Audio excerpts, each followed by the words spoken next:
Chapter 73. Could it be that Lockhart is truly a genius? Yet his hand lingered above it, for after departing from Hogwarts, he had merely indulged in 2 days of slumber, his condition not yet fully restored. Moreover, utilizing it at this juncture would not be a prudent decision to optimize the use of the time turner. The room of requirement would be most suitable. What Egio aimed to accomplish this year was to solidify all foundational knowledge, upon which he would then embark on advanced studies, such as devising his own magical incantations, mastering the sophisticated applications of transfiguration, and honing his skills in human transformation, thereby laying the groundwork for becoming an animagus. The greatest treasure he acquired at Hogwarts was the animagus transformation. The wizards here had refined this magic over several generations. If Professor McGonagall's version of animagus could be deemed the classic 1.0.0, then the latest animagus transformation employed by the Hogwarts wizards was a new 1.5.2 version. With a generational gap as vast as the Mariana Trench, those transformations, more beastly than the Beast Kings themselves, were pushing the limits of ordinary biological forms, verging on the realm of biotechnological advancements, augmenting flesh and blood. As long as one had not reached the limits of the physical body, the enhancements could continue indefinitely. It would be disingenuous for Egio to feign indifference. Yet this new version undoubtedly came with higher expectations, and he was still far from grasping its depths. Another minor revelation was that he had uncovered the technique of performing magic without a wand, beyond talent and experience, which naturally culminated in mastery. The proactive pursuit of this skill was entirely feasible. It also honed a wizard's control over magic, which was particularly beneficial for Egio. Freeing his hands from the wand allowed him to engage in multiple tasks simultaneously. Nevertheless, he would not easily forsake his wand, for wandless magic bore its own limitations, notably in terms of potentia gap that skill alone could not bridge. In simpler terms, if your killing curse barely grazed the threshold of lethality, wandless casting might only induce a nosebleed, failing to vanquish the opponent. This discrepancy in potency hovered around 10%, fluctuating with the wand's inherent characteristics. As for wands like the Elder Wand, which possessed extraordinary power, the disparity could exceed 50%. After all, the Elder Wand was potent enough to repair magical substances, a feat ordinary wands could not achieve, exemplifying sheer force. Having spent a few seconds adjusting his mindset and finalizing his subsequent plans, Egio donned his pajamas and succumbed to slumber. From the third year onward, Hogwarts required students to select elective courses. Charms, Transfiguration, Potions, Herbology, and Defense against the Dark Arts were the 5 compulsory subjects, persisting until the 5th year when the mandatory courses would be replaced with elective NEW-level specialties. Including electives, Hogwarts offered a total of 15 distinct magical courses, encompassing every facet of the wizarding world. Ezio harbored no interest whatsoever in the courses that merely served to inflate one's credit hours. During a conversation with Dumbledore the previous evening, he mentioned that he had advanced to the 4th year this semester. However, his schedule consisted solely of the 5 mandatory subjects. The remaining slots were filled with 5th-year courses. He had already acquired knowledge of the curriculum prior to the 5th year through self-study, and attending classes merely served to supplement the information not contained within the textbooks. There was no question of his comprehension. Lockhart had yet to arrive, and the students engaged in lively chatter within the classroom, eagerly anticipating the new defense against the dark arts instructor. Last year's quarrel had left them in disarray had it not been for Ezio spearheading the establishment of a study group. Many students would not have dared to follow suit upon, realizing that their head of house did not oppose such an initiative. Their previous year had been nothing short of a calamity, particularly for the upperclassmen, as the exams for the Auror qualification relied heavily on this essential subject one.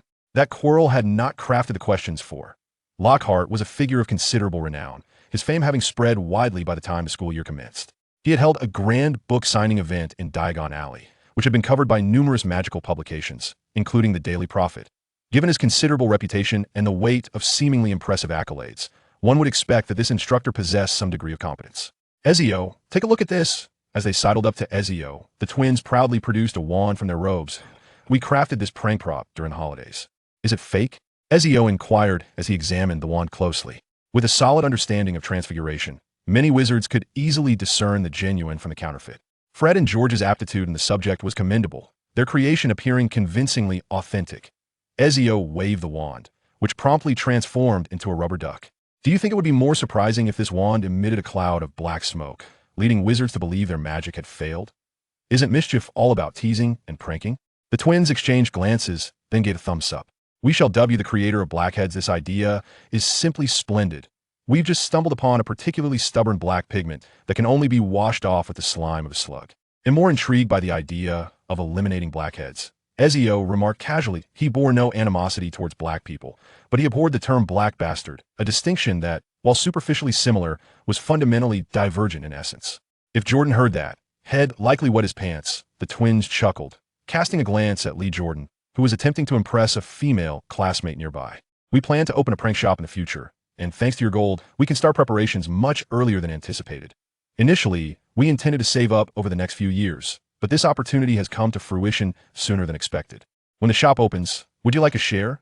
Fred and George, elated after acquiring their funds, could not help but feel that the enchanted map was hardly worth 3,000 galleons. Such a sum was excessive, enough to purchase a shop in Diagon Alley outright, rather than merely renting, leaving them ample resources to support their research for several years.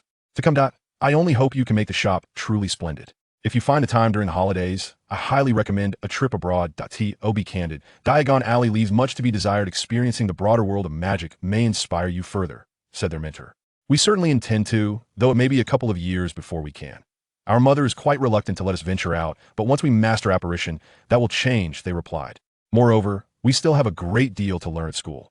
While our grades may not be stellar, it is not that we cannot grasp the material. The twins articulated with clarity regarding their future aspirations. Here comes Lockhart. We shall continue this conversation later. In contrast to yesterday, Lockhart appeared somewhat disheveled. His attire remained unchanged, still bearing the marks of the previous day, and his complexion was slightly greasy, accentuated by dark circles under his eyes, a clear indication of a sleepless night filled with distress.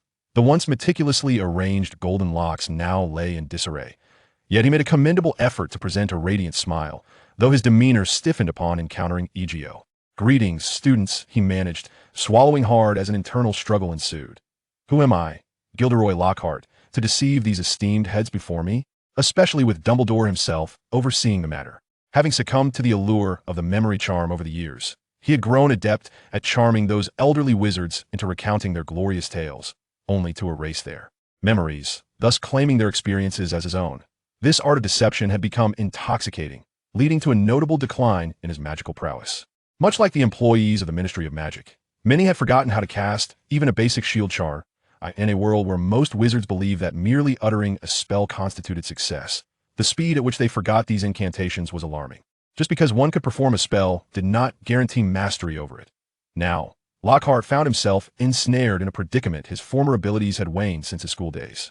Although his magical essence remained, without diligent practice, he struggled to wield even the simplest of charms effectively.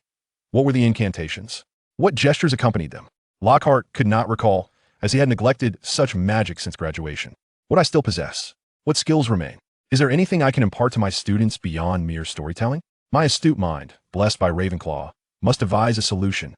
On the verge of pulling out his golden hair in frustration, Lockhart serendipitously caught sight of a book he had cast aside in his suitcase, one he had penned long ago. Gilderoy Lockhart's Guide to Pest Control. In an instant, inspiration struck him, and he swiftly rummaged through his suitcase with renewed vigor. There's more. I remember, there's more. He unearthed a book from the corner of the box, an early work titled Gilderoy Lockhart's Practical Household Magic. This was a creation of his earlier years, a patchwork of personal embellishments crafted after acquiring a plethora of books available in the market, all in pursuit of fame. The magic contained within was indeed practical, as it consisted of his meticulously selected and artfully packaged insights. It is implausible for anyone to peruse every similar book available instead. He merely extracted the most effective spells from those tomes, amalgamated and refined them, ultimately transforming them into his own creation. Though Lockhart had long forgotten the art of combat and how to confront perilous creatures, he was not devoid of magical prowess. In the realm of domestic enchantments, he remained adept, for a wizard stripped of practical magic is akin to one rendered helpless, unable even to chop vegetables without risking a finger. But he had endured hardships, often traversing arduous terrains and sleeping rough in the wilderness while seeking out reclusive wizards. Thus, a brilliant idea emerged. I consulted Professor McGonagall regarding the state of your defense against the dark arts classes over the past few years. Lockhart averted his gaze from the impassive Egio, steadied his composure, and addressed the podium with a voice tinged with heartfelt dismay. It has been nothing short of a nightmare. I cannot fathom how individuals of thieving and criminal disposition were permitted to teach you at Hogwarts. Such a reality is truly terrifying. What is more alarming is that last year, Professor Quirrell committed an exceedingly dreadful act he could only read aloud. As he uttered these words, Lockhart's eyes glistened with tears. He felt an undeniable envy towards Quirrell. How could one merely recite text and manage to deceive an entire year of students? Well, he found himself in such dire straits. The thought moved him to shed a few tears, and he stuttered through it. A voice from Gryffindor chimed in, prompting laughter from many. Indeed, indeed. Lockhart dabbed at the corners of his eyes. That truly was a nightmare. Wouldn't you agree? The young witches and wizards nodded, suddenly perceiving Lockhart as a rather commendable teacher. I have come to a profound realization. There are significant gaps in Hogwarts' defense against the dark arts curriculum. I believe many of you have not acquired even the most fundamental knowledge from this course that I initially intended. Lockhart raised his voice, approached a student, seized their textbook, and pointed to it to educate you on how to combat danger through the writings I have authored. However, upon discovering the truth, I cannot proceed in that manner. With a serious demeanor, he continued earnestly, I cannot instruct a group of children who have yet to learn to walk to run. Such an approach would leave you battered and bruised. I would much prefer for you to slow your pace, to learn how to stand firm, as I believe this is far more beneficial than inundating you with esoteric knowledge. This year, I aspire to teach you how to care for yourselves. Only by mastering self-care will you be equipped to face perilous situations. Take this book for instance. He glanced at the cover, A Year with the Yeti in Tibet. Do you know what precautions one must take while living amidst the snow-capped mountains? Are you aware of how to survive in such an environment? What kind of magic could assist you? And how can we maintain our dignity in the wilderness?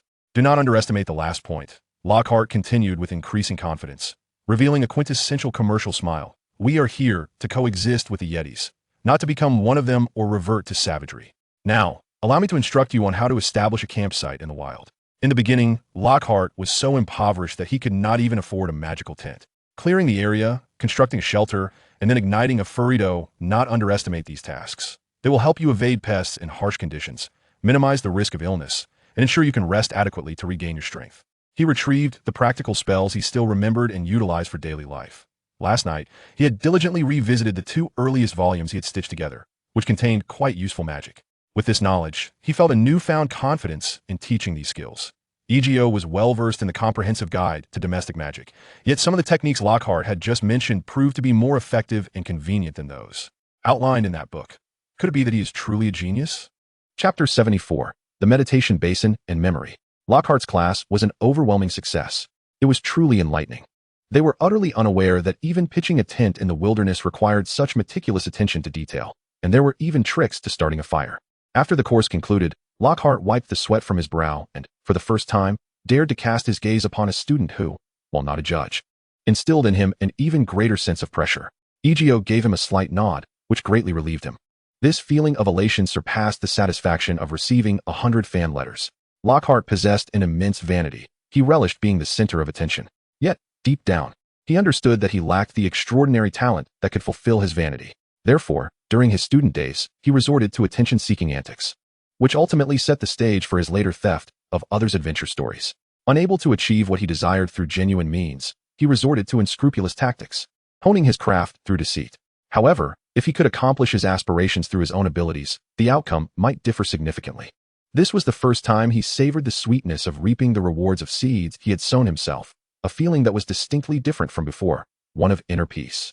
Free from anxiety. For the first time, he disregarded the carefully crafted fa-aude of perfection he had constructed, humming a cheerful tune as he strode out of the classroom, basking in the respectful gazes of his students. After concluding the morning session, Egio ventured to the kitchen to gather some food, then turned toward the 8th floor of the castle. With the ability to reverse time by up to 12 hours, a maximum of 7 times a day, he planned to take a 2-hour nap after every 10-hour reversal to replenish his energy. This way, he could ensure ample vigor while maximizing the utilization of the precious time he had borrowed. In the original text, Hermione's 3rd year was exceedingly chaotic, and on several occasions, Harry and Ron discovered peculiarities, yet they remained oblivious to the truth, merely serving as decorative figures who only employed their intellect when absolutely necessary. Hermione's lack of proper planning was evident.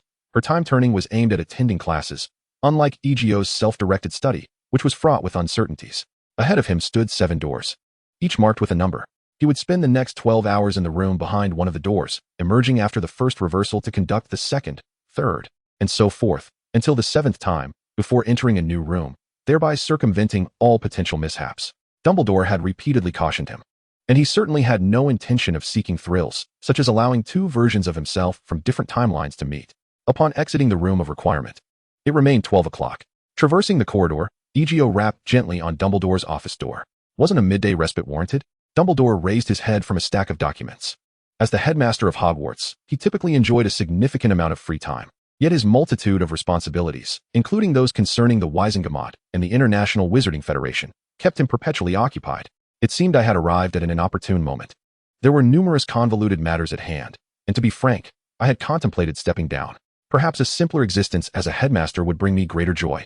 Countless individuals in this world pursue power, yet fail to attain it. The very things one wishes to relinquish are fervently sought after by many. However, that is their ambition.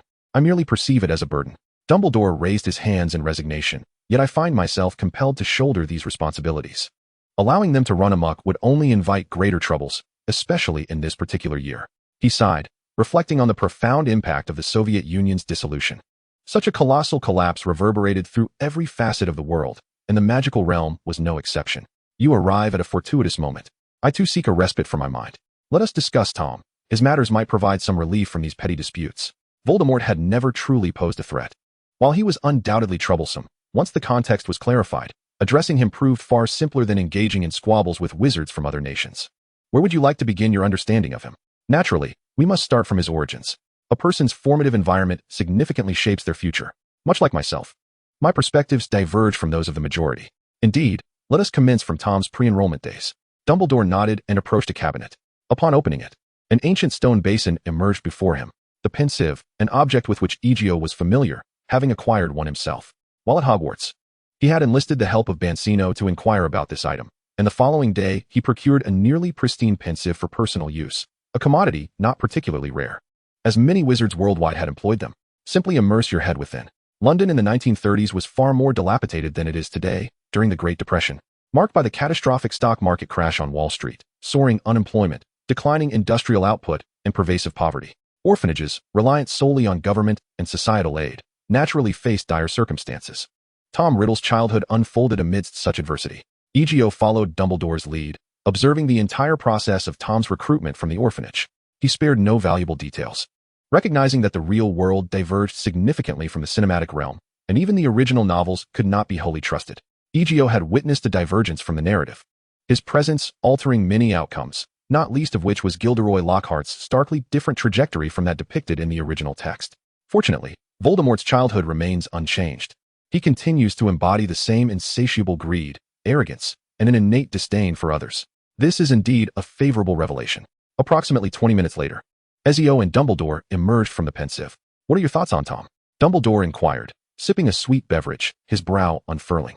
His short-sightedness in action, the ease with which he becomes inflated after acquiring power, and his penchant for achieving his desires through the most brutal means, reflect a lack of meticulous planning. In simpler terms, he possesses a modicum of cleverness, yet is incapable of accomplishing significant feats. For instance, regarding the matter of snatching toys, were I in his position, I would not resort to such tactics.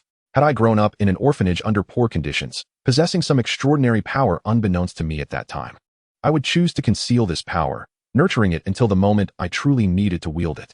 Ezio paused, then broke into a grin. I would likely acquire enough funds to purchase 10 orphanages and then depart to lead a life of my own choosing, rather than remaining here. It sounds as though you pose a greater threat than he does. Dumbledore arched an eyebrow. I would say that I possess a clearer objective and drive. I would strive to maximize my benefits. After all, I am a rather competent Slytherin. Wouldn't you agree, Professor? Perhaps. Dumbledore refrained from offering a definitive assessment.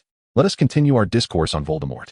You must have noticed that he is both insecure and prideful. He is overly concerned with his spoils, even though he seldom employs them. He revels in the feeling of possession and harbors a sense of nostalgia, treating everything he has encountered as his own, including the orphanage in which he resided and the people he interacted with. He believes that others should submit to him, that all should be under his dominion. Greed is a trait shaped by the environment of his childhood. Having nothing, he yearns for everything. Dumbledore narrowed his eyes slightly. It seems your father has indeed raised a remarkable child. You are quite perceptive, always grasping the nuances within discourse. After all, I am an assassin, a professional. Ezio nodded. But I believe we should address our current matters before diverting our attention. Of course. Dumbledore sipped his sweet drink, once again focusing on the documents before him. Chapter 75. Dumbledore. Today, I have come to understand the true nature of evil. Soon, dinner time approached, and the students, having expended a long day's energy, relaxed. Particularly those who had attended the defense against the dark arts class. They expressed great satisfaction with the newly appointed professor. Even some of the boys who had previously found his flamboyance unappealing had revised their opinions. Professor Lockhart was indeed imparting knowledge, a rarity at Hogwarts in recent years. Why do I feel as though you've fallen into the dragon dung pit beside the greenhouse? Perhaps it is worse than that, Harry replied wearily, lifting his head. Today has been dreadful. Then share it with me. Let me find some amusement in it. Harry rolled his eyes but couldn't help but comment, a first-year Gryffindor. He's far too enthusiastic, constantly wanting to take my picture with his camera. If only I possessed an aura that deterred casual approaches. I truly cannot handle such fervor. The first step in personal growth is learning to say no to others. Ezio served himself a plate of pizza, savoring each bite, recognizing that timely refusals could avert many unnecessary troubles. Indeed, although Colin means no harm, I should find an opportunity to clarify my feelings. I dislike having a shadow trailing behind me. However, that pales in comparison to the herbology class with Gryffindor this afternoon. Harry's expression darkened. That reckless driver from yesterday actually placed the blame on me, claiming I should have taken him along, and even suggested I plead with his father to influence the Ministry of Magic. Such is the consequence of encountering foolishness. Ezio chuckled gleefully. Now you understand why I detest such individuals. I am truly grateful I chose Slytherin. The thought of attending Gryffindor like my parents and meeting someone like him is nothing short of a disaster. Harry shivered at the thought. With remarkable individuals like Fred and George, and Percy being quite impressive, how did they end up with such a brother? It's utterly bewildering. Do I really appear that easy to intimidate? Professor Sprout was kind enough not to let him wrap the Whomping Willow in bandages. Perhaps you should eat more and engage in physical exercise. Your slight frame seems easily swayed by the wind. But I can handle 3 opponents simultaneously. My dueling skills are exceptional. Harry puffed out his chest. Yet, I cannot simply cast a curse on a fool who approaches me. That would be wrong. By the way, that fellow received an angry letter this morning, and I suspect that's why he sought me out. Poor Mr. Weasley. I hope he won't get expelled because of this. The Weasley family is one of the 28 pure-blood families, albeit somewhat impoverished. Their connections are still quite extensive. So I doubt anything serious will occur. Let us hope so. However, I certainly do not wish to be entangled with him further. There's a dueling club meeting tonight. I shall speak with Fred and George and have them keep an eye on their brother. If this continues, perhaps I should teach him a lesson. I hope he refrains from doing anything foolish that might affect you. I will be quite busy this year. Ezio swiftly finished his dinner and left the castle in a hurry. Dumbledore awaited him at the side entrance leading to Hogsmeade, the school's northern gate, where students in their 3rd year and beyond could venture out on weekends to enjoy a leisurely day. Shall we? Dumbledore said cheerfully. It feels wonderful to step outside and breathe in the fresh air. Professor, you already know the location of that cave, don't you? What if I were to say I do not? Dumbledore remarked with a hint of cunning. It appears we must exert ourselves a bit more. Most orphanages in the 1930s were managed by charitable organizations and religious groups. Although the government enacted the Poor Law Amendment, the conditions in their workhouses were deplorable, with orphans required to toil for the most basic sustenance. The place where Voldemort resided was somewhat better, possessing an air reminiscent of the church. If fortune favors us, we might uncover a lead tonight. Surely, you are aware of the name of that orphanage. Possessing that information would significantly facilitate our search. We should also consider the nearest coastline to that location. Finding the cave should not prove too arduous. It seems such inquiries do not daunt you, yet I must confess, I already know the cave's whereabouts. Once Ezio placed his hand upon Dumbledore's, their figures vanished instantaneously from the spot. The damp sea breeze filled their nostrils, lifting the hems of their robes. Waves crashed against the rocks, spraying murky white foam as they stood beneath a precipice. In truth, they were situated at a village precariously perched halfway up the cliff, if one could even call it a village. Dumbledore gazed upward, but the darkness rendered only the vague outline of the cliff visible. Let those orphans come out to hear the sound of the waves and feel the sea breeze. It is far more comfortable than languishing within the confines of the orphanage. Let us proceed this way. Dumbledore took the lead, treading carefully upon the slick rocks. Upon reaching the massive boulder closest to the cliff's base, he waved his wand, conjuring a sphere of light that illuminated the cliff face and a fissure within it, where the inky waters swirled. Do you mind getting your clothes wet? We must descend from here. Isn't magic an option? Ezio gestured with his fingers, attempting to part the waters, but to no avail. It seemed this place did not permit a Moses-like separation. Voldemort had cast enchantments to protect this cave, rendering its entrance visible only at the lowest tide, and alas, luck was not on their side today. It appears we must swim down. Ezio examined his attire, muttering, waterproof, resistant to dampness. Dumbledore was the first to plunge into the water, moving with a dexterity that belied his century-plus age, his wand held firmly in his mouth, the tip casting light that illuminated the submerged entrance to the cavern. After navigating the waterlogged passage, they emerged into a vast, cavernous space. The orb of light from Dumbledore's wand soared forth, dispelling the darkness. He ambled along the walls of the cavern until he halted before a rock face. This is the spot. He waved his wand, revealing a hidden archway, aglow with magic. He had crafted an intricate lock here. Dumbledore scrutinized the archway ahead, furrowing his brow. Perhaps I shall take a moment or two to examine this. However, it was not long before he sighed. Too simplistic. He shook his head, reflecting on the myriad choices available in the world, lamenting that Tom had chosen such a rudimentary method to unlock this door. He meticulously employed a sophisticated ritualistic magic to create a rather dreadful challenge, with the catalyst for this arcane ceremony being blood. A hint of disdain colored Dumbledore's voice. Deeming such an arrangement rather rudimentary, he produced a small silver knife, shaking out his sleeve to reveal his arm. If you wish to demonstrate your wisdom, must you resort to a blade? Egio interjected, his tone laced with sarcasm. Is it necessary for a wizard of profound power to sacrifice his own blood to unlock this door? Any blood will suffice. Though I dare say the blood of youth would be far more valuable than that of an old man like myself. Would you mind waiting here for 5 minutes? Egio turned to retrace his steps. 5 minutes will suffice, Professor. Please, do not hastily draw your own blood. What if there are sinister enchantments that require blood to activate? I would rather not lose a headmaster willing to lend me favors in my second year.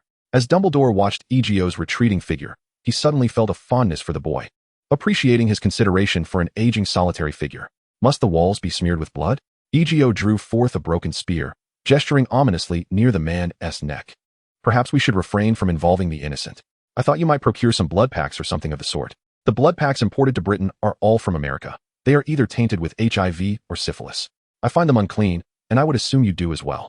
Egio waved dismissively. Moreover, Professor, how did you conclude that the individual I brought is innocent? He tugged at the man's hair.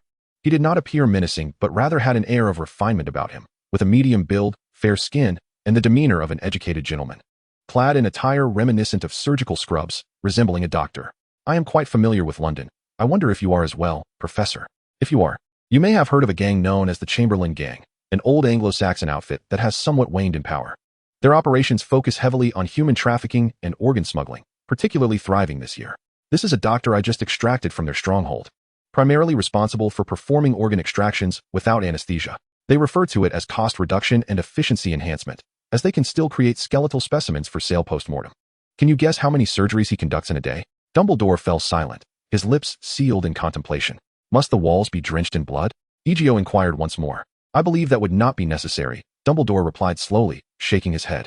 Have you considered contacting the authorities? Do not jest, Egio retorted, severing the man's right arm with a swift strike. Blood gushed forth, coating the archway. I am not one to meddle in affairs that do not concern me. And besides, can the police in London truly intervene in gang matters? Once the blood had been smeared upon the archway, it solidified, transforming from a mere phantom into a tangible doorway. The unfortunate soul captured by Ezio let out a cry of despair, yet no one paid him any heed. Ezio staunched his wounds carelessly, tucking him under his arm. Dumbledore's movements became markedly swifter. After passing through the archway, he silently waved his wand and began to explore the surroundings. Ezio surveyed the area, finding themselves at the shore of an immense lake, where a ghostly green light flickered in the darkness ahead. The water was a bottomless abyss, and the ceiling soared high above, obscured from view. Here, Ezio called, and Dumbledore, in front, tapped the air with his wand. A chain shot forth from the inky depths of the lake, and with a clatter, a small boat was drawn from the water's depths. We can reach the center of the lake from here. I suspect the Horcrux lies there. He gestured toward the narrow vessel, just wide enough for a single occupant. Tom has cast a spell here, permitting only one wizard to traverse the boat to that location. However, he did not anticipate the presence of an underage wizard. You are a remarkable child, yet I believe my magic will diminish you to insignificance.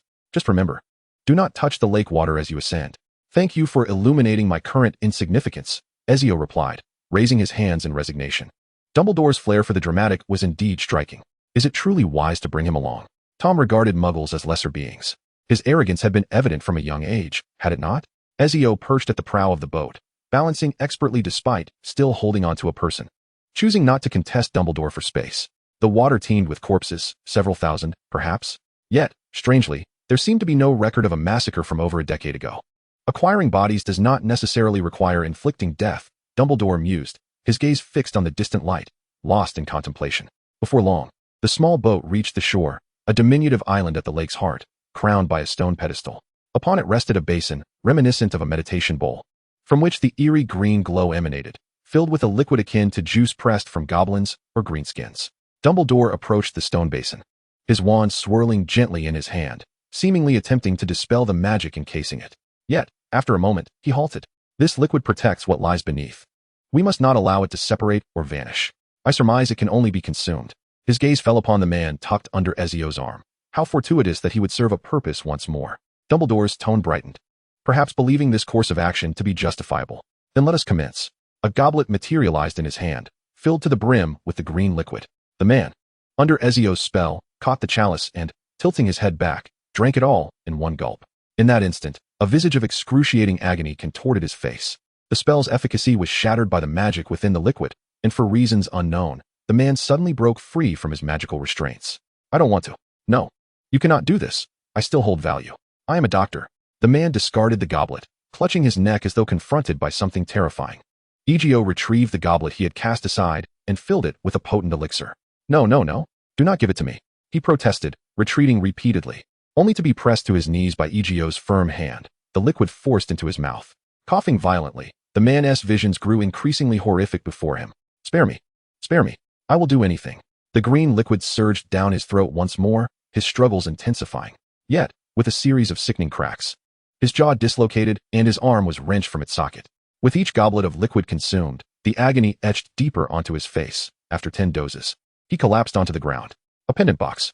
Egio set aside the goblet and, with a pair of tweezers, extracted the object protected by the basin.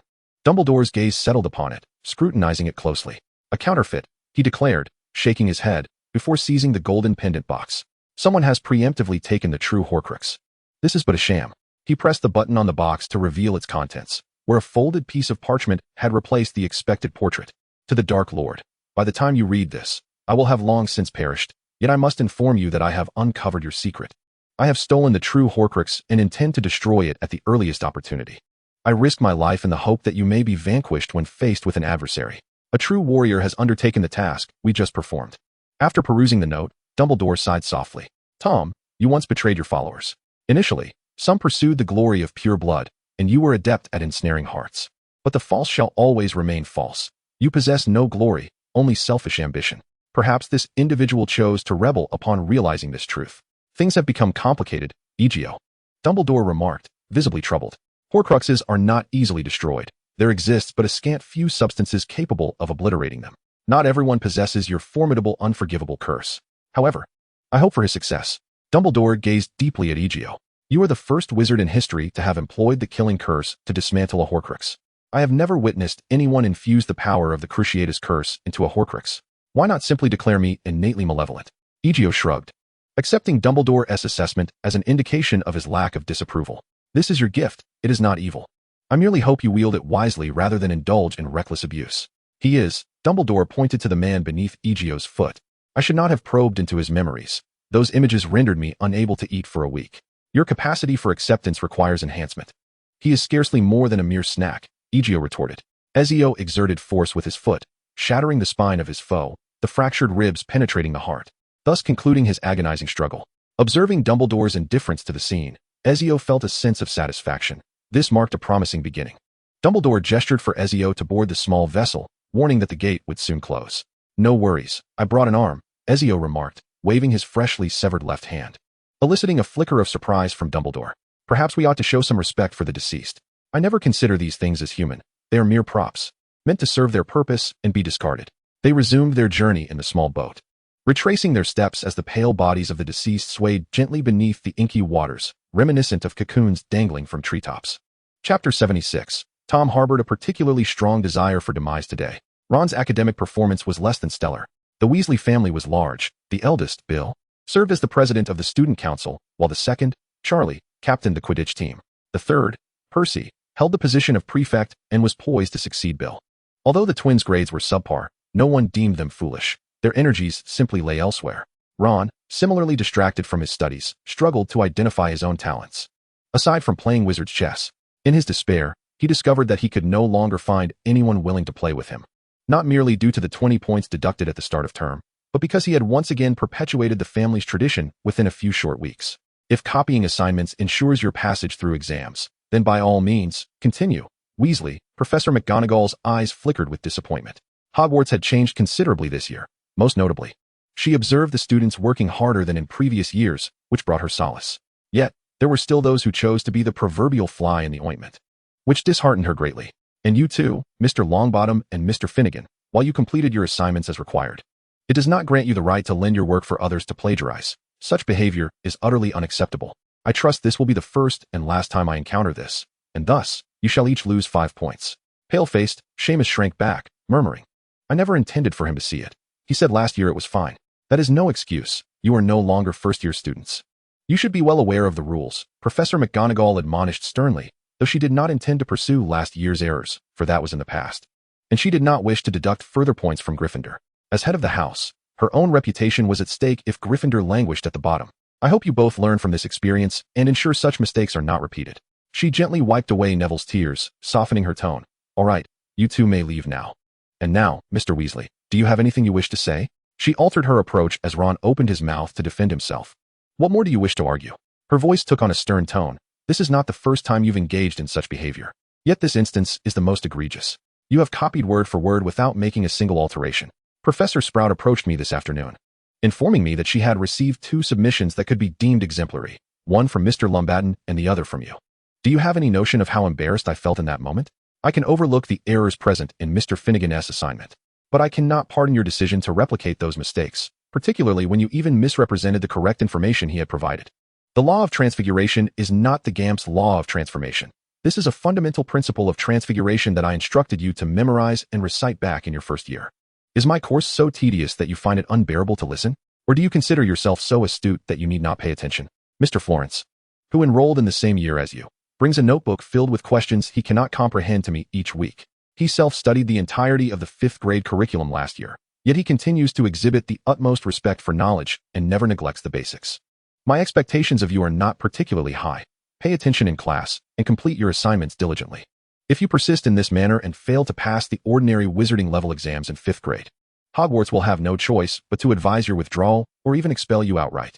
Such occurrences are rare, but if you show no signs of improvement, I fear I can foresee that outcome. I will be writing to your parents. They must be made aware of the mistakes you have committed at Hogwarts. Ron's body trembled as he envisioned that dismal future. Perhaps tomorrow would bring yet another scathing letter, or even worse. 10 points deducted from Gryffindor. I hope this is your final misstep, and I sincerely wish that you will come to regard your studies with the seriousness they deserve, for your sake. Not mine or your parents.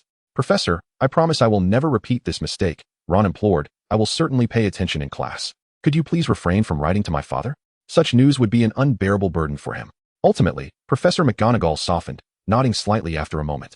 I am willing to grant you this one opportunity. However, it is a solitary chance. If you can demonstrate attentive listening and diligent assignment completion in the forthcoming period, I shall refrain from contacting your parents. I will change, I promise, Ron exclaimed, his eyes brightening as he eagerly agreed. McGonagall's words felt like a reprieve for Ron, who stumbled out of the office, dazed as he wandered through the corridor. It's all that guy's fault, he muttered, harboring a deep resentment for that insufferable Egio. Not merely for being the center of attention wherever he went, but also for corrupting the school's atmosphere. It had not always been this way. The teachers had not always acted in such a manner. What was wrong with Quirrell? He hardly assigned any homework. If it weren't for Egio's detrimental influence, Ron would not be enduring such torment now. Assignments that stretched half a full foot long, left him on the verge of exhaustion. How could there possibly be enough letters in the world to form coherent words for such tasks? It was utterly unmanageable. As he kicked the air with clenched teeth, pretending to strike the loathsome visage of Ezio, Ron rounded a corner only to feel a sharp pain in his abdomen. Seamus McFingan, lying in ambush, delivered a forceful kick to his gut and swung his fist towards him, while Neville stood nearby, his eyes glistening with barely concealed anger. Known as the explosive boy in Charms class, Seamus's temper wasn't easily ignited, but once provoked, he was bound to erupt. Altercations were common among Gryffindors, after all. The little lions were prone to impulsiveness. Don't even think about borrowing my wizard's chess again. You're not even allowed to touch it. Seamus spat, panting heavily. I even defended you before. I should have realized you are the biggest parasite in Gryffindor. How dare you copy my and Neville's assignments word for word? Have you no sense? Now look, you've cost us a heap of points. Are you satisfied now? Don't utter a single word to me again. With that, Seamus dragged Neville away, leaving Ron, clutching his abdomen, sprawled on the ground. As Ron rose, his face flushed crimson with rage, only to quickly pale again. While Gryffindor didn't harbor an atmosphere where academic struggles equated to a loss of dignity, losing points was nonetheless deeply disheartening, especially given the limited points the house possessed. Losing 20 points at once was bound to be noticed. Even if Seamus didn't reveal it, everyone would discern the truth. It was a remarkable feat for Gryffindor to gain 4 or 5 points in a day, thus such a blatant incident would certainly come to light. The little lions were diligently striving to equalize their scores with Hufflepuff, but now, a week's worth of effort had been rendered futile, and resentment brewed heavily. He muttered the password and cautiously made his way forward, only relaxing slightly upon finding the common room deserted. All the dormitory occupants were asleep, his bed situated closest to the door, with Seamus inside and Neville opposite him. Climbing into bed, he stared blankly at the ceiling, unaware of when slumber overtook him. The following morning, the dormitory felt eerily empty. No one called him to breakfast, yet he recalled that there were no classes that day. A fact he was acutely aware of. After rolling around in bed several times, Ron's growing agitation compelled him to pull out the trunk from beneath his bed. He was uncertain about what he wanted to do. A part of him yearned to leave the school, but he was equally lost about where to go. He recalled the flying car he had driven to school, an old wreck that had ultimately malfunctioned, ejecting him and his luggage before careening into the forbidden forest. Rumor had it that dragons lurked within that forest, and someone claimed to have seen flames erupting from within its depths during a flying lesson, which deterred Ron from seeking his car in the treacherous woods. Frustrated, he seized a handful of clothes and slammed them into the trunk, muttering incomprehensible words to himself, his expression somewhat menacing. After venting his anger, the already disheveled trunk became a chaotic mess, and an old notebook tumbled out, landing on the floor beside his bed. A diary? Ron picked up the notebook with a hint of confusion, unable to recall its ownership. Perhaps it had been left behind by Bill, Charlie, or Percy. The Weasley family had to support an abundance of children through their education, and although Mr. Weasley held a modest position in a small department, his monthly salary barely amounted to a few dozen galleons. Curiosity piqued. Ron wondered if the notebook might contain something amusing, so he opened the cover, revealing an elegantly inscribed line. This diary belongs to Tom Riddle. Originally intended for Ginny, had Harry not changed things at the Weasley household. Not ours. Ron mumbled in perplexity, then roughly flipped through the pages, only to find them blank, devoid of any writing. What a worthless piece of junk. Suddenly filled with frustration, Ron slammed the diary onto the floor. Yet, this act did not bring him the satisfaction he sought. Instead, he seized the pages, intending to tear it apart and discard it in the trash. However, regardless of how hard he pulled, the diary remained stubbornly intact. His face flushed with anger as he drew forth his wand, a nearly broken relic secured with tape. It had lost its efficacy, especially during Charms class, where it failed to cast a single spell, always emitting a series of explosive sounds followed by a cloud of black smoke. This outcome was certainly not due to his clumsy attempts, but rather the wand's malfunction.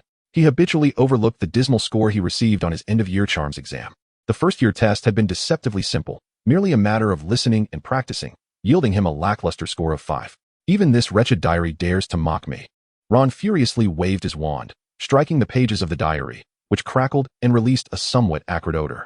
You're nothing but a baboon swinging a stick. You dim-witted fool, the diary suddenly inscribed in response, leaving Ron momentarily speechless. Rubbing his eyes, he noticed the writing had changed. Do you wish to be regarded with admiration?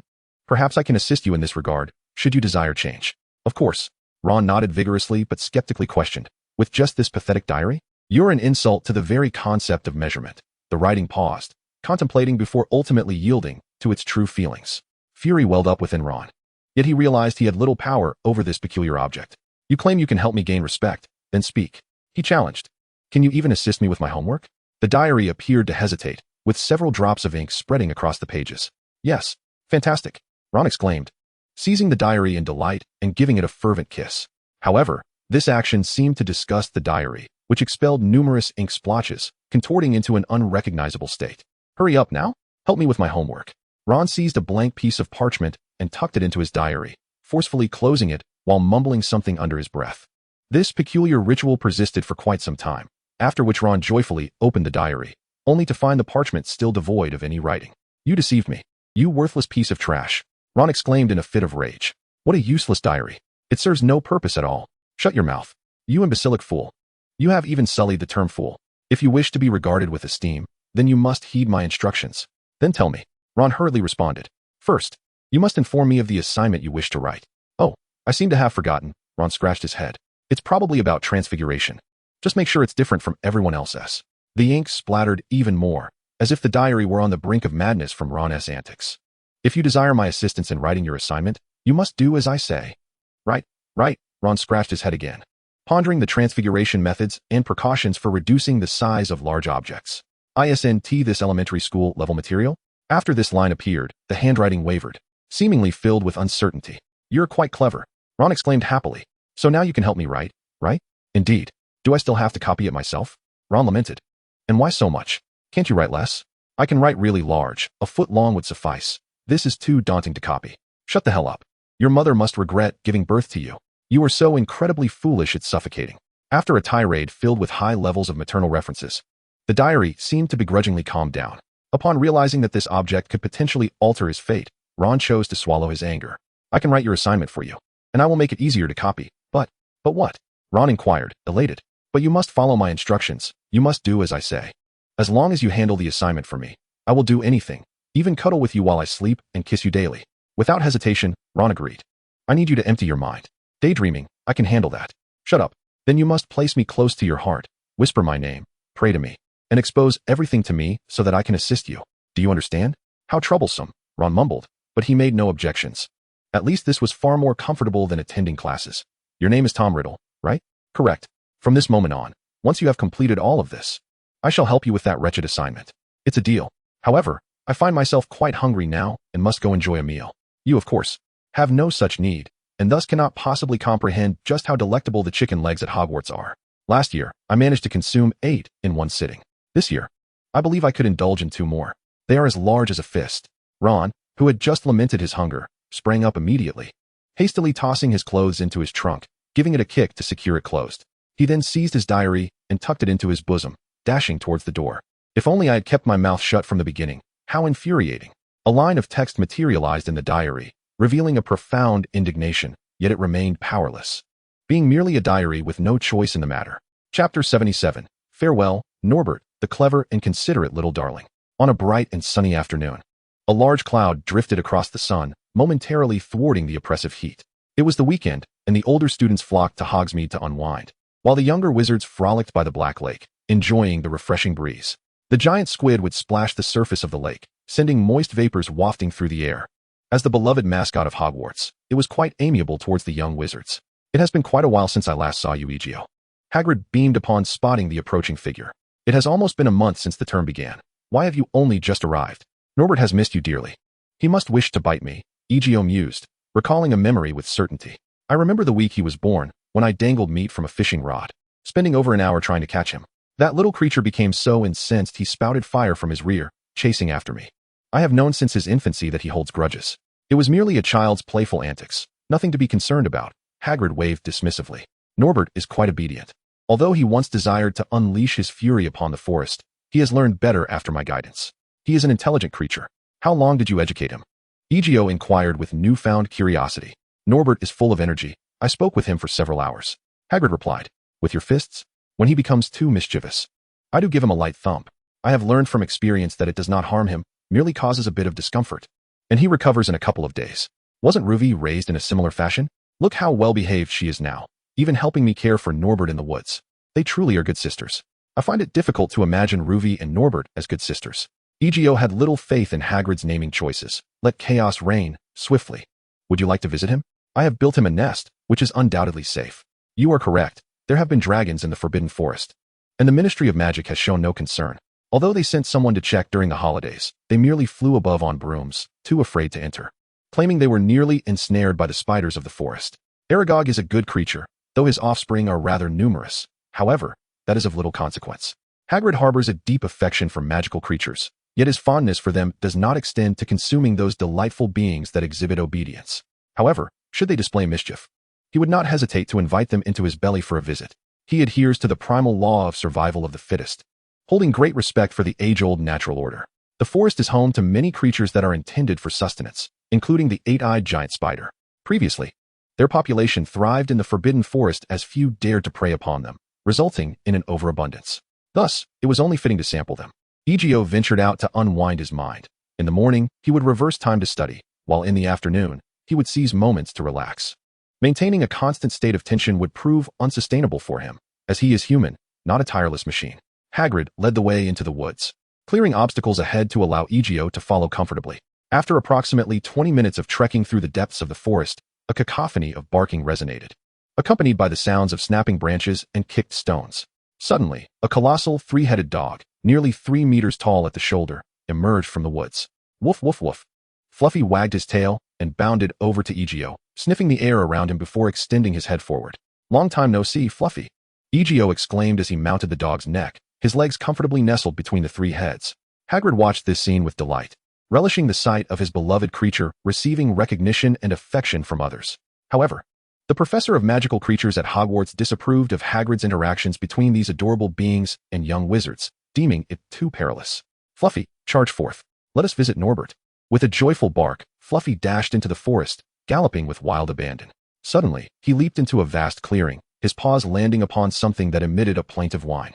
Looking down, he discovered Norbert, the Norwegian ridgeback dragon, now half a year old. The growth rate of dragons is astonishing. By 6 months, they typically reach 2/3 of their adult size. The Norwegian ridgeback, being on the smaller side of medium-sized dragons, boasts a back adorned with formidable reverse spikes and wings that bear the same. Its hunting prowess relies on stealthy flight and venomous fangs. While its fire-breathing capabilities might be somewhat lacking, it excels in the culinary arts of roasting its meals. Norbert had been trained by Fluffy to exhibit canine-like behavior, at least in terms of vocalizations. For Norbert, who was nearly 2 years older than Fluffy, escape was impossible unless he could fly. However, Hagrid forbade him from taking to the skies, fearing he might frighten the young wizards or venture into the castle. Norbert's pride in his venom was of little consequence before Fluffy, whose resilience to toxins surpassed even magical defenses. Fluffy could secrete corrosive substances, and even after consuming the venomous Snidget, merely experienced a brief bout of stomach upset. After all, he was the ultimate guardian dog, on duty around the clock. A mere toxin could hardly bring him down. Woof! Lu Wei's paw landed squarely on Nuabo's head, as if to say, get up and attend to your duties. Little sister, Nuabo, whose head was buzzing from the impact, reluctantly lifted its upper body, having been dozing with its eyes half closed. However, upon recognizing the visitor, Nuabo sprang up in an instant, baring its teeth and letting out a few growls at Egio. It held a grudge, for it was this very individual who had teased it during its youth. After all, a fire dragon is no mere toy.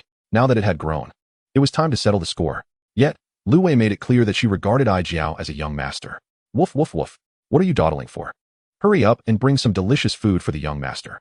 After receiving a slap from Lu Wei and a swat from her tail, Nuabo quickly regained its senses. It spread its wings and took to the air, having caught a giant 8-eyed spider roughly the size of a small car when Hage arrived. The spider's head had already been bitten off, leaving the rest for consumption. Look at how considerate Nuabo is. Hage chuckled, his eyes crinkling with delight as he affectionately ruffled Nuabo's little head. However, he nearly knocked Nuabo to the ground, given its current size, which was just shy of 10 feet without its tail. Hage could easily overpower it with one hand. Upon realizing that it was surrounded by formidable figures, its father, elder sister, and revered ancestor, Nuabo naturally chose to submit, lying down submissively while flames erupted from its nostrils, incinerating the spider's bristly exterior.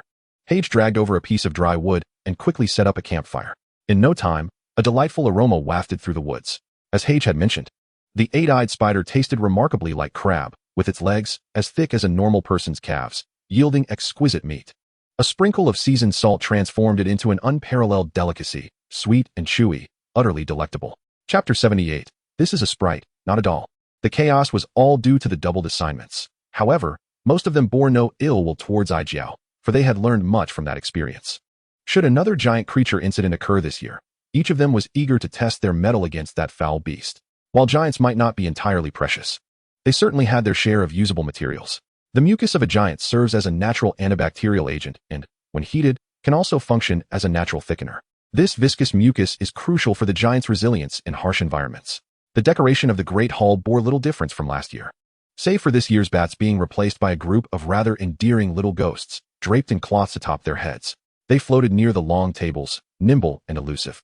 Yet, should one happen to brush against their bodies, these charming little creatures would suddenly change their demeanor. Young wizards eagerly sought to experience this novel encounter, but suddenly, an excited shout erupted from the Gryffindor table as if someone had won the grand prize in the Daily Prophet. The peculiar and resounding shout captivated the attention of countless onlookers. A Gryffindor boy leapt up in excitement, and beside him, a ghostly maiden clad in a tattered sheet, boasting a perfectly curvaceous silhouette, timidly floated in midair. She attempted to raise her hand in a playful gesture to frighten those around her. Yet her overwhelming cuteness rendered her efforts utterly endearing. Accompanied by her striking physique, many were momentarily spellbound. Cheers erupted from all directions. Long live the ghostly maiden. Long live. The thunderous applause seemed almost capable of lifting the very ceiling of Hogwarts. The young wizards, unfamiliar with such sights, found themselves entranced. Not only the boys, but the girls too felt a twinge of envy toward the shy, adorable apparition. Nearby, Fred and George were momentarily dumbfounded. What they perceived was not the fervent cheers of the crowd, nor the eager gazes directed their way, but rather the enthusiastic waving of hands and the determined thrusting of gold galleons into their pockets. Just moments prior, the twins had approached Egio with their newly designed fake wands, hoping to glean more wisdom from him after his brilliant advice in defense against the dark arts. However, Egio was preoccupied and had little time to spare. Nonetheless, he held a favorable impression of the twins and dedicated a minute to discuss their aspirations. Do you wish to open a prank shop, akin to Zonko's joke shop, or are you simply focused on making money? Ideally, it would be splendid to achieve both, he proposed. The twins, faced with Egio's options, eagerly chose both. While it was indeed a viable path, Egio candidly noted that if they sought greater profits, a prank shop might cater to a limited clientele. They would also need to ensure a steady flow of new products. A slow update rate could lead to disinterest, as evidenced by Zonko's declining business year after year. Exchanging a knowing glance, the twins nodded in agreement, realizing their own new products had been long overdue. Initially, they felt that the existing offerings were insufficient for their amusement, prompting them to consider venturing on their own. Since you have yet to establish the prank shop, why not explore other avenues? Egio suggested. Do enlighten us, the twins replied, all ears. For instance, an idea that never goes out of style. Egio replied with a mysterious smile, unveiling a new realm of possibilities for the twins. Standing atop a bench, they raised their hands and called out to gather attention. They introduced a tiny fabric sprite, which, upon release, fluttered into the air and gracefully landed on their shoulders, striking a charming pose. This is our inaugural line of pet sprites, designed to accompany you through every late-night study session. As you interact with them, their affection for you will grow. And once their affection reaches 100, they will unlock a second, exclusive form just for you. Without uttering a single word, everyone was already aware of what the second form looked like, yet the twins remained tight-lipped, refusing to divulge any information. Limited in quantity, those eager to procure one were urged to act swiftly. For merely 2 galleons, one could acquire the lifelong companionship of this adorable creature. Me, I want one. 2 galleons may not be a trifling sum, but within the halls of Hogwarts, many affluent students abound. Moreover, with the school year having commenced only a month prior, Hogsmeade had yet to deplete their holiday pocket money. The twins immediately began conducting business in the Great Hall, but due to the pressing time constraints and their limited inventory, they sold out all 55 of their ghostly little sprites within a mere 5 minutes. Those young wizards who missed out sighed in disappointment, lamenting their hesitation. Indeed, indecision often leads to failure. The professors at the staff table were left astonished, particularly Professor McGonagall, whose expression was one of peculiar disbelief. How could these 2 prodigies have directed their ingenuity towards such a venture? Did they not feel a twinge of shame? McGonagall's inner thoughts raged. She longed to seize them by the ears and escort them to her office for a serious discussion, gazing at the pile of gleaming galleons in their hands. The twins exchanged knowing glances and playfully nudged each other. This is incredible, they exclaimed in unison. Chapter 79. You cannot expect to get something for nothing, Professor Dumbledore. Nearly everyone in the Great Hall was engaged in discussions regarding the sprite, a marvelous pet that was, in essence, a manifestation of the dreamlike creature known as the Snidget. Among the purchasers were not only wizards, but also numerous witches, many of whom were not particularly concerned with the second form, as the initial form of the diminutive sprite was already sufficient to captivate their hearts. Who could resist such an adorably charming little being? The twins had mastered the fundamentals of this transformative magic early on, having been introduced to it in their 3rd year. The assistance from Egio was minimal, consisting merely of 2 introductory alchemy books and a basic magical rune for absorbing natural magic, which served as the cornerstone for all alchemical arrays. The remainder depended solely on the twins' personal diligence. Recognizing the potential for significant profit, their enthusiasm surged, prompting even Percy to look up in awe at their remarkable dedication and latent talent. What a prank shop. No. Henceforth, please refer to us as the masters of sprite companions. After experiencing this entire venture firsthand, the twins understood the grand path they were destined to pursue for a lifetime. Mischief, which only offers fleeting pleasure, pales in comparison to the joy of creating something that benefits countless individuals. This is not merely a sprite. It is a source of solace for the spirit, and companionship is the greatest promise of all. Harry, I bought one too. Draco could hardly contain his delight. Fortunately, I was quick on the draw. Had I hesitated for even a second, I would have missed out. Did you get one? Harry shook his head. Fred and George gifted me one, but I had no idea it could even have a second form. This year, they both signed up for the Quidditch team, with Harry securing the position of seeker and Draco becoming the substitute chaser, naturally deepening their relationship. How unfortunate, I was just pushed out and missed my chance, lamented Blaise, draping his arm over their shoulders. If you didn't get it, just spend more. Draco raised an eyebrow. Your allowance is likely more abundant than mine, Blaise. Someone must be willing to part with it for you. What a splendid idea. I'm off. With newfound enthusiasm, Blaise crouched and darted away, ready to employ his money-spending technique. As he always carried a considerable sum of galleons in his pocket, coming from a well-off family. What do you think about Egio? Draco quirked an eyebrow at Harry. The girls at Hogwarts lining up to pursue him could stretch from the Great Hall to Hagrid's hut. Harry chuckled. I believe if he desired. Countless girls would be eager to don that attire for him. How could I have forgotten this? How utterly foolish, Draco slumped dejectedly. Are you perhaps planning to flaunt it before Egio? Present him with a practical spellbook not available at Hogwarts, and he would surely be delighted. However, before the throng could disperse, they needed to traverse a corridor adjacent to the lavatories, where, today, the faucets seemed to malfunction, causing water to overflow and saturate the floor. Is there a sound? Harry questioned, tilting his head toward the ceiling, as for a fleeting moment, he thought he heard a chilling voice that made him feel profoundly uneasy. Yet, it lasted but an instant, and he could not discern what was said, although he sensed it was not a sound produced by a human. Before he could contemplate further, a shriek erupted from the front of the line. The Chamber of Secrets has been opened. Beware of the heir's adversaries. A message written in blood-red paint glimmered in the torchlight. The flooded floor reflected the crimson hue, and a lifeless, emaciated cat dangled from the torch holder. The students immediately recognized whose cat it was. In Hogwarts, if they were to elect the most despised individual, the top choice would undoubtedly be Peeves, followed closely by Filch and his cat. Filch was an irascible curmudgeon, without a doubt. He was the old man who perpetually claimed they owed him 1,000,000 galleons.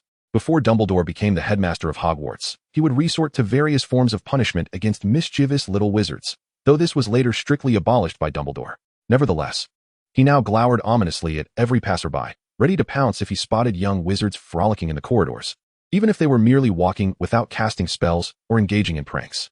Many considered his vindictiveness justified, and upon recognizing the cat belonged to Filch, some even burst into laughter. But soon, the laughter dissipated, for Filch had arrived, drawn by the commotion stirred up by the students. This was not merely due to his diligence as a caretaker. Rather, it stemmed from his perverse delight in witnessing the suffering of young wizards. As a squib, endowed with magical lineage yet devoid of the ability to wield magic, he harbored a deep-seated envy towards these budding sorcerers. What transpired here? What happened? He bellowed, casting a malevolent gaze upon the crowd, pushing his way forward. Upon spotting his cat, Mrs. Norris, grotesquely suspended on a torch bracket, he staggered backward in horror, his hands clutching his face in despair. My cat! What has happened to Mrs. Norris? He screamed, his eyes darting to the whispering young wizards, shifting from confusion to terror, then to fury. Who did this? Was it you? Were you? He seized the nearest young wizard by the collar, causing the crowd to part around him. The students were reluctant to engage with the increasingly deranged Filch. Who killed my cat? I will have their head. I will kill them. Be quiet, old man, you're unbearable, came a disdainful retort from Egio. Filch's shrill voice grated on him, and he had no intention of wasting time here. He pushed through the crowd, preparing to leave. It was you. It must have been you. Filch lunged at Egio, his glare venomous. The death of his cat had driven him to the brink of madness. To him, Mrs. Norris was akin to a beloved spouse, the sole recipient of his affection and companionship. Silence. Egio frowned slightly. He detested engaging in senseless banter with the dim-witted. Filch clutched his throat, rendered speechless, but his eyes suddenly glinted with malice. He lunged forward, only to be suspended mid-air. The students recognized this as the levitation charm. Yet freezing a moving object, particularly a person, was no trivial feat. The spell's efficacy diminished significantly when applied to moving targets. It was far more potent against stationary ones. As the crowd observed Egio raise his finger, Filch ascended even higher. Just as everyone anticipated Egio's decisive gesture to send Filch crashing to the ground, the professors, sensing the disturbance, parted the throng and approached the forefront. Egio, Dumbledore's voice resonated in a timely fashion. What is the matter? Egio turned slightly, yet his finger continued its casual descent. Oh! A low murmur of satisfaction rippled through the crowd as Filch hit the floor, rolling in pain. Filch has grown old, Dumbledore remarked with a hint of exasperation directed at Egio. Though he understood that Filch was unharmed, Egio had shown restraint, given that they had already witnessed Filch's humiliation. Remaining any longer would serve no purpose. Although dissecting a cat was far preferable to examining a troll, who would wish to undertake such an additional assignment? Just as he was about to voice his grievances to Dumbledore, a fleeting glance from Ezio silenced him, for failure to do so would result in his own silencing. Upon hearing the news, Filch was nearly moved to tears, trembling as he stepped forward, only to cast a reproachful glare at Ezio. I can assure you, this is not the doing of Ezio. Dumbledore's words somewhat alleviated Filch's resentment, while the pain he felt served as a reminder to refrain from any foolish actions in the future. This individual was unlike the other young wizards. He dared to take action, even in the presence of professors. I think it would be prudent to escort Madame Loris to the hospital wing, Filch Pomfrey knows how to care for those who have been petrified, and of course, so does the cat. This will facilitate Madame Loris' recovery. Dumbledore spoke calmly, his words effectively persuading Filch to depart. Perhaps we could discuss other matters. With a wave of his hand, the blood-red inscriptions on the wall vanished, and he nodded to the professors before leading Ezio away from the corridor. This year has truly been lively. It seems Hogwarts lacks no amusement, does it, Professor? Upon arriving at Dumbledore's office, Ezio leisurely reclined in a chair, feeling somewhat drowsy after a satisfying meal. While we have received some unfortunate news, we have also been graced with a piece of good news. Dumbledore appeared unfazed by the revelation. Perhaps, in his eyes, Hogwarts was perpetually entertaining, with incidents involving defense against the dark arts professors occurring year after year. We have missed one Horcrux, yet it seems another has presented itself. The Chamber of Secrets was opened 50 years ago, long before I became headmaster. The then headmaster believed Hagrid was responsible, leading to his expulsion. I intervened to keep Hagrid on as the keeper of keys and grounds. Truth be told, I feel somewhat remorseful toward Hagrid. You do know who truly opened the chamber back then, do you not? Ezio lazily inquired. So, you owe Hagrid a vindication? I indeed erred, Dumbledore sighed. However, at that time, I lacked the conclusive evidence to prove that Tom was the true instigator of the chamber's opening. I knew he possessed Parseltongue and was the most likely candidate to be Slytherin's heir. Yet I could not rely solely on this circumstantial evidence to sway others to believe my words. Similarly, Tom could not use his one-sided accusations to burden Hagrid with that blame. This is the plight of youthful intent thwarted by powerlessness, is it not? Ezio expressed understanding. In that regard, Hagrid should indeed be grateful to you. Without your assistance, he would have likely borne the brunt of the blame. I was not particularly young 50 years ago, yet I was indeed incapable of what I can accomplish now. Regrettably, Grindelwald lacked the inclination to meddle in such affairs and possessed little compassion. Dumbledore was no hot-blooded crusader incapable of tolerating injustice. The incident that transpired 50 years ago in the Chamber of Secrets resulted in the death of a Muggle-born witch, the ghost in the girls' lavatory, moaning Myrtle. I do not wish to witness a recurrence of such tragedies at Hogwarts. I would abhor the loss of any student's life. Is there a fee for your services? Ezio rubbed his hands together, remarking that his fees were not insignificant, especially after the professor inadvertently erased the most crucial clues for him. A grin spread across Ezio's face, indicating that an increase in payment was necessary. Dumbledore's brow furrowed, his calm demeanor faltering. Are you referring to the writing on the wall that I supposedly destroyed? He asked, realizing what Ezio was alluding to. Surely, you must be unfamiliar with the concept of a police dog? Ezio tapped the armrest of his chair, a playful glint in his eye as he continued. The olfactory capabilities of dogs are estimated to be between 10,000 to 100,000 times more acute than those of humans. Certain breeds, such as bloodhounds, possess the ability to track scents that linger for days. Their sensitivity can reach an astonishing 100 million times that of a human, allowing them to discern scents diluted to a trillionth of their original concentration, akin to a single drop of blood dissolved in a swimming pool. If the writing remained, and the killer's clues were still present, a dog could easily solve the case. Conveniently, Lu Wei is an excellent dog. With the enhanced sense of smell typical of three-headed canines, it could locate the perpetrator within 10 seconds if we gather the students. Dumbledore, wise as he was in matters of magic, found himself ensnared in an area of ignorance, for the magical realm lacked any semblance of police dogs. It seemed as though Ezio had committed a faux pas. Dumbledore managed a slightly awkward smile, sipping his drink to mask his expression. We can only be grateful that the first victim was a cat. However, regrettably, Lady Loris bore the sense of too many individuals. This cat roamed freely around the school, making it quite troublesome. Finding clues on it would be far more challenging than deciphering the writing left by the murderer. Moreover, you had Filch carry it away, which complicates matters further. Madame Pomfrey has a penchant for cleanliness, and I suspect she might insist on giving that cat a bath. I hope we can apprehend the killer before a second attack occurs. Should the next target be a student, I dread to witness such an event unfold. And what of the reward? Ezio inquired, fixing his gaze on Dumbledore. Surely, you do not expect to receive my services without compensation, Professor Dumbledore? I have heard you have encountered some difficulties with your own spells. Dumbledore was indeed capable of providing a reward, while Ezio was not particularly concerned with monetary gain. He valued knowledge, which was an invaluable treasure. I can spare some time on Saturday afternoons. That would be most agreeable. However, I cannot guarantee that I will resolve this matter before the second attack occurs. It will depend on luck. And is there even to be a second attack? Ezio hesitated to make any promises, as events recorded in the original narrative had shifted significantly since his arrival at Hogwarts. He could not assure that Ginny Weasley remained the holder of that diary. The storyline had transformed, and his eagle-eyed vision could not directly identify mission targets. As that was a convenience of the game's design, he had only acquired a fraction of the skills from the Assassin's Creed. I trust in your abilities, Dumbledore affirmed, holding a steadfast belief in Ezio's prowess in capturing clues. Compared to himself or other professors, Ezio was likely to uncover leads more swiftly. Ezio waved his hand dismissively. Dumbledore had not declared the discussion concluded before agreeing to provide him with additional lessons. Given this, it would not be unreasonable to request an advance on the reward, would it? The new task has been activated. Find the key to the secret chamber. Task difficulty. Task reward. Edward James Kenway's golden flintlock pistol, maximum of 4 in the arsenal. Upon glimpsing the task reward, Ezio momentarily paused. It is now the late 20th century. What is the meaning of presenting me with 4 flintlock pistols? Have I run out of ammunition for my Desert Eagle, or has my Gatling gun run dry? A sudden pang of toothache struck him, yet upon reflection, the task's reward seemed somewhat acceptable. Certainly preferable to receiving a box of smoke bombs or a set of throwing knives. His standard-issue assassin's cloak had been provided after completing hundreds of tasks, and at least this firearm possessed some collectible value. He cast the task aside, recognizing that low-tier missions were hardly worth his time. However, it served as a reminder that the completion difficulty was minimal.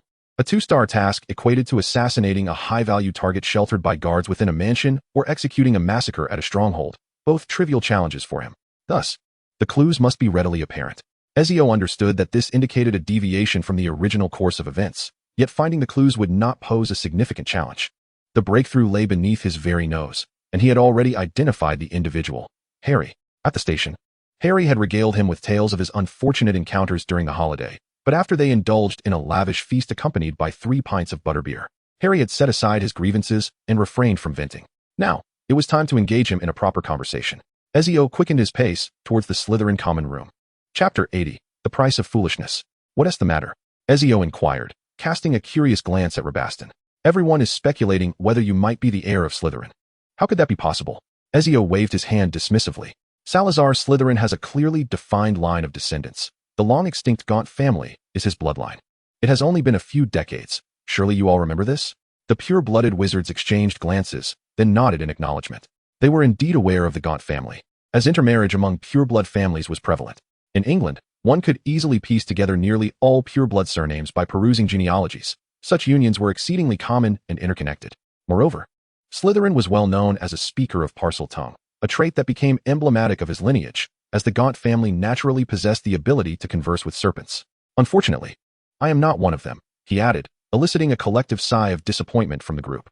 Slytherin's little snakes were equally disdainful of Filch and his cat. It was truly unfortunate that Mrs. Norris was still alive. Upon hearing this, Rabastan couldn't help but chuckle and shake his head. We are all nearly overwhelmed with work. Who has time to unlock any secret chambers or engage in pointless pranks with Filch's cat? The crowd soon dispersed, and the common room was filled with the sound of pages turning and the scratching of quills against parchment. Approximately 40 minutes later, the dormitory door swung open, and Harry entered, clutching a collection of books and parchment inscribed with notes. After depositing his belongings onto the bedside table, he approached. Egio, do you have a moment? There are some matters I wish to discuss with you. Speak, Egio replied, closing his notebook and turning to face Harry. Harry glanced at the door before lowering his voice. You mentioned earlier that the descendants of Slytherin are all parcel tongues, capable of conversing with snakes. Is that true for you? Egio feigned ignorance, fully aware that he had brought this up in the common room to prompt Harry's inquiry. Harry recounted his experience at the zoo, recalling how he had spoken to a snake and caused its glass enclosure to vanish during Dudley's birthday outing. However, the Potter family is not of Slytherin lineage. Perhaps you should investigate whether the Potter ancestral home still exists. You are the last heir of the Potter family. Delving into your family tree might yield some clues. I am uncertain if there was any intermarriage between the Potter and Gaunt families. There are rumors that the Potters are descendants of Gryffindor, though their credibility is questionable. Stinchcomb's Linfred was a pioneer in potion making. I stumbled upon references to him in a book, and he might be among your ancestors. Nevertheless, the likelihood of inheriting parcel tongue through your bloodline is rather slim. Your ability to communicate with snakes is likely linked to that individual. You mean Voldemort? Harry's eyes clouded with confusion as he touched the scar on his forehead, struggling to accept this notion. In the Chamber of Secrets last year, you must have recognized that you share an extraordinary connection with Voldemort, correct? Quirrell, possessed by Voldemort, was injured upon contact with me. His head turned to ash in my hands. Harry vividly recalled the events from months prior, during which Professor Dumbledore had discussed with him in the hospital wing, explaining that his mother's magic had shielded him at that moment. Her love left a magical imprint within him, protecting him from the killing curse. A safeguard that remains effective to this day, preventing Voldemort from harming him. I once thought this was something Harry struggled to articulate. Perhaps Professor Flitwick had mentioned in class the elements that could influence magic: emotion, magical power, and incantation. Love is the most heartwarming of emotions.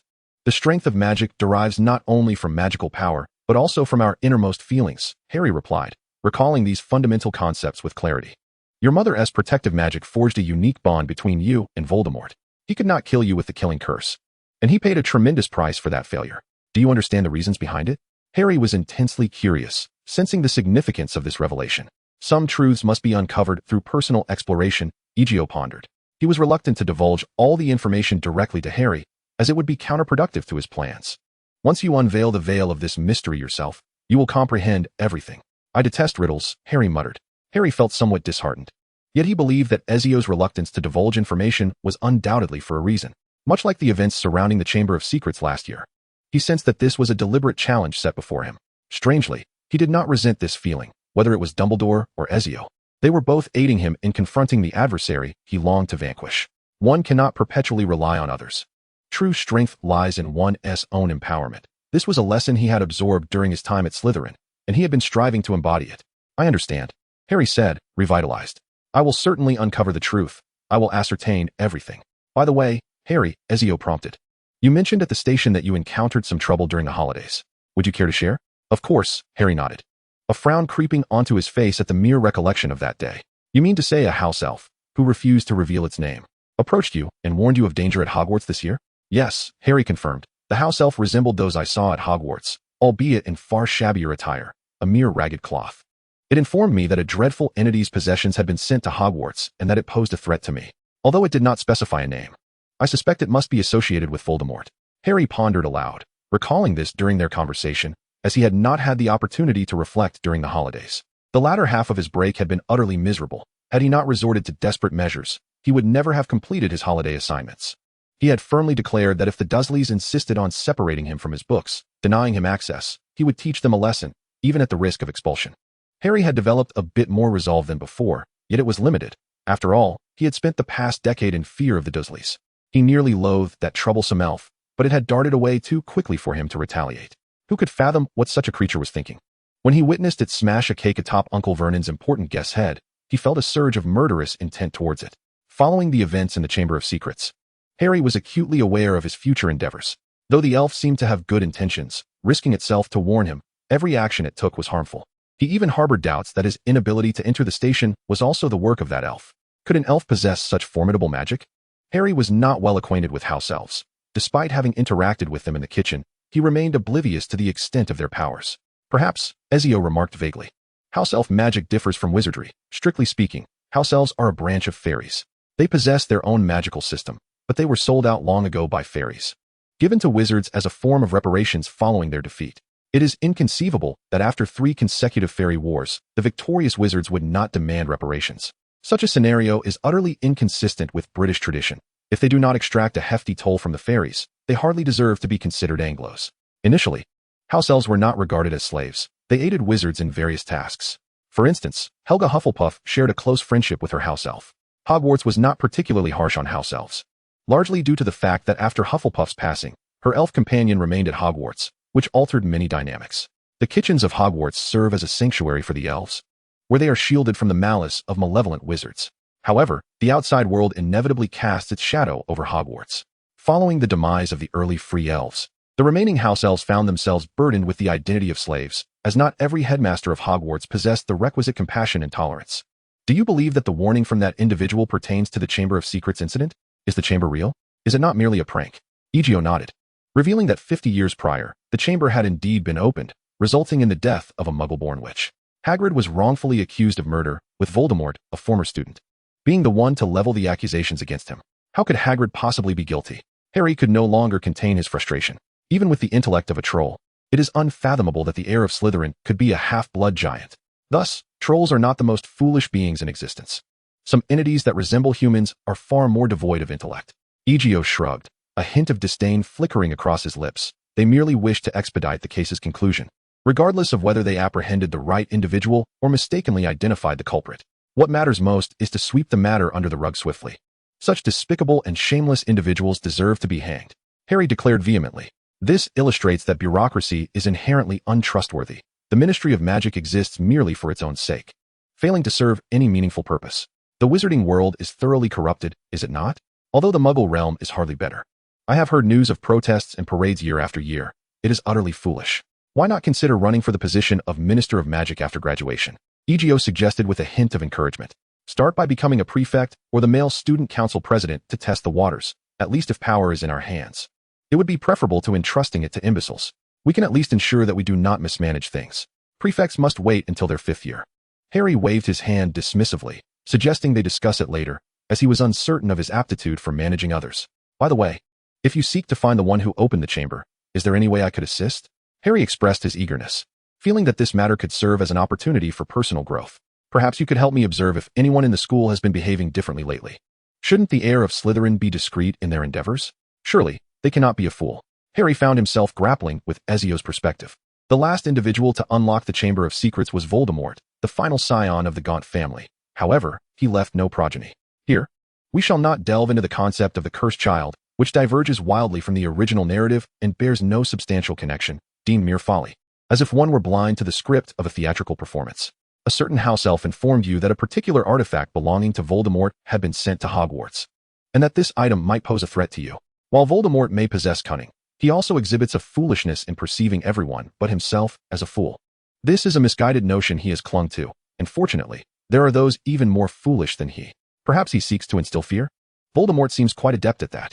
Harry contemplated another possibility. Was it not Voldemort who, by cursing his own name, created a climate of terror, compelling those who uttered it to be hunted by Death Eaters? Even now, people refrain from speaking his name, referring to him as the Dark Lord. Perhaps this is an inescapable quirk of his malevolence, yet does it not also reflect my earlier assertion? Ezio shook his head. To regard everyone but oneself as a fool is a foolish act indeed. His arrogance has reached excessive heights. The events of the past shall not unfold once more at Hogwarts. This time, he shall pay the price for his hubris and folly. Chapter 81. Your genius is about to expire. It is often said that rumors cease with the wise. Regrettably, the vast majority of individuals in this world are not wise. The tendency to echo the sentiments of others is all too common. Within Slytherin, Ezio wielded enough prestige to command belief in his words, transforming obedience into an unspoken rule of Slytherin, for defiance would incur punishment, while compliance would yield rewards. However, such a dynamic did not exist within the other 3 houses, giving rise to rumors. As long as one is willing to impose something upon another, countless excuses can be conjured to justify belief. The phrase to add a crime without cause encapsulates this truth. Certainly, there are those at Hogwarts who harbor disdain for Ezio, and they are numerous. Not all relish the competitive spirit. Slytherin's ambition stems from an intrinsic drive for success and glory, a trait not universally shared by the students of the other 3 houses, many of whom prefer to languish in complacency. Moreover, they lack the internal incentives that Slytherin possesses, resulting in a natural deficiency of motivation. The so-called heir of Slytherin has ignited discontent among some regarding Ezio. This legendary heir is purported to eradicate those who contravene Slytherin's ideals, specifically, wizards of Muggle descent. Yet, in the retelling, this notion has morphed into the idea that Slytherin despises fools, and his heir shall expel those imbeciles from Hogwarts, or even eliminate them. Upon entering the school, Ezio exhibited an unwavering intolerance for imbeciles and fools. His presence led to the expulsion of numerous students from Slytherin, who transferred to other institutions, as he never concealed his disdain for such individuals. The events of the past year serve as testament to Ezio's intent to eradicate the unworthy, a notion he has actively pursued. In stark contrast, it became evident that no one embodies the essence of the Slytherin heir more than Ezio himself. Perhaps out of fear of his retribution, some Slytherin students set a precedent for their departure, or perhaps they dreaded the prospect of him committing even more heinous acts, such as engaging in brutal murder. 50 years ago, the news of the Chamber of Secrets reopening spread inexplicably, and the occurrence of student fatalities became known. The terror surrounding this new generation of Slytherin heirs escalated, leading them to consider expelling this individual before he could act against them. Who could be more malevolent than he? Do you truly believe he lacks the courage to kill? He made himself scarce last year, and I wager he was in search of the chamber, which he has now discovered. Filch's cat has perished. He shall be next. He is utterly ineffectual. Why are you not concerned for yourself, Weasley? As Ron proclaimed to everyone that Ezio was the Slytherin heir capable of committing a multitude of wicked deeds, a sharp retort came from a Gryffindor lion, unable to tolerate his cacophony. Are you really so foolish? If he were indeed the Slytherin heir, you would be the first to perish. I am pureblood. Ron's lips quivered slightly, yet he defiantly responded, even if you were to target me, I would rank behind you. You should be the one truly worried. Moreover, Ron suddenly puffed out his chest, declaring, I previously found the material so simplistic and devoid of challenge that I had no desire to study. I could easily peruse a book, glance at it, and complete any assignment without effort. He slapped a stack of parchment filled with writing onto the table. I merely needed to apply myself a little more to complete the work. Yet you haven't even managed half a paper, have you? Struggling to assemble such a multitude of letters must be quite taxing for you. Sitting nearby, Seamus, who had initially ignored him, chimed in with a mocking tone. I hope you make more errors this time. Otherwise, Professor McGonagall will catch you for plagiarizing your homework. Gryffindor has no points to spare for you. Ron's face flushed crimson as he pointed a trembling finger at Seamus, clearly incensed. Just wait and see, he declared, seizing the stack of parchment and turning to leave. In an effort to impress Professor McGonagall, he had copied the unedited version of his assignment, harboring unwavering confidence in Tom, who had informed him of his former role as the president of the Hogwarts Student Council. In Ron's eyes, he was now a replica of Bill, equally as clever as his older brother. Seamus merely scoffed at Ron's departing figure, having spent a year as his roommate. He was well aware of the character of this individual. Actions speak far more eloquently than any boastful claims. An incident or two may be deemed coincidental, yet a pattern of such occurrences compels one to believe in the individual's own abilities. Ron's reputation within Gryffindor has undergone a remarkable transformation. The lad who once only incurred penalties for the house has now earned points through the commendable completion of his assignments. Oh, Tom, how splendid our achievements are. I find myself capable of casting spells without a wand, and no longer must I toil over copying assignments. Of course, I can assist you in any endeavor. If one can only offer assistance through mere handwriting, then these two feats cannot coexist. Ron wholeheartedly agreed, bursting forth with an unprecedented enthusiasm, nearly always pressing his journal against his chest, emptying his mind to chant Tom's name, beseeching him for aid, though he occasionally experienced peculiar sensations akin to a sudden chill. As if something were possessing him, Tom reassured him that there was no cause for concern. This was merely a sign of awakening. After savoring the benefits bestowed by the journal, Ron unreservedly opened himself to Tom. Progress exceeded even Tom's expectations. He had anticipated spending a year to secure Ron's loyalty. Yet within less than a month, Ron had firmly established himself. However, Ron, you have been working exceedingly hard lately. I believe you ought to take some time to rest. Indeed, I concur. I have been laboring intensely, and you cannot fathom the effort expended on those assignments. Fortunately, you have unlocked my potential. I never imagined I could cast spells without a wand. Surely, that is the mark of a true genius, is it not? I am a genius, merely having lacked the knowledge to harness my gift until your guidance. Indeed, a genius, ha ha ha. Tom echoed, for he was indeed a genius. Once this fool willingly offered up his soul, he gained the power to influence the body and even pursue his own desires through it. You are undoubtedly a genius. I have never misjudged you. All you required was a slight nudge. You possess considerable magical talent. Stifling his revulsion, Tom delivered his flattery. After a month of interaction, he had completely grasped this fool's nature. A few insipid compliments were enough to bring him unbridled joy. So, am I now capable of dealing with that insufferable Egio? I am now far superior to him, far more intelligent, am I not? Why are you so eager to rid yourself of him? Tom inquired gently. It is precisely because of that wretch. My father was nearly dismissed by the Ministry of Magic, and it was his fault my wand broke. Moreover, suddenly filled with rage, Ron slammed his hand on the bed. Fred and George have amassed such wealth, yet they do not share a single coin with me. I am their brother. Such spiteful and miserly behavior must certainly be a lesson imparted by Egio. I witnessed that fellow conversing with Fred and the others, undoubtedly speaking ill of me. He harbors jealousy towards me. He has always been envious of me. He is sowing discord among my kin. Fred and George ought to treat me better. After all, I am their beloved younger brother. Oh, indeed, Tom said softly. He is a malicious Slytherin, reveling in the discord he stirs among brothers. It brings him great pleasure. So, how do you intend to deal with him? Am I not in your company? My dear Tom, with your remarkable prowess, you must have devised a plan to expel him from Hogwarts, have you not? Once he is gone, I shall be the most formidable individual in the school, and I can advance a year, entering 5th year next year, and even becoming a prefect. In just another year, I could ascend to the position of president of the student council, just like you.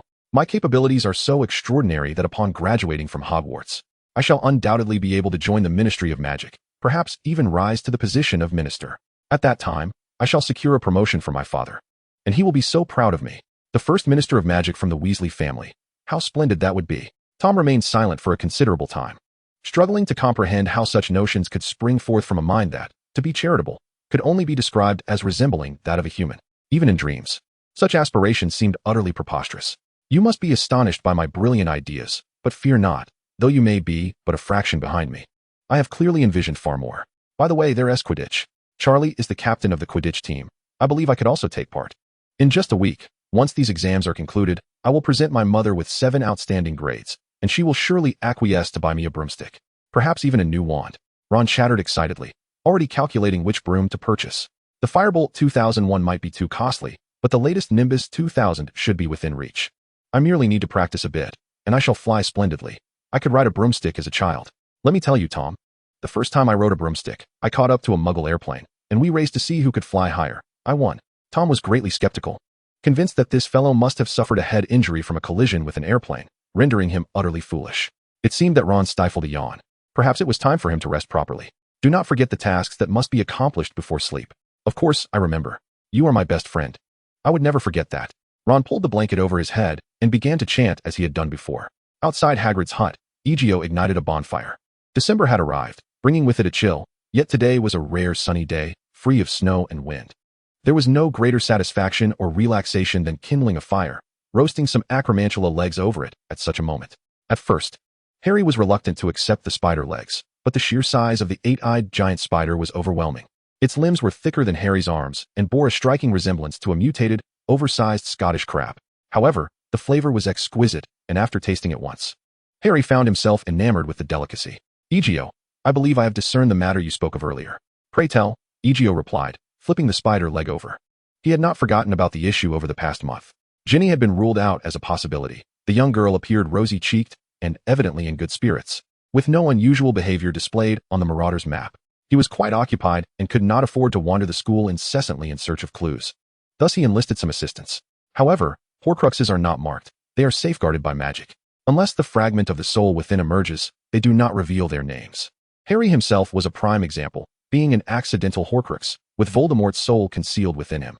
Only individuals like Quirrell, who became possessed by Voldemort's spirit, would have Voldemort's name appear on the map. I had previously observed several suspicious individuals, yet ultimately, they were proven incorrect. However, there were indeed some who exhibited abnormal behavior. Harry rested his chin in his hand, contemplating. I believe the likelihood of him being the culprit is low, yet if one were to speak of anomalies, he would undoubtedly be the most peculiar. Thus, I inquired with Neville, the boy who lost his toad on the train, who happened to be Ron's roommate. Even if Ron were to suddenly awaken to the truth, I felt it improbable that he could change so rapidly. There exists the possibility that he is not foolish, considering his brothers are quite accomplished, and perhaps his previous antics were merely a phase. Nonetheless, I sensed the transformation was too swift, as if he had ingested knowledge itself. After dismissing all impossibilities, the remaining options, no matter how bizarre, are indeed the ones closest to the truth. Egio took a small knife and sliced open the shell of the spider leg, applying some sauce he had procured from the kitchen inside. To be honest, I had overlooked him. It was my oversight. Egio shook his head, realizing his lapse, but fortunately, he was not alone in his search. In addition to Harry, he had enlisted several students from Slytherin to act as his eyes and ears, spanning various grades throughout the school, an endeavor made easy since he had taken command of Slytherin. You seem exceedingly busy. I sense you are more fatigued than last year. I cannot fathom how many burdens you have taken upon yourself in secret. As friends, I hope to be of assistance to you. Harry spoke earnestly, always the considerate and helpful child he had been.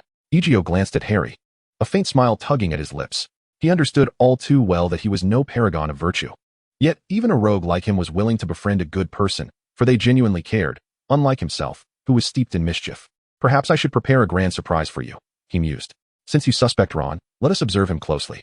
Ezio withdrew a tattered piece of parchment from his pocket. The current Marauders map could be utilized without the need for a spoken incantation, and Ezio had discerned some of its functionalities. With a gentle tap of his finger upon the map, a line of ink materialized, revealing Ron's full name, Ronald Bilious Weasley.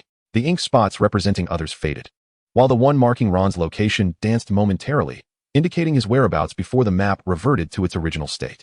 What is this? Harry inquired with curiosity. Does this map reveal people's locations? It's the Marauders map. I acquired it from Fred and George.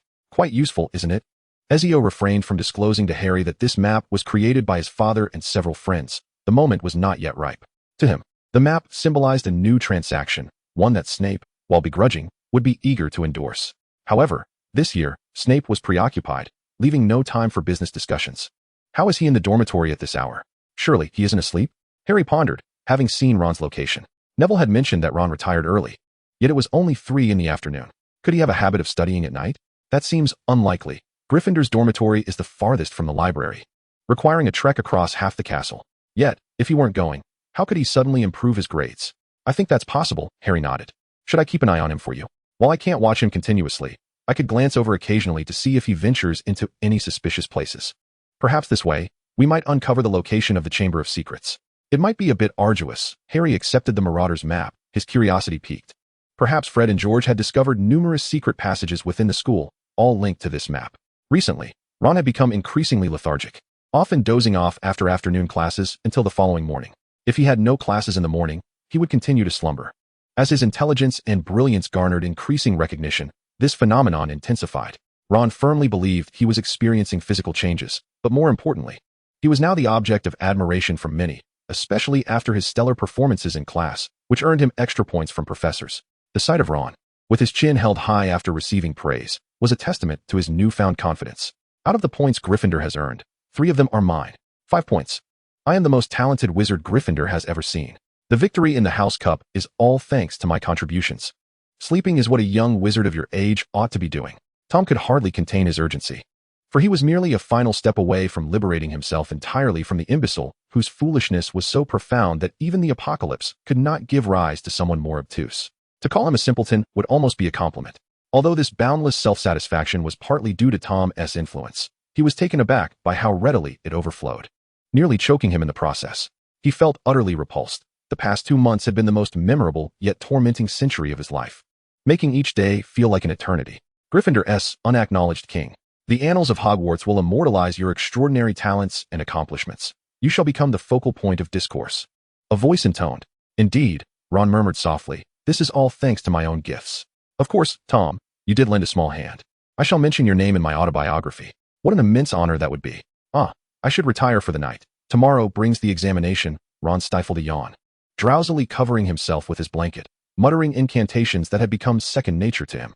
Tom, having grown weary of insults, had abandoned this practice after their initial encounters. No matter how many volumes of Slytherin's infamous retorts he perused, he could not muster a phrase that would adequately describe this fellow. A peculiar thought flickered in his mind. Why is it wrong for purebloods to be Slytherins? Chapter 82, The Chamber of Secrets, Tom, the Basilisk, and the Living Slytherin.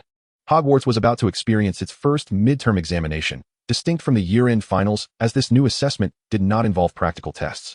Due to the exclusively written format, the 7 subjects could be completed in just 2 days. For every gain, there is a price to pay. In a world where even the notion of equivalent exchange is a mirage, what is fairness but an illusion of idealism? After enjoying nearly 2 months of genius status, it was time for Ron to repay his debts. Following the conclusion of the morning's transfiguration exam, the young wizards surged into the great hall in droves. Some wore expressions of dismay, while others were so elated they could hardly contain their excitement. The air was filled with the incessant sounds of classmates comparing answers, creating a cacophony of noise. Harry, breathless, sprinted towards the Slytherin table. Egio, he's missing. He didn't show for the exam. I just heard from Professor McGonagall. I asked her, and she told me. Harry glanced around before leaning closer to Egio and whispering. Ron was absent from the exam. She went to the dormitory to check, but no one was there. I couldn't find him on the Marauder's map. He has vanished. He must have gone into the chamber. Egio, we must act quickly to stop him. If he releases any creature from the chamber, we will be in serious trouble. Then let us proceed. Egio swallowed the last morsel of food, then picked up 2 sandwiches from the plate, offering them to Harry. Stay calm. It is imperative to maintain composure in times of trouble. First, let us nourish ourselves. Ezio took the Marauder's map from Harry's hands and casually tucked it into his pocket. Do you know where the chamber is?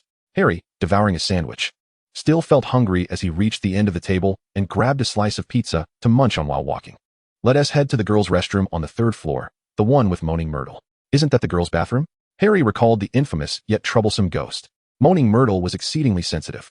If she overheard anyone whispering about her or critiquing her appearance, she would erupt in fury, either flooding the restroom or startling you while you were trying to relieve yourself. Her antics were such that even in dire moments, she would ensure your experience was anything but pleasant.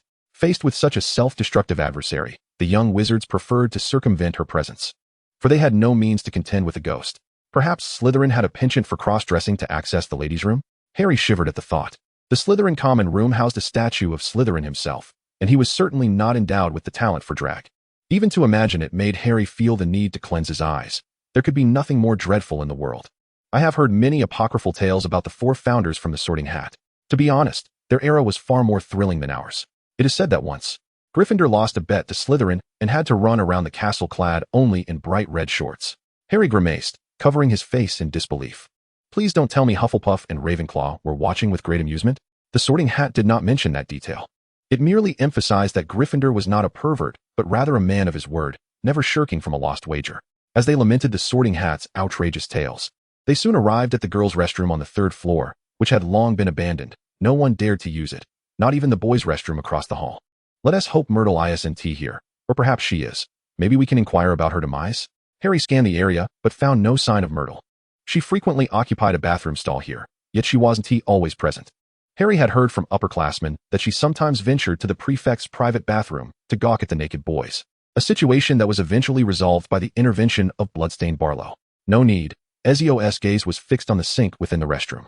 The previous occupant had left no traces of concealment. The entrance was glaringly apparent.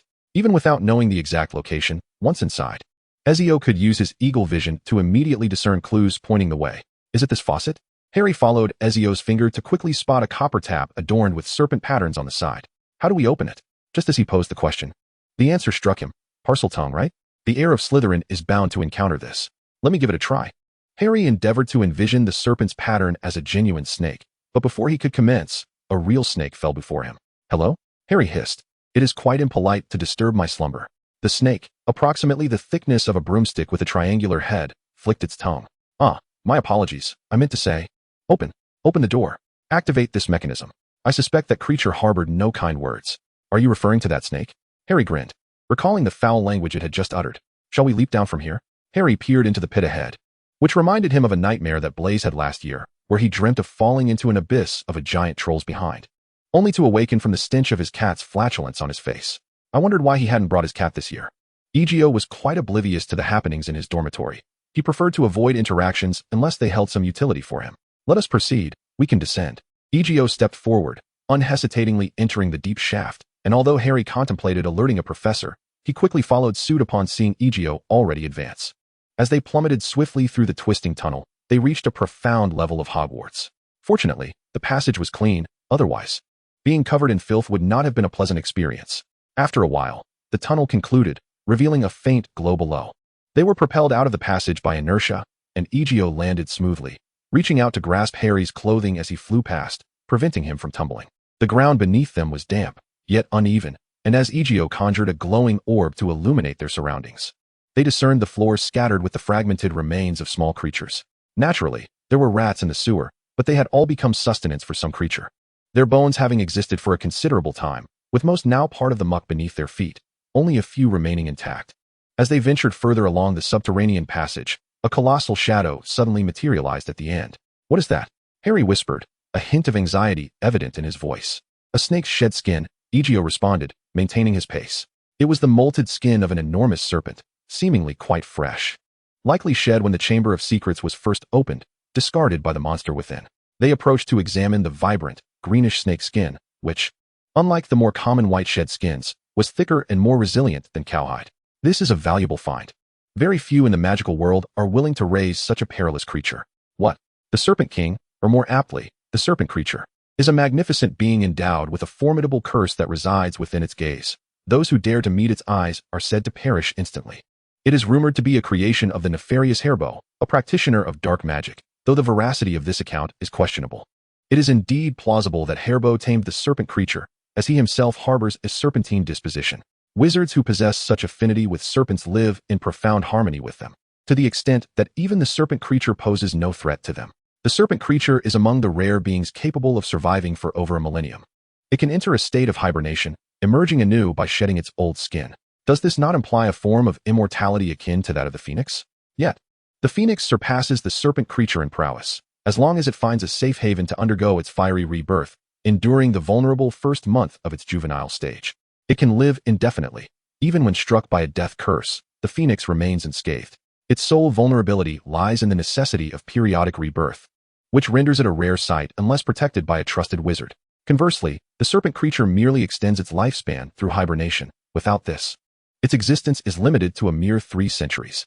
Egio, not one to squander opportunity, drew forth his wand, and with a flourish, the relatively fresh serpent skin folded itself and was stowed away in his pocket. Let us proceed. The destination cannot be far. At the far end of this vast chamber, a colossal statue emerged from the shadows. Its age was palpable, far older than the statue in the Slytherin common room, with gaunt cheeks resembling those of an elderly monkey, and sparse whiskers nearly grazing the ground. Beneath its bare, gray feet lay a red-haired boy, sprawled face down, his annoying snores growing louder as they approached. A sudden urge to turn and flee seized Harry. His brow furrowed, his expression one of profound discontent. "So, you have been inhabiting this fellow for the past 2 months?" Egio turned to a stone column, addressing a tall boy with black hair. "I sincerely hope he hasn't adversely affected you, Tom.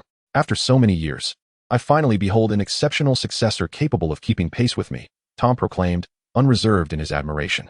"Join me in forging a glorious era. You deserve a better and greater world." "I do not engage with fools," Egio replied, his gaze steady upon Tom, akin to observing a clown in a circus. "No, a clown at least brings laughter. In those icy eyes resided only indifference." "Is that so?" Tom replied slowly. "Perhaps before we indulge in a pleasant conversation, I should first enlighten you on what it truly means to be a Slytherin. I am its unequivocal heir.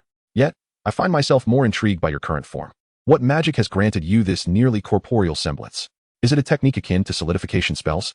Ezio scrutinized Tom's physique with a discerning gaze, as if evaluating him as a mere commodity. "You possess considerable research value," he remarked. "Congratulations, you may live a while longer." This appraising look provoked Tom's ire almost instantaneously. His once handsome visage twisted in anger, his malevolent eyes fixed intently upon Ezio, who clutched a wand, distinct from Ron's shattered one, likely pilfered from another. "I grant you the opportunity to draw your wand and duel me," Tom proclaimed, his chin raised with haughty confidence, certain that he could vanquish the audacious youth before him in mere moments. Although Ezio was renowned at Hogwarts, few truly understood him. They merely acknowledged his prowess without grasping the specifics of his capabilities, or rather, they believed him formidable in every regard. Harry found the scene before him somewhat ludicrous.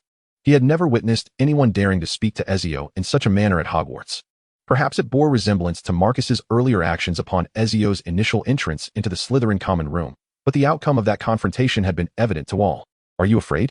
Tom smirked, tauntingly addressing Ezio, who remained motionless. "You are already dead." In an instant, Tom's wand vanished. 2 broken twigs clattering to the ground as Ezio appeared by his side, a wand adorned with emerald green patterns pressed against his body. "Heart-piercing," Ezio intoned softly. "This magic is ineffective against me," Tom retorted, abruptly turning. Yet before he could execute any further actions, the passive magical protection of the Horcrux was breached. The power of the heart-piercing curse descending upon him. He writhed on the ground, screaming, contorting like a maggot exposed to the air, emitting a shrill, agonizing wail. His once corporeal form began to turn transparent, as the soul-rending magic thrust him into an unprecedented crisis. The torment of having his very essence threatened with disintegration was unlike any suffering he had previously endured. Moments stretched into what felt like years as Tom, who had been contorted on the ground, suddenly sprang upright, transferring the spell's power to Ron, whose slumbering form twisted in agony, releasing a heart-wrenching scream.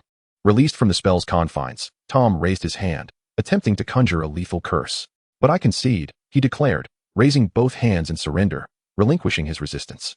For at that moment, Ezio's wand transformed, the emerald green death magic coiled around it, solidifying into a tangible form.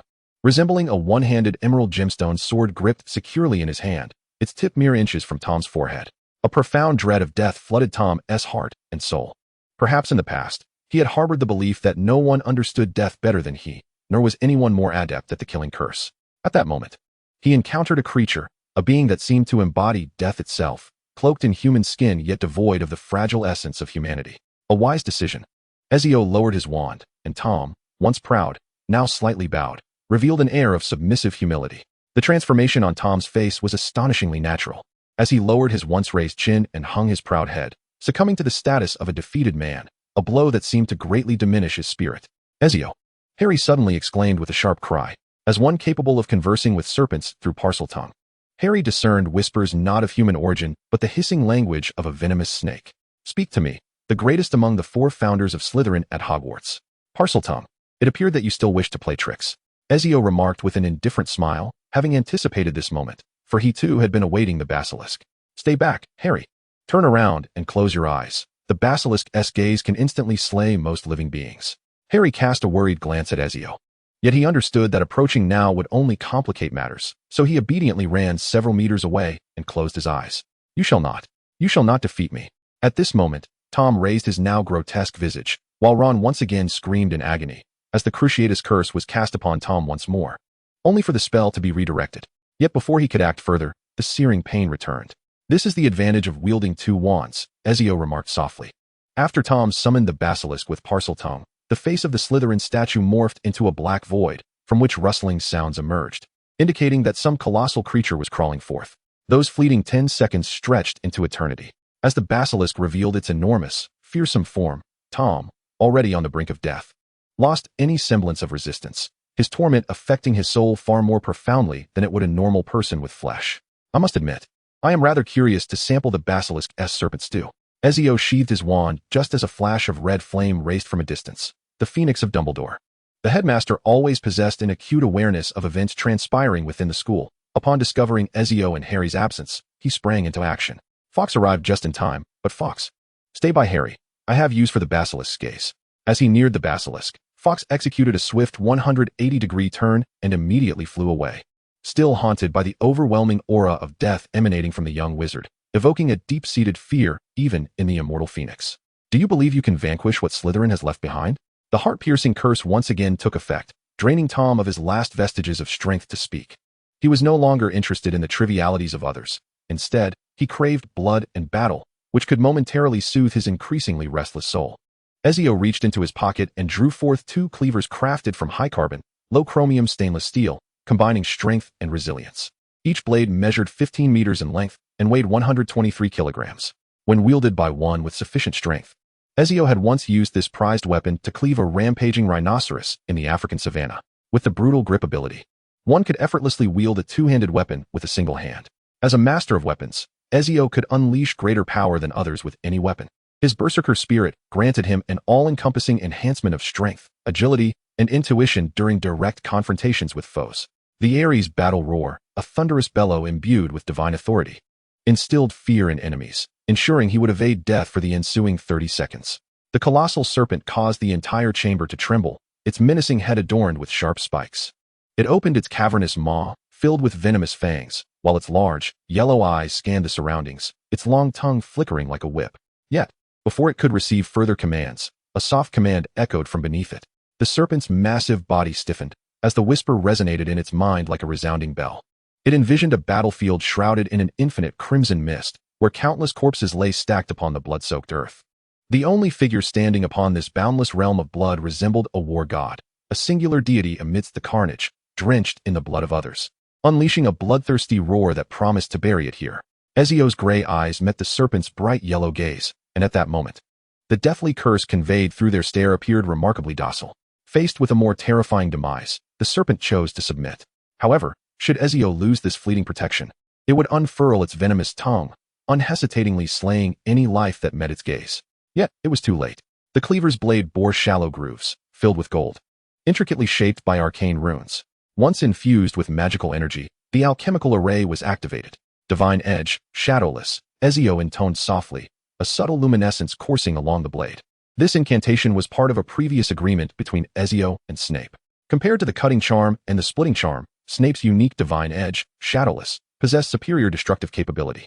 The solidifying spell was among Ezio's research endeavors, and when combined with a simple alchemical array, the magic would be more enduring when infused into the weapon, akin to the igniting oil of the Black Souls, extending the original duration from 1 or 2 seconds to 30 seconds. 30 seconds may be brief, yet it was sufficient. The 123-kilogram sword, though a Herculean challenge for an ordinary person to even lift, felt as light as a feather in the hands of Ezio. While he may not possess the titanic strength quantified in tons like that of a giant, his physical prowess among humans was incomparable. With a single stroke, he cleaved through the serpent's armored scales, dark blood gushing forth. Another strike severed flesh, exposing the pallid bones of the creature. With a fierce downward arc along the spine, the blade penetrated nearly a third of the serpent's body. Such force would have been sufficient to sever the head of a rampaging rhinoceros. The monstrous serpent thrashed its massive head, yet met with the merciless execution of a beheading strike. The enormous head crashed heavily onto the floor of the chamber, the giant serpent's writhing body continuing to struggle, but its demise was imminent. Ezio reached into the gap between the serpent's eye and socket, extracting 2 bloodied orbs, which he then placed into 2 large black glass containers. He methodically collected his spoils as the serpent's thrashing body finally succumbed, thudding heavily against the ground. "What did you just say?" Ezio inquired, having cleaned his hands, now crouching before the completely numbed and dazed Tom Riddle. "I didn't hear you." Gazing at the serpent's head, now reduced to 2 bloodied, hollow sockets, Tom appeared to lose his ability to articulate, staring vacantly, as if confronted by a specter. Now I will ask, and you shall answer. Tom slowly nodded. He had but one option left. However, the spell had been cunningly modified by him. It could siphon Ron's magical energy, life force, and even the essence of his soul through this arcane ritual. Once the offering was wholly consumed, he could escape from the diary, manifesting as a magical entity. And upon leaving the diary, he could easily craft a brand new physical form for himself. Thank you for your response, Ezio said, satisfied as he closed his notebook. He offered Tom a slight smile before plunging a sword, resembling emerald in hue, into Tom's chest. The death he inflicted was exponentially more terrifying than a typical killing curse, obliterating his soul in an instant. The diary, still affixed to Ron's chest, ignited, rousing him in excruciating agony. With a gasp, Ron awoke to the sight of the serpent's head, forever unable to find peace in death. His eyes rolled back, and he fainted. You killed Tom Riddle, didn't you? I couldn't let you do it. You were still not strong enough.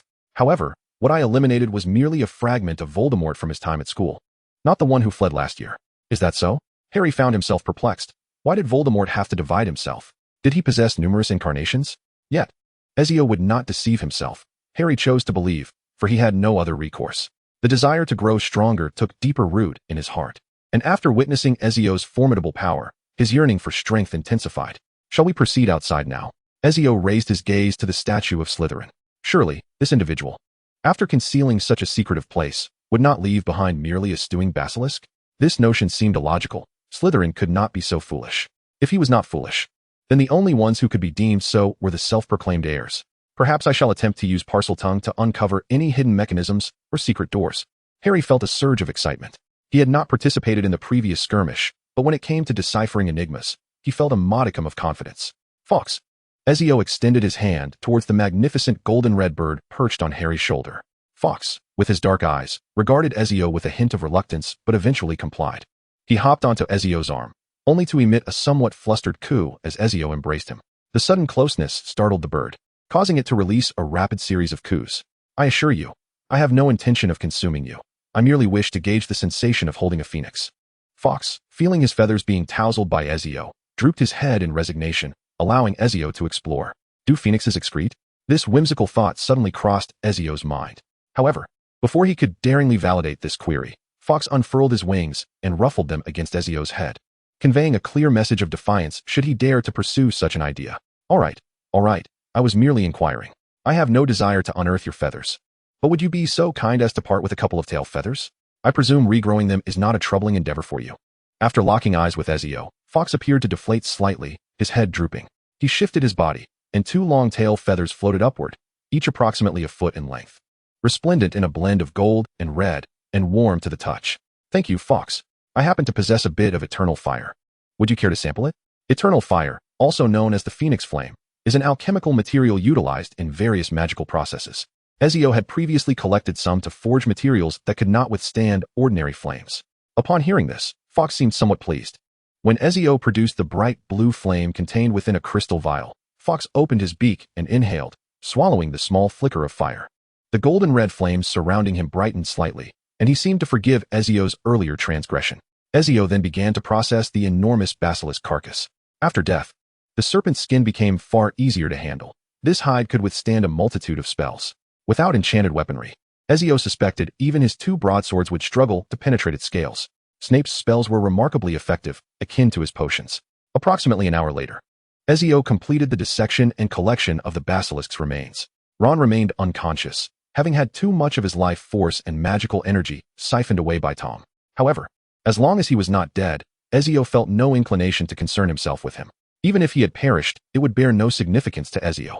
Harry, somewhat despondent, had attempted every conceivable method to discover the hidden mechanism, but had met with unrelenting failure, leaving him in a state of frustration.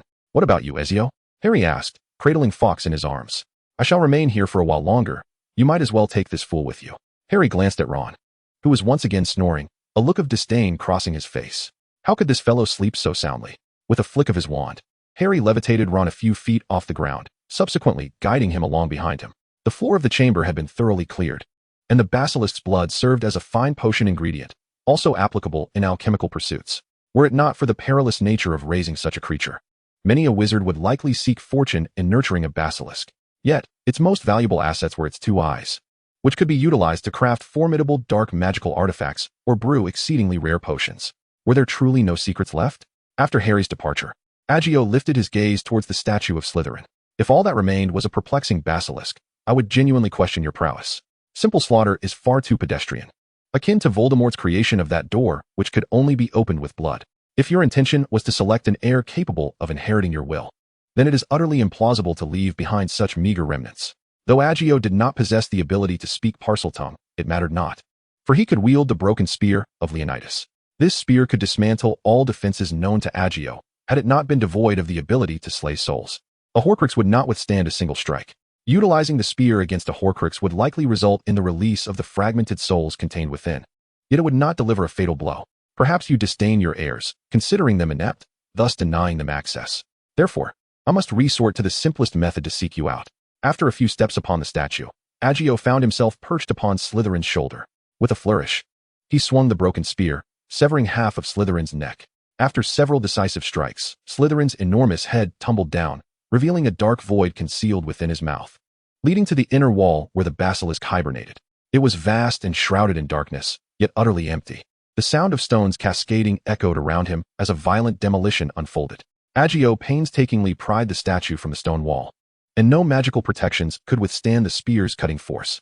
Slytherin's chest was hollowed out, revealing a passage wide enough for a person to traverse. So, you were hidden away here. A smile graced Egio's lips. What an impolite little fellow. A disgruntled voice emanated from within the passage. Egio comprehended the words, though other wizards might not. It was ancient English, the very tongue spoken by those he had vanquished during his trials in 9th century Britain. For a millennium, I have witnessed a parade of inept descendants arrive here, seeking to inherit the legacy I left behind, yet they have all proven too foolish, too ineffectual. The lad who came 50 years ago possessed some talent, yet he was a half-blood, unworthy of my tutelage. And what of you, you impudent little wretch? Ezio waved his wand, illuminating the passageway, revealing a modest chamber before him, where the voice of Salazar Slytherin emerged from a magical portrait. The room was barren, devoid of any furnishings apart from the portrait itself, yet Ezio had no intention of entering. With a flick of his wand, the broken spear of Leonidas soared into the room, cleaving both the wall and the portrait from their confines, gracefully drifting out of the chamber. What can you offer me? Ezio inquired, having placed Slytherin's portrait against the base of a statue. Knowledge, power, wealth, and glory, Slytherin replied, his voice measured. As one chosen for Slytherin House, I presume you harbor aspirations for these. I infuse the sorting hat with my thoughts. It selects those who are suited for my house.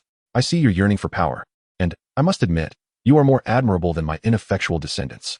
However, all of this comes with a prerequisite. I must be pure blood, correct? Ezio retorted, regarding Slytherin with a hint of disdain. Only creatures of lowly status require lineage to elevate their worth. Your notions bring me amusement. Of course, I cannot fault you. You are an ancient relic from a millennium past, bound by the limitations of your era. It appears you are of Muggle stock. Slytherin's gaze turned scornful, the previous cordiality evaporating. He harbored an obsessive fervor for pure blood supremacy, believing that only the truly exceptional wizards emerged from such lineage. Dismissing Muggles as unworthy of being called human, I find your assertions of little interest. Knowledge from 1,000 years ago may hold some value. Yet the world is perpetually advancing. Perhaps you hoard magical secrets that, a millennium later, have become commonplace. Progress is not reliant on archaeology. You overrate your own wisdom while underestimating that of future generations. Let us strike a bargain, Ezio proposed, unperturbed by Slytherin's earlier affront. In his eyes, as long as the other party held value, any discourse was worthwhile. What do you seek from me? Slytherin nodded slowly, now regarding Ezio with newfound respect. The proposal resonated with him. Acquiring his share of benefits was paramount. He surmised that Ezio's intentions might also harbor ulterior motives, yet this did not concern him. I have but one question. Where does the 12th moon rise? He inquired. I know you have been there. I saw wizards who visited that place through the mirror of Ariste. The 12th moon? Ezio responded. Ah, indeed, I am well acquainted with that. A hint of amusement flickered across Slytherin's visage. That place holds significant importance for you, does it not? Although I cannot discern the thoughts that dwell within your heart, it is evident that you care deeply for it. I had presumed Slytherin to be a man of his word. Egio raised an eyebrow slightly, realizing he had inadvertently revealed his boundaries. I beseech the illustrious wizard, one of the 4 founders of Hogwarts, His Majesty Salazar Slytherin, to disclose to me the location of that place. Egio, in a display of servility, spoke quickly, his tone and demeanor fittingly earnest, even tinged with a hint of humility. Yet, I felt it insufficient. Alas, Egio sighed, perhaps coming to understand the nature of Slytherin, a man of formidable strength, who, had he lacked such prowess, might have met his demise a millennium ago. Frankly, he loathed dealing with such individuals. Your morbid sense of amusement is truly tiresome. Yet the power of choice resides in my hands. Should you wish to uncover the secret, a price must be paid. Such a simple truth, is it not? Please me, and you shall attain what you desire. Perhaps this is why, in later years, Slytherin students would characterize you as base and unscrupulous. Your nature is all too easily misleading. Egio drew forth his wand, pointing it at the portrait of Slytherin, casting a spell of legitimacy. You do not suppose I left this portrait unprotected, do you? A malicious grin crossed Slytherin's face, reveling in the sight of those self-assured fools attempting their tricks before him, only to find themselves the ones being toyed with. Your magical protections serve to guard against harm, do they? Egio spoke with an unyielding expression, his voice icy and imbued with mechanical indifference. But what of the protection? He lightly tapped the frame with his wand. Ah, the protective spell activated, for it posed no threat to you. The magic you inscribed upon the frame is designed to counter spells that would endanger you. This is the logic behind your protective measures. Thus, a comprehensive safeguard, unassailable. Egio waved his wand, bestowing numerous protective enchantments upon the magical portrait, all of which circumvented Slytherin's protective forces, as they were deemed harmless, even beneficial. You intend to confine me within this frame by such means? Slytherin instantly discerned Egio's intent. He could not thwart it, for he had never considered this possibility. Who would guard against that which is advantageous? Indeed, yet I am acutely aware of one thing. Egio completed his incantation and then regarded Slytherin, saying, I understand that you harbor no particular obsession regarding the selection of your heir. Even if I were to abandon you here to decay, it would matter not to you. Should a pureblood descendant worthy of your approval arrive, you would not hesitate to offer assistance. Yet if none were to come, it would be of no consequence to you. Perhaps you believe that such a state renders you invincible, for you desire nothing. A naive notion. Egio rendered his ultimate assessment. He waved his wand, transforming the scattered stones into an easel, upon which he meticulously positioned the portrait of Slytherin.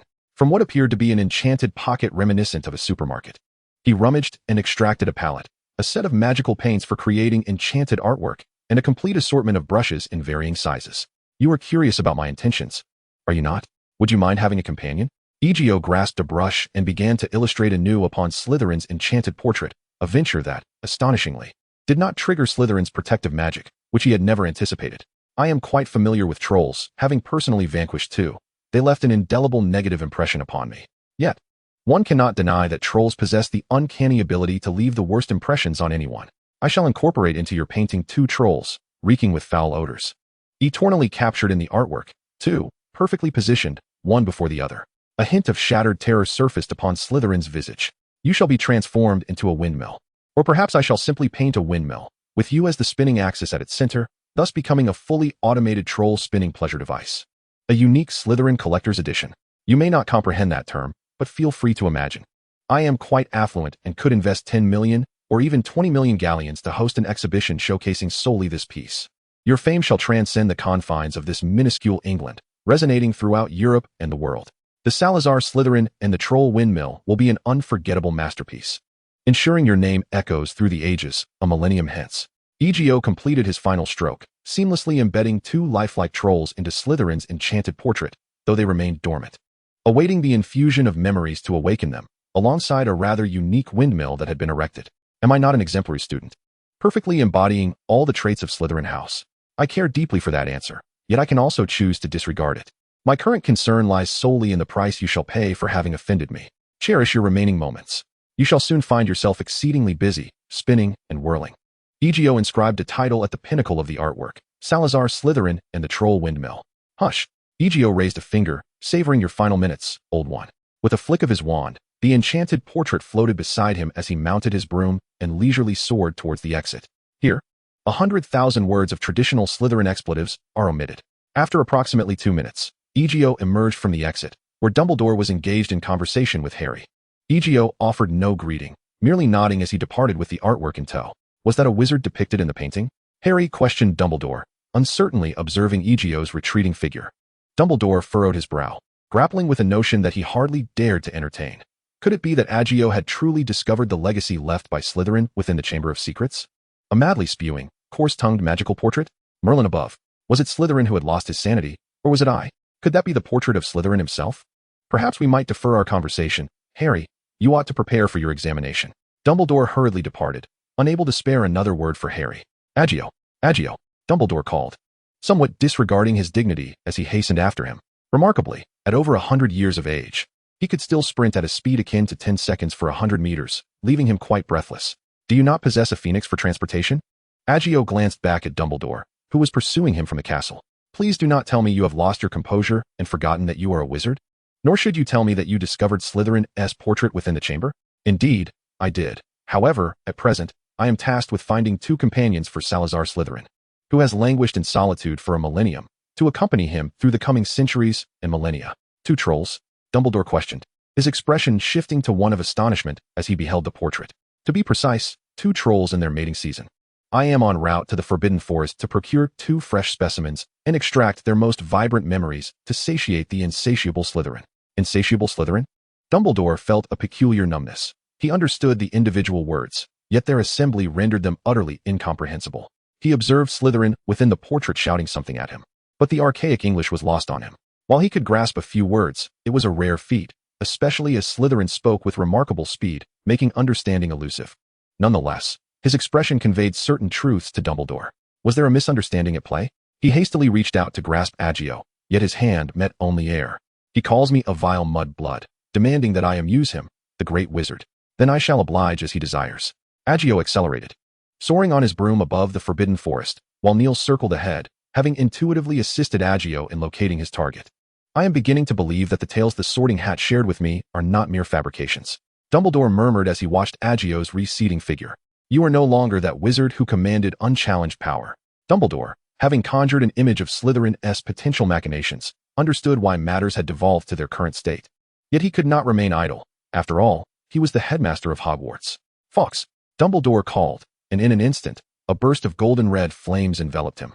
The next moment, he found himself in the vicinity of the Forbidden Forest where Egio had descended. There, a small tribe of trolls stood, but only 2 remained alive. The other 4 had been decapitated in a single blow, leaving the last 2, reduced to club-like forms, sprawled in a pool of blood. Regardless of what Ezio wishes to inquire, do inform him that he is a foolish imbecile. Dumbledore bellowed at the portrait of Slytherin, for he had witnessed Ezio extracting silvery threads of memory from the giant's mind. Do not presume he is merely trying to intimidate you. I implore you to cooperate with him in any endeavor. I am Albus Dumbledore, the current headmaster of Hogwarts. This proclamation was not directed at Slytherin, but rather intended for Ezio. Dumbledore withdrew his wand, tapping it gently against his temple, extracting a wisp of memory and inserting it directly into the painting. Slytherin stiffened. He could now comprehend the language of a millennium past. My wand resides in your possession. Slytherin glanced at Dumbledore. Are we discussing the Elder Wand? Dumbledore cast a stern gaze upon Slytherin's portrait. If you believe that my position as the headmaster of Hogwarts grants me the authority to compel my students into submission, then you are gravely mistaken, Slytherin. Dumbledore spoke with great seriousness. You must first apologize to Ezio for your previous transgressions.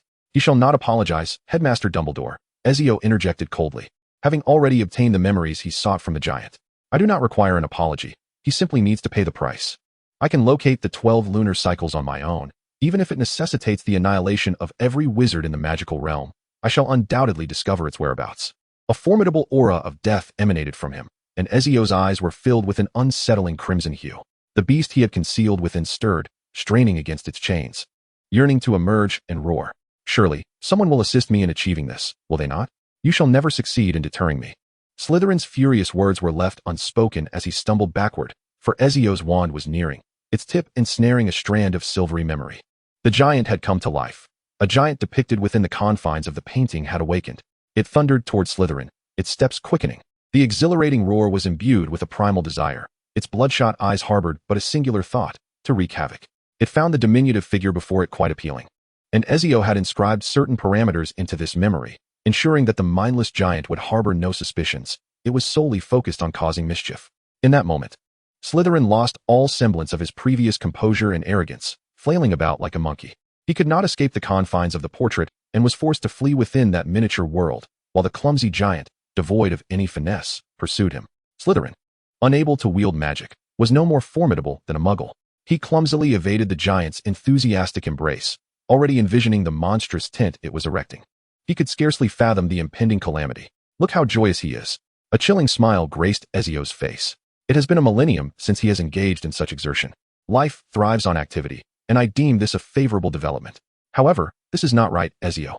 Your actions are profoundly sacrilegious. After all, he is a man, albeit one who speaks with the filth of the earth, a wretched creature oblivious to the concepts of decorum and integrity. Ezio interrupted Dumbledore, his icy gaze compelling the latter to regain his composure. In Ezio's right hand, his wand had transformed into a single-handed sword forged from emerald. Dumbledore was wholly convinced that should he utter another word, the already volatile Ezio would not hesitate to silence him, for an unadulterated intent to kill was emanating from him. Rising beyond his thigh, it was too close. Dumbledore was too near, so close that he doubted his ability to apparate away should Ezio raise his hand. The fatal curse surpassed normality, and even upon solidification into a physical form, it made his hair stand on end. I am now poised to fulfill my promise to him. Ezio inserted the second thread of memory, and the Slytherin, already in a dire plight due to the pursuit of the trolls, now found only despair in his eyes. He could not escape the relentless chase of the two trolls. Upon the entry of the second troll, Slytherin, no matter how fast he ran, could not evade the encirclement of these clumsy behemoths. He was captured. Windmill. It is a windmill. After seizing Slytherin, the troll hoisted him high, emitting a cacophony of excited and frenzied shouts. The two trolls thundered forward, dragging Slytherin closer to the windmill depicted in the painting. He was thrust inside, becoming the very axis upon which the windmill spun. The trolls emitted sounds akin to laughter as they turned the blades of the windmill, causing Slytherin to spin rapidly. Dumbledore had covered his eyes, unable to bear the sight. Yet Ezio, beside him, watched with rapt attention, his eyes nearly consumed by bloodshot veins. As the windmill came to a halt, Slytherin appeared on the verge of retching, yet the trolls had already discerned the purpose of this contraption. They happily emitted rumbling sounds before tearing away the fabric of the tent. I'll tell you everything. I'll tell you all, Slytherin screamed, succumbing to the pressure. From the very beginning, this was never a threat. All he saw in Ezio's eyes was a calm madness and an incomprehensible, chilling cruelty. He could not even conceive of Ezio as a human. He was surely something that resembled a man, yet was fundamentally not human, far more heartless than a Dementor. Dumbledore spoke hastily, desperate to avert the sight of one of Hogwarts' founders being subjected to the whims of two lustful trolls. You previously mentioned your desire to lay a bouquet of flowers before your father's grave. Nothing could be more significant than that, correct? Dumbledore waved his wand, immobilizing the trolls just before they could act, as Slytherin emitted a monkey-like shriek, his head perilously close to their grasp. What if he were the only one in the world who knew the location of that place? The tale of the 12 moons is ancient, known only to powerful wizards like him, who lived a millennium ago. Dumbledore's counsel seemed to bear fruit. The bloodshot veins in Egio's eyes gradually receded, and the beast was once again bound by chains, its chilling murderous intent dissipating, while the wand returned to its original form. Egio stood in silence for a moment, then retrieved his brush, painting a campfire beneath the windmill. The flames licked at Slytherin's body without igniting it. This will warm you up. Soon, the ogre will have the luxury of self-heating, a splendid contraption indeed. You had better divulge everything to me, Slytherin. My patience has worn thin, and this is your final opportunity. Slytherin's countenance darkened as he nodded silently, cautiously struggling away from the windmill, then almost teleporting in his haste to flee to the farthest corner from the ogre's domain. Now we can converse properly. Dumbledore sighed in relief. Let us proceed to my office. This is not a suitable place for discussion. Phoenix flames ignited once more, whisking the two away from the repugnant lair of the ogre. Chapter 84. Ancient Magic, the 3 Sacred Relics, and the Lunar Gem. Warm water, is it? Shall I add a touch of honey? Dumbledore spoke with a pleasant demeanor. For sweetness brings joy. Perhaps I shall come to enjoy it in time. Egio shook his head. He had recovered from his earlier unsettling state. He despised the moments when he lost control, but it was the price to pay, the cost of acquiring power. Initially, he approached the trial space with a playful mindset, harboring a slight desire for strength, though not overwhelming. He engaged in basic daily training, honing the fundamental skills of an assassin.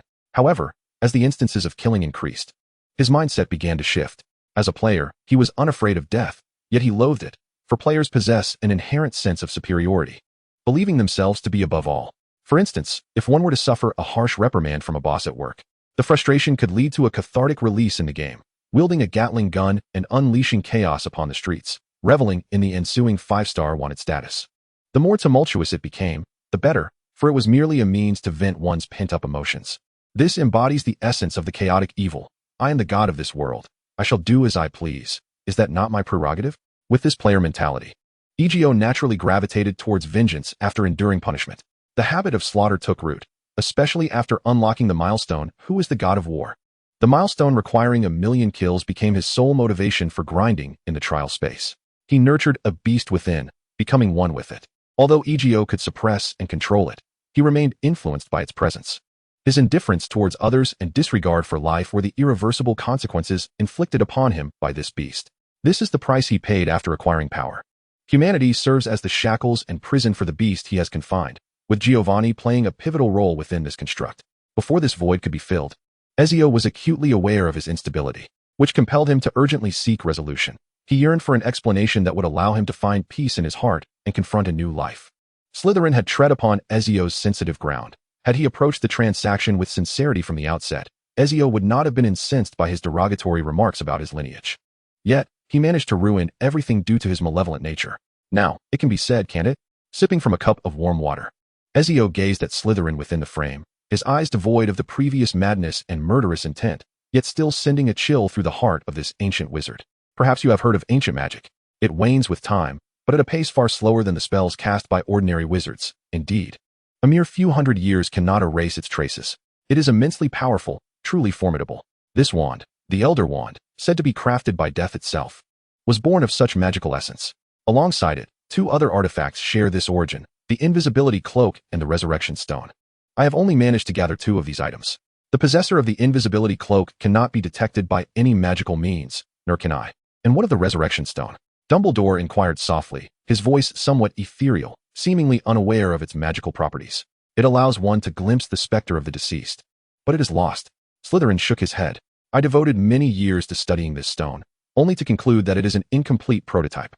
It was originally intended to emulate the effects of a time turner, pulling the souls of the deceased from the past into the present and reviving them. However, the Resurrection Stone is incapable of such feats. It can merely summon a recorded apparition of magic, incapable of genuine communication. Do not delude yourself into thinking you can reverse death. Magic is not an omnipotent force. Slytherin's voice carried a note of gravity. The Resurrection Stone does not possess the power you seek. However, this wand is somewhat unique. It allows those unable to wield such miraculous magic to gain a semblance of its enhancement. When utilizing this wand, any spell can be exponentially amplified, achieving feats beyond the reach of ordinary magic, albeit with limited intensity. It cannot guarantee eternal victory. It merely grants you a slight increase in strength. As for the 12 moonstones you cherish, they are akin to these 3 sacred relics, though their individual effects are significantly weaker. Each moonstone harbors a unique magical essence. It does not possess the legendary power to liberate the moon from darkness, yet it can temporarily bestow magical abilities upon non-wizards. Should one gather all 12 moonstones, any non-magical being would be granted the ability to cast spells permanently. I once gathered them and successfully conducted an experiment. These stones are consumables, and their blessing can only manifest a maximum of 12 times. When I received it, it had already been depleted. I experimented thrice, leaving but one final opportunity. However, my interest in that object was rather tepid. I stored the remaining gemstones in a laboratory of mine. These 12 stones possess a faint resonance ability. Should that little thief desire to utilize them, he will undoubtedly locate my laboratory. Where is it? Dumbledore cast a pained glance at his old chair. At the moment Egio posed this question, the armrest of the chair cracked under pressure. Egio's demeanor belied his calm facade, a fact that Slytherin acutely perceived. This weighty silence lingered for a considerable time. My recollection of the moonstone stems from my prior studies. It signifies ancient magic and miraculous power, which, for me, is the very reason the moonstone merits research. Go enjoy the ogre windmill. Egio rose, his tone icy as he spoke, tapping his wand against the frame to release the ogre's confinement. You despicable, revolting piece of filth. Slytherin erupted in fury, exclaiming, I have divulged all that I know. You filthy little wretch.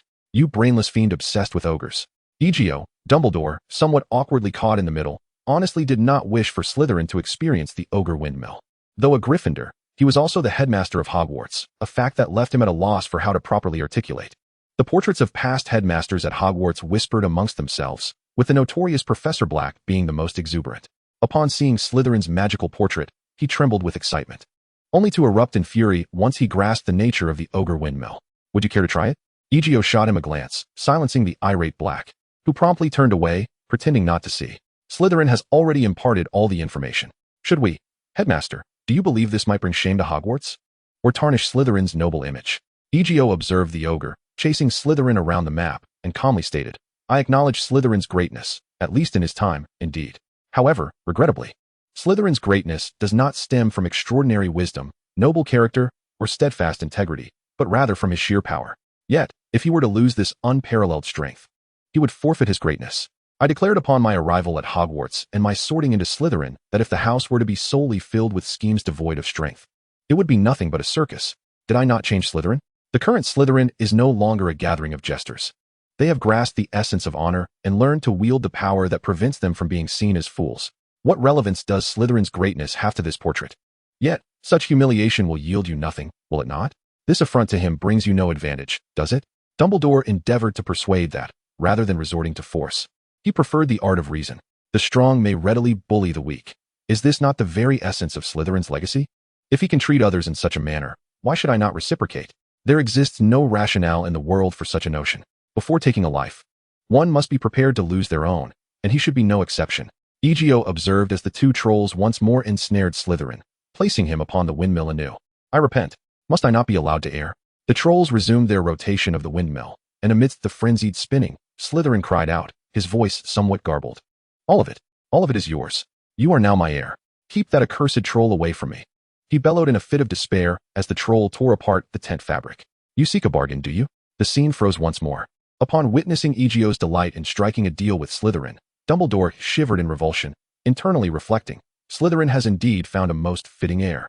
Is there still a vote today? Chapter 85. The Busy Christmas and the Dark Guardian. Ancient knowledge may hold archaeological value, yet outdated wisdom is unworthy of treasure's esteem.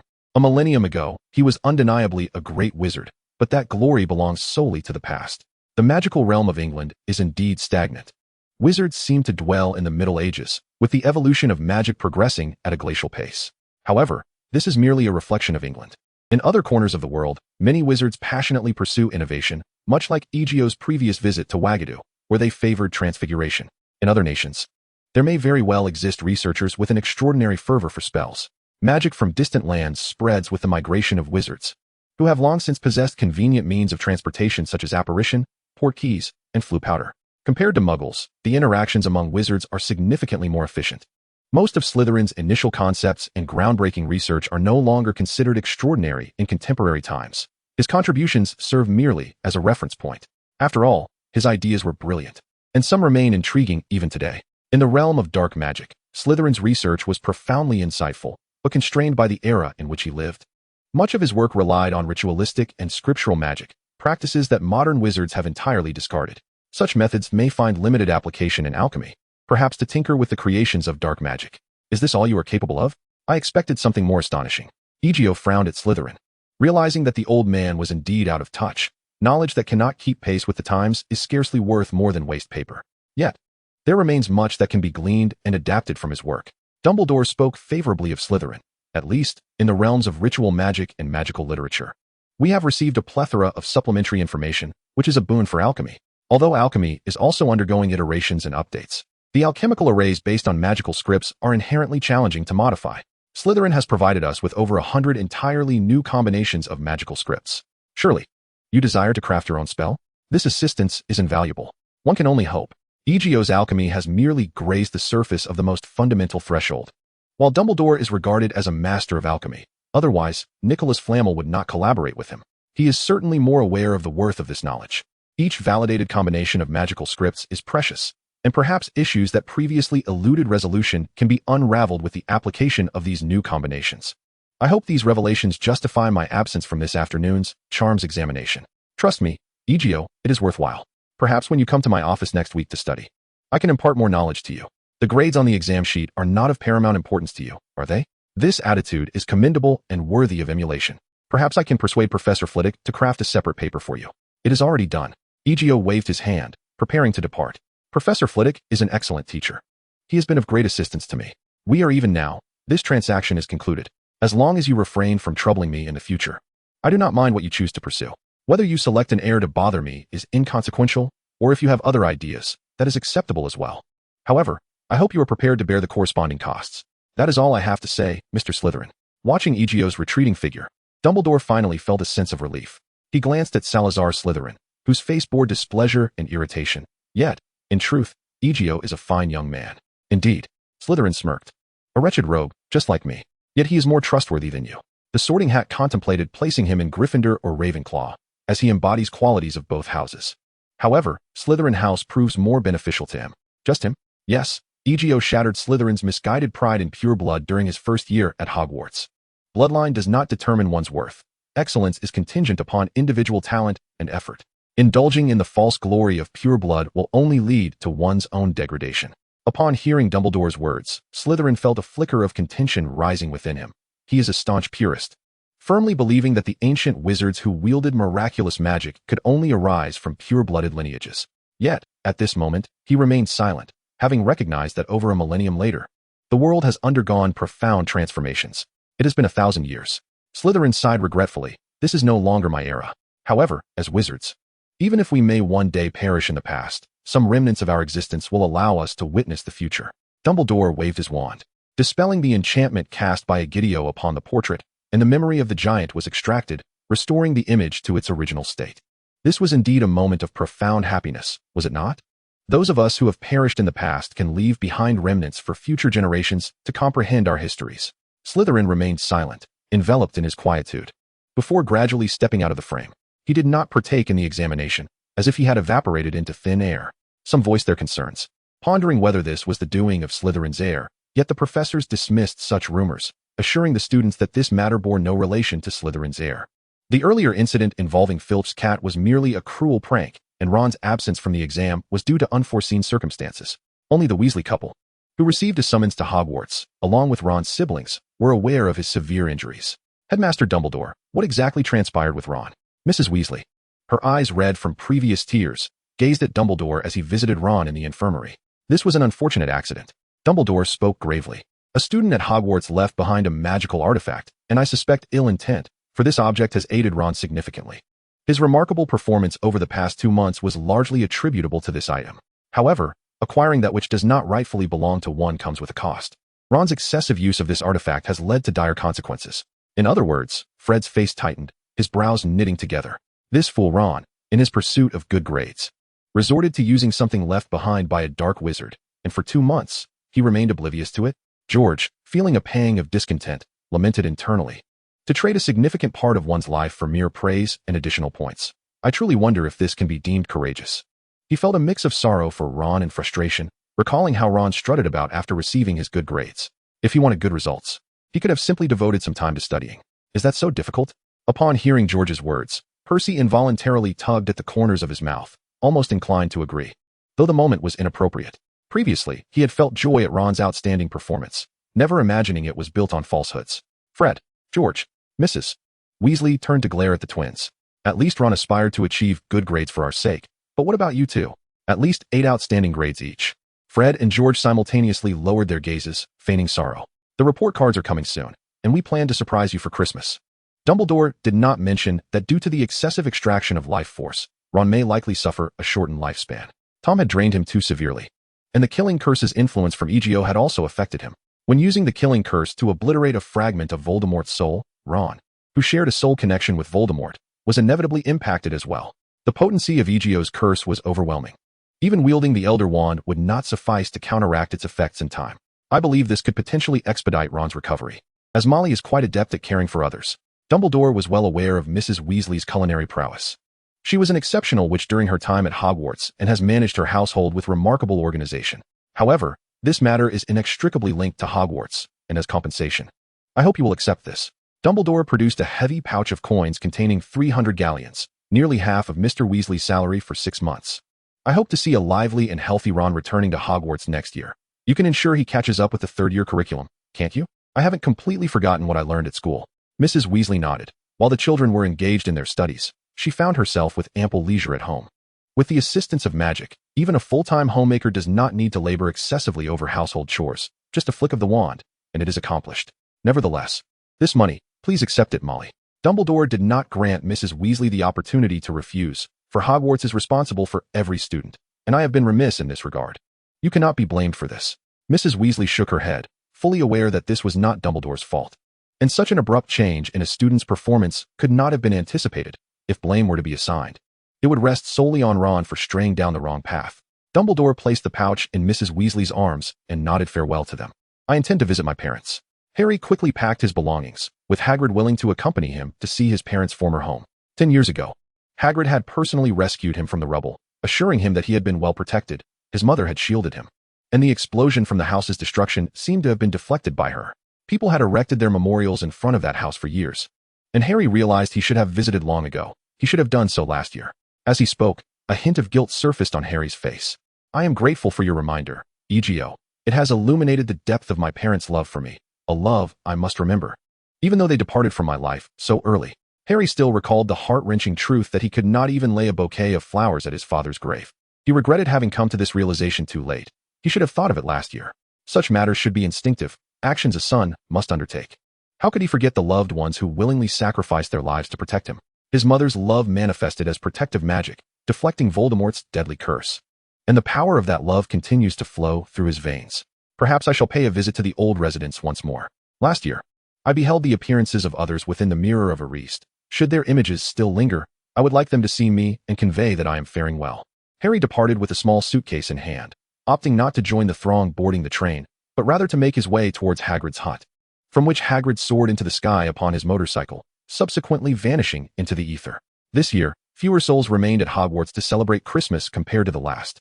A mere handful, less than 10, yet this held little consequence for Egio. As afternoon unfurled, he embarked upon a significant study during his time at Hogwarts. Having amassed a sufficient understanding of magical texts, Egio was poised to begin experimenting with the amalgamation of his own incantations, crafting bespoke spells. However, this endeavor proved to be quite arduous, influenced by two pivotal factors. Firstly, the composition of the incantations themselves demanded that he identify appropriate phrases, ensuring their magical energies interlinked to produce the desired effects. This process resembled programming, necessitating robust logic and meticulous thought. There existed hidden connections among the incantations, with phrases exhibiting compatibility, even those signifying the concept of fire numbered over 55, and those pertaining to fire multiplied several-fold. To create a spell akin to blazing flames was indeed a formidable challenge. The second crucial element was luck. The combinations of phrases were virtually infinite, eluding exhaustive enumeration. Logical reasoning could only guide Egio to a general vicinity, allowing him to tentatively assemble incantations that might yield the desired potency. Without that critical stroke of fortune, he could spend decades in vain, unable to devise a reliable and functional spell.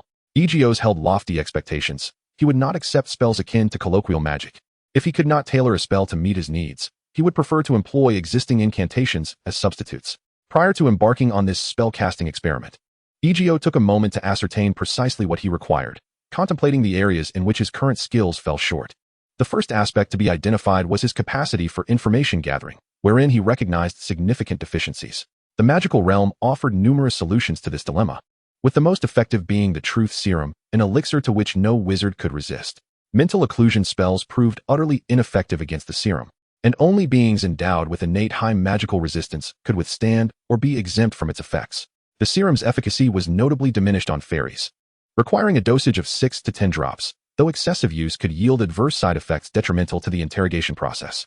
Following the truth serum is the spell of thought extraction, a formidable enchantment that enables a wizard to directly access the thoughts and memories of others, extracting the desired fragments with a rather crude and straightforward approach.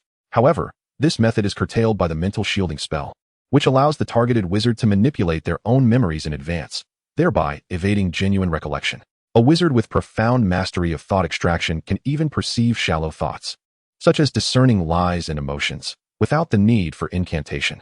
Lastly, there exists the listening spell, a magical incantation that allows one to hear sounds within a designated area as if they were whispered directly into their ear. Yet, this spell is highly susceptible to counterspells. Should a wizard employ a counter, the listening spell becomes entirely ineffective. Additionally, it may be thwarted by silencing spells that obscure sound, imposing further limitations. The wizard possesses only optical invisibility, which proves advantageous when dealing with individuals, as it also reduces their presence. However, this form of invisibility can be detected by magical means and cannot evade infrared or thermal imaging cameras. Should there be a necessity in the future to gather intelligence in a heavily fortified location or even to infiltrate for assassination, significant restrictions would arise. Remote manipulation, stealthy evasion, traversing obstacles such as walls, and memory reading are sought-after capabilities, ideally with the ability to obscure effects in the event of a failed memory extraction, leading the target to erroneous conclusions, perhaps even inducing a dream. Yet, the initial effect proves exceedingly challenging, as the vast majority of spells lose potency once they depart from the wizard, with their range constrained by the amount of magical energy infused into the incantation. Egio, holding a quill, gently examined the parchment with his fingertips, contemplating other spells from which he could draw inspiration. He swiftly inscribed the incantation for the guardian spirit spell upon the parchment. The three fundamental elements influencing a spell are emotion, magical power, and the incantation itself. These elements represent the upper limit, lower limit, and framework of the spell. Without the incantation, the spell remains an airy castle, failing to take form. Insufficient magical energy renders the spell incapable of manifesting even its most basic effects, while the will represented by emotion acts as a multiplier, determining the magnitude of the spell's power upon its casting. However, the guardian spirit spell imposes a stringent requirement for emotion. Should the caster be unable to provide a sufficient willpower boost during the incantation, the magic cannot take shape. Only when the wizard invests their intense emotions and strong will into the spell can it be genuinely activated. This results in the spell possessing a virtual soul akin to the activation transformation spell, wherein the wizard's magical energy serves as a vessel for this virtual soul, allowing for the infusion of additional magical energy. This enables the guardian spirit spell to coalesce into a tangible guardian, achieving an effect akin to the physical manifestation of the incantation, thereby allowing the spell to maintain its effects for an extended duration after casting. A wizard proficient in the guardian spirit spell can also utilize it for swift communication. This elucidates the reason why summoned guardian spirits assume specific animal forms. The wizard infuses their will into this magic, rendering the guardian a manifestation of the wizard's intent. This bears resemblance to the animagus transformation, where, under typical circumstances, a wizard's guardian spirit aligns with their animagus form. It is quite rare to find individuals, like Dumbledore, whose guardian spirit is a mythical creature such as a phoenix. However, Egio remains uncertain whether Dumbledore pursued the study of animagus transformation, for he has never disclosed this to him. The Patronus charm is an intricate spell, possessing unparalleled efficacy against Dementors. While it has other applications, its primary function is to combat these creatures, and due to its limited versatility, Egio had not previously devoted himself to mastering it. A more significant hindrance lies in the joyful emotions required for the Patronus charm. He finds it exceedingly difficult to summon such feelings, or, more accurately, he has been reluctant to do so. As Egio opened his eyes and waved his wand to recite the incantation, he glimpsed his reflection in the mirror, and once again, his eyes glowed a deep crimson. The warmth of past joys intensified his struggle to suppress the murderous instincts unleashed by the beast within him. He despised this sense of losing control, loathed being governed by this urge to kill, which made him feel akin to a marionette. While he could thoughtlessly extinguish another's life, it must be a voluntary act, one he desired to undertake. At that moment, the faint glow at the tip of his wand flickered out, and the assassin's unwavering calm quelled all unnecessary emotions that could disrupt his rational judgment. He resumed his contemplation of the spell, engulfed in profound thought. If the foundation of the Patronus charm rests on the wizard's ability to infuse sufficient and potent personal will into the incantation, thereby creating a virtual spirit imbued with positive emotions as the basis for the charm's magical essence, could other emotions serve a similar purpose? If I do not require the specific counter to Dementors, can joy be substituted with something else, such as death? Theories can only provide a broadly feasible direction. In the realm of magic, which is inherently subjective, practice remains the sole arbiter of truth. Magic operates within certain principles. Otherwise, one would not encounter incantations that, when mispronounced, could result in conjuring a wild buffalo upon one's chest. Such alterations signify an underlying logic within the spell, akin to mistakenly typing a single character in code, where this error may either render the code ineffective or inadvertently produce an unexpected function. Typically, this is deemed an error, yet if it operates, it cannot be dismissed. The wizard who mispronounced the incantation inadvertently invented a new summoning spell capable of calling forth a buffalo upon one's chest. Ezio deliberately unshackled the beast that had been bound, guiding its overwhelming indifference, which had escalated into a ravenous yet pure desire for carnage, a relentless pursuit of sheer death, devoid of purpose or aim, requiring only the offering of blood and demise. Within the confines of the room, an intangible, formless frost seemed to flow, capable of freezing the very souls of any living being. Ezio grasped his wand and gently waved it, executing the precise gestural incantation while uttering the name of the spell, Guardian Call. The tip of his wand did not emit the warm white light that dispels darkness. Instead, it expelled a foreboding cloud of black mist. In an instant, the icy chill within the room dissipated, yet an unsettling, unknown threat surged dramatically at that moment.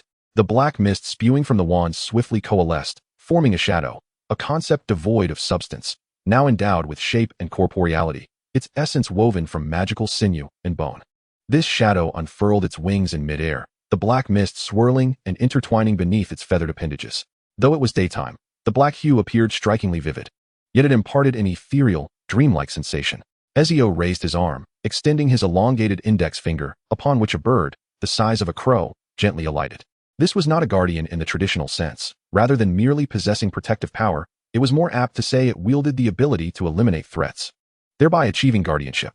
The essence of the Guardian Call spell did not lie in summoning a protector. The Guardian was merely a byproduct. The core effect of this incantation was the safeguarding against threats, with offense potentially constituting a splendid form of defense.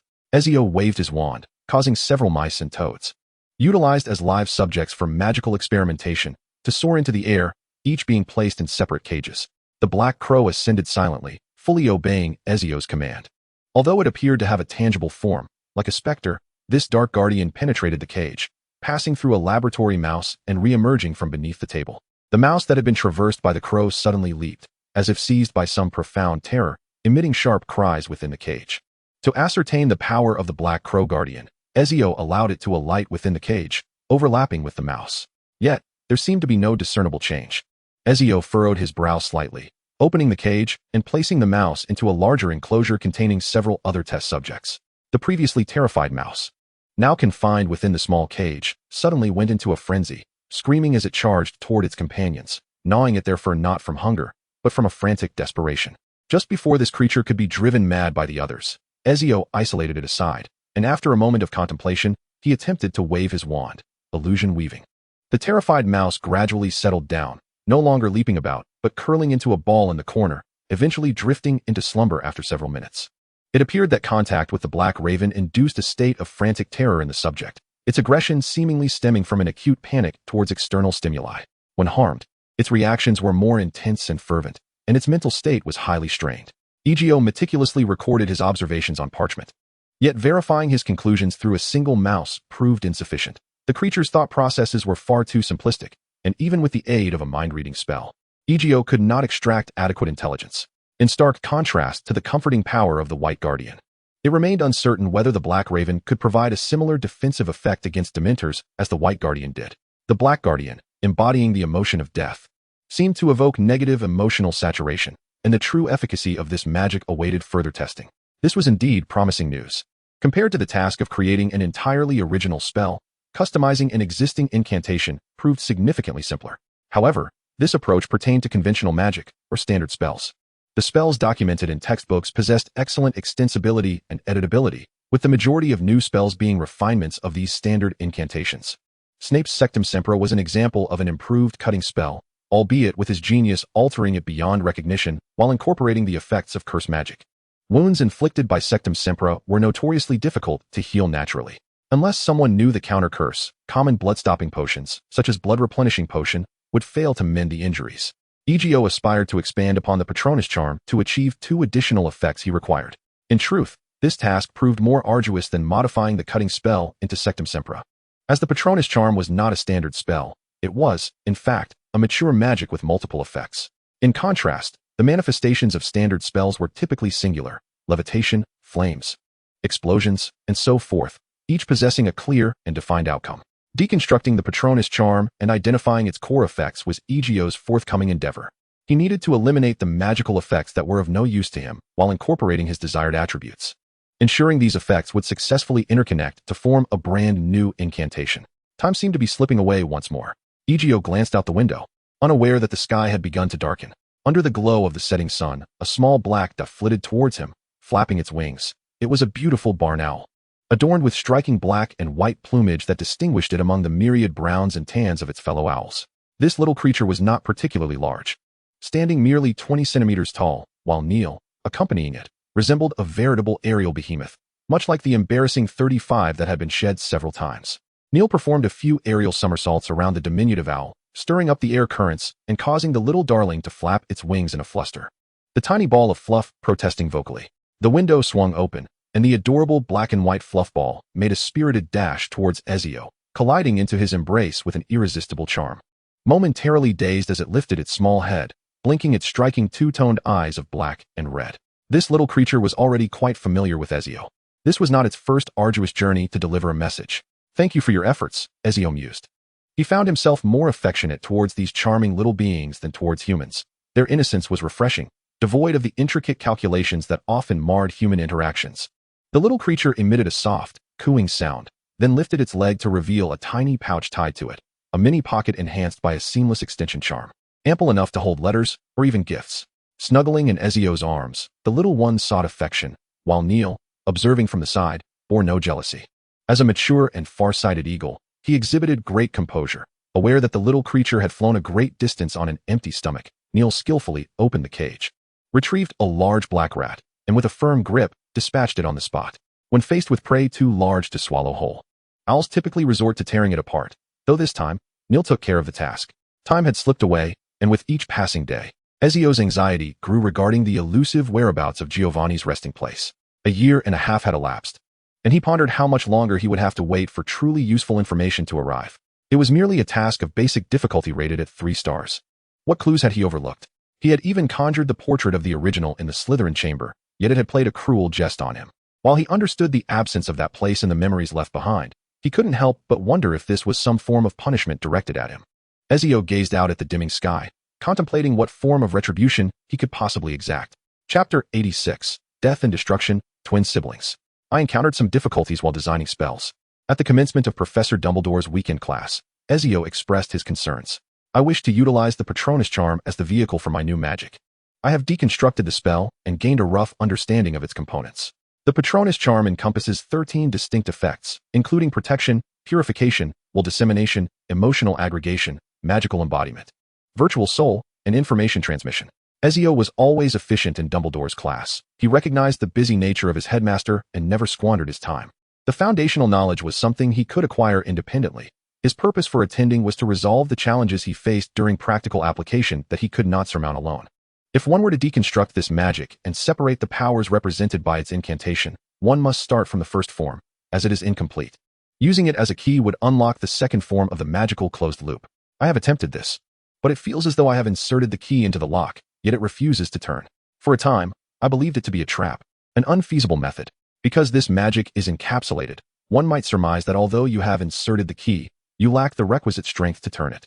Dumbledore promptly provided his response. Is it a matter of magical power or some other element? It does not hinge upon magical potency. With a dismissive gesture, Dumbledore indicated that this method of unlocking resembles destruction. To influence an entire magical construct, one must employ the power of other spells. It is essential to implant new incantations into this spell to disrupt its connection. The most straightforward and effective means of doing so is through the Incendio spell, the roots of which are conflagration and annihilation. In contemporary magical terminology, the Incendio spell conveys the essence of destruction. Yet if one were to enumerate the components of the incantation, its original formulation would extend to 173 magical characters and 14 phrases.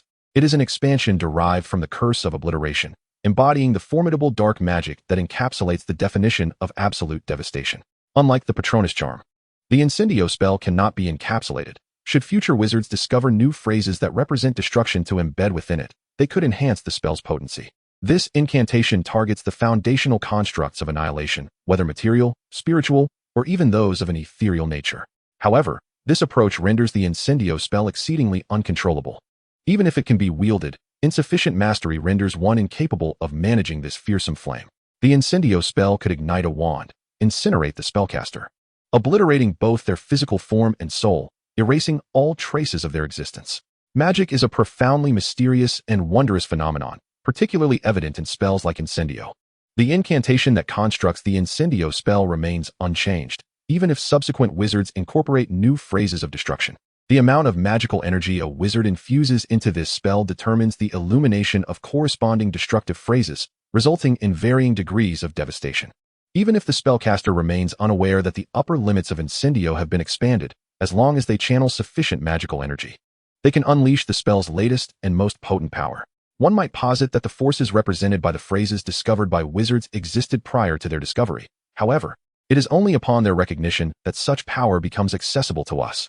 Once magical energy acknowledges their existence, they become effective, yet they remain dormant until unveiled. I can only describe this as truly magical. Egio comprehended Dumbledore's meaning. It is akin to the realization that 11 should equal 2. This equation existed long before its acknowledgement, but it only came into use when 112 was discovered, thus becoming effective in human cognition. Yet, can this concept be elucidated? Indeed, Dumbledore nodded, stating that the magical script was not a creation of wizards, but rather a discovery by them. It manifests in various forms across different regions. Yet despite the vast differences in symbols, it consistently points to the same power. The essence of the Incendio curse lies within a fundamental vocabulary of destruction. Akin to the core flame of the fire spell, regardless of the symbols used to describe it, the resulting effect is uniformly consistent with its primal magical script. The phrases imbued with destructive power are derived from this foundational magical text, thus establishing a connection to all powers that extend from this core, provided that the spell's effect remains singular. The Incendio curse is not merely fire, flames are, but an external manifestation of destruction. The magical script that comprises it does not include the term fire. This may be attributed to the collective consciousness of humanity, where fire symbolizes the annihilating attribute of destruction, thus rendering it as the physical embodiment of devastation. Magic possesses an idealistic nature. Should water one day become the representation of destruction in people's minds, perhaps the Incendio curse would manifest its destructive power in an alternative form. What you must embed within the Patronus charm is this foundational magical script representing destruction, thereby directly undermining the charm's encapsulation. Only then can you deconstruct it and discern the various powers represented by its distinct magical phrases. Do I need to first understand the Incendio curse? Egio murmured, realizing how to proceed. We can change locations for you to conduct your experiment, Dumbledore suggested, glancing at Fawkes, who was resting nearby. It seemed somewhat inappropriate to have Egio practice the Incendio curse in the headmaster's office, as this magic was exceedingly perilous. Even Fawkes could not treat the flames of the Incendio curse as mere snacks. Those flames were not truly fire, should one be engulfed. Escape would require an immediate relinquishment of the physical form to evade the inferno. A phoenix could be fatally consumed by such flames. The golden red flames ignited within the headmaster's office, and in an instant, they departed Hogwarts, finding themselves in a vast, deserted snowy expanse. The thick snow was swept away, revealing a rocky terrain beneath. Egio had not previously employed the Incendio curse. He was merely acquainted with its nature. He understood its destructive potential and would not dare to wield such a perilous magic until his own magical prowess reached a certain level. As a wielder of tools, one must master their proper usage. Otherwise, the likelihood of injury greatly increases. Egio had no desire to experience the sensation of being consumed by hellish flames, a fate far more agonizing than succumbing to the killing curse. He drew his wand, though not the Elder Wand with Phoenix Feather, for this incantation was meant to comprehend the Incendio curse itself. The combination of Sequoia Wood and Thunderbird Feather was more sensitive, allowing Egio to acutely perceive the fluctuations of magical energy and the potency of the spell during the casting process. Be cautious. Initially, do not channel too much magical energy. Control the flames to avoid any unforeseen incidents. Dumbledore gently reminded Ezio to learn the Fiendfire spell under his watchful eye, believing it far preferable to having him attempt to practice and master it on his own at some later date. Ezio's magical prowess surpassed that of the average young wizard. However, this was merely a manifestation of his innate talent. An abundance of magical power does not inherently denote genius, yet those gifted with true talent possess extraordinary magical qualities, of which power is but one expression. I will take heed, Ezio assured, gripping his wand in his left hand and directing it toward a stone block towering above him.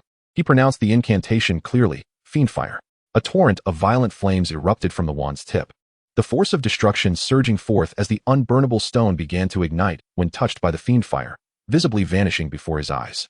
Instead of melting into molten rock, it disintegrated into ash, reminiscent of ignited parchment.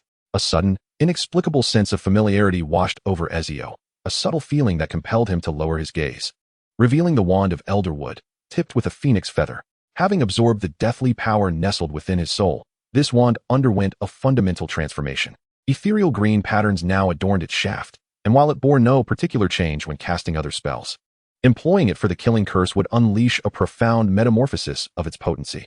This deathly force could effortlessly penetrate the protections of Horcruxes, extinguishing the souls contained within. Moreover, this death was not limited to the spirit. When transformed into a one-handed sword carved from emerald, anything touched by its blade, be it flora, fungi, or even animated objects endowed with virtual souls, such as magical paintings, would be guided into eternal slumber. Had circumstances permitted, Ezio would have relished the opportunity to test whether it could vanquish a ghost, yet the elusive specters were difficult to find, and he could not capture one within Hogwarts for experimentation. As he invoked the Fiendfire once more, that familiar sensation resurfaced. Death and destruction were indeed twin manifestations. Ezio mused aloud. What is it that you seek from me? A flicker of flame ignited upon the wand crafted from the redwood of a thunderbird, causing Dumbledore to momentarily lose his breath at the sight. Before he could intervene, the flames of destruction leapt to Ezio's hand, yet the anticipated horror did not unfold. Just as he had once tamed death, he once again subdued the fire of destruction. The fiend fire blazed in his grasp, devoid of any heat or intensity, as the beast he had confined within the cage of his heart seemed to lose its spirit, curling up in a lethargic manner, its previous ferocity now diminished. Stripped of the powers of death and destruction, the once mighty beast was rendered toothless and clawless, maintaining an appearance of grandeur yet bereft of its menacing might. Ezio glimpsed a flicker of hope for expulsion. He abhorred the sensation of being manipulated by such primal forces. Despite the beast's formidable appearance, it offered him no tangible assistance. He gazed at the wand in his hand, marked with dark crimson flames, and quietly mused to himself. Whether through the elegant stillness of death or the shattering destruction of all obstacles, this was merely the power at my disposal. The fiery patterns reignited under his command, and a dark crimson sword materialized in his grasp. Professor Dumbledore, Ezio suddenly turned to face him, raising the two weapons he held and shaking them lightly. Tell me, am I not a fusion of Gryffindor and Slytherin now? Does Godric Gryffindor perhaps have a hidden chamber left behind? Who knows? I might even acquire the title of another Gryffindor heir. After extracting the sharp fangs and claws of the beast within, he felt a tremendous sense of relief. His spirits lifted compared to before. Perhaps not, Dumbledore replied, managing a strained smile at the sight of the two rather terrifying weapons in Ezio's hands. Here lies Chapter 4, with 6 more to be completed later this afternoon. Chapter 87, A Loss in the East.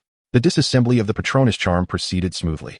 Having mastered the foundational incantations of the Fiendfire curse, the process of unraveling the spell became remarkably seamless. Initially, Ezio believed that after resolving the Horcrux of the diary, the chamber, and the basilisk, the latter half of the semester at Hogwarts would pass quietly, yet this school was never short of mischievous individuals.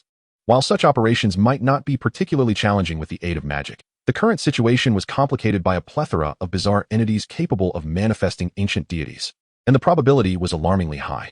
The troublemaker was Lockhart, who was never one to choose a path of tranquility. His desperation for attention was insatiable. During his student days, he had committed numerous embarrassments that could have made even the most stoic individual cringe. For instance, he had borrowed the dark mark from the Death Eaters, projecting his gleaming visage over the Quidditch pitch for all to behold, causing hundreds of students and faculty to witness his dashing face. Although this nearly resulted in him being pursued and pummeled into a pulp by irate Quidditch players, he still reveled in joy. Compliments from his parents and an increase in pocket money were all positive affirmations. Students remembered Lockhart fondly, and compared to the unreliable professors they had encountered before, he had performed admirably in this role. However, this was insufficient to satiate Lockhart's ever-growing appetite for fame. Throughout his half-year of teaching, he had come to a realization. The thrill of boasting paled in comparison to the satisfaction derived from accomplishments achieved through one's own prowess. Now, he could proudly declare to all, I, Gilderoy Lockhart, am the most formidable defense against the dark arts professor at Hogwarts in half a century. Such matters, which are entirely devoid of fear regarding public scrutiny, have somewhat eased the tension that has long gripped his heart. He is acutely aware that his prior reputation resembled a precarious edifice, susceptible to collapse with the slightest misstep. Although he has acquired the memories of those sorcerers, he lacks their formidable abilities. Should someone challenge him or pose troublesome inquiries, he risks exposure. Yet, having embarked on this course of action, he must now swallow this bitter pill. However, there exists a glimmer of hope for redemption. If he can achieve feats far more impressive than these, he may cloak his previous shortcomings with genuine accomplishments. Perhaps, on a future occasion, even if confronted with sensitive questions, as long as he can demonstrate sufficient prowess, he shall not be easily unraveled. Gilderoy Lockhart, a graduate of Ravenclaw, is not a fool. Rather, he simply lacks brilliance. Within the ranks of the wizarding community in England, he can be regarded as a competent individual of above-average standing. After months of diligent effort, he has regained some of his magical abilities and occasionally seeks excuses to consult his former mentor, Professor Flitwick, under the pretext of addressing student inquiries. Accio. Oh, Accio. As the afternoon transfiguration class concluded, Lockhart's enthusiastic voice resonated as Accio exited the classroom. It has been quite some time since you attended my class. Although I know you are a student of no concern, may I inquire about your current situation? In the second week of the semester, Accio had discussed aspects of the defense against the dark arts course with Lockhart. While Lockhart performed better than Quirrell, the material he taught proved of little use to Accio. Coincidentally, Lockhart was eager for Accio not to attend his class, leading to a swift mutual understanding between them. Let us dispense with pleasantries, Professor Lockhart, Accio stated. He harbored no substantial animosity towards Lockhart. The unproductive nature of the defense against the dark arts class was anticipated. With no expectations, there was no disappointment. Moreover, Lockhart's performance exceeded that depicted in the original novel by several magnitudes, and aside from the first day of term, he had not intruded upon Accio. I have noticed that many students within the school have organized themselves into a dueling club to enhance their practical skills. However, I believe that without a suitable individual to provide proper guidance, this could prove disastrous, Lockhart asserted, puffing out his chest, though he tempered his demeanor before Egio. Then you might consider approaching Professor Flitwick. He is the dueling champion, having triumphed over some of the world's finest duelists. I have contemplated that. But Professor Flitwick is exceedingly busy. He supports my idea, yet as the head of Ravenclaw, his responsibilities are overwhelming. What of Professor Snape? He is quite adept in this area, and if I recall correctly, he is your senior, is he not? Oh, indeed, Severus. Lockhart donned a familiar expression, indicating his acquaintance with Snape. Certainly, that is a splendid suggestion. I shall confer with him. However, I hope you can serve as a paragon among your peers. Lockhart had inquired about some matters concerning Egio. During his outreach to various dueling clubs across the academies, he discovered that the Slytherin House's dueling club, known as the Serpent's Tail, was spearheaded by Egio. Although Egio had only participated slightly last year, there was no doubt about the respect commanded by his prowess. Lockhart had prepared himself before seeking Egio, boasting of his numerous acquaintances within the magical community. When mentioning this, a hint of arrogance crept into Lockhart's tone. I am well acquainted with wizards from all corners of the globe. After my graduation, I traversed far and wide. And it is precisely this that has led to my many adventures. He paused momentarily, sensing that Egio might possess a rather unique perspective on this matter. As he flaunted his connections before Egio, a twinge of insecurity unexpectedly washed over him. Along my travels, I have formed solid friendships with people around the world. I could assist in spreading the word. I hear you are searching for a dark-haired wizard with gray eyes wearing a hood? Lockhart scrutinized Egio for a moment. Truth be told, had it not been for the distinct features of the individual in the photograph that bore no resemblance to Egio, he might have thought that the person was the father Egio sought. They both shared dark hair and gray eyes, though the latter's irises were a deeper shade of gray, differing from Egio's slightly silvery hue. Perhaps I could help in this regard. I also know a highly skilled diviner who might prove beneficial. Egio paused, momentarily taken aback by the mention of divination. After a moment of contemplation, he realized he had indeed overlooked this aspect. Perhaps this was the missing piece of his puzzle? Finding a true diviner could lead him to the clues he sought. With Lockhart's suggestion, Egio suddenly experienced an epiphany. Very well. Even if this hint ultimately proves fruitless, I am willing to compensate you for your efforts. What would you have me do? However, it must not consume too much of my time, as my schedule is quite packed, Egio added. Of course, this will not take much of your time at all. You only need to showcase a bit of your skill at the opening ceremony of the dueling competition. The students hold great respect for you, yet they are undoubtedly eager to witness the extent of your abilities. I hope you can serve as a paragon, a model for pursuit and learning. When? Egio asked directly. Give me a time, and I shall arrive punctually. This Saturday at 10 in the morning, right after breakfast in the Great Hall, Lockhart replied confidently. He carried with him a book authored by Professor Flitwick titled The Etiquette, Techniques, and Heritage of Dueling, which served as an introductory tome on the subject. Although it was a beginner's guide penned in the professor's youth, its practical content was sufficient for Lockhart to instruct the students. He had no intention of participating himself, as he was acutely aware of his current magical capabilities after 6 months. He could only manage basic combat spells and felt uncertain about securing a victory against students in their 4th or 5th years. After bidding farewell to Lockhart with a handshake, Ezio quickened his pace towards the potions classroom. Perhaps I should attempt to seek out Trelawney? Although she is notoriously unreliable, she has at least made one genuine prophecy. Perhaps a second one could be forthcoming? With this thought in mind, Ezio approached a window in the corridor, where Neil swooped through, landing on his shoulder, and then picked up a piece of parchment, spreading his wings and flying towards Hogsmeade. Since he intended to visit Trelawney, it was only prudent to arrive bearing gifts. Ezio found the practical aspect of his 5th-year potions class rather manageable. On one hand, he had diligently studied and absorbed Snape's notes, and on the other, Snape had streamlined the curriculum. Compared to when he first joined the advanced potions class, the current syllabus was considerably less challenging. The students were pleased, and so was he. After all, enduring the blunders of less adept peers had been quite the eyesore. After brewing a cauldron of dreamless sleep potion, the potions class concluded. The success rate of the young witches and wizards' potions had markedly improved, and these satisfactory concoctions would not be discarded, but rather bottled for sale by Snape. He felt no pressure in making the entire student body contribute to Slytherin's prize pool. The divination classroom was located at the pinnacle of the Eastern Tower, while the Western Tower housed the Ravenclaw Common Room, and the Central Tower was designated for astronomy classes. In contrast to those areas, the Eastern Tower was significantly quieter. Ascending the lengthy spiral staircase, upon reaching the top, one could see a silver retractable ladder. Climbing the ladder and pushing open the hatch above led directly into the divination classroom, with Trelawney's office situated above, from which she rarely emerged. At least during Ezio's year and a half at the school, he had not caught a glimpse of her. The divination classroom was a cozy little room, warmed by a lively bonfire, adorned with decor reminiscent of an old-fashioned tea house. It contained at least 20 small round tables, each surrounded by chairs stuffed with plump cushions. The red glow illuminating the entire space. The air was saturated with an intoxicating aroma that was almost dizzying, in the realm of divination. Practitioners believed that inducing a state of semi-consciousness would enhance their prophetic abilities.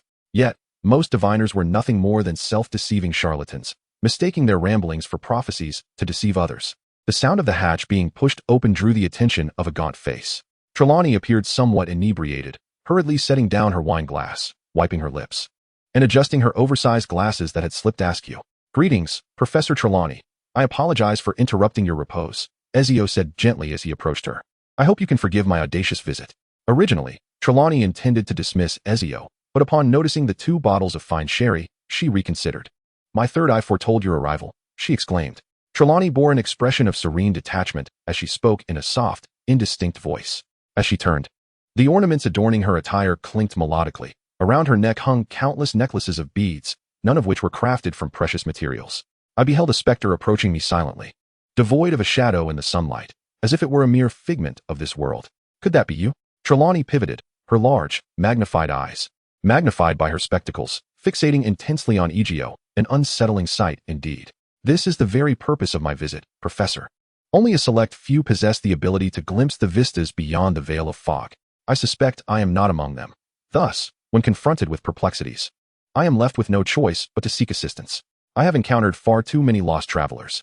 Trelawney continued to speak in her dreamlike, ethereal tone. "The ignorant often strive to peer into the future shrouded in mist, yet bereft of clarity, they find themselves adrift in the haze. You seek someone of great significance to you, do you not?" Trelawney leaned in closer, seemingly attempting to discern something from Egio's visage, but she failed. Her immaculate eyes reflected only her own face, devoid of any clarity. "This journey shall be arduous. Are you certain you wish to proceed? The path is fraught with peril." Trelawney's voice suddenly rose, her countenance flashing with astonishment. "You are on the brink of departing this world," she murmured in a hushed tone, as if inebriated, appearing to drift in and out of consciousness. "You will encounter suffering. I perceive your aura dimming, a harbinger of death. You have already been ensnared by it. Yet death lies firmly within my grasp." Egio's wrist revealed an elderberry wand, and a deep green single-handed sword was placed upon the table. Merely gazing upon this gem, brimming with the essence of death, one could feel its sharpness searing the eyes, as if countless vengeful spirits buzzed around one's ears, eager to drag you into the abyss. Trelawney suddenly sprang to her feet, recoiling several steps, her back colliding with the shelf, causing the precariously perched teacups to wobble dangerously, nearly toppling over. Egio had not come to this place to be swayed by Trelawney's whims. He hoped she would enter that profound prophetic state, akin to when she met Dumbledore, unaware of her own revelations. "Do not bring forth such ominous artifacts," Trelawney shrieked, though she did not comprehend the nature of the object. Her instincts as a living being warned her vehemently against touching it. To do so would surely lead to her demise.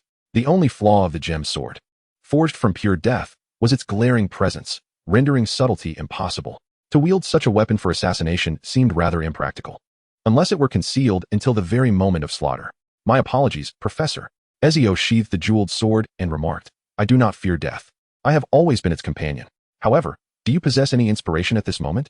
He then withdrew a piece of parchment adorned with a colorful ink illustration of a figure, imbued with magic to reveal a three-dimensional image. "I wish to locate this individual, or rather, a place he once visited, the location of the 12 moons. It is an ancient ruin, established a millennium ago during the Slytherin era. A study room of Slytherin himself. This place holds great significance for me." As he observed Trelawney struggling to compose herself, Ezio produced a hefty chest from his pocket. "Here are 10,000 galleons. Should you provide me with the correct clue to uncover its whereabouts, this fortune shall be yours." Trelawney's gaze softened in an instant, her initial shock dissipating as the gleaming galleons, illuminated by a red glow, captivated her. She had never beheld such wealth in her lifetime. "Perhaps this might inspire you," he continued, "yet I require an accurate prophecy, not merely a foreboding of death." This statement jolted Trelawney into partial awareness. She recognized that to obtain such riches, she could not afford to be evasive. Ezio waited momentarily, but the anticipated spectacle did not unfold. She did not enter that wondrous prophetic state, neither spurred by the fear of death nor tempted by gold. Divination proved to be a most unreliable craft. Disappointment washed over Ezio. Although Trelawney possessed a modicum of talent, it was but a mere fraction, and it was unwise to place excessive hope upon her. Acceptance of fate seemed the wisest approach. A failed lottery. Ezio confirmed his intent for this visit, hoping that he might leave an impression on Trelawney that could one day ignite her inspiration. After all, the prophecies she spoke were often uttered inadvertently, and planting a seed in her mind would suffice. Just as Ezio was about to stow the chest and take his leave, he suddenly turned and inquired, "Professor Trelawney, do you know of any other diviners of your caliber?" A flicker of displeasure crossed Trelawney's face. Yet she found solace in his qualification of your caliber. Considering the 2 bottles of exquisite sherry and the tempting 10,000 galleons, she nodded slightly. "My great-grandmother," she replied. "Not in the past, as I cannot seek her answers at present." Trelawney stiffened slightly. Truth be told, she was reluctant to divulge this information to Ezio, for an additional rival posed a threat to her standing. Yet she was aware of her peers' abilities and feared that if they succeeded in their deceptions, the consequences could be dire. After a moment of contemplation, she uttered the name of someone she deemed a low-risk individual. "Gellert Grindelwald. He is a seer, possessing the same third sight as I." Ezio's eyes lit up, and after a brief moment of distraction, he murmured softly, "How could I have forgotten him?" Chapter 88, Blood Moon. Grindelwald, a man whose influence extended over a significant portion of the wizarding world, has left an indelible mark. Much of Albus Dumbledore's esteemed reputation stems from his victory over Grindelwald in a duel shrouded in secrecy. Despite Grindelwald's fall from grace, his formidable presence continues to instill fear among many. Though he was defeated, his followers, the Pure Blood Party, remain unscathed, their influence radiating throughout Europe and beyond, perpetuating their ideology. Even after Grindelwald's decline, his adherents have faced no reckoning, occupying pivotal positions within various magical governments, and these self-proclaimed saints continue to venerate their remarkable leader. Some have drawn parallels between Grindelwald and Adolf, the muggle obsessed with the oil industry, yet such comparisons fail to garner widespread acceptance. Grindelwald may be a dark wizard advocating for wizard supremacy and visionary leadership overall, including muggles, but he did not orchestrate massacres. He nearly shattered the archaic customs that divided the magical community by blood and ethnicity, customs that have historically prevented Europe from achieving true unity, even during the era of Rome. After residing in this world for 12 years, and considering the time spent in the trial space, Egis has been here for a total of 17 years. His memories from 17 years ago are naturally incomplete. His impressions of Hogwarts owe much to his remarkable intellect, nearly photographic memory, yet some details remain elusive. Knock, knock, knock. Come in. Dumbledore took a sip of his sweetened drink, turning his gaze toward Egis as he entered. You appear to be troubled. What brings you here? I wish to request a leave of absence, Professor. May I inquire about your intended destination? Dumbledore asked, a hint of curiosity in his tone. Have you uncovered any clues? Egis shook his head. So far, aside from the individual attempting to deceive Galen, I have not encountered anyone whose words I could trust. I plan to visit Numengard. What? Dumbledore's pupils narrowed slightly. He was quite familiar with that place. Are you seeking Gale? It seems your feelings for your old friend are not as callous as one might expect. Redemption? Egis ventured cautiously. Gale has never believed he has erred, Dumbledore replied, shaking his head. The situation is far more intricate than you realize. Too many individuals are involved. A complex expression flickered across Dumbledore's face. What business do you have with him? I just visited Professor Trelawney. She was unable to provide me with an authentic prophecy.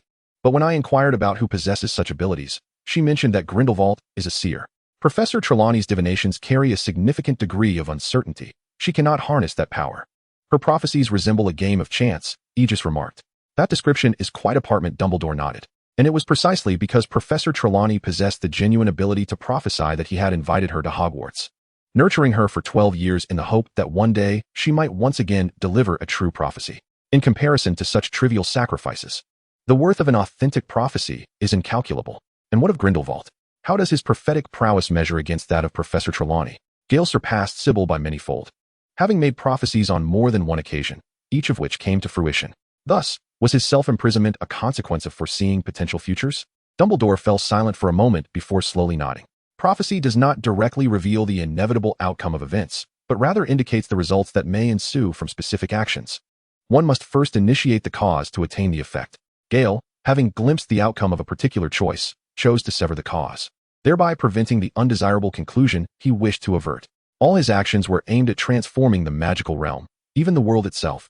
Gale was not an evil man. I still regard him as my friend. Should you wish for Gale to assist you in discovering the location of your father's demise, he may indeed provide some assistance. However, I must emphasize, prophecy and divination are fraught with uncertainty, and you ought not to place all your hopes upon them. Dumbledore's concern was that if Egio did not obtain the prophecy, he might resort to perilous actions. He did not wish to witness such a scene. I assure you, I harbor no bias or animosity toward Mr. Grindelwald. He is a friend of your professor, and I shall not breach decorum. Would you care to accompany me? Egio inquired, showing no interest in the intricate relationship between Dumbledore and Grindelwald, yet he did not wish to foster enmity with Dumbledore because of it. Dumbledore remained silent for a moment before gently shaking his head. Just as Egio was preparing to depart, Dumbledore called out to him, "If Gale wishes to step outside, I have here a slender black wooden box from my desk. Should he desire it, please present this to him." Egio approached Dumbledore's desk to take the box, surmising that it contained Grindelwald's wand, not the Elder Wand, but the one he originally possessed. "I shall do so." Moments later, Egio exited the castle as the evening meal commenced, taking a detour to the kitchen to pack provisions before arriving at the entrance of the Forbidden Forest, where Hagrid was busy preparing dinner, the weasel sandwiches emitting an enticing aroma. "Hagrid, could you assist me in finding a thestral? I need to step out for a while." Hagrid opened the window of the hut, casting a surprised glance at Egio. "What are you doing out so late? Do the professors know?" "I requested leave from Professor Dumbledore." "That's good then." Hagrid nodded without suspicion, clutching a sizable weasel sandwich as he stepped out of the hut. "There's plenty left on the table. Wait here for me for 2 minutes. This is Yu, the first thestral born in the forest." Hagrid gently stroked the little head of Knight's steed, his eyes gleaming with tenderness. Known for its amiable temperament and affectionate nature, it had matured into a fine young creature. With just a whistle, it would come bounding to your side. Obediently, Knight's steed approached Egio, licking the blood from its lips, its body slightly crouched. "Let us depart," Egio said, mounting his steed. Leaning close to its ear, he instructed, "Take me to Numenor." The creature, understanding and perceptive, nodded slightly before unfurling its wings and ascending gracefully into the air. In scarcely 2 or 3 seconds, it accelerated to a terrifying speed, leaving the howling wind behind. This magical realm's supersonic private aircraft exhibited unparalleled stability, with only the slenderness of Knight's steed causing slight discomfort. The automatic navigation system ensured a supersonic cruise, requiring less than 30 kilograms of fresh meat to encircle the globe, a remarkable cost-effectiveness. As night deepened, Knight's steed swiftly carried Egio across the strait, soaring above the city and into the heart of the mountains, skimming over treetops before descending in an uninhabited expanse of wilderness. Here, amidst desolation, stood a castle, an abandoned fortress not much smaller than Hogwarts. Yet, from its darkened windows, not a glimmer of light escaped. The night wind wailed mournfully through the corridors, as if unseen specters lingered, haunting the halls. Knight's steed set Egio down at the castle's entrance, where an inscription above the door read, "For the greater good." Stepping onto the black basalt floor, Egio illuminated his wand, casting light upon the inscription. "Guide me," he commanded. The wand shifted direction, leading Egio into the shadowy depths of the ancient castle. Dust coated every surface, revealing no signs of disturbance from visitors. Although abandoned, the castle remained intact, safeguarded by magical forces that kept Numenor hidden from the prying eyes of Muggles, a secluded isle, far removed from the world. Ascending to the highest level of Numenor's castle, Egio noticed traces of recent tidying. The doors to the chambers were firmly shut, yet the corridor was pristine. Following the guidance of the spell, he climbed the stairs towards the tower, and upon reaching the end, he rapped on the door. Tap, tap, tap. Egio waited momentarily, hearing the steady breathing of the occupant behind the door. His unexpected arrival had not startled the individual within. They remained calm, seemingly asleep. Suddenly, the door swung open, revealing a new breath. Bending down, Egio saw a small elf clad in a gray robe who had pulled back the wooden door and bowed respectfully before retreating into the shadows of the room. Torches and candles flickered to life, illuminating the space. The furnishings were modest: a wooden table, a hard cot, and 2 wicker chairs, one facing the window where a frail figure sat, gazing vacantly at the moon outside. "Good evening, Mr. Grindelwald. I apologize for the intrusion tonight. Please, have a seat." A hoarse voice emerged as Grindelwald remained still, his gaze fixed upon the window. "A child, which school do you attend?" "Durmstrang. I hail from Hogwarts," replied Egio calmly. "Is that so?" Grindelwald's tone shifted slightly, tinged with an air of contemplation, as if he were savoring a particular sentiment, releasing a soft sound of acknowledgement. "How is your headmaster, Albus Dumbledore, faring these days?" "The headmaster is well, albeit quite busy. He is perpetually inundated with paperwork, and though he is not particularly enthusiastic about it, certain matters must be attended to lest they fall into the hands of the nefarious, resulting in a plethora of troubles. He has grown, indeed." Grindelwald let out a faint chuckle, then adjusted his chair to face Egio. Compared to the once impetuous leader, Grindelwald now appeared significantly older than Dumbledore. His face etched with wrinkles and his form emaciated, the black robe hanging loosely upon him. The only remnant of the once formidable dark wizard was his strikingly bright eyes, which stood in stark contrast to his frail visage, shimmering like stars in the dimly lit room, as if imbued with a magical allure that irresistibly drew the gaze of onlookers. I extend my regards to Professor Dumbledore on your behalf. He should come himself. Grindelwald replied with a slight shake of his head. I have not seen him in 50 years since I stepped into this castle. If you wish to step outside. Egio hesitated. This castle cannot confine you. I am unsure why you chose to imprison yourself here, but if you wish to meet someone, it is only by your own volition that you may do so. Yet outside, there is nothing left that I desire, nothing worth pursuing. Having lost all of myself, what difference would it make to step outside? Grindelwald's lips curled into what might have been a semblance of a smile. Since the world has forgotten me, what could I possibly achieve by venturing forth? Are you implying that you have relinquished the notion of changing the world? The world will not transform by the will of any individual. The only changes we can enact are within ourselves, and perhaps among those willing to walk alongside us. Nothing more. You are not an interfering fool, are you? Grindelwald regarded Egio with keen interest. Although he could not decipher Egio's thoughts, his intuition suggested otherwise.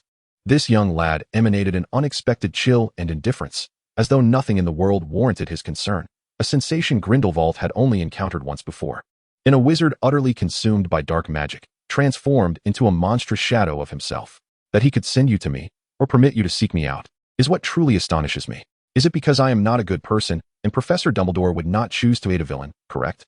That would be a fair interpretation, Grindelwald conceded with a slight nod. Perhaps it is because, in the eyes of Professor Dumbledore, I am not entirely a malevolent entity. Indeed, I possess certain abilities that others might deem irredeemable, warranting immediate obliteration. However, Professor Dumbledore, being a man of great tolerance, believes that as long as I can master my powers, I am capable of performing good deeds. It seems he has undergone more transformation than I had anticipated. Perhaps Dumbledore, faced with the dilemma of expelling me from Hogwarts or allowing me to live peacefully within its walls, chose the latter. This way, he could keep a watchful eye over me to avert any troublesome complications. It appears you are indeed a considerable source of trouble. Otherwise, he would not have taken such measures. Grindelwald understands Dumbledore well. Even after 50 years of separation, certain intrinsic traits remain unchanged. Had the troubles been merely trivial and not affecting him directly, Dumbledore would have been indifferent and unconcerned. You wish to know? Yet, as a solitary elder, I cannot afford the price you demand. Grindelwald has discerned a certain perilous capability within Egio, and at this juncture, he wishes to dissociate from such matters. He is even less inclined to share his magic with those who either seek to appropriate it or obliterate it entirely. I have come to implore you to prophesy for me, to assist in locating the site of my father's demise. Grindelwald remained silent, prompting Egio to continue after a brief pause. I shall offer you all that I can, should you deem these tokens sufficient to sway you. In confronting the matter concerning Giovanni, Egio is willing to abandon his previously steadfast principles, for no price could rival the gravity of this situation. I wield death and destruction. 2 gem-encrusted swords, one red and one green, materialized in his grasp before being gently placed upon the table. These are but one of the sources of my peril. In my possession, they remain under control, yet my current state is unstable. Should I lose my grip, I am akin to a vessel adrift at sea. Having lost its ballast, with the shifting winds and waves, the ship shall capsize, taking its cargo with it. Egio's gaze fell upon the gem-encrusted swords upon the table. They would devastate the ocean that causes the ship's downfall. Grindelwald spoke in a low tone. Had it been in the past, I would have warmly invited you to join my cause. But you must understand one fundamental truth. The world does not change for the sake of individuals. To this world, the existence of humanity is inconsequential. My ship's capsizing cannot obliterate the entirety of the ocean. Yet perhaps the countless lives dwelling within it may suffer greatly because of my actions. Intriguing, Grindelwald remarked with a hint of amusement upon his visage. You are indeed a fascinating character. However, the information you have provided holds no value as currency. I no longer require such things. I can always procure something you need. Will you grant me a chance? Of course. I presume you wish to inquire why I initially confined myself to this place. Am I correct? Ezio nodded, as this was the only method of negotiation he could fathom. Apart from leveraging Dumbledore's favor, he currently lacked equivalent assets to exchange for Grindelwald's prophecy. However, Ezio was reluctant to employ this leverage, even though Dumbledore had granted him permission to wield that wand. It was his last resort. Since there were young souls eager to listen, he decided to share his tale. At that moment, Grindelwald's gaze seemed to drift, as though he were perceiving visions that did not exist in this realm. Why did I establish the Dark Wizarding Party? This should be self-evident. I yearn to transform this world, for I have glimpsed certain future visions that date back to my first encounter with the Elder Wand. It was in the hands of Wandmaker Gregorovic that I first beheld this legendary Deathly Hallow, and that very night, I witnessed a phantasm. I foresaw myself becoming the sovereign of the magical realm, and I believed that acquiring these fabled artifacts would grant me mastery over death, enabling me to realize my ambitions and manifest this prophecy into reality. Albus concurred with my vision. At that time, we aspired to forge a world governed by wizards, where magic was the power we collectively revered, a force capable of ushering unprecedented change. The statute of secrecy was a sign of weakness. It forced those with superior powers into the shadows of society. Such a state was grotesque. Those endowed with strength should wield greater authority, for wizards possessed the potential to improve the world. However, as time passed, certain events sowed discord between Albus and me. His sister, a pitiable girl persecuted by muggles, had suffered from the backlash of magic. It was her plight that aligned Albus with my ideology. He loathed muggles, despising those foolish mortals who had caused his sister's torment, while the magical community betrayed wizards to protect them. Yet, it was also because of this girl that Albus and I parted ways. We intended to take Ariana away from Godric's Hollow, to seize power and alter the world. Perhaps this would liberate her from the fears that haunted her. When she witnessed muggles choosing to submit and kneel before the power of wizards, she might finally unravel the terror entwined within her heart. She was already showing signs of quiet acceptance, stemming from her previous aversion to magic. If this inner turmoil remained unresolved, if she could not break free from her mental shackles, Ariana would undoubtedly perish. But Albus's foolish brother thwarted all of this. He knew nothing, believing only in what he deemed correct. His ignorance precipitated this calamity. Grindelwald's tone turned icy, reflecting his disdain for the reckless fools that populated Gryffindor. Are you one of those Gryffindor simpletons? Grindelwald glanced at Ezio, then shook his head. You are not. You are different. I am a student of Slytherin. Excellent. Yet I must assert that Slytherin too harbors its share of foolish old men. Nothing deserves to be cast into the rubbish bin more than the detritus of blood purity. Thus, I abolished the notion of blood purity within Slytherin, for true glory resides in power and wisdom. The measure of a wizard's worth lies in their abilities. Following that incident, Grindelwald resumed our previous discourse. I parted ways with Albus and continued my pursuits, yet I lost my most formidable ally in the process. I established the Pure Wizarding Party and propagated my ideals, garnering support from numerous enlightened individuals. The war erupting in the Muggle world further illuminated the short-sightedness of those beings. Devoid of magic, their perspectives are limited. They can only perceive trivial gains, rushing forth like rabid dogs to engage in conflict. Only those wizards who elevate themselves to a higher vantage point can genuinely assume the mantle of leadership in this world. However, I underestimated the ingenuity of Muggles in destruction and chaos. Muggles are not foolish. They possess intelligence akin to that of wizards.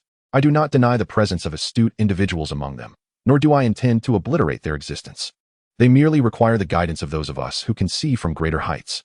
In 1945, a weapon known as the atomic bomb detonated, and that very year marked the inception of my endeavor to transform the world. Do you comprehend? Before my time, no wizard deigned to regard Muggles. They distinguished themselves from Muggles and felt shame in interacting with them. Even wizards of Muggle descent severed ties with their parents after their magical education, isolating themselves within the magical realm, believing themselves superior. Yet, during that period, the conservative wizards who had long scorned Muggles made a ludicrous decision. They refused to relinquish their power to me. Their insatiable thirst for authority was grotesque and perverse. They plotted, and had already instigated a scheme that would see the world perish if I were to continue my pursuits, knowing they would be stripped of power. Launching nuclear missiles at the world? A jest to Egio. Or perhaps annihilating the wizarding realm. Grindelwald found humor in that as well. Indeed, they succeeded. I witnessed this scene in the visions of prophecy. Should I advance, they would ignite this perilous seed. Only a select few were privy to this information, including Albus, which was intentional on their part. As anticipated, Albus arrived, standing before me. I had no desire to harm Albus, even though I was indifferent to the eventual outcome of the prophecy, for I understood that even in the event of a nuclear explosion, wizards would not meet their demise. For a greater cause, I could sacrifice those individuals. Thus, I relinquished the Elder Wand to Albus, concluding my journey. Yet, matters could not be so simple, could they? Egio sensed that Grindelwald had more to convey. You guessed correctly, how delightful. Grindelwald chuckled softly, for at that moment, I too glimpsed another vision of prophecy. At the outset, I proclaimed that I had conquered the magical realm, and indeed, I had achieved this. All of Europe lay under my dominion, regardless of those who might refuse to acknowledge it. This scene was precisely the denouement I beheld within that prophecy. I ruled over the magical world, albeit only a fragment of it, which represented the utmost extent of my capabilities. No matter how fervently I endeavored, I could not attain more. Upon igniting the cause, the outcome became inexorably predetermined. Unless I had cast aside the cause from the very beginning, I would not have reaped this consequence. Regrettably, I lacked a second opportunity to choose. Otherwise, I would have relinquished it entirely from the outset and opted for an alternate path. To alter the prophecy's outcome, one must initially reject all that it prescribes and forge a new pathway. Once one embarks upon the road it delineates, the result becomes irreversible. Since I can no longer alter the world at large, what purpose remains for my continued efforts? Perhaps someone may accomplish the monumental feat of unifying the entire world, but that individual shall not be I. Could it be that Egio pondered over everything Grindelwald had previously imparted, searching for exploitable facets? If one is willing to seek excuses, they are certain to find them. Because you have not fully adhered to the cause, the consequence you obtained is limited. What does this imply? Grindelwald furrowed his brow slightly, then soon grasped the implication. Are you referring to the Deathly Hallows? Perhaps, indeed, for you just alluded to this point. Had you assembled the Hallows at that time? Even if they could not render you the so-called Master of Death, perhaps possessing them would have enabled you to eliminate that purported threat. The Resurrection Stone cannot revive the dead, but allows one to glimpse their phantoms, offering solace for grief. Sometimes, people merely require a ruse to deceive themselves. The invisibility cloak renders one impervious to all magical detection. You could easily annihilate those who propose such ideas, even if they were heavily guarded. In the face of death, humanity is invariably adept at compromise. Not everyone was so extreme back then. Perhaps by taking such actions, you could have seized control of the magical realms in Europe and America. With dominion over nearly half of the magical world at that time, you might have achieved even greater feats in the future. Perhaps so, Grindelwald sighed. Perhaps it was due to my failure to fulfill all the prerequisites of the prophecy that the ultimate outcome was diminished. But what if I could procure the Hallows for you? What if I could eliminate those who once posed a threat to you? Once I have cleared all these obstacles from your path, would you be willing to emerge from this cage? Would you be inclined to take another chance? Egio produced a vial of silver potion from his cloak. The blood of a unicorn, willingly offered, imbued with the most sincere blessings of this magnificent and pure creature. Drink it, and you could live another 100 years. 100 years, would that suffice? Would it be enough for you to regain your vigor and transform this world? For one who has long since abandoned desire, dreams, obsessions, and aspirations, the passage of a century or even a millennium bears no significance. Yet, for one who is imbued with desire, dreams, obsessions, and pursuits, 100 years offer the promise of transforming the old into the new. Grindelwald found himself momentarily stunned, gazing at Ezio, observing the invisible sharpness emanating from the young man's essence, alongside his unwavering determination to sacrifice everything for a singular goal. He could almost envision the brutal and frenzied retribution that would befall this world should the young man fail in his quest. He glimpsed into the abyss, teeming with death and destruction. In truth, I am rather eager to witness that moment. Grindelwald spoke softly, having yet to behold a world drenched in blood. Ha!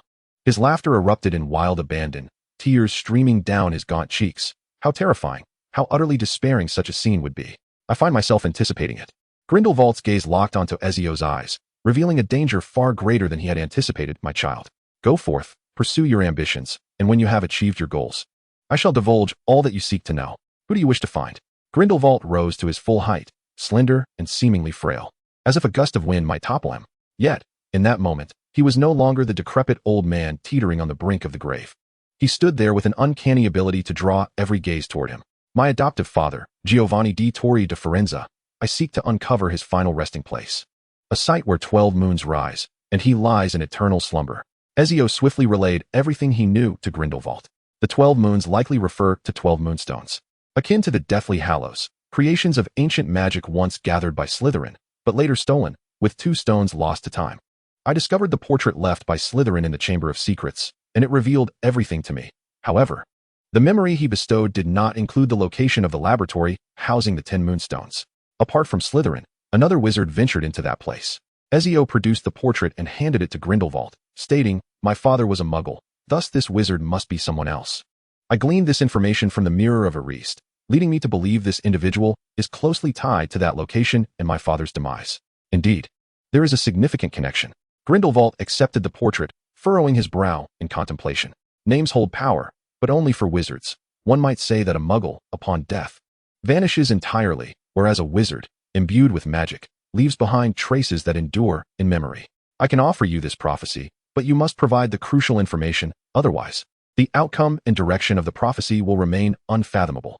You must uncover the name of this wizard and disclose his identity to me. Salazar Slytherin also visited this place. Would he suffice? Time, my child. Grindelwald shook his head. He was a man from a millennium ago. Wizards may leave their mark on the world, yet it is not everlasting. The longer the passage of time, the fainter his imprint becomes. Magic is not an omnipotent force. So, do you still intend to proceed? This is what Professor Dumbledore entrusted me to deliver to you. If you are willing to step out of here, he instructed me to hand this over to you. Grindelwald gazed at the slender wooden box and gently opened it. Inside lay not just a wand, but also a shattered pendant. Albus Grindelwald spoke softly, choosing not to touch the wand, but instead extracting the broken pendant. I know it was unintentional on your part, he murmured, clasping it tightly in his grasp, his voice dwindling to a whisper. Once I have accomplished my task and unraveled this fellow's name, how shall I find you? Albus knows how to reach me. Grindelwald raised his gaze slightly, grasping his wand. Thank you, child. I am yet unaware of your name. Egio Auditore de Forenza, he replied. I hope you will find your father. Thank you. Egio nodded in acknowledgement before turning to depart. As he exited the castle, the cold night breeze ruffled his robes. Egio looked up at the moon, lost in silence for a long while. A shadowy figure approached, light-footed, nudging his arm with its bony head. Sensing the profound sorrow emanating from the young man. I'm fine, Egio reassured, embracing the night steed's head and gently touching its cool, smooth cheek. I just need to know that fellow's name. Soon, Giovanni. I will find you soon, regardless of where you may be or the price I must pay. The night steed took to the air, disappearing into the moonlit veil of night. Yet, inexplicably, this silvery shroud was tinged with a crimson hue, swiftly spreading across the horizon. Its final destination unknown. Chapter 89. Eagle Sauce. The mushrooms of your homeland have blossomed. Where, apart from the bank's vault, is the most cash to be found? Whether in smuggling, narcotics, arms dealing, or trafficking of people and organs, these individuals are keen on direct offline transactions. In this era of imperfect electronic commerce, cash reigns supreme. Naturally, gold, as a stable equivalent, holds similar value. Egio intended to procure a significant item. He possessed considerable gold, yet it paled in comparison to what he sought. At least $1 billion, which translates to a full 90 tons of gold. In the dead of night, no one relishes being roused from the warmth of their bed. However, if one's bedfellow has had their throat slit, and the weapon still rests against one's own neck, clarity emerges instantaneously. 2 hours. 27 unfortunate souls. They provided Egio with cash and gold amounting to a staggering $14 billion. After amicably inquiring about the location of the money, he proceeded to withdraw it on his own. On the eve of dawn, Ezio arrived at his final destination, not the lair of a gang lord, but rather the refuge of a reliable intelligence broker. Giovanni had previously dealt with this individual, whose fees were steep, but whose reputation was impeccable, possessing extensive connections. He could procure items that others could not obtain, often within a week. Mr. Spike, we are now open for business. After consuming a compound tincture, Ezio transformed into a towering figure, approximately 6 feet 5 inches tall and weighing about 400 pounds. With a single kick, the sturdy security door yielded slightly, and debris flew from the reinforced frame where it met the wall. If you cannot open this door within a minute, I shall blow it open. A man's frantic curses echoed from a concealed speaker. A camera was positioned at the entrance, and Ezio raised his head, offering a menacing grin to the lens before producing a briefcase. Here lies $2 million as a deposit. I wish to negotiate a deal worth $1 billion. I do not start until 10. It is currently 4:30 in the morning. The disgruntled mutterings were accompanied by the rustling of clothing. Who the hell informed you of my residence? I just moved here last week. This is absurd. Do you wish to buy information? 20 million. And I will reveal who spilled the beans. As the door opened a crack, Ezio pushed it wide, discovering the space behind it unoccupied. In the living room, 10 meters from the entrance, a disheveled man, clad in disarray, aimed a firearm at him. Please, take a seat, but keep your distance. Spike's eyes were filled with suspicion, yet tinged with curiosity. Relax. I am not here to take your life, merely to conduct a straightforward transaction. Ezio strode towards the sofa, turned the briefcase, and spilled out neatly bundled stacks of cash, forming a small mountain. The case was large enough to conceal a person. Old bills in denominations of 20. I know they are to your liking. Casually discarding the briefcase, Ezio seated himself boldly on the sofa. I have heard of your extensive connections. With sufficient funds, there is nothing you cannot acquire. Perhaps, Spike replied, glancing at the scattered money without a hint of excitement. I only hope to live long enough to earn and spend it. Now, what is it that you wish to buy? Can you establish a connection with the military in Russia? Those individuals will sell anything for the right price. Who cannot reach them? Spike scoffed. Since the fall of the Soviet Union, the black market has been inundated with a chaotic influx of goods. Arms have depreciated significantly, as these guys are offloading them by the ton. However, the items I seek are typically too perilous for most to purchase, and they may not even dare to sell. That is unless you treat them to a few bottles of vodka. Just tell me directly what you require, even if it is the illustrious white Swan Model 160. As long as the price is right, this group would dare to dismantle it for you. Of course, you must possess the capability to transport it. And what about the nuclear warhead? I require a diminutive one with a yield of at least 100 kilotons, without the missile body. The warhead must be modified for mechanical detonation. Are you out of your mind, or am I simply not awake? Spike struck himself sharply across the face with his empty left hand, the sound echoing in the room. I have prepared $1 billion in cash and gold. As long as the money is sufficient, do they not dare to sell anything?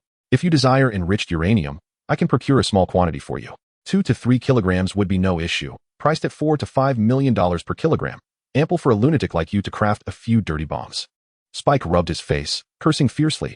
What sort of nonsense fills your mind? Such things, for heaven's sake, might actually be feasible. Are you certain you can provide at least $1 billion in cash or gold? He fixed his gaze on Ezio's face, his expression shifting rapidly. Recently, they had attempted to sell uranium-235 to Iran. Although it publicly ended in failure, 2 kilograms had surfaced on the black market, totaling $9 million. These people are starved for profit. A Polaroid photograph was tossed atop the pile of money on the table, a family selfie, and behind Ezio's unappealing visage, stacks of gold loomed like mountains, alongside bundles of dollars and pounds haphazardly tied with zip ties. There is approximately $1.4 billion here. I require a 5% brokerage fee, no less. I am half confident in my ability to help you acquire this damned thing, but I want to be responsible for the delivery. They want to either. You will have to figure out how to move it yourself. The sight of the pristine photograph made Spike tremble. He had seen money before. Yet the sight of $1.4 billion in cash and gold laid bare stirred his insatiable greed.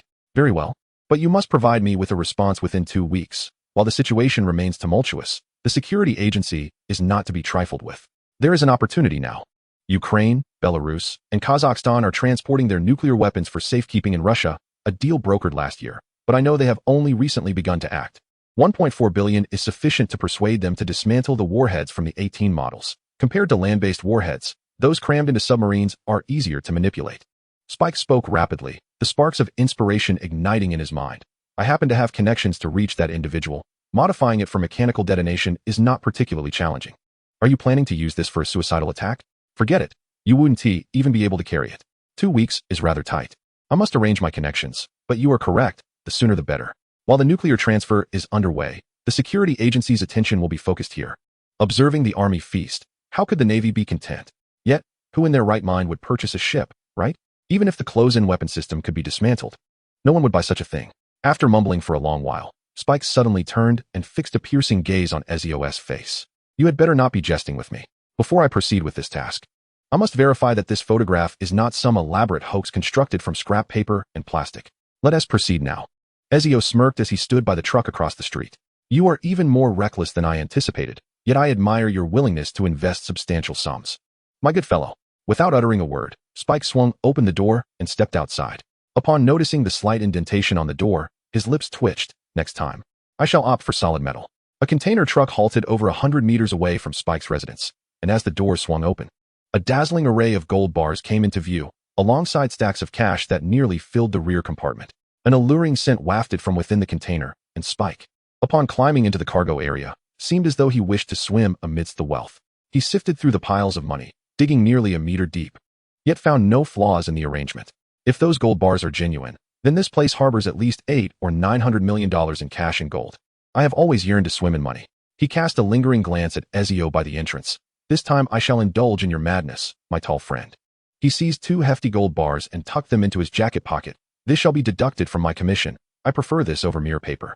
I will provide you with a response within a week, but how shall I contact you then? Hang a red flag on your rooftop, and I shall know. Yet I hope that what I hear is not bad news. You are cautious, and I find that quite appealing. Spike nodded, somewhat reluctantly descending from the cargo area. Ezio ignited the engine, and the truck departed at a leisurely pace. After watching the vehicle laden with cash and gold vanish from sight, Spike sprinted back toward his home. Since he intended to assist Grindelwald in unraveling his inner turmoil, he resolved to do so to the fullest extent. Nothing brings greater satisfaction than returning to them what they once used as leverage. As for the consequences of such actions, Ezio remained indifferent.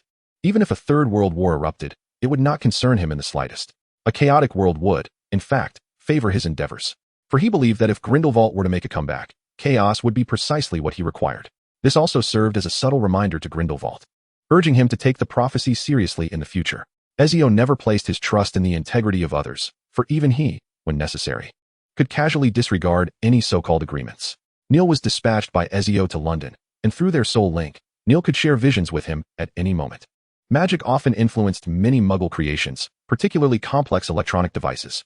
During this waiting period, Ezio took the opportunity to test how much impact an invisibility extension spell would have on such devices. He procured a generator and placed a computer, a mobile phone, and an electronic microscope borrowed from the laboratory inside, monitoring the extent of their susceptibility to magic. Perhaps it is due to the fact that this bag is enchanted solely for weight reduction and spatial expansion. The electronic devices within the pocket were minimally affected. The first to falter was the mobile phone, which persisted for 4 days before succumbing to a black screen despite being fully charged. After Egio placed it in a location distant from Hogwarts and the magical influence, it regained functionality after 2 days. The size of electronic products seems to influence their resistance to interference. The largest yet most intricate device, an electronic microscope weighing 900 kilograms, exhibited no issues until Egio was ready to depart for London, showcasing durability commensurate with its mass. After dinner, Egio ventured into the Forbidden Forest to locate Uwu. Concealed by a disillusionment charm, Uwu carried Egio and Neil into the dusk, soaring towards the horizon. Before long, they arrived at Spike's residence, where a solid red flag fluttered atop the roof. Egio consumed a polyjuice potion and donned his previous disguise, silently entering through the window. This time, he did not knock. "Holy crap, how the hell did you get in here?" Spike exclaimed, jolting upright from the sofa, his face a mask of shock. "I'm a ghost. I slipped through the wall," Egio replied, presenting a somewhat menacing grin as he draped an arm over Spike's shoulder. "You're here to share good news, aren't you? $34 billion, I managed to negotiate for you. They're willing to take the risk of dismantling a decommissioned 18 Sturgeon submarine missile with a yield of 200 kilotons. This item has already begun the proper procedures for destruction. This opportunity is singular, and we are fortunate. In 3 days, they will deliver this to the port of Odessa in Ukraine. You need to transfer the funds there and collect the item after they confirm receipt. This is the utmost convenience I could secure for you. Time is of the essence, and you must seize this chance. I have fronted $10 million as a deposit. You must return this to me immediately, as I have staked half my fortune on this venture. This is the most reckless act of my life. As long as we secure the item, there will be no issues," Egio assured him, patting Spike's shoulder, causing him to grimace in pain. "Your $67 million is readily accessible, plus that $10 million minus previous amounts. That leaves $74,780,000. Spike had calculated this figure countless times. After deducting those 2 delightful gold bars, "You can have it tonight. Should I express my gratitude for your trust?" Spike asked, elated. "No. It is because if you betray me, I could track you down even if you fled to Africa as a primitive." No. I would never go to Africa as a primitive, not even if you killed me," Spike insisted, waving his hands. "Once this deal is done, I'm retiring immediately. I have countless enjoyable days ahead of me. Dealing with a lunatic like you is enough to give me a heart attack. Then what about my money? Where is it?" "In your underground garage, $74,780,000, every cent accounted for." "How do you?" A flicker of disbelief crossed Spike's face, and goosebumps erupted across his skin. "How could you possibly know the price I negotiated for you? For who would dare to acquire a nuclear warhead without possessing some measure of ability?" A mysterious smile graced Egis's lips as he suggested that one could inspect their garage. Yet he queried whether the conversation ought to be concluded first. "At Container Terminal 116, Zone 103, Odessa Port, at 10 o'clock tonight, should you fail to arrive punctually. The coveted item you seek shall indeed be obliterated. They shall not wait for you. Selling such wares poses a peril to all, especially to you. And may divine providence watch over you, madman. I anticipate a fruitful collaboration." Egis shrugged and turned to retreat into the bedroom from whence he had come. "If there is a next time, I shall surely board up the windows." After watching Egis depart, Spike muttered a curse under his breath and hurriedly descended the stairs. Racing toward his underground garage, a pile of worn banknotes lay neatly arranged. Though lacking the dazzling luster of gold, they still ensnared his soul. Opportunities such as this may not arise again. After momentarily succumbing to the allure of the cash, Spike quickly rose, resolved never to engage with such dubious characters again. One must live to spend as well as to earn. He planned to flee under the cover of night, knowing he could swiftly convert this money into digits seamlessly deposited into his bank account. The straight-line distance from the Scottish Highlands to Odessa Port is approximately 2,300 kilometers, and on his night steed, it would take about 50 minutes to traverse. Though the rendezvous was set for 3 days hence, Egis took the opportunity to visit under the cloak of night, to assess the situation and make necessary arrangements. Despite the dissolution of the Soviet Union, the Ministry of Magic persisted, having merely adopted a new name rather than disbanding due to the collapse of the Mughal state. Like Wakanda, the Soviet Ministry of Magic was established around the Kordostrit School of Magic, which, though not far from Durmstrang, primarily educated local students. With a population of 300 million, the Soviet Union could sustain such an institution, while post-Soviet Europe's population hovers around 500 million. Its scale rivals that of Hogwarts, yet interactions with Hogwarts are scant, primarily limited to international magical competitions such as the World Potion Exchange, though due to Grindelwald's influence, The three major schools of Europe have not participated in these events for decades. During this tumultuous period, Aegis must remain vigilant against potential interference. For this nation differs markedly from others in Europe, possessing an entirely distinct social system. The wizards there are not akin to their European counterparts, particularly during World War II, when not only did the little mustache covet that territory, but Grindelwald also attempted to extend his reach, albeit unsuccessfully. No one noticed Aegis's absence during the night, for he had been in seclusion for over a year, and people had grown accustomed to his busyness, including professors and Dumbledore. Timing his actions meticulously, Aegis borrowed Harry's invisibility cloak, though he did not take the time to greet him. The artifact capable of concealing him from any magical detection serves as his greatest assurance of safety, even if a wizard were to intervene. Donning this cloak would render him utterly invisible, even to the most astute of sorcerers. 3 days swiftly passed, with night steeds soaring silently above the clouds. As he approached his destination, mere kilometers away, he descended into a pre-designated concealed area. This location lies a straight distance of 22 kilometers from the port of Odessa, and Ezio could reach it in less than 5 minutes at full speed. He could sprint a marathon at a 100-meter dash pace, then deliver a decisive split kick to sever the head of a Cyclops, seizing the legendary flame-enchanted two-headed hammer from this creature's hoard. With a single strike, he could shatter the mast of a Spartan warship passing through the port, while simultaneously unearthing 3 treasure chests. On a frigid night, with the wind howling, Ezio, clad only in a form-fitting shirt, stealthily infiltrated the port of Odessa. The lights of Zone 116 flickered dimly, devoid of any shadows. He boldly entered through the entrance, and soon found himself near the designated area for container number 103. Several robust figures approached from an obscure corner, but before they could close the distance of 5 meters, Ezio turned to face them. "Where's the money? Where's the cargo?" He kicked the door of a nearby container, and to the astonishment of the group, it swung open, revealing a dazzling array of gold. 500 100-kilogram bars of gold, valued at $555 million, accompanied by $775 million in cash. "Where's the cargo?" Ezio spoke in a vodka-flavored Russian, with a pure Leningrad accent, unconcerned about their comprehension. The soldiers, clearly of a military demeanor, stood frozen, momentarily taken aback by the sight. "But what does this have to do with our pleasant transaction, dear Davrich?" Ezio stepped forward, shaking hands with a robust man who was not shorter than he. "You may verify at your convenience. But might I inquire if the items I seek could also be presented to me? If you could lower your weapons a tad, I would be much obliged. I am unaccustomed to having 6 guns aimed at my head." Even without Neil's eyes, Ezio could sense the number and direction of the threats. The burly man before him narrowed his eyes slightly, suddenly feeling as though he were stripped bare, yet he soon revealed a smile. "This is entirely manageable. I can see your sincerity, cannot I? The goods are in the vehicle. I trust you have a means to retrieve them?" Several soldiers entered the container filled with cash, and a hushed excitement erupted within. Ezio was led to a discreet location where an unremarkable pickup truck awaited, a 452 Bubin, a relic easily spotted in rural areas or among border patrols, its bed covered by a black cloth. "This is what you sought." The bearded man abruptly tore away the black cloth, revealing an object encased in a wooden crate, approximately 1.8 meters long and 1.3 meters in diameter, weighing around half a ton. Due to its extensive internal filling of polystyrene foam, its mass was not excessively burdensome, with the weight primarily concentrated in the beryllium shell of the projectile. "Your packaging is rather rudimentary," remarked Ezio, gazing at the warhead, now stripped down to its core components, and the crude method of transportation.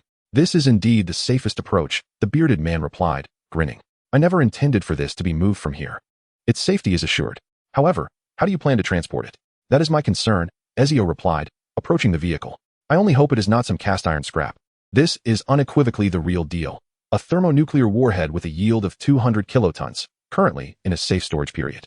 If it were not for you, it would have already been sent to the testing ground for destruction." The bearded man spoke in a deep voice. "Regardless, it now belongs to you. How you handle it is entirely your affair, as long as it does not detonate here. We are friends, Davrich." "Friends should not harm one another," Ezio said, wrapping his arms around the crate. With a surge of strength, he hoisted the object up, leaving the bearded man in stunned silence. "It will not explode in your homeland. Farewell."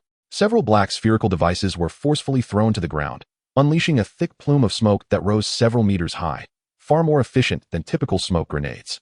Amidst the chaos, hurried footsteps echoed as a figure, burdened by the immense weight, sprinted to the edge of the port and leapt into the water, creating a massive splash, causing both man and cargo to vanish in that instant.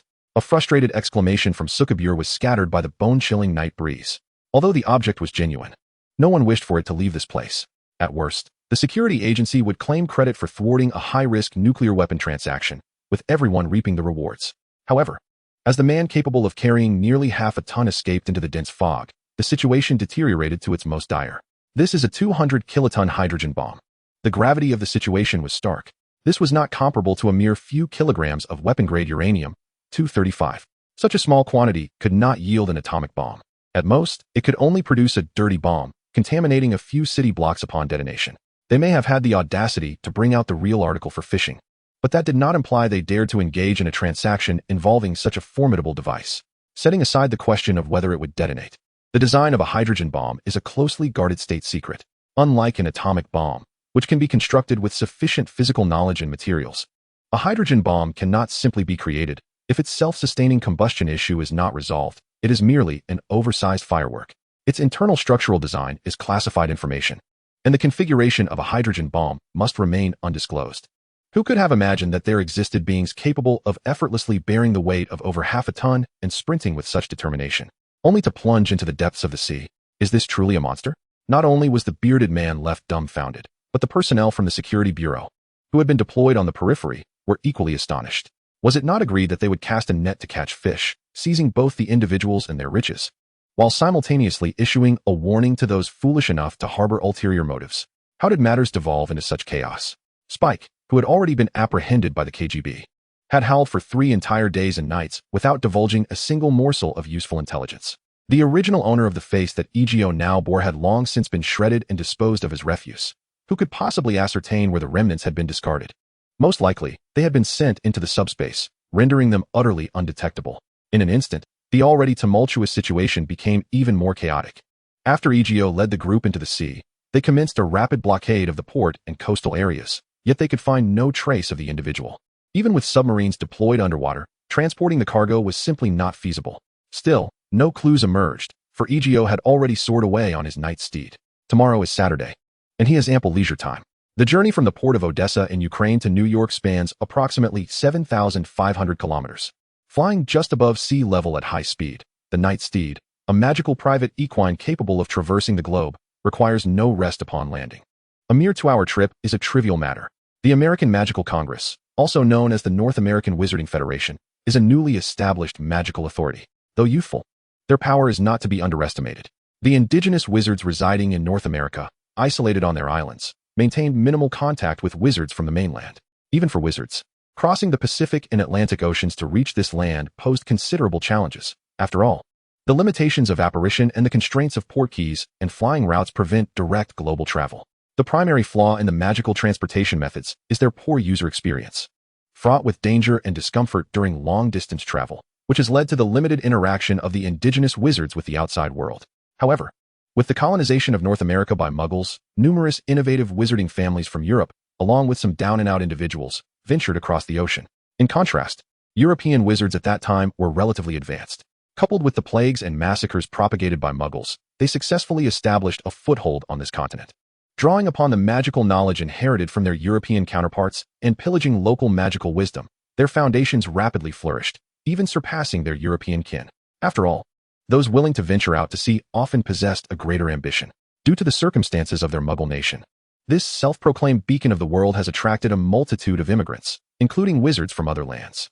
Under these multifaceted influences, the Ilvermorny School of Witchcraft and Wizardry, originally established as a tribute to Hogwarts, has nearly garnered the strength to rival Europe's 3 traditional institutions. It has become a monopolistic entity, swallowing the entire educational resources of the North American continent, and after a century of development, it has transformed into a colossal institution. The headquarters of the Magical Congress is situated in the Woolworth Building in Manhattan, New York. This Gothic skyscraper, erected in 1913, was once the tallest building in the world, yet it has now fallen behind the times.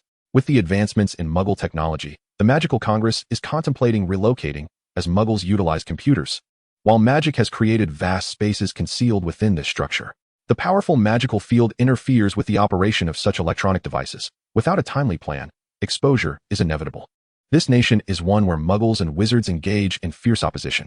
During the era of immigration, Muggles discovered the presence of wizards and erupted into conflicts reminiscent of the medieval witch hunts.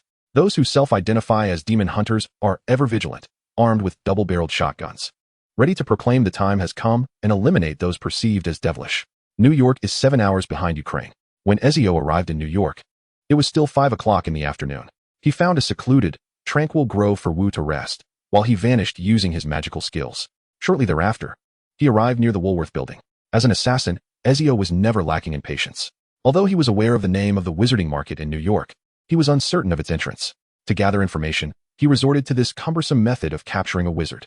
After approximately half an hour, an individual, distinctly attired from the ordinary populace, hurriedly exited the Woolworth building, his wand tucked into his pocket. To Muggles, it appeared to be nothing more than an ordinary stick. Utterly ineffective as a weapon, posing no threat whatsoever. Ezio donned his hood, assuming the guise of a middle-aged man in unemployment, and stealthily approached. With precision, he incapacitated the individual and extracted the desired information. The Magical Congress operates on Saturdays without respite, and coincidentally, a meeting is set to commence at 2 o'clock in the afternoon. A controlled tool emerged. Not every wizard possesses the willpower to resist the effects of the soul-binding curse. And there is a reason it is deemed an unforgivable curse. This individual was a low-level employee of the Magical Congress, serving in the Department for the Regulation and Control of Magical Materials, a large department comprising over 300 members. Compared to their European counterparts, wizards in America are more inclined to indulge in grand spectacles, particularly in Florida, where idleness is not tolerated. After ensuring this individual was on standby, Ezio departed from the Woolworth building, effortlessly prying open the door of a modest residence. He slipped into his pocket and emerged within a room of approximately 50 square feet, where a formidable device brimming with boundless fervor awaited. In contrast to the adjacent computer, this creation, a pinnacle of cutting-edge technology, was quite simple in its construction. The sole electronic component consisted of a unit designed to output electrical currents, serving the singular purpose of distributing power to 32 detonators, simultaneously igniting the explosives that would trigger a chain reaction, culminating in the detonation of this atomic bomb. With no intention of permitting Ezio to remove this device, the old Russian had naturally refrained from equipping it with a manual detonation mechanism. However, this posed no obstacle for Ezio. While he might not grasp the intricacies of technology, he possessed a modicum of understanding regarding the arcane arts. Magic is a metaphysical force that allows one to manifest desires into reality, a principle evident even in the most rudimentary forms of sorcery. A wizard may not comprehend the workings of a Muggle automobile, yet they can enchant it to soar through the skies, and it need not consume fuel, for the magic pays all costs, distorting reality itself. Indeed, such a vehicle could be imbued with a virtual soul, endowed with thoughts of its own. What Ezio sought to accomplish was akin to this. The act of crafting a virtual soul entails imbuing a magically altered creation with fragments of a wizard's will. This differs from the magic of memory infusion, yet the underlying principle remains constant. The key to commanding the Unit's electrical output was a box containing sensors and radar, though it had been dismantled. In the absence of this key, the nuclear device was rendered securely locked, which was why those individuals dared to employ the genuine article as bait. However, in the realm of magic, unlocking a sealed door is a trivial endeavor. Bypassing the key's constraints to access the Warhead's lock is equally straightforward. The wizard's task is not to comprehend its operation, but to instruct it on what actions to undertake, allowing it to act autonomously without further concern. After a few minutes of diligent effort, Ezio completed his preparations. As a precaution, he inscribed several simple magical runes in gold to prolong the effects of his enchantments. Upon emerging from his pocket, all preliminary tasks were accomplished. Awaiting the conclusion of the workday for the Magical Council staff, Ezio donned an invisibility cloak and, like a specter, infiltrated the Woolworth building, securely positioning the hefty device atop the edifice while ensuring it remained well concealed. The magical timer commenced its countdown, set for 2 o'clock the following afternoon, with a mere 20 hours remaining until that moment. Ezio would not linger. The soulless puppet under the influence of a soul-binding curse served as a secondary safeguard, remaining quietly in the vicinity. Should the magic he had set fail due to unforeseen circumstances, he would brandish his wand, rousing the formidable device into action. Today marked the day of the duel with Lockhart, though it was still early, with a scant amount of time remaining before the hour of 9. Ezio cast a fleeting glance at the pocket watch. The time converter, equally a precise clock, observed as the second hand inched closer to the 12 o'clock position, his mind gradually beginning the countdown. 1098, 765, 4321. Within the unit, the capacitors commenced their discharge, generating a staggering voltage of 5,000 volts, simultaneously igniting 32 detonators, which instantaneously detonated the outer layer of composite explosives. This explosive combination, a rapid slow-fast sequence, would uniformly unleash a shockwave equivalent to 300,000 atmospheres upon the encapsulated sphere at its core. The immense pressure was transmitted by the outer aluminum sphere to the central plutonium sphere, compressing it in that moment, causing its density to surge dramatically, transitioning it into a supercritical state. Concurrently, the terrifying pressure caused the neutron initiator at the core to rupture, with polonium-based spines penetrating the beryllium sphere. The particles emitted by the former being absorbed by the latter, releasing a vast quantity of free neutrons. These neutrons reached the outer plutonium sphere, instigating a fission reaction. As the neutron bombardment persisted, the fission process unfolded completely. In that instant, polystyrene foam transformed into plasma, and a torrent of high-energy gamma rays and radiation traveled at light speed along the plasma channel formed by the foam, reflecting off the inner beryllium wall of the casing. Lithium deuteride, during the reaction, released deuterium and tritium, which fused under the extreme temperatures and pressures, giving birth to thermonuclear fusion. As the processes of fission and fusion circulated ceaselessly within the fusion core, the annihilating shockwave shattered the casing, all occurring within a mere 600 billionths of a second. A fireball, 600 meters in radius and reaching millions of degrees Celsius, erupted, vaporizing all objects within its vicinity, be they buildings, human bodies, or vehicles, instantly. The terrifying thermal wave spread outward with astonishing velocity. A molten pit, 12 kilometers in diameter, manifested, with a billowing mushroom cloud soaring into the sky. The destructive shockwave expanding to 7.5 kilometers within 30 seconds, reducing Manhattan to ruins in an instant. Neil Fay, at an altitude of over 2,000 meters and at a safe distance, bore witness to this cataclysm, avoiding the blinding light that erupted with the fireball. Observing the now hellish landscape of New York, Ezio sipped his warm pumpkin juice, his heart devoid of tumult. How many kills had he amassed? He distractedly glanced at the counting board within the trial space, where the numbers danced rapidly, surging from an initial 1, 001, 601 to 2, 057, 776 in mere moments, and still climbing swiftly. After he had first snapped the neck of an unfortunate soul in the alley, he had noticed the shift in numbers. This subtle change struck him as peculiar, yet he soon accepted the phenomenon. Technology alters fate. What took me 5 years to accomplish now requires merely a minute. His inability to assimilate into this world stemmed fundamentally from the fact that all those he beheld were mere replicas of those within the trial space, except for Giovanni, who was no longer present. If this is your form of punishment for me, then this is my retribution against you. Ezio rose with an air of indifference, stepping through the grand doors of the hall, gazing up at the snowflakes swirling in the sky above. Chapter 90. Witness the constellations. Is it imperative to locate the resurrection stone at this moment? In truth, the previous events did not warrant such grandiosity. He had, to be candid, acted somewhat rashly, whether for Grindelwald or for himself. The consequences had already transpired. The individual he ought to have considered more carefully was Dumbledore. Although the headmaster was not entirely aligned with the forces of good, he straddled the precarious line between lawful neutral and neutral good, starkly contrasting with Grindelwald's neutral evil nature. And even more so with Ezio, who oscillated between lawful evil and chaotic evil. The resurrection stone served as a means to placate Dumbledore, and its efficacy would not be lacking. When Slytherin informed him that the stone could not resurrect the deceased, his internal hopes were somewhat diminished, nonetheless. The pangs of guilt for his sister lingered, compelling him to cling to the stone with tenacity. Human hearts cannot be simply weighed, for they are capricious, yet certain deeply entrenched aspects can, at times, be exploited. Ezio's considerations were indeed base, yet he remained unfazed. He would first gauge Dumbledore's stance. Would Grindelwald disclose this matter to him? Ezio shook his head slightly. The likelihood was minimal. In certain respects, Ezio and Grindelwald shared striking similarities. Their philosophies bore a remarkable resemblance to the systems Ezio had implemented in Slytherin. Following an event, neither would express regret or seek redemption. They would treat the occurrence as a condition or choice and pursue their respective agendas. If something could be leveraged, they would seize the opportunity. If not, they would discard it. Should unforeseen circumstances arise, he would secure the resurrection stone, ensuring Dumbledore's steadiness before addressing other matters. Upon returning to the castle's dining hall, the breakfast concluded, yet the students did not disperse as they typically would.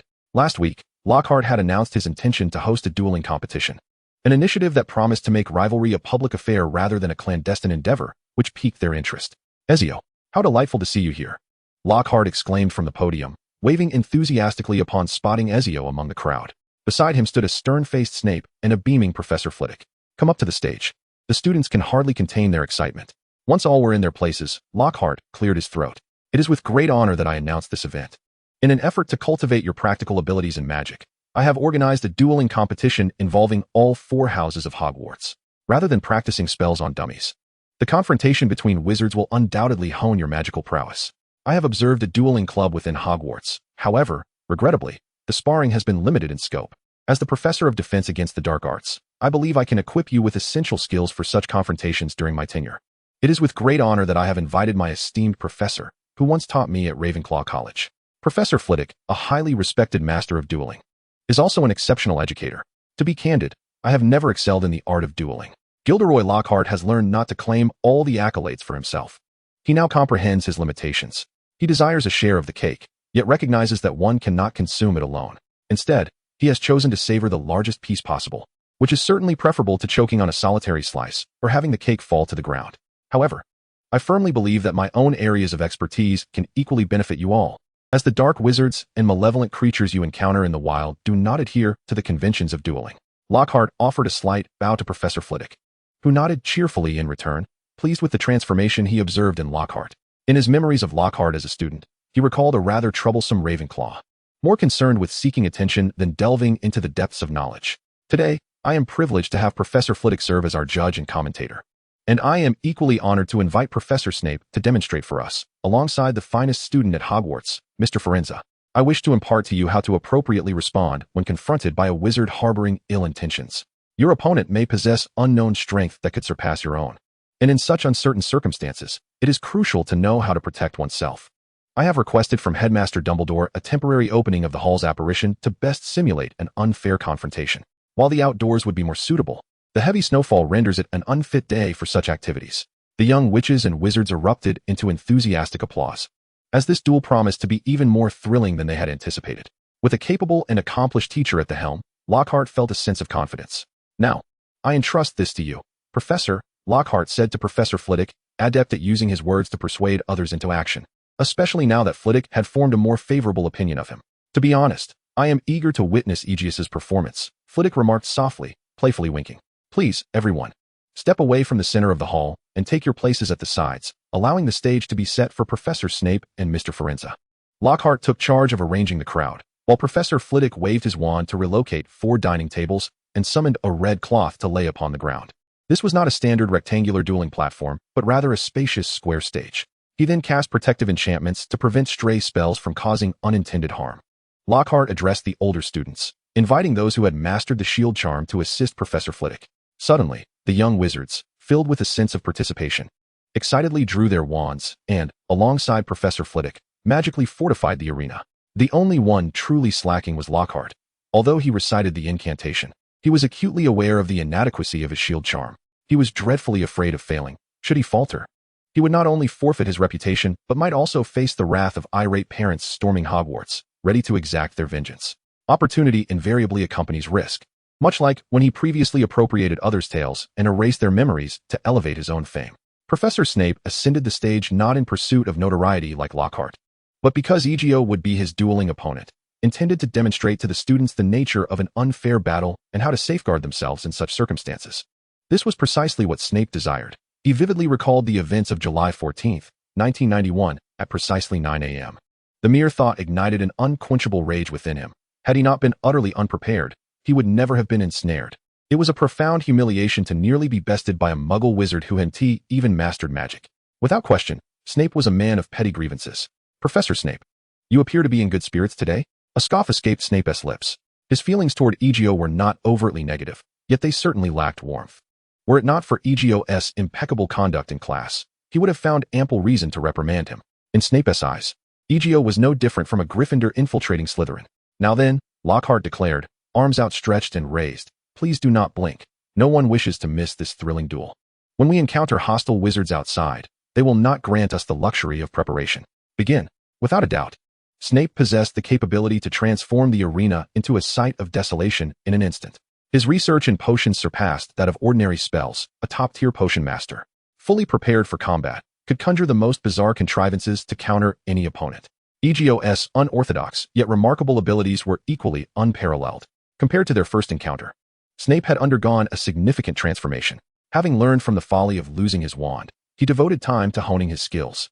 Snape's aptitude for spells was formidable. During his student years, he had already devised the practical incantations of the disarming charm and the bat-bogey hex. When it came to luck, Snape was undeniably favored, as many wizards toiled for a lifetime without crafting a single genuine spell. However, Egio remained unfazed by Snape's wandless silent casting. He was swifter, In the very moment the shield charm was erected, a scarlet beam shattered the feeble barrier. The act of drawing a wand paled in comparison to that of unsheathing a hidden blade, and as both wands were grasped firmly in hand, Snape could not help but feel a palpable pressure. 3 consecutive beams of crimson light erupted in rapid succession, and this silent yet intense display of magic left Snape momentarily ensnared in a state of perplexity. Before he could regain his footing, the crimson fabric beneath him morphed instantaneously, with dozens of crude yet sharp iron spears sealing off all potential escape routes. Transfiguration proved to be equally practical in combat. Should a wizard unfortunate enough to encounter a master of transformation like Professor McGonagall, they would find themselves engulfed by the masses, leading to their inevitable demise. A faint explosion resonated as Snape teleported 5 meters away. The disapparition spell necessitated a brief preparatory motion, particularly during long-range travel, rendering the moment of vulnerability quite pronounced. In combat, the shorter the distance required for movement, the swifter the casting speed. As Snape landed, the entire dueling arena seemed to quiver gently, the very air thickening as if it had transformed into a viscous liquid. A broad area obstruction charm not only afforded wizards immunity from the majority of Muggle gunfire, but also restricted the movements of their adversaries. A blue magical aura radiated outward, shattering the stasis of the surrounding space. Yet, Snape successfully extricated himself from the oppressive state he had initially endured. Fiery flames erupted from the tip of his wand, and countless winged serpents of fire danced through the air as if possessed of their own sentience. However, this was soon accompanied by a formidable tempest as Egio, brandishing his wand, rapidly conjured a storm at the center of the dueling platform. In an instant, winds exceeding 12 on the Beaufort scale surged forth, engulfing the fire serpents. At the moment Snape felt the slightest stumble beneath him, the storm erupted without warning. Thousands of fiery projectiles surged forth, propelled by Egio's wand like a volley of bullets, as he combined his spells in a manner not entirely mastered from Professor Flitwick's teachings. Nevertheless, he devised an alternative method, preemptively conjuring a second spell while simultaneously executing the first, ensuring a swift connection between both incantations. The dual wand technique conferred upon him considerable agility. Confronted with this overwhelming barrage of fiery projectiles, Snape slashed his wand downward. The tempest and flames parted to grant him passage, the waves of fire rising like titanic surges crashing against the ironclad walls of the dueling arena, before transforming into meteor-like cascades that plummeted from the heavens. The thunderous explosion reverberated, causing both ceiling and floor to tremble. The young wizards watched in wide-eyed anticipation, eager to discern who would emerge victorious. Yet for the 2 combatants on the stage, this was merely the beginning. Both exhibited remarkable restraint, refraining from unleashing their full fury. Snape possessed the capability to unleash countless swift, silent, and razor-sharp ethereal blades capable of cleaving through steel. However, he had no intention of eliminating Egio in this setting. At this juncture, Snape recognized a troubling realization. He could not easily surpass this impudent adversary in a direct contest of skill. The ordinary spells proved utterly ineffective against him. In a contest of speed and reflexes, he stood no chance against a person nearly 2 decades his junior. A deep-seated frustration enveloped him, adding another layer to his discontent. Across the 10-meter expanse, Snape and Ezio locked eyes in a tranquil yet charged confrontation. Professor Flitwick's voice commanded the attention of the crowd, reminding them that such large-scale destructive magic was prohibited within the duel arena. However, in the wild, when confronted by malevolent wizards, such methods could be quite advantageous. Yet, a word of caution, these spells harbor significant risks, as any novice may easily inflict harm upon themselves if not wielded with proficiency. Initially, Professor Snape wisely employed the shield charm to safeguard himself. This was a judicious choice, for the shield charm could mitigate the majority of magical damage. A robust shield charm could even withstand multiple magical assaults, prioritizing one's safety above all else. All these spells are taught in Charms class. Yet the true challenge lies in ingeniously applying them within the heat of battle, requiring ingenuity and strategic thought. The combinations and counter-combinations of spells are limitless. As Flitwick's words faded, Lockhart timely interjected with applause, expressing gratitude for Flitwick's elucidation on the nuances of spellcasting. He emphasized that combating an adversary is not merely a matter of exchanging spells in a tit-for-tat manner. Additionally, appreciation was extended to Professor Snape and Mr. Firenze for their captivating duel, which surely imparted valuable lessons to all present. The hall erupted with cheers and applause. It was Flitwick's commentary that illuminated the recent whirlwind of events. The rapid succession of attacks had dazzled them, yet none would deem it less than spectacular. The outcome of the duel mattered little. What was significant was their opportunity to learn all these spells in class, with the potential to emulate such feats themselves someday. This not only heightened anticipation for Lockhart's duel competition, but also ignited the young wizard's enthusiasm for Charms class. The transfiguration spell employed by Ezio, which had effectively constrained Snape's evasive maneuvers, left a lasting impression. The inaugural display yielded much, yet the young wizard's fervor was only just beginning to stir. Eagerly, they looked forward to witnessing what other enthralling contests lay ahead, casting their gaze toward Professor Flitwick. His reputation as a duel champion was well known. Even if he himself refrained from boasting, such accolades were not easily concealed. Very well, Professor Flitwick, Ezio nodded in acknowledgement. Snape, his expression stern, departed the stage. He had not embarrassed himself. Indeed, his performance had been commendable, yet the outcome left him somewhat dissatisfied. Following Professor Flitwick's entrance, he exchanged cordial greetings with Ezio, and the two performed the customary wizarding salute before stepping back 7 paces, turning their backs to one another. Lockhart's demeanor took on a slightly grave tone as he proclaimed, "Let the duel commence." Although a brass bell was traditionally meant to signal the start, Lockhart could not conjure one, and thus resorted to vocal announcement instead. In the fleeting moment when the shadow fell, Professor Flitwick immediately wove an intricate and dense web of magic. It was not a single incantation, but rather a series of combined spellcasting. With a flick of his wrist and the dexterity of his fingers, he unleashed at least 6 or 7 spells in an instant, causing his figure to vanish without a trace or turning motion. He employed apparition to evade the magic aimed at him, while simultaneously facing Egio. However, Egio held no wand. Instead, 8 flying knives were hurled behind him in an instant, their magical blades colliding mid-air, abruptly altering their trajectory at an astonishing angle that blocked all avenues for Professor Flitwick to evade or conceal himself. They had confined the dueling arena to a width of 4.5 meters and a length of 22 meters, adhering to the standard dimensions for a duel. Each time I witnessed this scene, I could not help but yearn to master it, yet it proved exceedingly difficult. And there was something even more challenging, Professor. As Egio executed a flawless evasion, his perception was instantaneously heightened, as if he had entered a state akin to bullet time. Everything in his line of sight slowed down 10-fold, 20-fold, and even more. In this state, he could discern the spiraling trajectory of the flying knives, and his body entered a state of rapid activation. Even Professor Flitwick lacked the confidence to withstand a barrage of 24 spells with the iron armor charm. His form blurred for an instant before he traversed the wall of knives. His wand traced a graceful arc in the air, and a glimmer of delighted surprise flickered in his eyes. After he passed through the knife wall, the knives that were destined to shatter against the magical barrier behind him eerily froze in midair. In a brief moment, 3 flying knives erupted. Obstacles revealed their true form, unleashing a torrent of magical projectiles. 3 spells activated in the air, and pale blue magical ripples swept rapidly across the arena. Another Professor Flitwick materialized on the dueling stage, his figure semi-transparent, outlined by the revealing charm. The remaining 21 flying knives redirected their trajectory, shooting towards the translucent Professor Flitwick like keen blades. In the moment of apparition, he employed the disillusionment charm to conceal his true self, while the other version of him, poised for attack, was merely a magical projection, indistinguishable from the real thing. This illusion could have deceived anyone, but under the combined enhancements of Egio's keen eyesight and wild instinct, he discerned the concealed spell-casting actions of Professor Flitwick and heard the sound of landing from a location entirely different from the visible figure. The 24 flying knives represented 24 distinct spells, and Egio had already prepared to confront most scenarios before launching them. You are on the verge of mastering the manipulation of the spells you cast. The revealed form nonchalantly traced a vortex in the air, as if Professor Flitwick were conjuring a minuscule earth-shattering star with his wand. The flight paths of the knives were ensnared by this vortex, which instantaneously shredded them into a cascade of colorful light particles. Although it was merely the first step in sensing magical energy and exerting a slight influence, it exceeded my expectations. What manner of magic is this? Ezio gazed in astonishment at the unreasonable miniature vortex, an entity nearly rivaling Captain America's shield, its defensive prowess surpassing that of the iron armor charm by an immeasurable degree. The culmination of myriad spells entwined with the targeting incantation suggested that, in theory, any directed spell would be misled and obliterated, including your marvelous flying dagger magic. Professor, this is quite unfair. This notion just struck me, a spur-of-the-moment inspiration. Now, I must be earnest.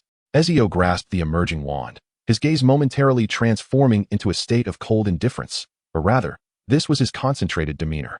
The crimson magical energy coalesced into a tangible form, morphing into a vibrant crimson crystal blade. A sharp crack echoed as Ezio executed a disillusionment charm. While Professor Flitwick could perform the same silently, Ezio's proficiency still lacked refinement, resulting in a sound akin to a small-caliber pistol equipped with a suppressor, albeit still somewhat jarring. In the next instant, Ezio materialized behind Professor Flitwick, the crystal blade descending mercilessly. Yet, just as it was about to collide with the professor's form, a second crack resounded. and his figure vanished once more, leaving behind a fleeting glimmer of magical radiance akin to a sword. The rapid succession of explosive sounds nearly melded into a singular line. And upon re-entering a state akin to bullet time, Ezio shifted positions no less than 6 times in a brief moment. The spells that Professor Flitwick had presumably preset seemed to possess a sentient quality, triggering the instant he approached.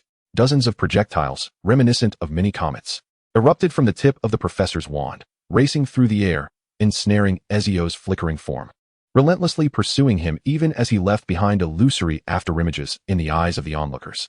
Speed is your advantage, Professor Flitwick stated calmly, but speed is also your limitation. This is the magic of which I am most proud, the very enchantment that enabled me to triumph over all challengers and secure victory. Behold the stars. The magical projection employed by Professor Flitwick to confound perception shattered in an instant, countless minute blue particles transforming into points of starlight, sweeping across like a torrent. I am thoroughly enjoying myself. Observing Ezio, ensnared midair by this unreasonable full-body binding curse, Professor Flitwick waved cheerfully at him before gently lowering him down. Did you not say that area attack spells were not permitted? Ezio's expression darkened slightly. This is a binding curse of 1400 diminished strength spells. I conjured 14 magical projections. If they are not destroyed promptly, their magical energy will be converted into a full-body binding curse, manifesting as 100 shooting stars at once. I devised this by combining fairy magic. However, neither wizards nor fairies can wield it. Quite impressive, isn't it? The diminutive Professor Flitwick placed his hands on his hips, seemingly desiring praise. You are truly remarkable, Ezio conceded, but can this spell transform the full-body binding curse into something else? It is inadvisable, as such a method of casting would severely diminish the potency of the spell. In the case of the stunning spell, it would only yield the desired effect if more than half of the target were struck. However, the binding curse operates differently. Even when its effectiveness is weakened, it merely reduces the confinement's range and duration, while its strength remains largely intact. The ironclad charm proves ineffective as a defense. Countless hands would grasp every part of your body. Even if this confinement lasted but a second, it suffices to determine victory or defeat. This spell was specifically devised for duel competitions, and I have spent 11 years perfecting it. Had I known this magic, perhaps I would not have faced defeat. Egio, somewhat obstinate, withheld the card of strong invisibility. Had he cast off the tracking spells then, he might have managed to land a stunning spell. Yet, this was merely a friendly exchange, a test from the instructor, rather than a true battle. Egio had no intention of revealing his full strength. In a genuine contest, his first action would be to employ strong invisibility, followed by manifesting the lethal blade of the killing curse to strike swiftly. 1 second would be ample time for such an assassination. The young wizards in the audience comprehended little of the recent duel. This spectacle was not intended for their education. Professor Flitwick aimed to showcase how proficient duelists manipulate magic, demonstrating skill that would inspire the young wizards to respect the practice of dueling, rather than pursuing combat for which they currently lacked the requisite ability. To misunderstand the essence of dueling and the appropriate application of magic, and to blindly chase after the notion of combat, is fraught with peril. After all, the magic employed in dueling is constrained and aimed at victory, while in battle, one utilizes whatever means necessary to ensure survival and eliminate the opponent. Following the conclusion of the 2 matches, Lockhart commenced organizing the young wizards. Having meticulously prepared for this event, amidst the bustling atmosphere of the Great Hall, Dumbledore arrived, yet he did not intrude upon the young wizard's enthusiasm. Instead, he sought out Egio. Do you have a moment? He inquired amiably. Gale wishes to discuss something with you. Grindelwald has come to Hogwarts? Indeed, Dumbledore nodded. I believe there will be ample common ground for discussion between you two, based on Egio's activities in Slytherin. It seems his ideologies bear striking similarities to those espoused by Grindelwald when he founded the Pureblood movement. I am available now, Egio replied with a slight nod. Surmising Grindelwald's urgent visit was related to his previous endeavors. Yet, as he suspected, Grindelwald had not disclosed this matter to Dumbledore. In the headmaster's office on the 8th floor, Grindelwald still bore his aged visage, and the potion crafted from Egio's unicorn blood appeared and used. Mr. Grindelwald, it has been a few days. How have you been? Egio greeted the seated Grindelwald upon entering. Aside from the matter concerning Diagon Alley, since the 15th century, there has been little change in that place. And in 50 years, it may very well remain the same. Grindelwald wholeheartedly agreed with this observation. Diagon Alley retains the medieval charm of the magical world, and it is precisely this allure that draws tourists. However, today we shall discuss matters of a different nature. Grindelwald rose from his seat. I know a quiet place, he remarked.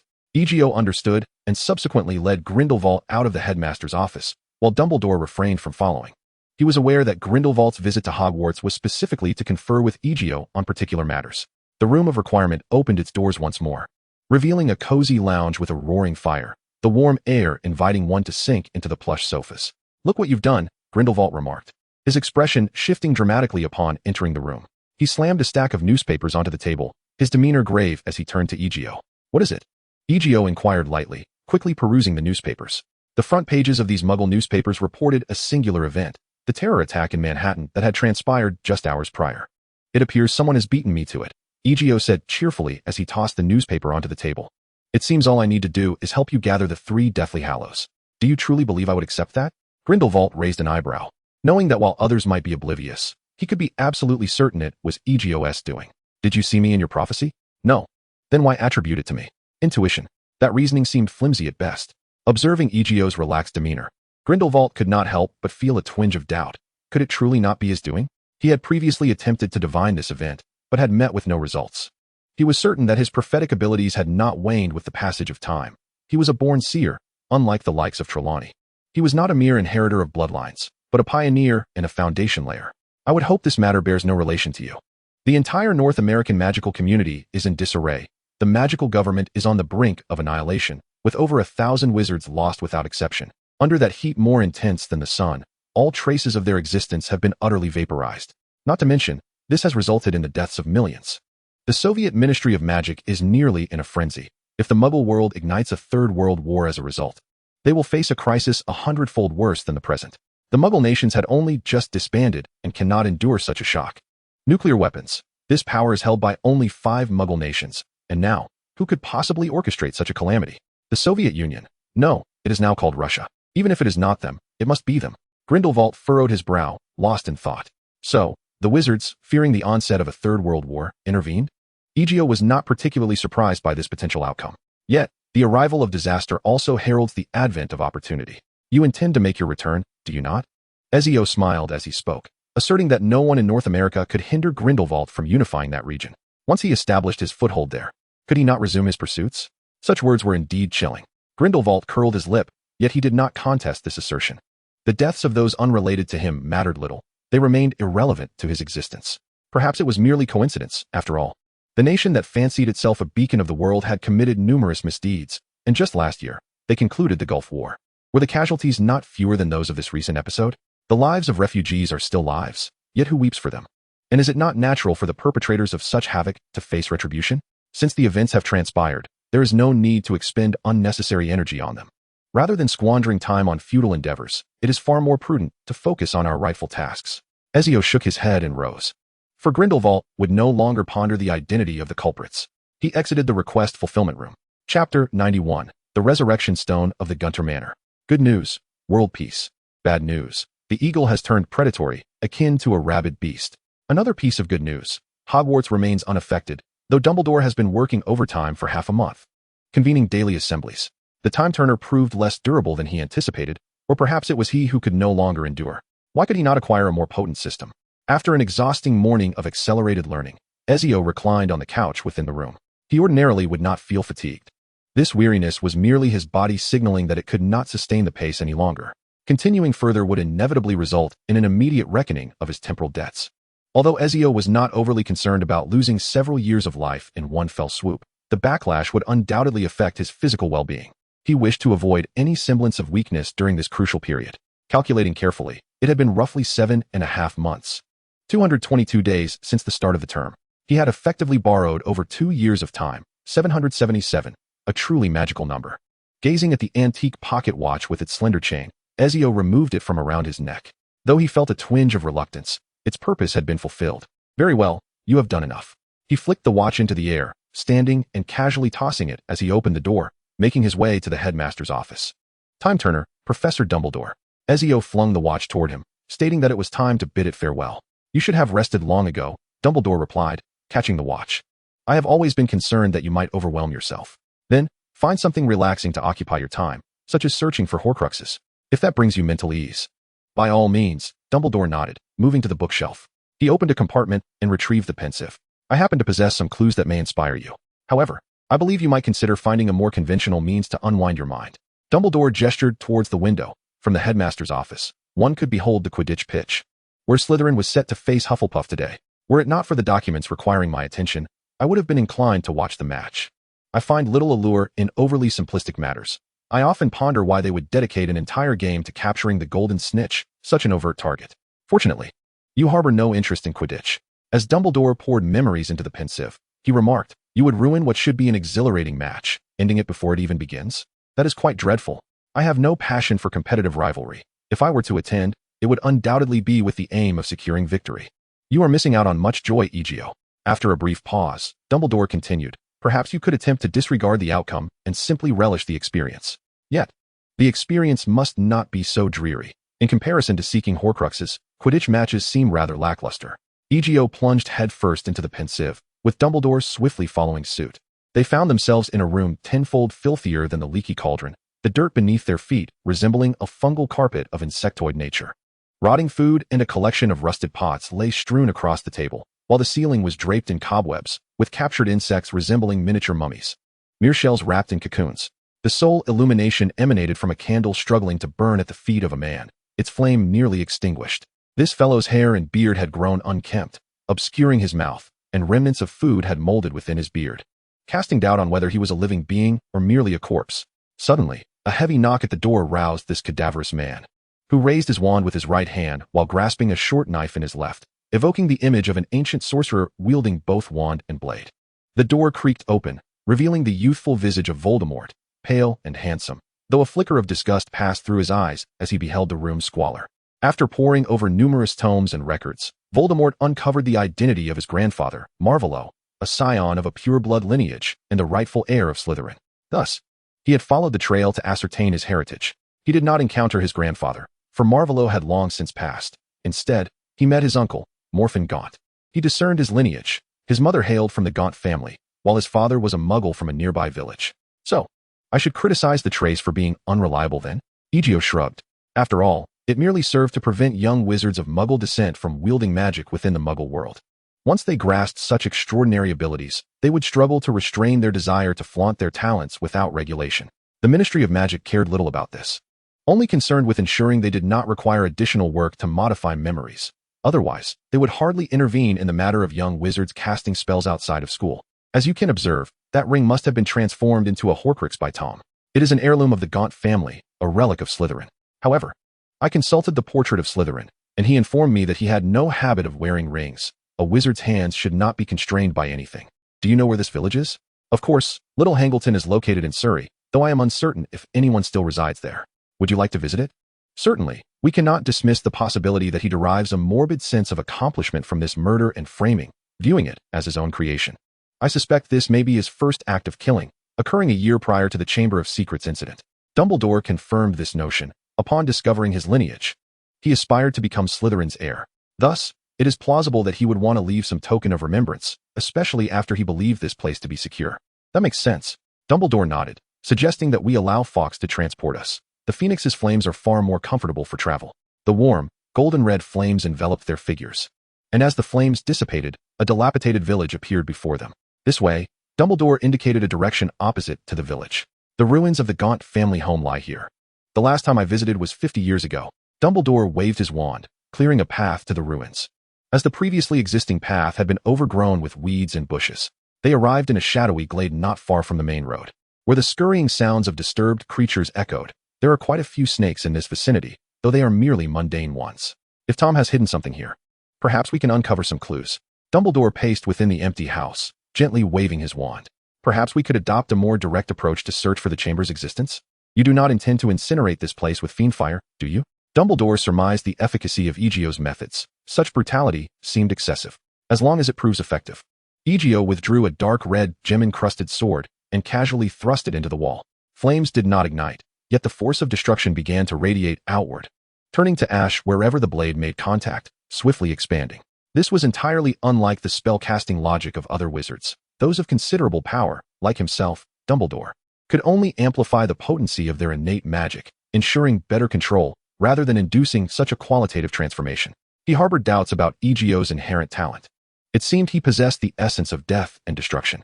After learning much about ancient magic from Slytherin, he recalled an event from long ago. When he had just arrived at Hogwarts, he had heard a rumor within the school that someone at Hogwarts could cast a killing curse akin to a chain of lightning.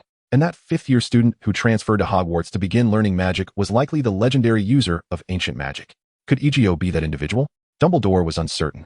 Yet perhaps there existed a possibility. The stone house had vanished, revealing the earthen floor beneath, after the cataclysmic force had enveloped this place entirely. Everything that had been touched lost its trace in the material realm. Perhaps they were obliterated, reduced to minuscule particles invisible to the naked eye, or perhaps, under the influence of magic, their existence was entirely erased from the world. His fiend fire was not the same as Grindelwald's inferno intended to incinerate Paris. His flames were controllable, possessing greater destructive power, yet at a higher cost. Perhaps this was due to the absence of a million tormented souls as a form of enhancement material. The power consumption of the killing curse was imperceptible to Egio, but the fiend fire had a distinctly palpable drain. After the walls and floor had vanished, a subterranean space reminiscent of a cellar was unveiled. The dark mouth of the opening was harshly illuminated by the sunlight above. Standing at the edge, Egio and Dumbledore beheld the entirety of this modest chamber. Within stood a stone pedestal, upon which rested a ring crafted from a black gemstone. Dumbledore stared blankly at the ring on the pedestal, his hand instinctively rising as if to grasp it in his palm. Yet, just as he stepped forward, he stumbled, nearly falling, and Egio reached out to steady him. Professor Dumbledore? I should have realized this sooner. Slytherin claimed to have possessed two of the Deathly Hallows, the Elder Wand and the Resurrection Stone.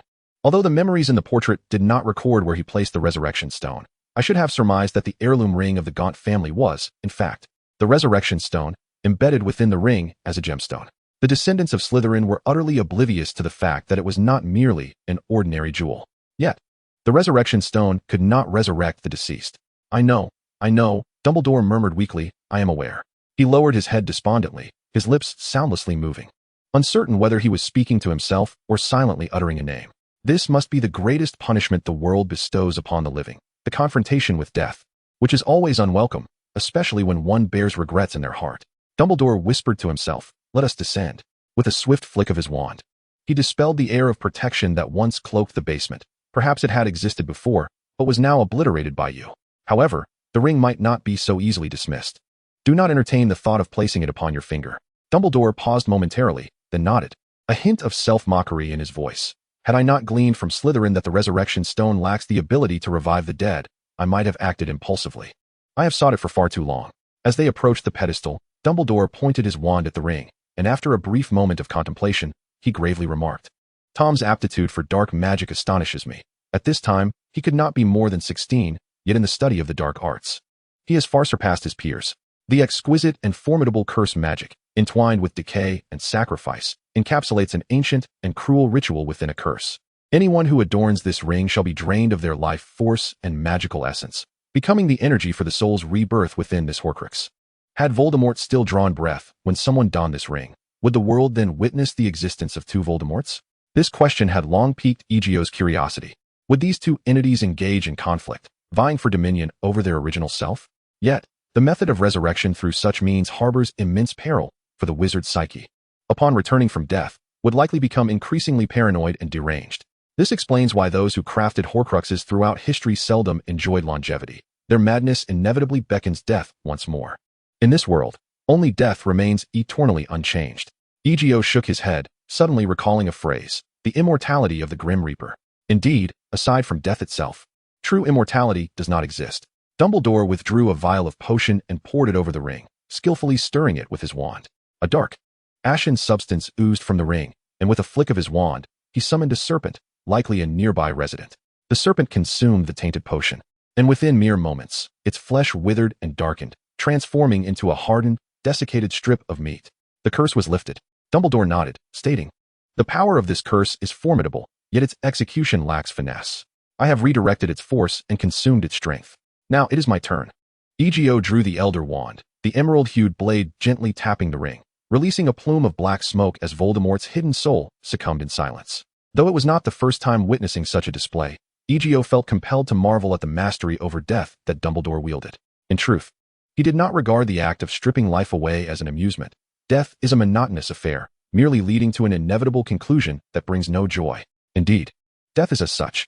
Dumbledore nodded in agreement, adding, however, we may celebrate the destruction of yet another Horcrux, the diadem of Ravenclaw, Tom's diary from his student days, and the Resurrection Stone fashioned into a ring. No wizard in history has dared to fragment their soul into so many pieces. Thus, Voldemort's audacious actions last year appeared all the more shocking. His mind was truly unhinged. I had been restraining myself last year, trying not to laugh in front of Quirrell, Egio remarked. Dumbledore shook his head in response, recalling, initially, I believed Quirrell sought to convey a message of distress through this method, only to discover it was Tom who orchestrated it. He thought that playing the part of an inept teacher would draw less attention, yet he took it too far. A madman may be a genius, but more often than not, he is simply a fool. By the way, Professor, would you care to test the effects of the Resurrection Stone? Egio inquired, glancing at the ring resting upon the pedestal. Although Slytherin had already revealed the answer to him, he still yearned to experiment. Dumbledore paused for a moment, perhaps contemplating, but I believe now is not the time.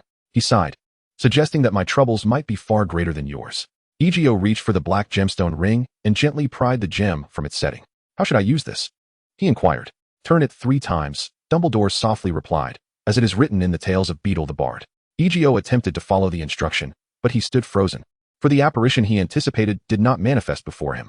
After a brief interval, Dumbledore, sensing the peculiarity, quietly asked, What is the matter? I cannot see him. Egio replied with a wry smile. Grindelwald previously informed me that muggles truly die after their passing. Magic does not record their existence. Only those endowed with magical abilities can. I did not see Giovanni. Egio's gaze fell to the rough stone in his hand. Yet I beheld him in the mirror of Ariste. This cannot be right. The mirror of Ariste reflects the shadows of your innermost desires. Your father has departed from this world, yet he left an imprint in your heart, allowing the mirror to reflect him, for you have not forgotten him, even if the world has. But the Resurrection Stone operates on principles that may differ from those of the mirror. Did not Harry also see relatives he had never met? Yet he could not see his grandparents, for they were muggles. He only beheld his wizarding ancestors, as the mirror projected the traces they left in this world. Then this stone is of no use to me. The power of death does not exist in this world. Dumbledore gazed down at the Resurrection Stone, contemplating it as a means for Gale and me to fulfill our long-standing wish, perhaps even providing closure to our past. It seemed as though Dumbledore had unraveled some knot within himself. Upon acquiring the stone, a burden had been lifted from his heart. Though regret lingered, it no longer weighed heavily upon him. There is a saying that resonates with Dumbledore's current state of mind. To live is to seek one's own redemption, in order to pass away in peace. Chapter 92. The need for new magic. Draco is to run away from home. That quaffle is problematic. What madness! How dare someone commit such an act in broad daylight? This is murder. Yet, Hufflepuff should not engage in such behavior. Not necessarily. Have you forgotten the foolish antics of our own house? Marcus interjected. Do you recall that time he attempted to lock Hufflepuff Seeker in the loo? That's Cedric, right?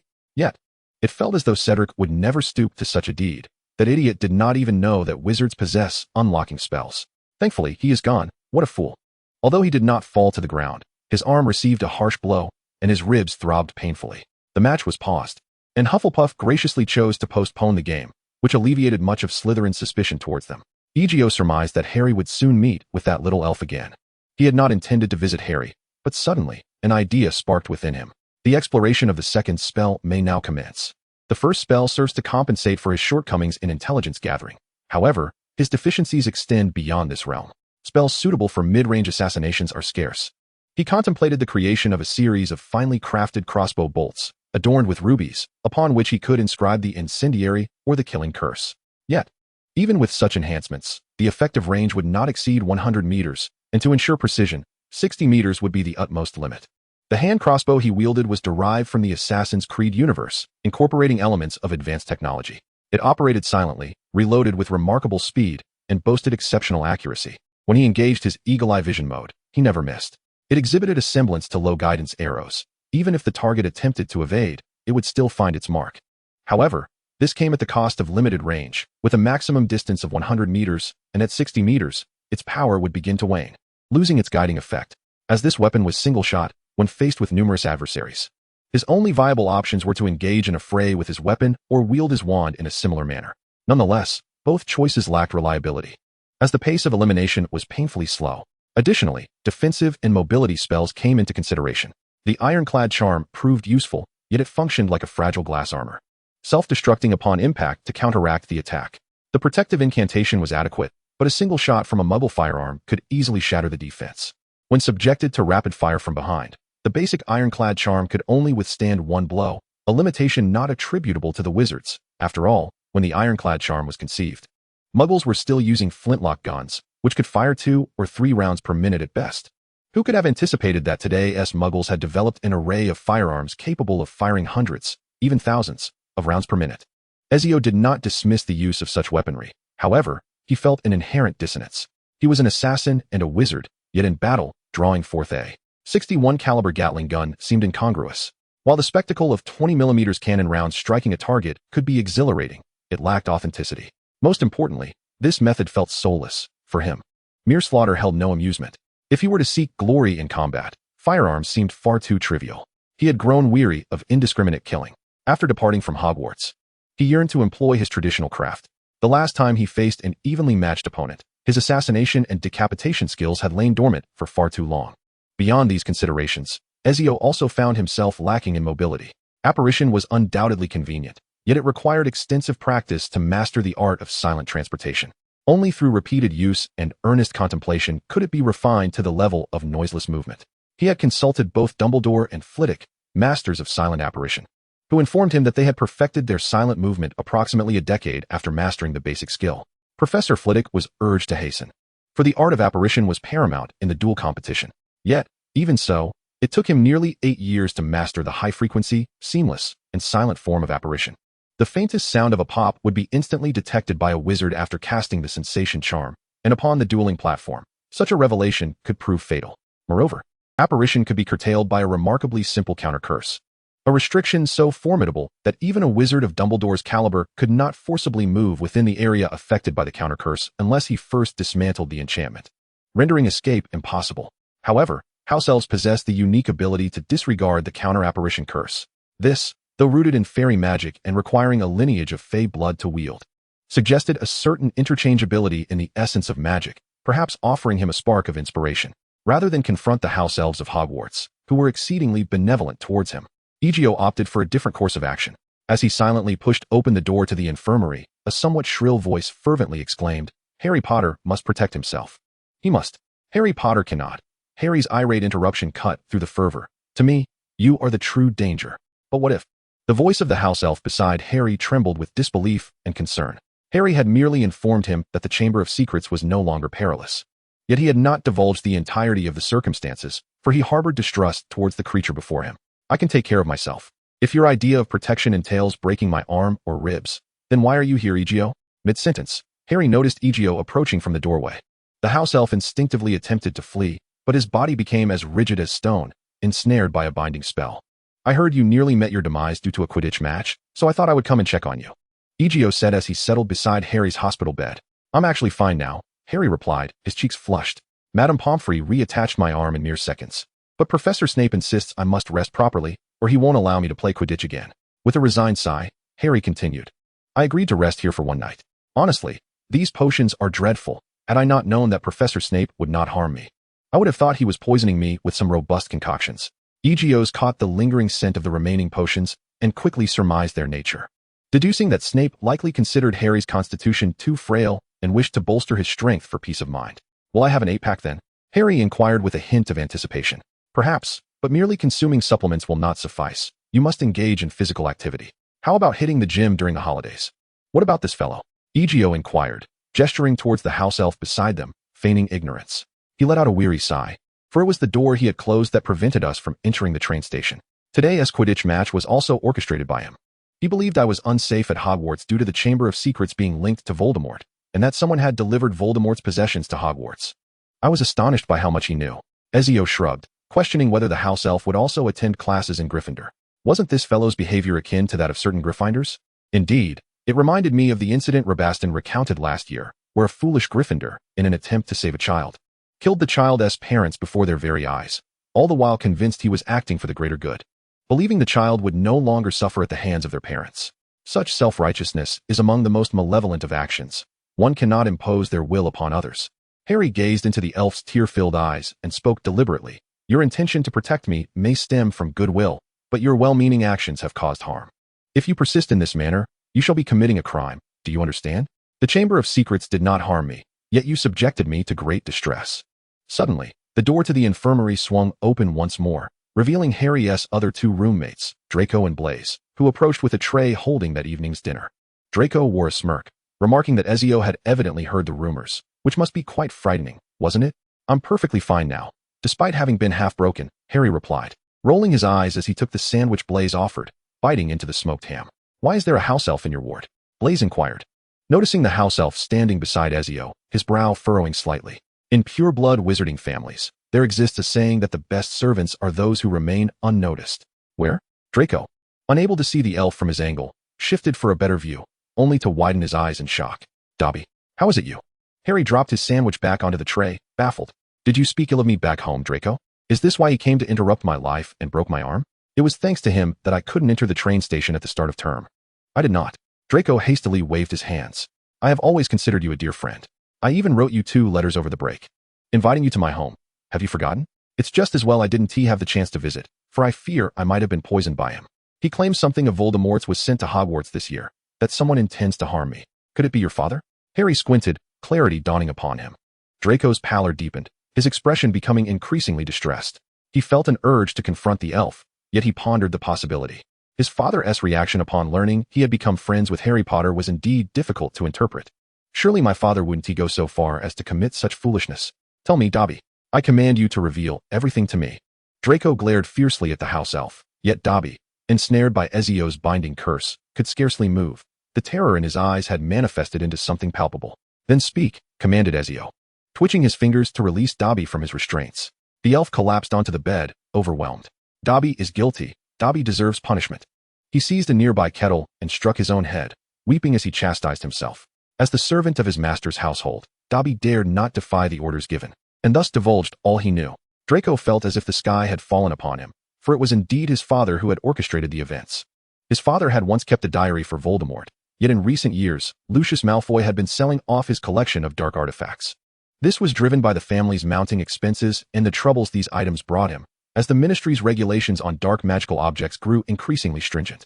To Lucius, these family heirlooms posed more trouble than value, prompting him to slowly part with them, and when urgency struck, the prices plummeted. The diary entrusted to him by the Dark Lord was also slated for disposal. However, he feared selling it to Borgin and Burks. During a moment of inner conflict in his study, his mutterings had reached Dobby's ears, thus leading to the current predicament. I swear I was completely unaware, Draco exclaimed, his face pale. I never intended to harm you, Harry, but how could my father commit such acts? He momentarily faltered, unsure of what to articulate. I know it's not your fault, Draco, Harry reassured him, patting his arm. While your father has indeed done wrong, you are not like him, are you? You are different. And Slytherin has changed too. Everyone has transformed, haven't they? Draco appeared touched by Harry's words, his eyes reddening, fists clenched tightly. After a brief moment, he seemed to arrive at a resolution. Are you planning to stay at the Leaky Cauldron for 2 months during the holidays? Harry inquired, puzzled. He will surely find you there. Draco shook his head. What if I were to stay at your home for the holidays instead? You live in a Muggle household, right? He would never find me there. I wouldn't be a burden. I could cover the lodging expenses. That's not a wise idea, Harry replied, rolling his eyes in exasperation. You can't use your wand or perform magic, and their attitude towards wizards is dreadful, particularly their fear of neighbors discovering they harbor an oddity. Perhaps it could even frighten Dudley. Ezio chuckled at Draco's suggestion, finding it rather amusing. Why not give it a try? If I must, I can arrange a hotel suite for Draco. Maybe it's worth considering? If they had a wizard in the house, perhaps they would think twice, Draco mused. You mentioned your family is noble, elevated by the king's decree? William the Conqueror, though that was in the 11th century, we hold a title of Earl. Draco responded with indifference. And what of this fellow? Blaise felt a flicker of temptation. Yet he was acutely aware that his mother would never permit him to stay at a Muggle's home during the holidays. The Slytherin house had grown less sensitive to the distinction between Muggles and wizards. After embracing true prowess as their genuine honor, their pure-blood ideology had been significantly transformed. After a moment of envy, he redirected his attention to the house elf. Perhaps I ought to give you a thorough whipping. Draco glared at Dobby with clenched teeth, causing the elf to shrink back into a corner. Although mischief had been wrought, the intention was relatively noble. Can you assure me that you will not resort to such misguided means of protecting me in the future, Dobby? Harry interjected, gazing earnestly at the elf. Sensing Harry's goodwill, Dobby was overwhelmed with emotion, tears streaming down his face as he vigorously nodded, promising that he would not cause HarryPotter any distress. That is reassuring, Harry affirmed, patting Draco on the shoulder. This matter shall remain between us. No one is to speak of it, understood? Draco remarked coldly to Dobby. What purpose does a house elf serve? Draco inquired, puzzled. I am researching some new spells. Perhaps he could inspire me, Draco replied. Very well, Draco acquiesced readily. From now on, you shall comply with whatever Egio instructs you to do, understood? Dobby understood, trembling as he nodded, casting a wary glance at Egio beside him. Chapter 93. The assistance of the elf trembling. Dobby followed Egio, who led him to a vacant classroom in close proximity to the infirmary. Sit, Egio commanded, gesturing toward a chair that he had magically repaired and cleaned. Dobby anxiously took a seat, barely making contact with the surface. His fingers fidgeting as emotions swirled in his tear-filled eyes, fear, worry, and trepidation. In his eyes, Egio appeared entirely different from Harry Potter, and he felt an inexplicable sense of impending doom. Could you elaborate on the magic of house elves? Dobby sighed in relief at the question and quickly began. My magic was taught to me by my mother and other house elves. He swallowed hard, explaining that while they could wield some magic without formal education to serve their masters, house elves would privately share spells to enhance their service. Can you read? Dobby could write. Elder elves imparted knowledge to the younger ones. When our masters do not require our services, we strive to improve our capabilities for their benefit. My point is, house elves are indeed a branch of fairies. Have you learned the fairy script? Do you study such things while learning magic? Of course, yes. Dobby replied hastily.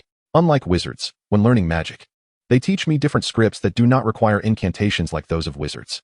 The principal distinction between fairies and wizards lies in the fact that fairies are extraordinary beings endowed with a greater reservoir of magical power than wizards.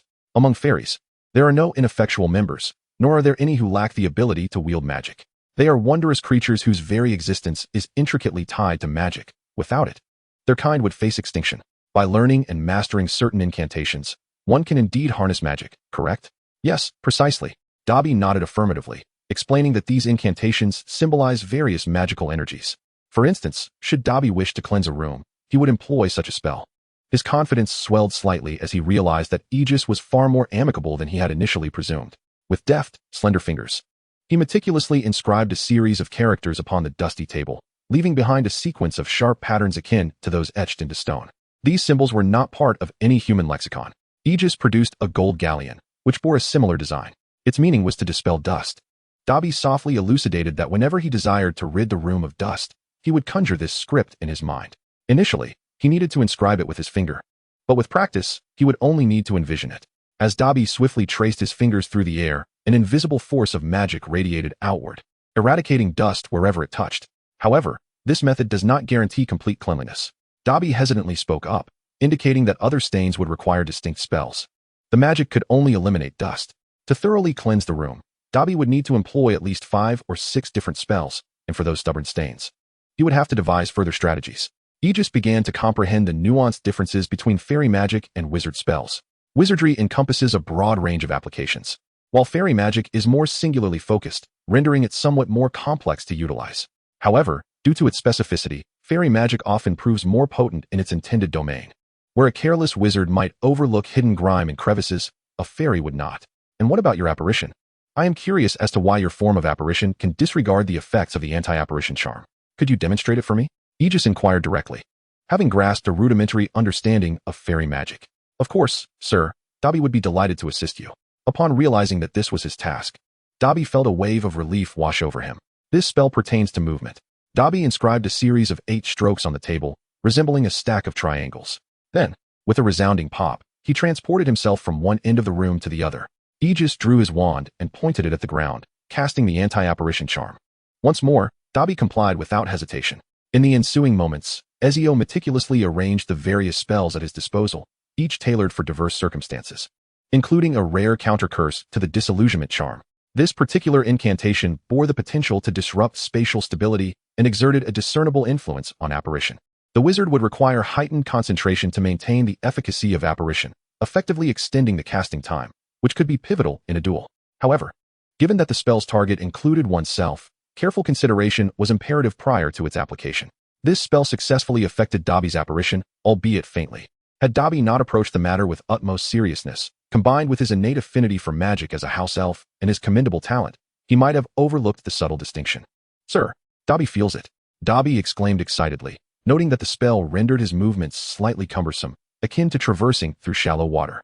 Yes, I understand, Ezio nodded. Having sought to ascertain whether the disparity between a house elf's apparition and a wizard's was fundamentally rooted in their nature or due to other factors, the result now confirmed a singular truth. Both the house elf's and the wizard's apparition fundamentally allowed the caster to teleport from one location to another, categorically falling under the umbrella of spatial magic. However, the wizard's spell exhibited a diminished potency, as it could influence more than just the caster themselves, such as permitting the transport of others and rendering them visible, a feat unattainable by house elves. While the original text only showcased wizards transporting others, there was no instance of a house elf facilitating a wizard's movement, as exemplified when Harry led several individuals to safety from Malfoy Manor to Shell Cottage. Their apparition was confined to self-transport, albeit with the capacity to carry limited objects.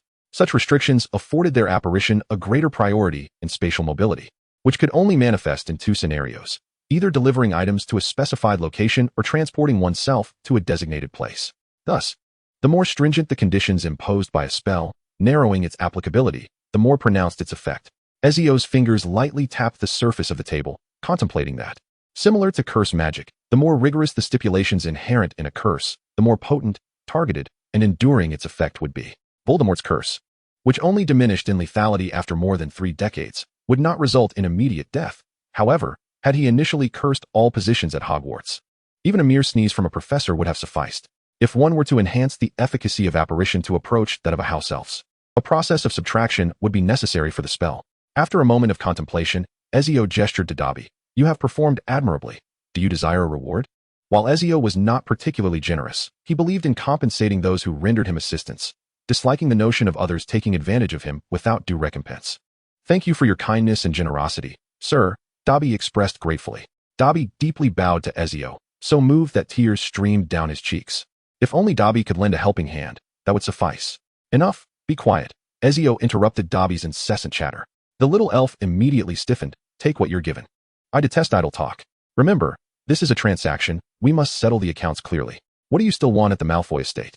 I can grant you your freedom from Lucius." Observing Dobby nearly overcome with emotion, Ezio coldly uttered a single word: "Silence." Dobby ceased his sounds. He forcefully knocked his forehead against the floor, then departed as instructed by Ezio. This matter was merely a trivial task for him, compared to acquiring the answers he sought. The reward was insignificant. He also harbored intentions of engaging with pureblood families, and as the current leader of England's pureblood line, the Malfoy family held potential value for his purposes. The urgency to uncover the name of that mysterious individual was palpable. He needed to wield the whip, compelling them to work diligently for him. Among the pivotal characters were Snape and Lucius, and fortuitously, Ezio possessed 2 cards with specific advantages against them. His desired transaction was one they could not refuse. Chapter 94. Harry, by the grace of my godfather. The latter half of the Hogwarts school year unfolded under the warm embrace of sunlight. They encountered a rather intriguing instructor. Although Lockhart imparted no profound magical knowledge, their enjoyment was abundant. A significant portion of Lockhart's classes revolved around hands-on practice, allowing them to engage in fascinating activities, with minimal homework assigned.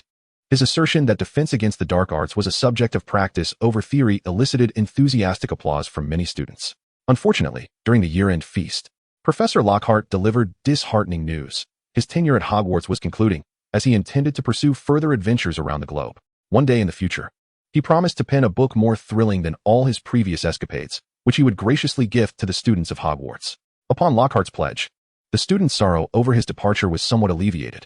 In the year-end faculty evaluations, Lockhart received high marks, even garnering praise from Dumbledore himself.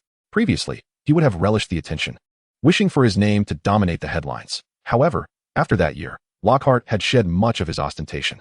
He had grown weary of living in constant trepidation, and his time teaching at the school offered him a different kind of fulfillment.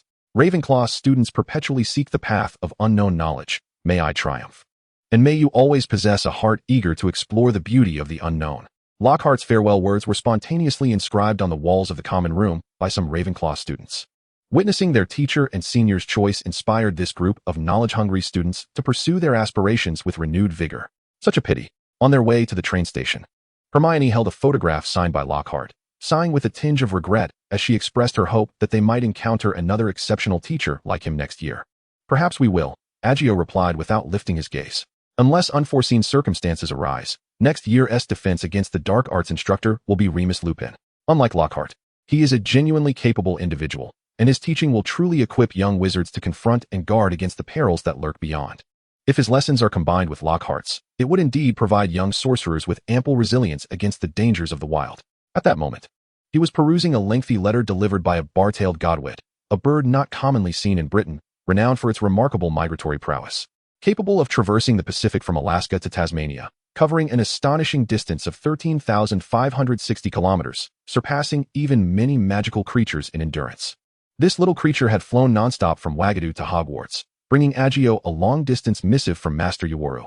After a year of diligent research, Master Uwaru had successfully formulated a new approach to the animagus transformation. However, he did not accomplish this feat alone.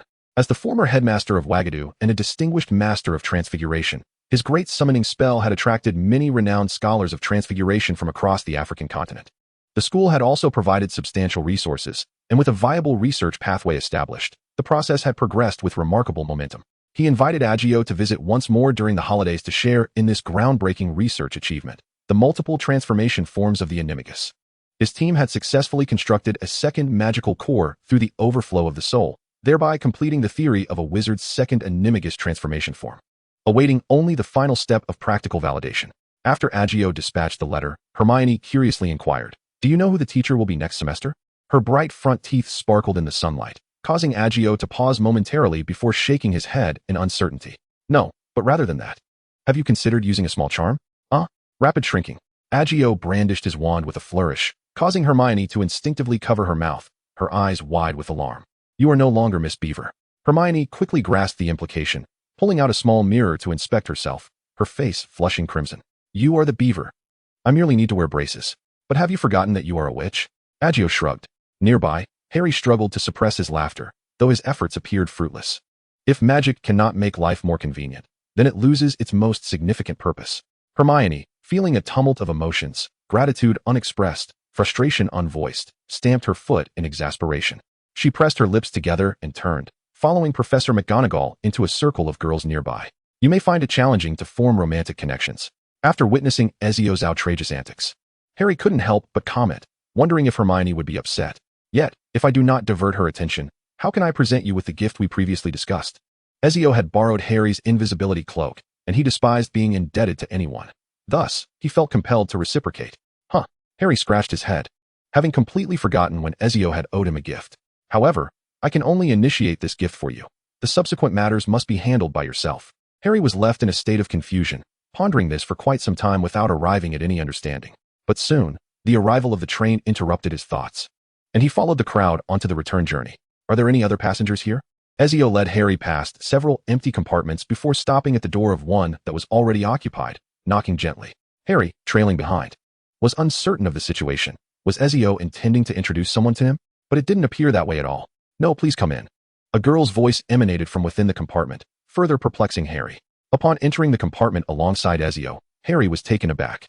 A girl with a cascade of silky black hair stood within, shifting her feet to create space for them to enter. She was preparing to place her luggage on the rack.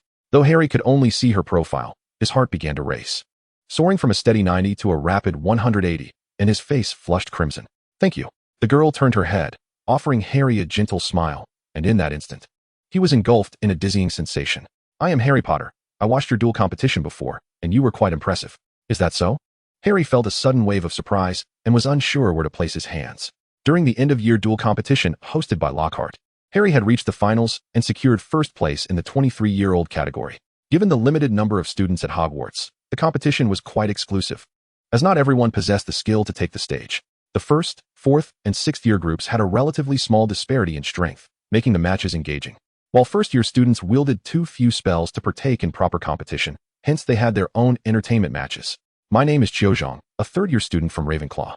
Observing Harry's current nervous demeanor, Chiozhong gracefully extended her hand. Hello, I am HarryPotter." Harry straightened up immediately, and after briefly touching Chiozhong's hand, he quickly withdrew. "Ezio." Ezio succinctly introduced himself, giving her a slight nod. "Actually, there are still empty compartments nearby," Chiozhong remarked, resting her chin on her hand as she watched Ezio, who had taken out a notebook to jot down notes and sketches. Being a Ravenclaw student, she was undoubtedly quite intelligent. "Because you are quite handsome." Harry nearly stumbled as he passed by. "Is that so?" Autumn covered her mouth, her beautiful black eyes glancing to the side, where she noticed Harry, his face flushed, wishing he could disappear into a crevice of the booth. "How about you ask Harry to treat you to some sweets as a token of gratitude for being my shield?" she suggested with a cheerful smile, seemingly indifferent to the matter at hand. "But why Harry?" "Because I didn't bring any," replied Ezio with a shrug. He lifted his gaze to the window, just as Neil swooped down from the sky.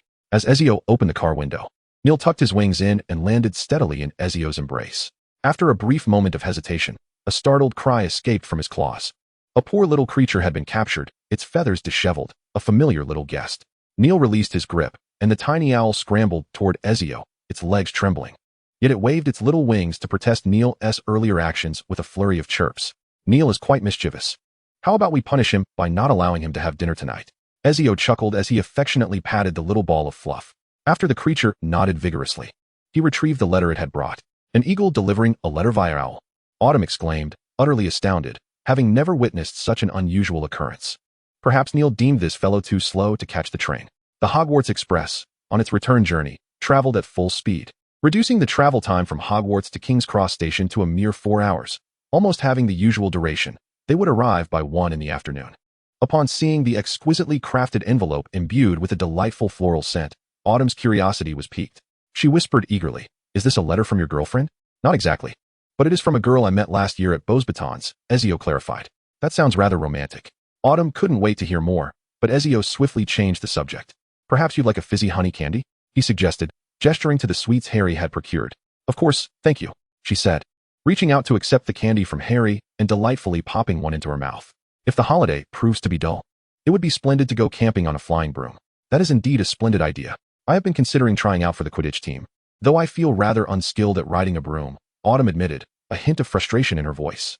"I aspire to be a seeker, but I can never seem to locate the golden snitch. Isn't there a Slytherin seeker right in front of you? The one who clinched the match in 3 minutes and 40 seconds? Harry remarked with newfound confidence at the mention of Quidditch. "If I can assist in any way." "Harry, do you have a favorite Quidditch team?" Autumn inquired, propping her arms on the table, resembling a little hamster, her interest in Quidditch evident. "I only began to engage with Quidditch after arriving at Hogwarts, so I'm not well acquainted with the teams." "Then you must catch a match of the Tutchill Tornadoes. I've been a fan since I was 6. As a devoted fan of the Tattershall Tornado, Xiaozhang enthusiastically began to introduce her beloved Quidditch team. Undoubtedly, Fleur was stunning. And although Egio was not averse to charming women, he was not in a romantic phase. There were numerous responsibilities demanding his attention. The train sped through the woodland fields, and the 4 hours passed in a fleeting moment. After bidding farewell to Xiaozhang at platform 9 3/4, Harry's cheeks flushed, and he appeared transformed from his former self. "Egio, how can I teach Chio Quidditch during the holidays?" Harry nervously inquired after watching Xiaozhang and her parents disapparate away. "Did you get her contact information?" Yes. Harry nodded vigorously, recalling how delightful the previous moments had been. Xiaozhang, with her beauty and personality, had struck a chord within him, kind, passionate, intelligent, and generous, sharing similar interests. He felt an overwhelming urge to bow to Egio, exclaiming in gratitude, "I need to make a trip to Africa during the holidays. These things will be of no use to me, so take them," Egio said, producing a stack of cards. "You can arrange to meet her, take her shopping, treat her to a meal. There's a balance on these, so feel free to use them." "Is that really appropriate?" Harry hesitated to accept. "Do you think I'm in need of a few 100,000? Egio playfully slapped the items into Harry's hands. "Remember to change into proper attire. One should dress well.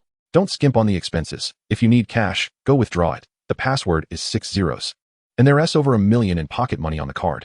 Harry felt compelled to show his gratitude. Speechless, he clutched the card, his thoughts consumed by a singular notion. "This is for you," he declared, pulling the invisibility cloak from his trunk and forcefully placing it in Egio's arms. "You need it more than I do. You will embark on adventures around the globe, and I hope it aids you." Haven T. They already gathered the 3 Deathly Hallows. Yet, the power of death remained elusive to them, akin to how the resurrection stone cannot revive the deceased. Death itself is merely a tale spun in fables. The stories chronicled by Beetle the Bard are ultimately just that, stories, not reality. Accept it. This way, I can freely use these items without guilt. You are wealthy, but that wealth was bestowed upon you by your father, and I cannot use it frivolously, even if we are good friends. Harry spoke earnestly. "I gift you the invisibility cloak because you are my closest friend, and you need it more than I do. It is a legacy from my father. And we have exchanged gifts, have we not? I must take my leave now, Egio. Until next semester," Harry said, swiftly departing with his small trunk and Hedwig's cage. Egio watched Harry's retreating figure with a faint smile, shaking his head slightly. While he had his own need for the invisibility cloak, he was not one to rely on material possessions. Nonetheless, he accepted the gesture, though he had not initially sought to acquire the cloak from Harry. It seems that being kind and doing good deeds indeed brings its own rewards. Ezio retracted his invisibility cloak, yet his demeanor remained unchanged. After stumbling through life for several decades, how many individuals can truly be regarded as friends? This is not a universal phenomenon. Harry's behavior is merely an exception, a fact he is acutely aware of. Chapter 95. The Return to Wagadu. After departing from King's Cross Station, Ezio hailed a taxi to the London airport. Master Uoro had invited him to Wagadu on July 7th, leaving him with 3.5 days. Ample time indeed. Whether by Muggle transportation or magical means, this time frame was more than sufficient. Even the wizards of Wagadu hold a fondness for the number 7, which is steeped in enchantment. In both the Muggle and Wizarding worlds, one encounters a plethora of mysteries associated with the number 7, from the 7 days of creation by God, the 7 tiers of heaven, the Chishi festival on the 7th day of the 7th month, the 7 days of mourning after death, the 7 stars in the sky, the 7 colors of light, to the 7 apertures and 7 emotions. On this most magical day of the year, the wizards of Wagadu planned to empirically test the multiple forms of an animagus. They had expended considerable resources to amass a soul to overflowing. As a preeminent figure in the field of transfiguration, Master Uoro chose to personally validate this theoretically feasible endeavor, which, if successful, would shatter traditional boundaries and hold monumental significance. Upon arriving in Wagadu, Banzino warmly welcomed Ezio. Success was on the horizon. Banzino, exuberant as a monkey, clung to Ezio's arm, pride swelling within him as a student of Master Uoro. "It sounds like your experiment is quite comprehensive," Ezio remarked with a raised eyebrow, astonished to hear of such openly conducted inhumane experiments within the magical realm. Certainly, the resources of Wagadu were at their disposal. Once this matter was substantiated, any cost would be deemed acceptable, a groundbreaking research discovery. The abolition of the death penalty is the most cruel act towards victims, even if the sinner repents. What difference does it make? Yet, each nation has its own circumstances, Ezio shrugged. The Ministry of Magic in England is woefully inadequate. Their approach to law is such that one hesitates to allow them to impose the death penalty, for among every 10 executed, at least 2 or 3 would be innocent. This rationale made sense. Banzino grinned broadly. "But we should hasten our pace. Today we have invited renowned wizards from around the globe. You might even learn something from them. Wizards from the mysterious Eastern superpower have also come." Ezio couldn't help but feel a spark of curiosity. Though he was not of this world and it was not his homeland, he harbored a peculiar intrigue for those who hailed from here. They have arrived, but they are not the easiest to engage. Bansenuo guided Egio onto the carriage of the venomous unicorn, a creature whose name bears only a slight resemblance to that of the unicorn. However, the venomous unicorn is a formidable beast, reminiscent of a rhinoceros, possessing a horn imbued with a potent toxin and remarkable penetrating power. Even a Muggle tank could be pierced by its horn, resulting in an explosion of toxic venom that would reduce the vehicle to a heap of scrap metal. Yet, in Wagadu, this creature serves merely as a draft animal. Having been domesticated effectively, its temperament is, in fact, quite amiable. "Why do you say that?" Egio inquired, curiosity piqued. "Wasn't the North American Ministry of Magic bombed?" Indeed, they were not the most unfortunate. Rather, it was the underlings who relied on them for support that suffered the most in a brutal conflict. Bansenuo produced a magical newspaper from seemingly thin air and pointed to an article. At that time, they were embroiled in infighting, while external invaders took advantage of the chaos, and a few treacherous allies betrayed them. It nearly led to their downfall. Then, seizing the opportunity presented by the explosion at the North American Ministry, they conducted a bloody massacre, and I witnessed for the first time that the magical realm actually had an army. Over 30,000 wizards mobilized, annihilating 3 nations within 2 days. The individuals arriving now all carry an unmistakable scent of blood. How agreeable do you think they are to deal with? After reading the article, Egio pondered for a considerable time and offered a thumbs up. They didn't level the playing field. They eliminated all who towered above the wheels, which feels somewhat unsatisfactory. "You are quite mistaken." Bansenuo rolled his eyes. "They eradicated nearly 1/3 of the magical population in a single sweep, and that is not enough? If they had killed them all, where would the volunteers for experiments come from? Do you understand the concept of resource utilization?" The two resumed their usual bickering. Yet the ample space within the carriage allowed for a spirited exchange without issue. Egio had learned the hard way about weapons. His enchanted broadsword had left several dents on Bansenuo's obsidian spear. The superiority of such a magical weapon was evident, for after some localized deformation, Bansenuo's brute strength matched Egio's quite closely. Before long, they arrived at Wagadu, Africa's largest and sole magical school, which was entirely transformed since their last visit. Tens of thousands of wizards celebrated in a vibrant festival that would continue until the 7th of July. However, upon arrival, Egio unexpectedly encountered a familiar face. "To my surprise, I find you here, Professor McGonagall." I must admit, I was somewhat taken aback upon receiving the invitation. Professor McGonagall smiled warmly. "I never anticipated that my initial recommendation for you to seek enlightenment here would yield such fruitful outcomes. If this discovery in transfiguration is validated, it will be quite remarkable. Come, Egio. Allow me to introduce you to some of my old friends. They will be envious to learn that you are my student."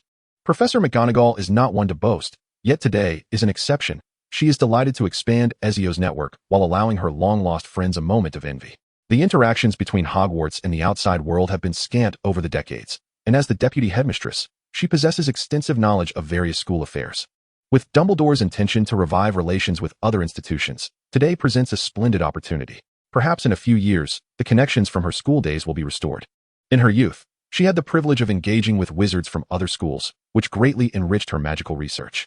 Seizing this chance, Ezio, accompanied by Professor McGonagall, met numerous wizards from other magical nations and gained a general understanding of the distinct magical characteristics across the world. Magic can be broadly categorized into three types, distinguished by their inclinations, which can be delineated by the continents of Asia, Africa, and Europe. European wizards primarily focus on convenience and functionality, making their magic the most versatile, applicable in both daily life and combat. This category represents approximately 55% of the magical community, with a relatively low barrier to entry, further eased by the use of wands. In contrast, African wizards emphasize personal enhancement, with a higher threshold for barehanded spellcasting. Hence, the training duration at their academies can extend up to 10 years, though the initial challenge fosters a refined control over magic. This group constitutes around 30% of wizards. Meanwhile, Asian wizards lean towards mastering magical energy, categorizing it into 7 attributes, including the 5 elemental forces and the spiritual aspects of yin and yang. A significant portion of them seeks ultimate command over the elements, while a smaller faction opts for the physical enhancement of their magical prowess, following a markedly different path from their African counterparts. Their study period is the longest, and they represent about 15% of the wizarding population, all hailing from a single nation. Ezio feels a tinge of regret for not being able to engage with his fellow countrymen's magic, as they harbor a certain aversion towards wizards from the West. Despite his dark hair and a hint of mixed heritage in his appearance, their attitude towards him remains rather indifferent. Yet, this is understandable, given that Hogwarts has not interacted with other magical schools for many years, and the historical discord between their wizards has only recently begun to ease. Perhaps after graduating from Hogwarts, he might embark on a journey to explore the world. At 12 years of age, he has over a century ahead to discover the wonders that lie beyond. He is aware that Master Yuvalu is already 183 years old, a venerable age even among wizards. "You seem to have grown younger, Master," Ezio remarked, feeling no sense of unfamiliarity. He had benefited greatly from Master Yuvalu's guidance during their 2-month acquaintance last year, having even resided in his home. "This is for you." The master produced a crystal vial containing a shimmering potion. "As the one who conceived this brilliant idea, I humbly requested 2 blessings from it. The potion crafted from unicorn blood may be consumed only twice. The effects of the second dose are halved, and by the third, it becomes utterly ineffective. This potion not only sustains life, but also nourishes the soul. When combined with the leaves of the eternal soul vine, we can allow our soul energy to overflow, thus enabling the formation of a second magical core." "Thank you, Master. However, wouldn't such an endeavor be exceedingly costly?"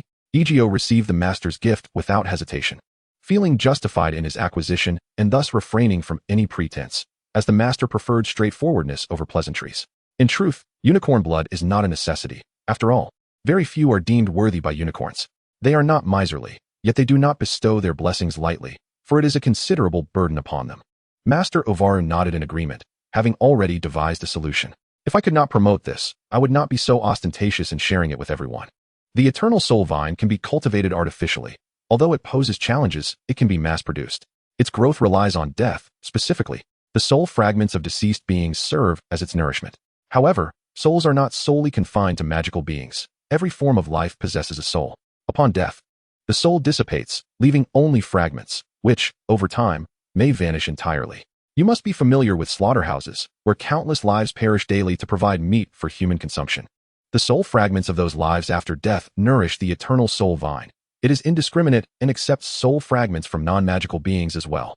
In fact, this method of cultivation is more efficient due to the sheer volume sufficient for mass production. Although potions made from the eternal soul vine take effect more slowly, they are enduringly effective. The potion derived from unicorn blood is an expensive option that may only be used twice, while the potion from the eternal soul vine can be consumed continuously at a modest cost, making it accessible to most wizards seeking to master the second form of a Nimigus transformation. Typically, consuming a year's worth of the eternal soul vine potion allows one's soul energy to reach the threshold of overflowing, and within a year and a half, one can achieve the first instance of soul overflow. I surmise it might be approximately double the initial experience. At least, that is my current impression. What about the Nimigus transformation into magical creatures? Egio inquired, intrigued by Master Ovaru's earlier speculation. That is indeed feasible. Upon mentioning this, Master Ovaru's spirits lifted further. However, this transformation is more challenging than the ordinary animagus transformation, for simply generating one magical core is insufficient. The magical demands of extraordinary creatures far exceed those of wizards. The stronger the transformation of the magical creature, the greater the foundational magical energy required. After some estimation, I believe that to transform into a phoenix, I would need to accumulate at least 3 magical cores. Otherwise, I would likely only become a wrinkled chick, devoid of feathers. Everything concerning magical creatures is intrinsically linked to magical power, unless one wishes to transform into diminutive insects akin to fairies, which, while adorable, possess only a feeble magical essence. These garden and forest sprites, measuring just a few inches and adorned with delicate wings, actually belong to the insect realm, reminiscent of butterflies, emerging from their cocoons to take on the charming visage of miniature humanoid forms. Professor Dumbledore would surely delight in this, for he has a fondness for phoenixes. Master Ovaru gently patted Egio on the shoulder, affectionately guiding him forward. The time has come. You are the protagonist of the day. Without your brilliant ideas, it is likely that the secret would remain undiscovered for a considerable time into the future. I must say, a curious heart paired with boundless imagination is the greatest catalyst for the advancement of magic. I am fond of a saying, the world belongs to you, as well as to us, but ultimately it is yours. You young people, vibrant and flourishing, shine like the sun at 8 or 9 in the morning. Hope rests upon your shoulders. Egio's did not shy away from the spotlight. His emotions were now somewhat steadier than before. The killing curse alleviated his overwhelming desire for death, while the fire curse tempered his yearning for destruction. The mushroom cloud detonated in Manhattan somewhat satiated his need for release, yet these were mere band-aids. As long as his inner turmoil remained unresolved, he would struggle to live a life of his own.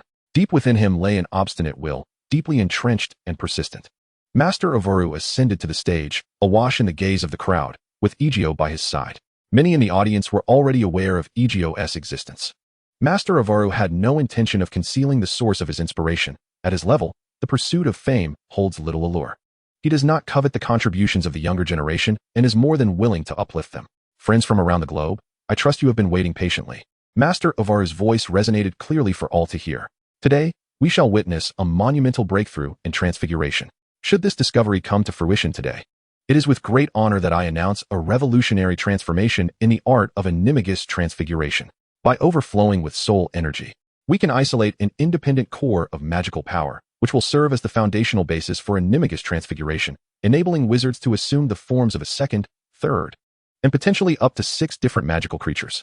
However, this is not the entirety of our revelation. Until now, our understanding of animagus transfiguration has been rigidly defined, namely, that wizards cannot transform into magical beings. We know that upon utilizing animagus transfiguration, all of our magical power is consumed in maintaining the transformation. Without magic, the magical creatures that rely on it for their existence will perish and collapse. Yet, with the potential to create a second, or even multiple, magical cores, we will possess the capability to transform into these wondrous beings. Imagine soaring as a fire dragon across the sky, dancing in flames as a phoenix, or becoming a thunderbird, able to ascend to the heavens without reliance on external forces, accompanied by the resounding roar of thunder at one's side. This is a remarkable discovery. Master Uwaru smiled at everyone, expressing his delight in encountering a child who had journeyed from Hogwarts to inquire about the art of animagus transformation in his 182nd year. It was this child who inspired me. Though merely a novice in the realm of magic, his imaginative visions far surpassed those of an old fellow like myself. Egio, do you have anything you wish to share with everyone? Master Uwaru asked, playfully nudging Egio to the forefront. It is an honor to contribute a modicum of my efforts to the study of magic. Egio spoke confidently, showing no signs of shyness. I am profoundly grateful to Master Uwaru for not dismissing the inquiries of a fledgling wizard. At that time, I had just concluded my first year at Hogwarts and was still unfamiliar with the intricacies of magic. I would also like to extend my heartfelt appreciation to Professor Minerva McGonagall, my transfiguration instructor at Hogwarts, who guided me onto the path of studying this profound magical discipline. It was she who penned a recommendation letter, granting me the opportunity to visit Master Uwaru in Wagadu. Without her initial guidance and mentorship, I would have never stood here today. Egio bowed gently to Professor McGonagall, who beamed with pride from the audience, feeling a deep sense of fulfillment.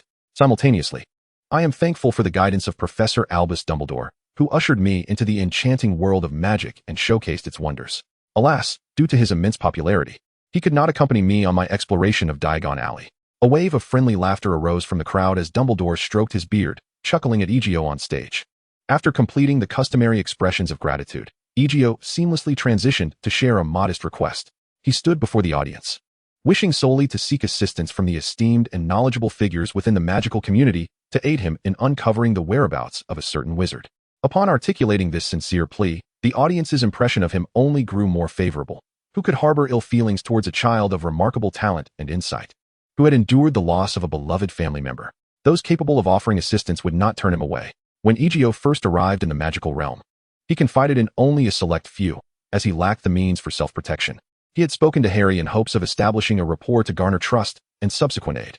However, once he acquired the ability to defend himself, Egio no longer shrouded his intentions in secrecy. Instead, he endeavored to broaden the search for assistance. Today, he has expanded his quest to its utmost potential. While the endeavor still bore the semblance of searching for a needle in a haystack, a collective effort certainly outweighed solitary attempts. As long as he could achieve his objective, he did not mind appealing for sympathy. His speech lasted no more than a minute, yet the objective was achieved, which sufficed. Upon stepping down, Ezio could not help but feel a flicker of anticipation. He fervently hoped someone would soon impart news on this matter, thus alleviating the torment he had long endured. On stage, Master Uvaru began to elaborate in detail on the new discoveries regarding animagus transformations, expanding upon certain theoretical aspects of transformation magic that were beyond Ezio's comprehension. This was indeed the crux of the symposium. Witnessing the new evolution of animagus was but one facet. The other lay in the prospective research on the concept of magical cores, a colossal subject that transcended mere animagus transformations.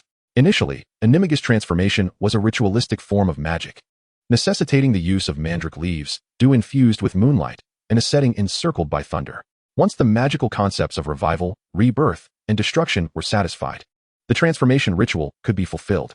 However, we can now bypass this step entirely. Fundamentally, animagus is merely a form of human transformation. Provided one possesses sufficient knowledge of this magic, the previously necessary ritualistic aids can be disregarded. The first shape I have chosen for my animagus transformation is that of the African elephant. As these words left his lips, Master Uvaru underwent a metamorphosis, revealing a colossal elephantine figure, nearly double the size of a typical African elephant.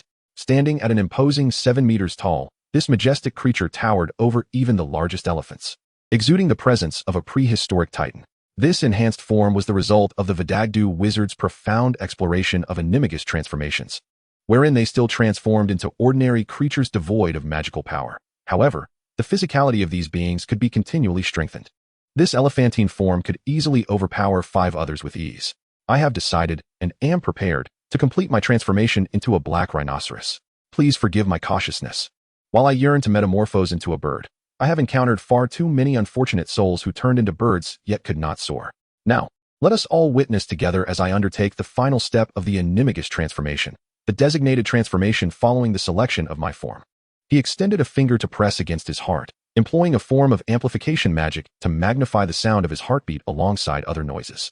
Master Uvaru emitted a low grunt. The initial transformation of the animagus would invoke intense physical pain, which would persist until the wizard had fully completed the metamorphosis. He gritted his teeth, enduring this familiar agony he had experienced over a century prior. With each deep breath, his body acclimated to the shifting pain. Approximately 3 minutes later, his body began to undergo transformation, and the gaze of the audience converged upon him. Suddenly, a magnificent black rhinoceros came crashing down onto the floor. Although he fell, both the black rhinoceros and the African elephant are terrestrial quadrupedal mammals, enabling him to swiftly adapt to his new physique. The crowd erupted in joyous cheers as the black rhinoceros shook its head and began to move slowly across the stage. The transformation lasted approximately 2 to 3 minutes, during which Master Uvaru acclimated himself to his new form before reverting to his original shape. Although I was prepared, a twinge of anxiety gripped me at the last moment. However, our theories aligned perfectly with the previous experimental outcomes. He raised his arms and clenched his fists. We have discovered an entirely new avenue of magic. The potential for the magical core to expand is not confined solely to animagus transformations. This day shall be etched into the annals of history. We have triumphed, dear friends. Goblets brimming with fine wine materialized out of thin air, and the sounds of clinking glasses resonated throughout the space. An exuberant feast awaited us in the afternoon. Yet this moment marked the culmination of our efforts. Master Uvaru shared the fruits of his research, and the wizards who had obtained such treasures showed no intention of lingering. As he had observed, the emergence of the magical core has transformed not merely the animagus transformation, but heralded a new structural paradigm that can be applied in various other domains. Although immediate applications remain elusive, initiating research promptly will certainly place us ahead of the curve. This is a new frontier. Achieving results will ensure our names are inscribed in history. No one is entirely indifferent to their reputation, not even Egio, who often presents a fade contrary to his true nature. If he were to parade around exuding an air of malevolence, one would hardly extend a helping hand to him. Unlike before, Egio garnered considerable attention following this academic conference in the magical realm, with renowned wizards from both local and international spheres extending numerous olive branches to him. Dumbledore, skillfully maneuvering, executed his signature style of Tai Chi, successfully inundating Egio with accolades while deftly disposing of distractions. He was reluctant to let Egio depart from Hogwarts, although an early graduation was anticipated, as long as Egio remained. Hogwarts would reap the immense benefits of his burgeoning reputation. He had already initiated discussions with the heads and professors of other magical schools regarding the restoration of collaborative communication. Yet such matters must still pass through the Ministry of Magic, an official entity. Even if agreements were reached, bureaucratic delays are inevitable. Not all ministries of magic wield the same leniency as England, where Dumbledore could regard Fudge as a mere subordinate. In many regions, the ministry or similar authoritative institutions possess considerable power. Egio was inundated with gifts from various elder figures, some of which were treasures unseen in Europe. Among them was a tome filled with abstract script, gifted by an elder from a mysterious Eastern nation who, upon discovering Egio's capability to speak Chinese with a regional accent, presented him with a personal annotated copy of the Theory of the Five Elements, an introductory text to elemental studies akin to the foundational volume of basic spells. Unlike the spellcasting systems prevalent in Europe, there's employed a complex system of magical script combined with incantations, which, while more intricate, demonstrated superior efficacy in terms of the maximum magical infusion per individual spell. All calls for flames, the blazing fire spell, once the foundational mastery is achieved, can only channel a single portion of magical energy. However, the elemental school can infuse 1.5 to nearly double that amount. In the hands of elite wizards, the upper limits of both may be comparable, yet the disparity in their lower limits is significant. Dumbledore excels in fire-related magic, wielding the power of the fire god to scorch mountains and boil seas, but this does not imply that all wizards possess such capabilities. Often, the lower limits hold greater importance than the upper. After the afternoon banquet concluded, wizards from around the globe departed, and Master Avaru immersed himself in a new round of research. Yet, he gifted Egio a newly compiled textbook on animagus transformation, a resource unavailable for purchase outside of Hogwarts. With ample time remaining in his holiday, Egio opted not to rent a room at a hotel, but instead journeyed to a training ground nestled within a secluded valley, occasionally indulging in picnics there. Not a single footprint could be seen within several dozen kilometers, rendering it the most pristine experimental space imaginable. During his several months at Hogwarts, he had largely completed the design of 3 spells. The first employed the Patronus charm as a foundational framework. After deconstructing the magic, he dismantled the core of the thought extraction charm and attempted to recombine it, listing over 400 discarded spells, yet he lacked only the final, crucial spark of inspiration. The second spell was a defensive magic inspired by the shield charm. The shield charm functions by layering, enabling it to withstand multiple magical attacks. This is also the fundamental reason why the shield charms of different wizards can coalesce to enhance the spell's potency. The magical energies from various wizards tend to conflict. Typically, combining spells is not feasible. However, the shield charm acts as a protective layer, minimizing magical interference, allowing for collaborative reinforcement to amplify the spell's efficacy. This open-source design allowed Egio to effortlessly deconstruct and reorganize spells. His objective was clear: to create a defensive magic capable of withstanding the high-frequency assaults of modern firearms. For such tangible ballistic attacks, the most effective spells were the barrier charm and the slowing charm. The barrier charm exhibits properties akin to a non-Newtonian fluid. One can move slowly within it without issue, but swift movements will collide with an air wall, proving effective against moving objects. However, dense barges would rapidly diminish the duration of this charm. The slowing charm, conversely, reduces kinetic energy, possessing the power to allow one to descend from an altitude of 100,000 meters unscathed, provided one allows for a buffer zone. Its deceleration is not instantaneous. Rather, it requires a process to siphon off the energy of one's fall. The final spell, inspired by Dobby, pertained to movement magic. He began simplifying the apparition spell, which, although devoid of incantation, still rests upon a foundation of magical script. No effective magic exists without the underpinning of magical runes. The instability of colloquial spells stems from their lack of such a foundation, and the incantations can become entirely ineffective if wielded by a different wizard. However, the complexity of this endeavor is unparalleled. The removal of certain magical phrases can lead to the collapse of the entire spell. It is crucial to discern what can be eliminated, what must remain, what should be removed collectively, and what requires a sequential approach. A misstep necessitates starting anew. If there were a computational sorcerer, perhaps their silicon-based intellect could swiftly execute the necessary modifications to the incantations. These 3 half-finished products are the result of Egio's efforts throughout his second year. He still needs to reinforce a covert attack spell akin to the disarming charm, capable of inflicting widespread devastation.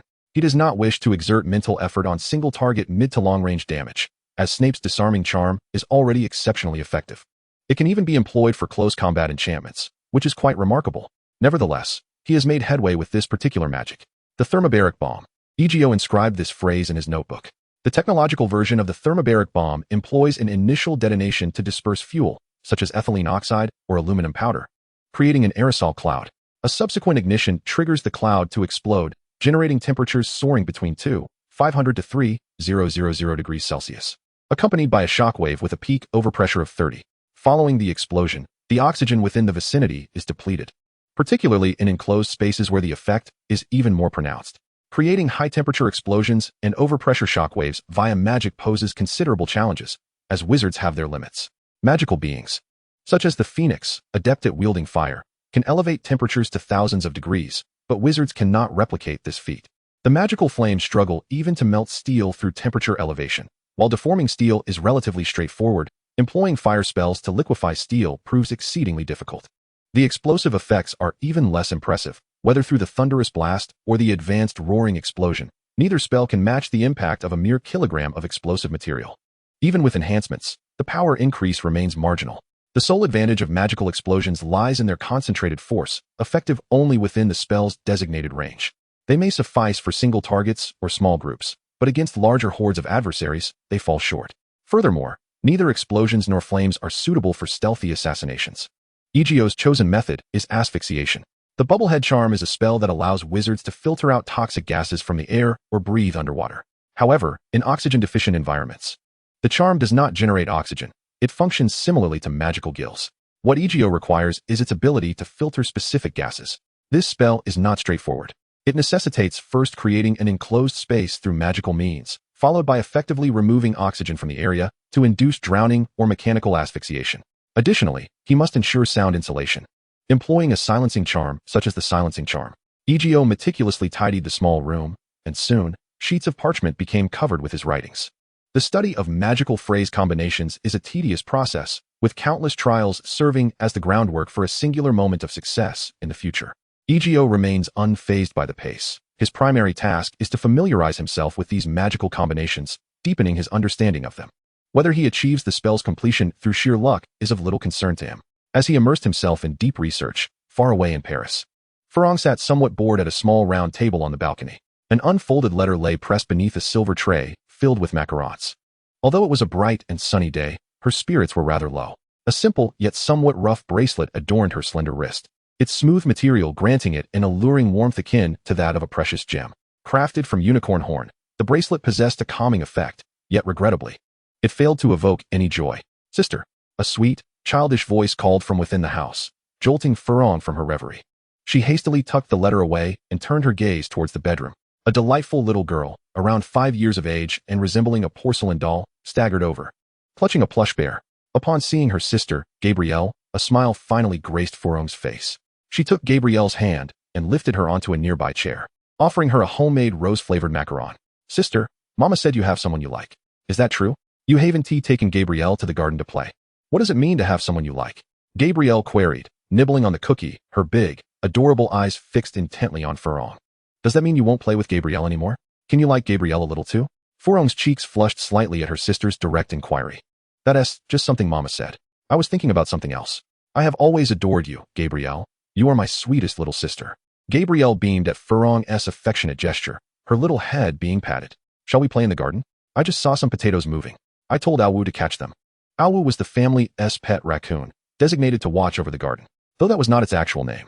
Gabrielle had affectionately dubbed it Awu due to its constant chattering, thus rendering its true name forgotten. Those must be mischievous gnomes. They can be quite troublesome, biting off flower stems and making a mess of the garden. If you spot them, let Awu chase them away. "Yes." Gabrielle nodded vigorously, then tiptoed to peer over the balcony. A nimble figure darted about in the garden, tossing the hapless gnomes into the air one after another. creating a small gnome kingdom nearby. Awu, having finished its task, stretched lazily and dozed under the sun. Does Gabrielle want to go outside? Farong pondered, tilting her head as she nibbled on her finger. Where to, sister? To London, but I must first write a letter. I'll help you get the quill, Gabrielle exclaimed, jumping off the chair, setting her bear down, and scampering back into the house with her little legs. If you do not come to me, I shall venture forth. Having grown up in Paris, Farong was never one to display timidity. She held little regard for the boys at her school. And now that she had found someone who captured her heart, she was resolute in her determination not to relinquish him easily. Before long, a fluffy little owl took flight carrying a letter, flapping its wings until it became a mere speck and vanished from sight. After 3 weeks of tedious research, Egio had largely deciphered the composition of the suffocation curse. He meticulously organized the essential runes required for this magic, leaving only the matter of luck to decide the outcome. The invaluable potion was retrieved by Egio, and although severe as Snape, the meticulous and miserly potion master, had a questionable character, his skills were undeniably reliable. The Felix Felicis he brewed was of the highest quality. A mere 10 milliliters could bestow an entire day of good fortune. Uncertain of the potion's actual effects, Egio was not frugal, opting to drink a substantial amount, for whether consumed in excess or moderation, the effects would last a year. Frequent consumption of Felix Felicis could lead a wizard into a state of arrogance and flamboyance that would take considerable time to dissipate. However, Egio understood that Felix Felicis was not merely a luck-enhancing potion. Its true effect lay in amplifying one's sixth sense, significantly enhancing intuition and improving the user's perception of surrounding information. This effect could markedly ease life, making even the most formidable challenges easier to navigate. Egio had long anticipated the potion's effects. He recognized his own capabilities, knowing he must possess the bloodline of the Isurians. Otherwise, he would not be able to wield the half-damaged Isurian artifact, Leonidas's broken spear. He had attempted to allow others to use it, but all had failed without exception. In his hands, the spear could sever gold and jade, while in others' hands, it was merely an ordinary broken spear, remarkable only for its hardness beyond steel. The eagle-eyed vision was a diminished version of the Isurian's sixth sense. The formidable Isurian's eagle eyes not only enhanced visual acuity, but also granted the ability to glimpse into the future. Yet, this foresight was not limitless. Otherwise, they would not have succumbed to their cataclysmic fate. The remnants of Isurian artifacts were their final elegy.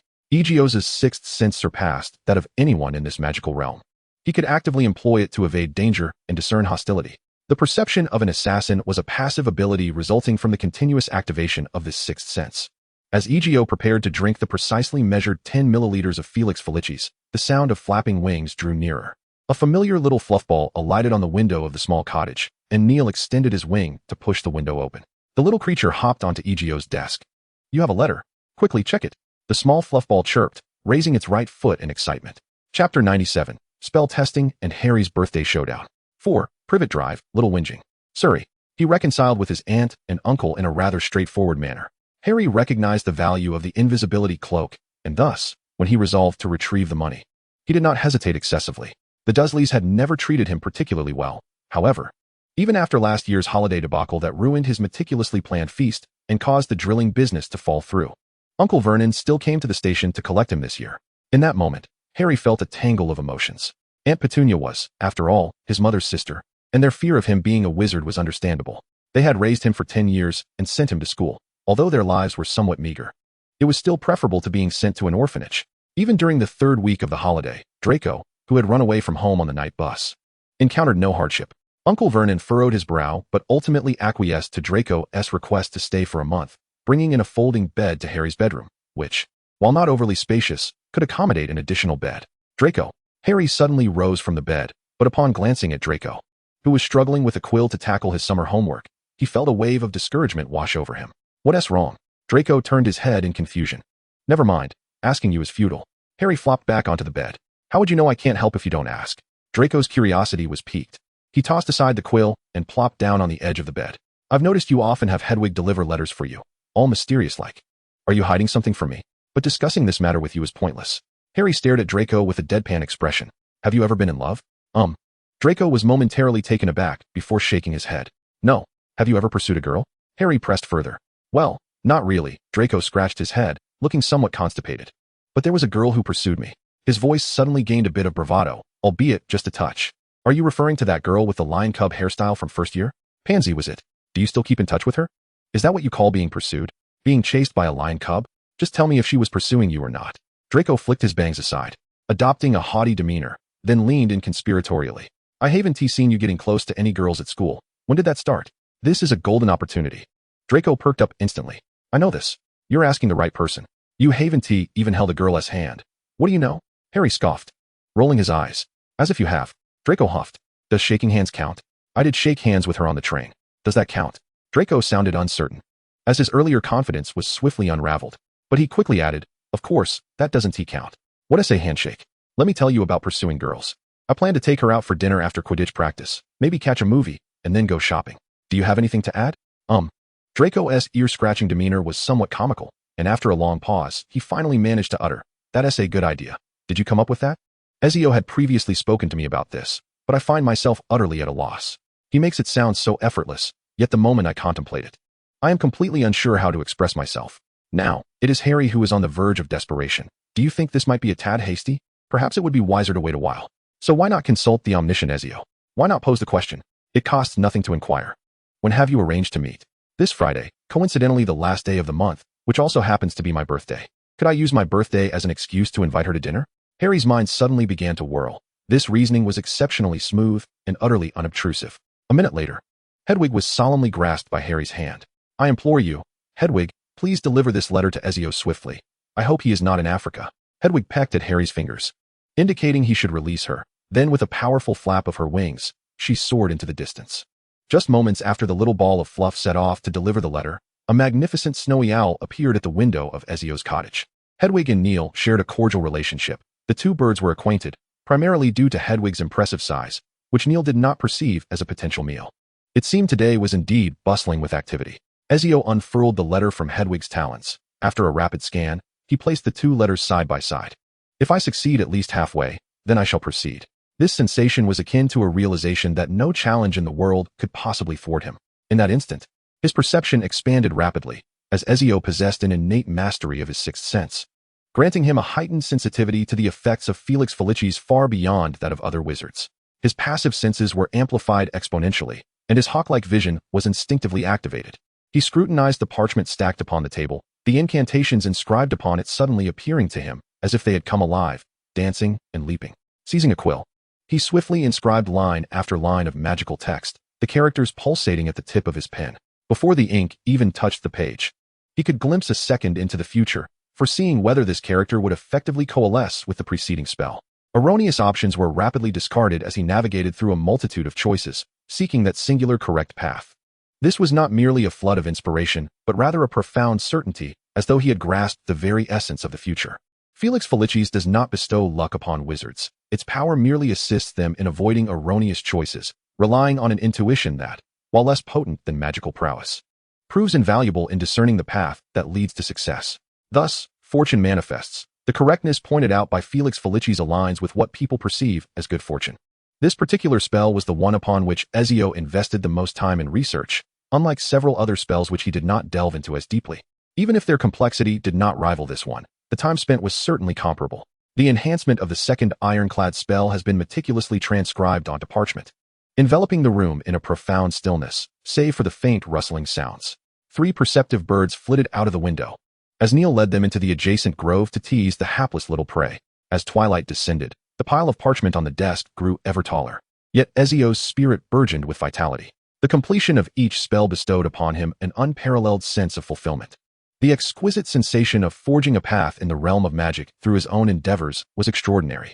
During this endeavor, he also discerned the limitations of the elixir of fortune. It could not unveil knowledge beyond his cognitive reach.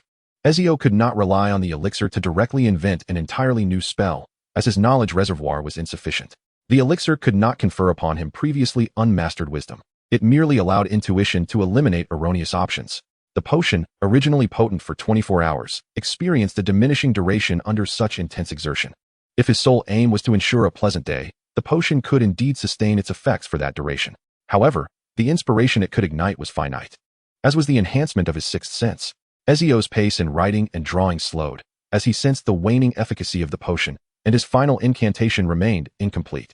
Surely, I cannot wait until next year to continue. He sketched the magical script, and after a moment of contemplation, he inscribed the final strokes, completing the construction of the spell.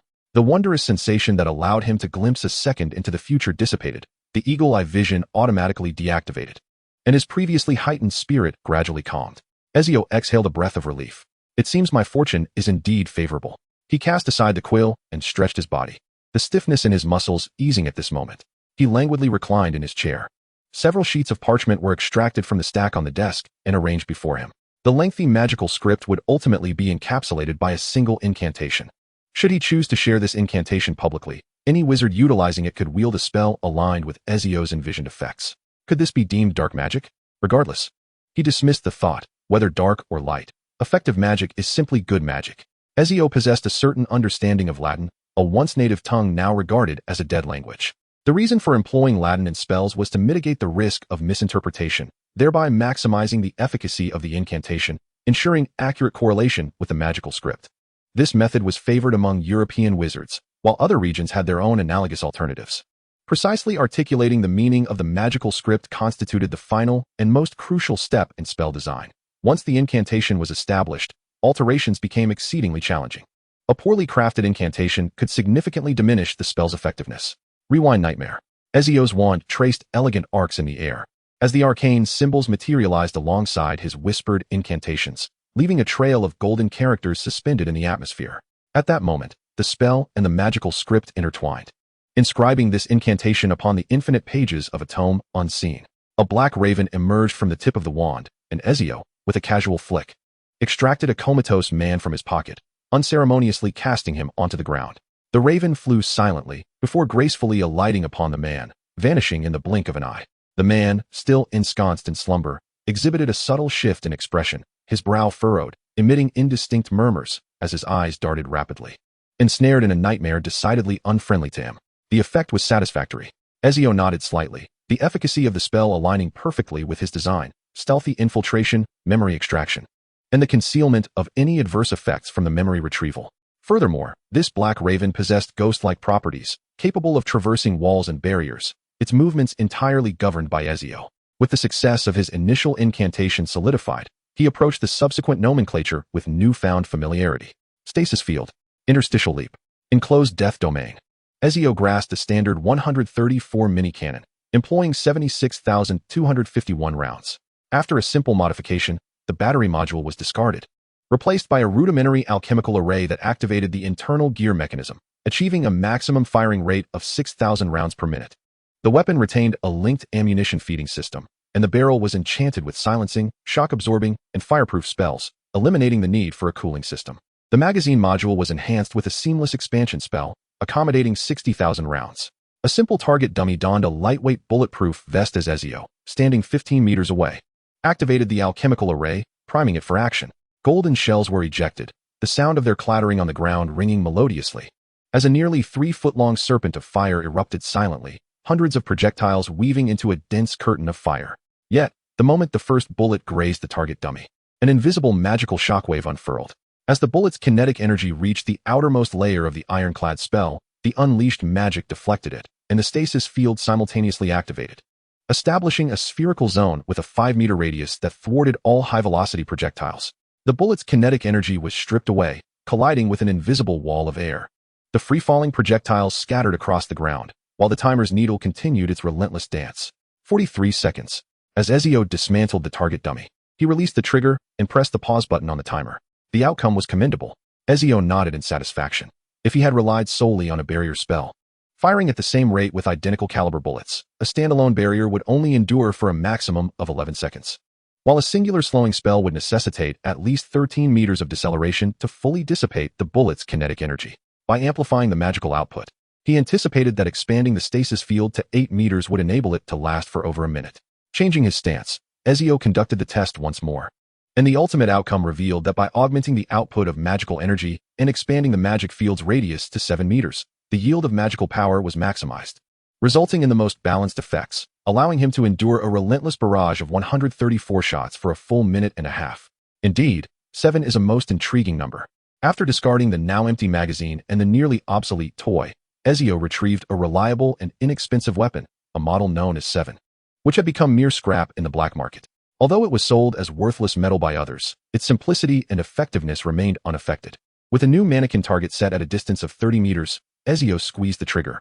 The detonating fuse was activated, and before the shockwave could disperse, the rocket was propelled several meters away. In the stasis field, slow-motion footage captured the scene, where all kinetic energy, including the explosive shockwave, was swiftly diminished.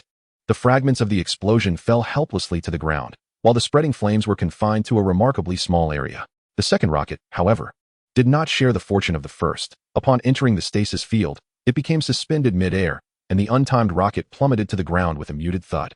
The results were promising, demonstrating effective defense against both explosive impacts and physical projectiles. With a flick of his wand, Ezio cleared the spent shell casings from the ground, nodding in satisfaction. Meanwhile, the experimental subject, still lost in slumber, found himself enveloped in an invisible confinement zone. When the space was expanded to its maximum, it formed a vast hemispherical area, roughly the size of 3 basketball courts. The sleeping man rubbed his eyes and gradually rose, surveying his surroundings. The pitch-black night obscured his vision, but his gaze landed on a distant glimmer where a figure stood.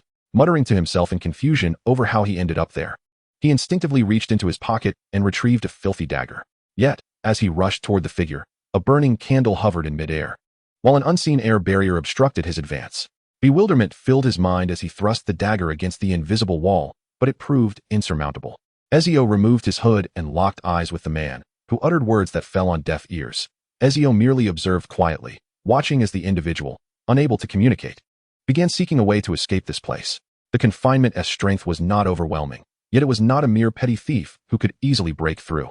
In a world where theft is not Italian, robbery is not French, and both thievery and robbery characterize the English, such small-time delinquents were commonplace in an England plagued by high unemployment. After watching him energetically wander within the confines for several seconds, Ezio finally noticed him succumbing to oxygen deprivation, collapsing onto the ground as he gasped for breath. The magical internal volume expanded to nearly 20,000 cubic meters, and the extraction of oxygen from within required some time. As the timer reached 1 minute, the vibrant human test subject's face had turned crimson. The previously steady flame of the candle had diminished to a flicker. The oxygen level in the air was about to dip below the critical threshold of 195, reaching a state of low oxygen, which would induce dizziness and difficulty in breathing, though not fatal. When the oxygen concentration fell below 15, respiration would markedly accelerate, attention would wane, and muscle coordination would weaken. In an environment where oxygen levels were below 10, symptoms such as severe headaches, nausea, and blurred vision would manifest. As the timer ticked to 2 minutes and 15 seconds, the once vigorous tester collapsed onto the ground, his heartbeat racing to an alarming level, while his breath grew faint. With a sudden cessation of his heart, the possibility of continued existence was abruptly severed, his muscles convulsing as if he were freshly slaughtered beef. Under maximum coverage, it took 2 minutes and 15 seconds to reduce the oxygen concentration to approximately 6, a reasonable pace. If the space were set smaller, constructing an environment of extreme hypoxia or anoxic conditions could potentially be achieved within 10 seconds, minimizing struggle and facilitating a serene passing. Egio rescinded the spell, unleashing a gust of wind that stirred the air in the vicinity, restoring a balance to the oxygen levels. He expressed gratitude for the volunteer's contribution. In a gesture of respect, Egio employed the petrification and splitting spells, sending the volunteer to a freshly cleaned grave in the subspace. At this juncture, the only magic he had yet to test was the interstitial leap. Unlike the apparition spell, the release of this magic bore resemblance to the spells of tiny sprites, requiring the wizard to construct the incantation and determine the direction of their intended movement before casting. Egio's limited prowess meant that his modified teleportation spell came with greater restrictions than apparition. Firstly, it could not transport other individuals along. Secondly, this magic could only allow Egio to move within his line of sight, unlike apparition, which enabled travel to any desired location. Despite these apparent limitations, it also possessed capabilities that apparition lacked. The counter-apparition spell was ineffective against it, and the incantation did not emit a sharp bang during casting. The preliminary gestures were akin to silent casting. The more adept one became, the swifter the execution, allowing for instantaneous movement in accordance with one's thoughts. On his first attempt, Egio felt a twinge of anxiety, but since the magic had already been constructed, it indicated that the spell was effective and operational. He silently recited the incantation, and in an instant, his figure vanished, reappearing in a cleared area 10 meters away, almost effortlessly. After carefully attuning himself to the experience, Egio received encouraging news. The movement induced by apparition often left the wizard with a sensation of spinning and compression, whereas the interstitial leap did not, suggesting that even with frequent use, it would not lead to dizziness or similar adverse effects. He increased the distance he could traverse. Although visibility was poor during the night, his enhanced eyesight surpassed that of night vision devices, granting him extraordinary vision even in minimal light or complete darkness. From 10 meters to 100. And from one hilltop to another, wherever his gaze fell, he could instantaneously reach his destination. Silent and elusive, this was the prowess an assassin ought to possess. The design of the enchantment was flawlessly completed. Perhaps he would have other distinct needs thereafter, but for now, he had addressed his shortcomings as a wizard assassin. Without relying on external forces, he could accomplish assassination tasks that were previously arduous. Ezio enjoyed a restful slumber. Perhaps the lingering effects of the elixir contributed to his dreams, where he envisioned finding Giovanni and fulfilling his destined mission. Just as he was about to lay flowers upon Giovanni's grave, he awoke from his reverie. He lingered in bed for a few moments before tossing aside the covers, greeted by the faintest light of dawn breaking outside. A resounding eagle's cry echoed from above. Neil descended swiftly, releasing his claws to drop 2 freshly slain wild rabbits before Ezio, who, under the influence of the levitation spell, watched them hover midair. Next time, hunting for wild fowl would suffice. Rabbit meat was not particularly appetizing. Ezio affectionately patted Neil's small head, then waved his hand, summoning firewood that spontaneously shattered into uniform pieces. Flames ignited in an instant as the rabbits were eviscerated by an unseen blade, and after removing their fur and entrails, the meat was coated in oil and turned to roast over the campfire. Neil feasted noisily while Ezio awaited the delectable aroma of the cooking meat. After washing his face and brushing his teeth, he donned a casual outfit tailored to him by a private seamstress from Seville Row. The mint green linen short-sleeve shirt accentuated the muscular contours of his arms, layered over a pure white cotton undershirt. Light beige cotton linen blend checkered shorts were cinched with a deep brown crocodile leather belt, its golden bit clasp securing the gaze of onlookers drawn to the lines of his abdomen. A double-layered silver chain casually adorned his neck. The finer upper chain held a silver skull encrusted with a green gemstone, while the lower chain displayed a letter pendant. A wristwatch graced his arm, its black titanium alloy face and sky-blue second hand moving with gentle precision. A year's worth of Uncle Vernon's wages had vanished, all draped upon Ezio's form. Though he cared little for his attire, Giovanni had once held great importance in that regard, thus refining his sense of style, should he need to change outfits.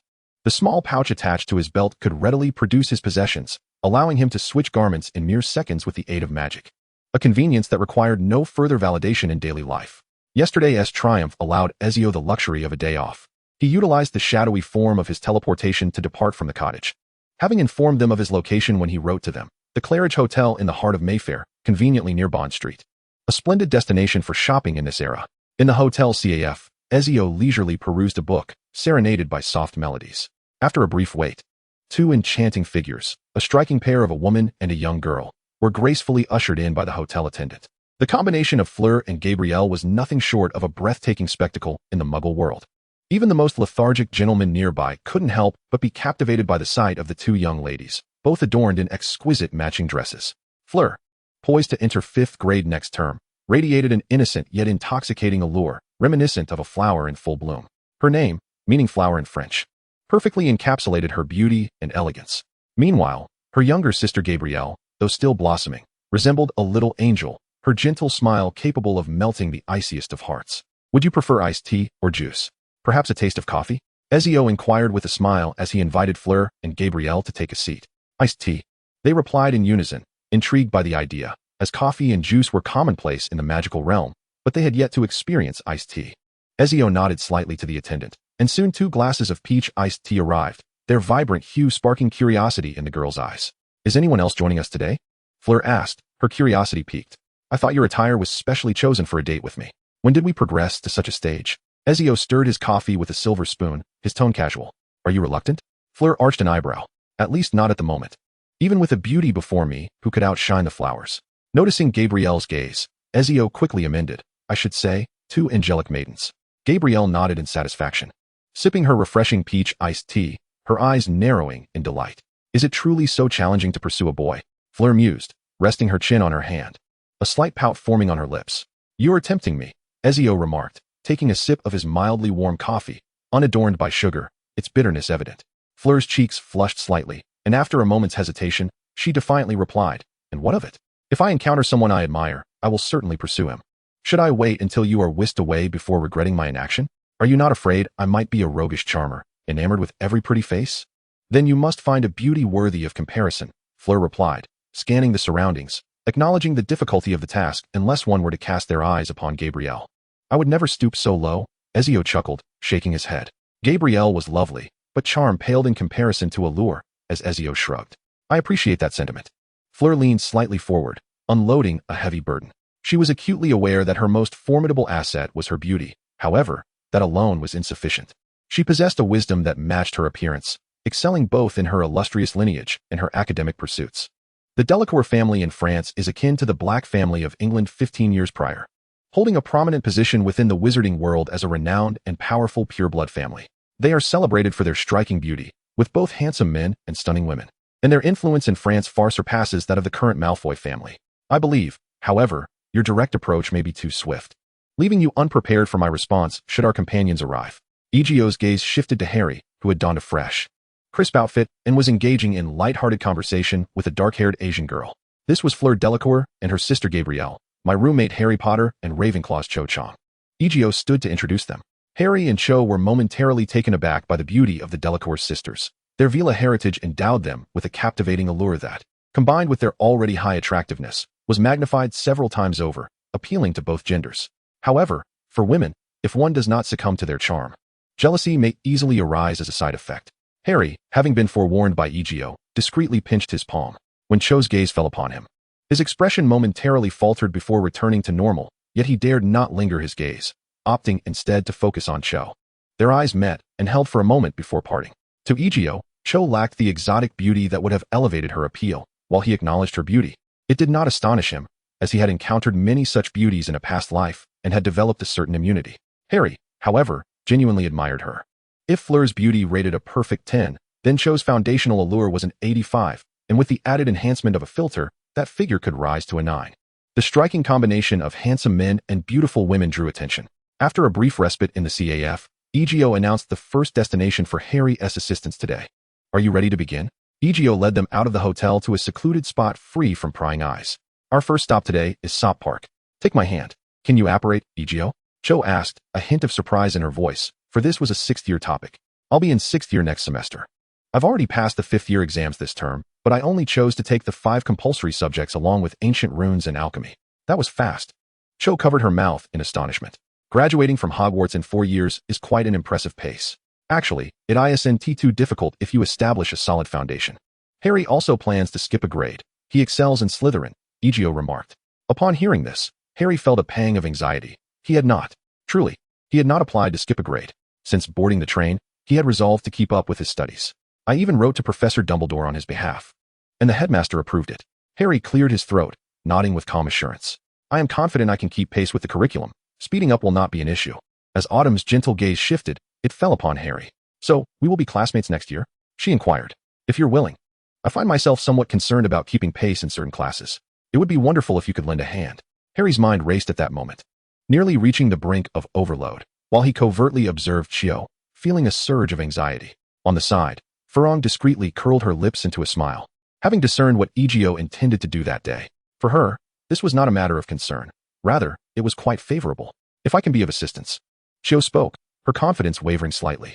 I may not be much help with transfiguration or potions, but I can assist with other subjects.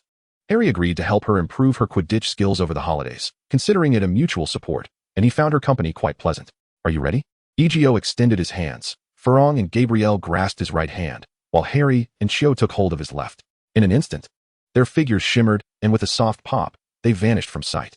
Chapter 98. Harry's joy, Snape's fury, and Egio's mischief. As July waned and August began, the summer drew to a close. Nothing could compare to the refreshing thrill of drifting upon the water during the sweltering heat of summer. As the group descended from the rubber boat, laughter echoed around them. They were drenched, and despite wearing disposable raincoats, Egio's playful antics had splashed them more than usual. Cho's soaked attire nearly caused Harry to lose his composure. The lightweight summer garments clung to her form, revealing glimpses of her silhouette beneath the semi-transparent fabric. Did you enjoy it, Gabrielle? Egio crouched down, presenting a towel to the young girl to dry her hair, while discreetly using magic to dry her dress. It was fun, Gabrielle exclaimed, thrilled to be visiting a Muggle amusement park for the first time. In terms of entertainment, the Wizarding World paled in comparison. And today the little girl was elated.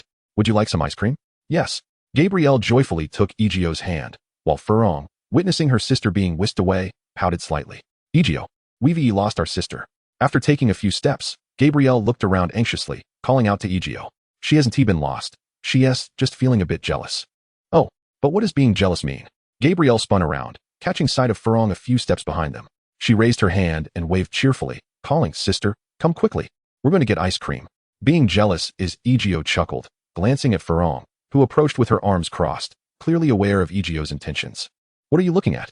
Farong cast a glare at Ezio, but instinctively lowered her head to glance at the white lace imprint visible on her chest, causing her cheeks to flush slightly. However, she quickly straightened her posture, a glint of mischief flickering in her eyes. "Do you find it appealing? If you don't mind, I would be quite pleased to indulge my gaze a little longer." Ezio extended his hand, and as he grasped her fingers, a warm current flowed from his fingertips, dissipating the moisture and humidity in an instant. Earlier, with so many people around, any overt display would have attracted the attention of muggles. Ezio subtly gestured to the side. "I just employed a muggle-repelling charm. There aren't too many people nearby now." The crowd had indeed thinned considerably, as Farong's natural allure effortlessly drew attention and gathered onlookers. "You are quite considerate," she remarked, a bright smile reappearing on her face as she leaned in slightly closer. Ezio felt a soft, delicate warmth, and she whispered in his ear, "I forgive you." "I am truly grateful," he replied. As they continued forward to reunite with Harry and the others, Ezio also helped dry their damp clothes. The group arrived at an ice cream stand, purchasing several nut-studded cones. Although lacking the enchanting levity of the magical ice cream from Fertem, the flavor was delightful nonetheless. "Aren't you worried about casting spells outside of school? Did Professor Dumbledore assist you in applying to the ministry?" Harry inquired quietly. "The trace is ineffective on me," Ezio shrugged nonchalantly. "That is fantastic." Harry, though unaware of the reason, felt a twinge of envy. However, upon realizing he could not cast spells as discreetly as Ezio, he dismissed the thought. "Where shall we go next?" "To ride the ghost train." "Will there really be ghosts?" Shio asked curiously. "There shouldn't be any in the Muggle world, right?" "What if there are?" Ezio refrained from elaborating. This journey through the darkness was indeed a perfect opportunity for companions to huddle together, and he had no qualms about using a bit of magical flair to enhance the ambience of their adventure. During the holiday period, the attractions at Sort Park required a slight wait, and after about 20 minutes, they boarded a train destined for an unknown location. The compartment was somewhat cramped, with Gabrielle having to sit on Ezio's lap, while Farong nestled closely beside him, the air filled with a pleasant floral fragrance.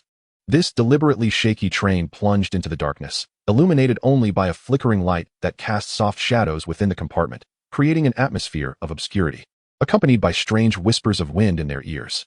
Gabrielle, feeling a bit frightened, curled up nervously, glancing anxiously out the dark window. A chilly breeze slipped through the cracks, raising goosebumps on her skin. Yet, displaying remarkable bravery, she remained silent, gripping Ezio's arm and leaning against her sister. Upon sensing her sister's proximity, her heart suddenly lightened. After a while, a faint rustling sound suddenly reached her ears. She covered her mouth and, feeling a bit frightened, turned around and buried her face in her sister's embrace. In the darkness, Egio realized he was ambushed.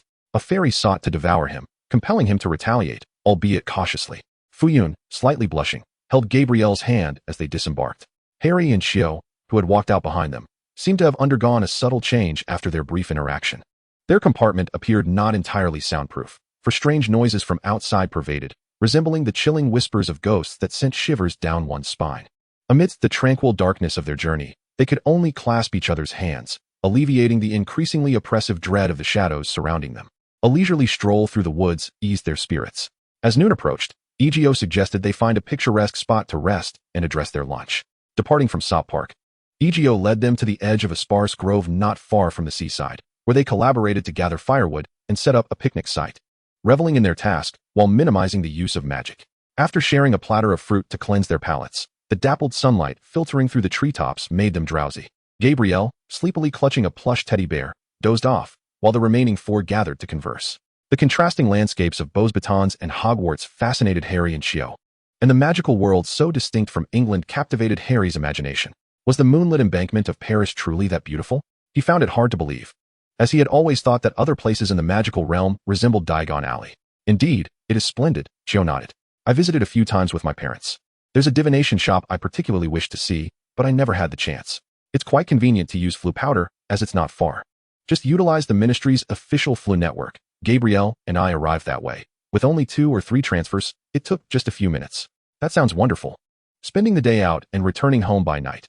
"Magic is truly marvelous," Harry remarked, feeling a flicker of desire as he glanced at Shio, though hesitating to extend an invitation. "By the way, how about a broom ride to digest after lunch?" Egio rummaged through his bag and produced 2 Firebolt 2000s, having acquired the newer Firebolt 2001. He had left these two to gather dust. This year, he would also be receiving the firebolt arrow. He had already written to Neil to arrange for two to be ordered from the Quidditch specialty shop. Harry and Cho exchanged glances before happily accepting the brooms. What do you think? How long will it take for them to get together? Fuyun, watching the pair as they drifted away, stretched languidly. If all goes smoothly, perhaps today. Cho mused. She has a good impression of Harry. They share common interests and seem to get along well. After all, it's merely a romance, nothing insurmountable. If they discover they are incompatible later on, parting ways is a common occurrence. How long will it take for me to understand you? Perhaps we shall speak of it once matters have settled. Ezio reclined comfortably on the soft grass, his hands resting behind his head. I am uncertain who it was that stealthily kissed me within the confines of the carriage. I shall have to accuse you of slander. Who initiated the kiss first? Ezio lifted his eyelids, a sudden heaviness weighing upon his chest, for Forong's face was but a few centimeters away from his own. In that moment, time seemed to hasten, and a delicate line of moisture was severed as their lips parted. Why do I sense that you appear rather adept at this? Forong bit her lower lip slightly, casting a melancholic glance at Ezio. It is due to the excellent instruction of my teacher. Ezio gently tousled Forong's silken silver hair, plucking a leaf that had floated down onto her head. This is also the first time a teacher has instructed a student. Forong, somewhat fiercely, pinched Ezio's cheek, questioning whether he had secretly received additional tutoring. Might it not be that I am simply astute and learn quickly? I do not believe that. The movies portray it this way. Perhaps it is due to my prior theoretical studies? What else have you learned? Oh, those matters cannot be taught. Why not? Because one must disrobe to learn. Ezio. Forong lunged forward, biting into his shoulder, her face flushed crimson. Your buttons have come undone. Ezio glanced down, kindly alerting her. Is it pleasing to the eye? Forong released her grip, covering her chest with her hand, arching an eyebrow in a provocative manner. I plan to take you all to the seaside this afternoon. Summer and the beach are inseparable. So you had plotted to take advantage of me all along. Is there a possibility that you are the one tempted by my physique? Ezio pointed to his abdomen, noting that her hands had been on it for 5 minutes. I did not. I was unaware. Forong quickly withdrew her hand, turning her head aside, declaring that it was merely an accidental brush. You are inciting me to commit a crime. Ezio flicked her forehead, warning that Gabrielle might awaken due to their ruckus. Then let us speak softly. Forong glanced nervously in Gabrielle's direction, relieved to see her merely turning in her sleep. However, I am not seeking romance at present. Nor do I intend to marry in the future. Just as well, for I do not wish to bear children. Are you perhaps overthinking? Yet, I truly enjoy the sensation of being with you, even if we engage in nothing at all. Forong straightened her legs, sitting beside Ezio. You are quite pleasing to the eye, and your gaze lacks that lewdness which I find distasteful. Perhaps it is the confidence of a handsome young man that I appreciate. I rather enjoy taking advantage of you. How delightful it would be if I could continue doing so. Your straightforwardness is commendable. It could easily disarm most individuals in the world. Ezio did not deny Forong's lethal allure to anyone who appreciates beauty, yet under certain circumstances, he could become an exception. Forong sensed the unspoken undertone in Ezio's words, but felt no despondence. Thus she inquired, have there been any leads on your father's situation? For the time being, none. However, once I ascertain the name of that sorcerer, all the clues shall unravel. Ezio gazed at the azure sky peeking through the gaps in the treetops, sensing that the day of uncovering the truth was drawing near. Yesterday, after consuming a potion, my intuition whispered this to me. However, today I have bestowed upon myself a day of relaxation. Thus, I shall temporarily set aside this matter. Some things cannot be rushed. The more one hurries, the further they drift away. Did I just hear you say that the more I chase after you, the further you will run? Perhaps that is indeed the case. My heart may be a tad wild, unable to linger in one place for too long. Forong shifted her legs, offering a soft and springy knee pillow. She reached out, attempting to touch Ezio's face, but found herself unable to see him when she looked down. So grand, so radiant. Has your gaze turned rather indecent? I mean the sun. You better be referring to the sun. The corners of Forong's mouth curved into a playful smile. She possessed quite the allure. My button has come undone. Will you assist me in reattaching it? Am I even allowed to touch it? Isn't there magic for such matters? Little wizards are forbidden from using magic outside of school. Ezio quipped with a serious demeanor. Is your mouth truly skilled enough to reattach a button? Why not give it a try? Dream on, umph. Forong tossed her hair, the silver strands refracting a rainbow of colors under the sunlight. The 3 lovely girls, 2 tall and 1 petite, meticulously selected their swimsuits, while Harry stood rigid, resembling one of the armored statues scattered throughout Hogwarts, resolutely guarding the girls' freedom to wear their swimsuits. After a prolonged delay of nearly an hour, a refreshing sea breeze finally brushed against their faces. Hey, where is everyone? Because I reserved the entire area. Ezio approached, carrying 2 enormous sunshades, having paid in pounds. This is a private beach, and I am acquainted with the owner, having previously visited with my father for diving practice. After setting up the sunshades, Ezio pointed towards a distant bend, saying, "That spot over there is quite a good fishing point. If you go further, there's a deep water cove with calm waters and crystal clear sea, ideal for diving." The girls, already clad in their swimsuits, wrapped themselves in thin blankets, which slipped from their shoulders as they settled into the beach chairs. Gabrielle donned an adorable one-piece swimsuit adorned with lace, while Furong predictably opted for a rather daring design, a low-waisted, tie-up bikini with thin straps, featuring a blue and white striped pattern that perfectly accentuated her stunning figure. Surprisingly, Qiu Zhang chose a hollow-cut one-piece swimsuit, revealing her waist and back, balancing athleticism and sensuality. Ezio could not judge its beauty, but Harry stood by, utterly mesmerized. The sea. Here I come. Gabrielle, clutching an adorable duck-shaped swim ring, trotted across the sunlit beach, golden sands shimmering beneath her feet as she raced toward the ocean. The sea breeze swept away the oppressive heat of the sun, and a group of people stood in the thigh-deep water, relishing the rare coolness amid the rolling waves. After a tiring session of splashing in the water, a few friends gathered to indulge in a magical version of the Monopoly board game, featuring a map bought impulsively by Ezio at the mall. With just a sprinkle of transformation magic, the game became even more captivating. Unbeknownst to them, the sky gradually darkened. After enjoying a soothing bath in the villa behind the beach, shedding all their fatigue, they proceeded to the hotel that Ezio had reserved in advance.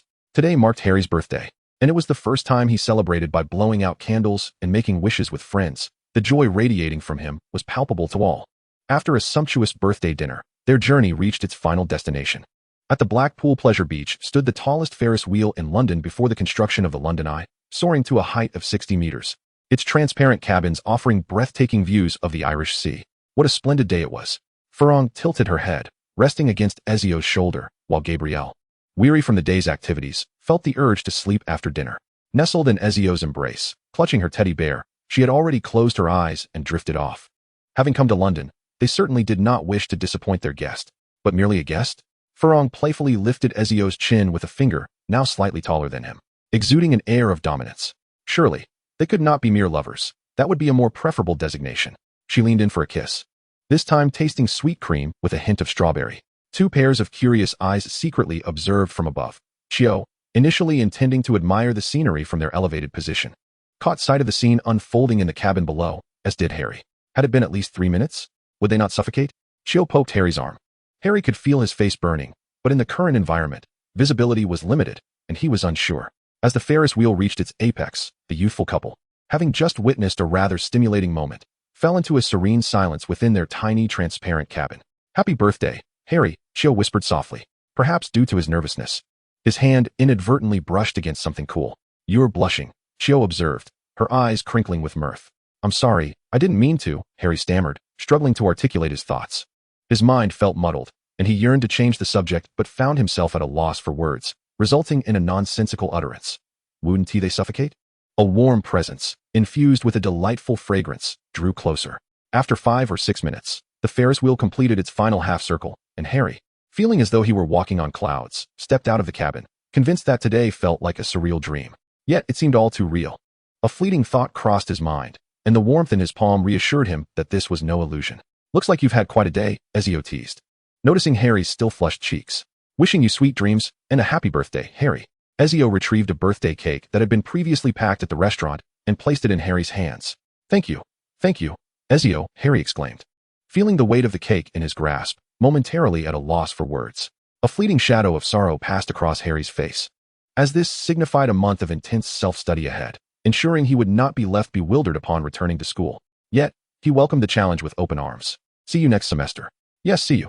Ezio's figure vanished at the doorway, and Harry knocked on the door of number 4, Privet Drive, raising the cake with a smile.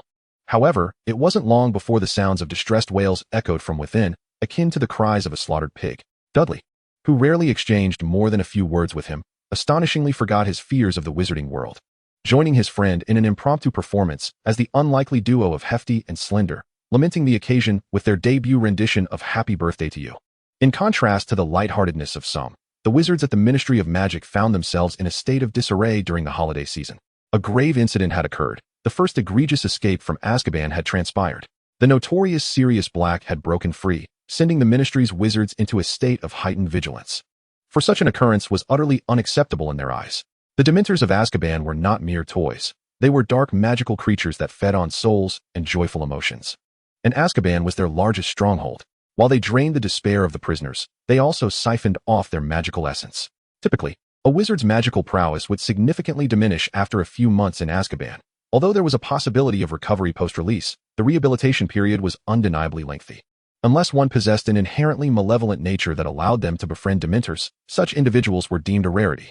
No one knew how Sirius Black had managed to escape. The Aurors conducted a thorough search of the prison at once, but uncovered not a single clue. However, Ezio remained indifferent to this matter. After concluding his holiday, he resumed his former routine. Among the gifts he had received from Hogwarts were many practical items, and he began to delve into the tome titled Theory of Elements.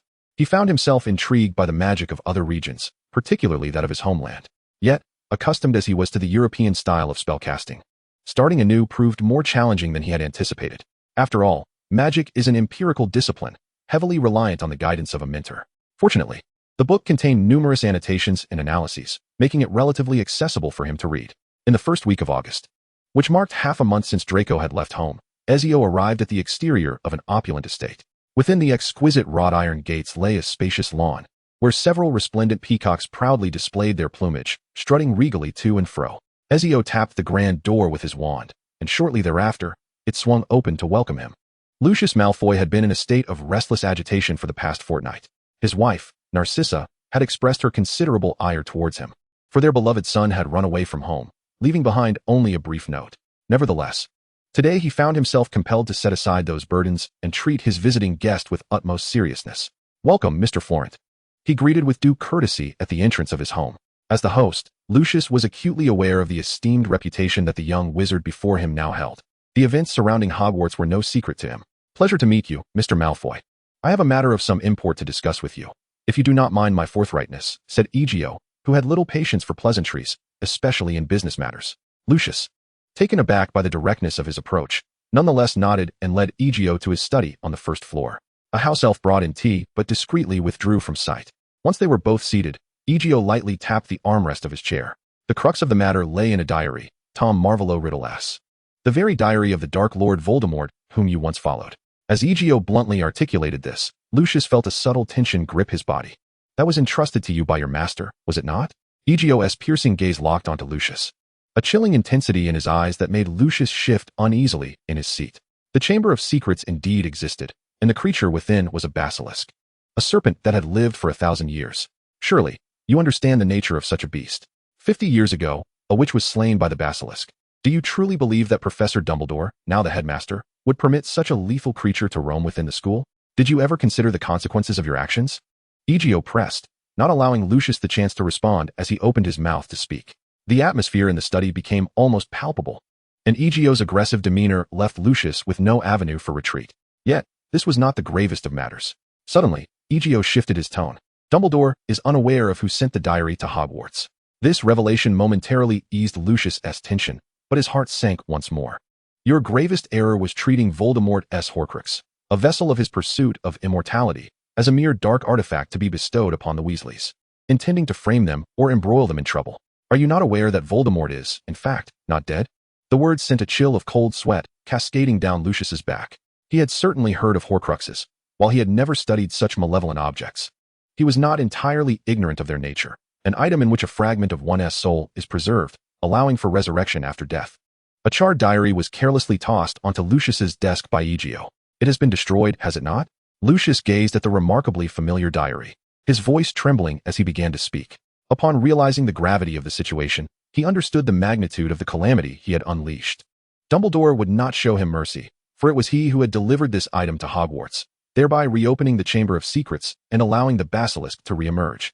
Nor would Voldemort spare him, as he had failed to safeguard the artifact entrusted to him, which represented a fragment of Voldemort's very soul. He found himself cornered, with no escape in sight, and his legs began to quiver under the weight of despair. Indeed, it was unfortunate that Voldemort possessed more than one Horcrux. With a gaze filled with both pleading and hope, he turned to Egio, recognizing that the latter had come for a purpose. Lucius was now in a state of panic, ensnared by the dual pressures exerted by Dumbledore and Voldemort. "You have no options left," Egio stated flatly. "However, considering that Draco is my roommate, I am willing to assist you, to the best of my ability." His lips quivered slightly as he resignedly lowered his head. "There are 3 tasks," Egio raised 3 fingers. "First, I need you to acquire the key to the Lestrange family vault. Second, Since you are left with no choice, select a new allegiance. Draco has a good rapport with Harry, so you must determine your future alignment. Third, Egio tossed a simple garment towards him, not meant for human wear, but rather for a house elf. You need to procure a new house elf. What I can guarantee you is that once Voldemort is resurrected, I will ensure he meets his true demise. Go and contact Severus Snape. I have other matters to discuss with him as well. You have 5 minutes. Lucius fell into a contemplative silence. The terms presented by Egio were quite reasonable, yet the most challenging task was obtaining the key to the Lestrange vault. The last member of that family was currently imprisoned in Azkaban, but Lucius could devise a means to reach Azkaban. His wife, Narcissa, was the sister of Bellatrix Lestrange, and they both hailed from the Black family. This task was feasible, with a reasonable chance of success, requiring merely a touch of cunning, perhaps to deceive her under the guise of the Dark Lord's name. But how can I trust that you can accomplish this? Lucius spoke in a low voice, weighing the pros and cons. A single-handed sword, forged from deep green gemstones, was embedded in the surface of the desk, its ominous presence causing Lucius to lean back, instinctively recoiling from the palpable aura of death it exuded. The room fell silent for several seconds, the sound of a pin dropping audible in the stillness. Now do you understand? Yes, Lucius stammered. His already pale face now bore no trace of color. He hunched his body and withdrew from the study in a humble posture. Even during his time beside the Dark Lord, he had never witnessed such an unadulterated form of death, one that transcended the realm of evil, representing a heart-stopping conclusion to life. In the face of this impartial death, all beings, regardless of their nature, were treated equally, even the Dark Lord himself. Before long, Lucius established contact with Snape, summoning him to his study. He took away the garment belonging to the house elf, thereby granting Dobby his long-awaited freedom, much to the latter's disbelief. Lucius, indifferent to Dobby's plight, knew that acquiring a new house elf would pose little challenge. Although he found the situation somewhat peculiar, he refrained from questioning matters that did not concern him. Professor Snape, it has been a month since we last met. Have you attended to your hair? Egio remarked, nonchalantly crossing his legs, as the dynamic between them shifted. The shampoo used by Professor Lockhart may be pricey, yet its efficacy surpasses that of the concoction devised by the Potter family. Observing Egio's biting comments, Snape's countenance darkened instantaneously. Do you intend to attend Harry's wedding with hair so greasy it could serve as cooking oil? I played matchmaker for him during the holiday, introducing him to a lovely Ravenclaw girl. They have been dating daily. Snape narrowed his eyes, making it difficult for anyone to discern his thoughts or feelings. As a lifelong acquaintance of Lily Evans, do you not wish to officiate their future wedding in the capacity of a guardian? The wicked Slytherin imp was utterly loathsome in Snape's eyes, yet Egio, secure in his stance, knew that Snape would not act rashly. He understood all too well that Snape was not one to act without certainty. I have come upon a piece of information from a source who wishes to remain anonymous. Sirius Black, the individual currently embroiled in controversy with the Ministry of Magic, is also Harry Potter's godfather. I deem him unworthy. Would you desire to usurp his position? Snape's piercing gaze fixated on Egio. As a master of occlumency, Snape's emotions were not easily fathomed, yet Egio discerned a flicker of excitement within him at that moment. Let us strike a bargain, a devilish whisper echoed in Snape's ear. I possess 4 memories, originating from Peter Pettigrew, Sirius Black, Remus Lupin, and James Potter. Included among these is the recollection of Sirius deceiving you into entering Lupin's transformation chamber, intending to lead you to your doom. Of course, there are also memories from their 6th year. Enough. Snape interrupted Egio sharply, his fists clenched, his expression dark enough to evoke apprehension. A deal? Egio inquired with a smile. Unfazed by Snape's brusque interruption, he produced a glass vial containing a silvery thread of memory, which belonged to Sirius Black. Egio had not utilized the pensieve to explore this memory, as he had been previously occupied, but the events depicted remained unchanged, precisely as he recalled from his past life. And Snape's reaction confirmed its accuracy. Only by understanding evil can one truly appreciate goodness, Egio mused with a smile. During your student years, you were not regarded as a model pupil, yet you possessed one redeeming quality. You were perpetually the one being bullied. After all, taking on 4 opponents is quite a formidable challenge, isn't it? I shall allow Harry to peruse it at an appropriate moment, letting him discern its merits or flaws for himself. Of course, I entrust the editing privileges to you. This sense of involvement is rather delightful, wouldn't you agree? If this revelation does not sufficiently pique your interest, allow me to disclose another piece of intelligence. Peter Pettigrew is still alive. At this moment, Snape's pupils dilated. He instantly comprehended the implications of this revelation. Everyone believed that Sirius Black was the one who betrayed Harry's parents, selling his closest friend to Voldemort. Yet if Pettigrew lives, then there is a significant mystery at play. How could Black, who had remained in Azkaban for over a decade, suddenly escape? This was indeed a curious circumstance, and now the clues began to intertwine. Although Snape could not fully grasp the entirety of this affair, he understood. If Sirius Black were to clear his name, then his status as Harry's godfather would pose the greatest threat to him. Without exception. What do you desire? Snape spat through clenched teeth, determined to swallow whatever price must be paid. Merely a trivial favor. Egio rose calmly, extending his right hand. Shall we delight in our transaction? Snape scoffed, casting aside his robes. Chapter 99. The Hogwarts Express in motion once more. Ronald Weasley. A roar akin to a lion's bellow reverberated through the rickety four-story dwelling, causing it to tremble. This was also the reason why Dumbledore felt inclined to compensate Ron favorably, not solely in monetary terms. Dumbledore had also orchestrated Mr. Weasley's promotion.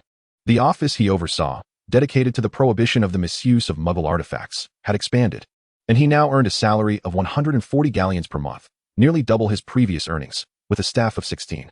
However, none of this good news could mask a distressing reality that left Mrs. Weasley in despair. This was first-year material. First year. You managed to misplace content that even your sister Ginny could recite backward. It has been 20 years since I departed from Hogwarts, yet I have not forgotten these things. Were you gnawed on by a ghoul when you were born?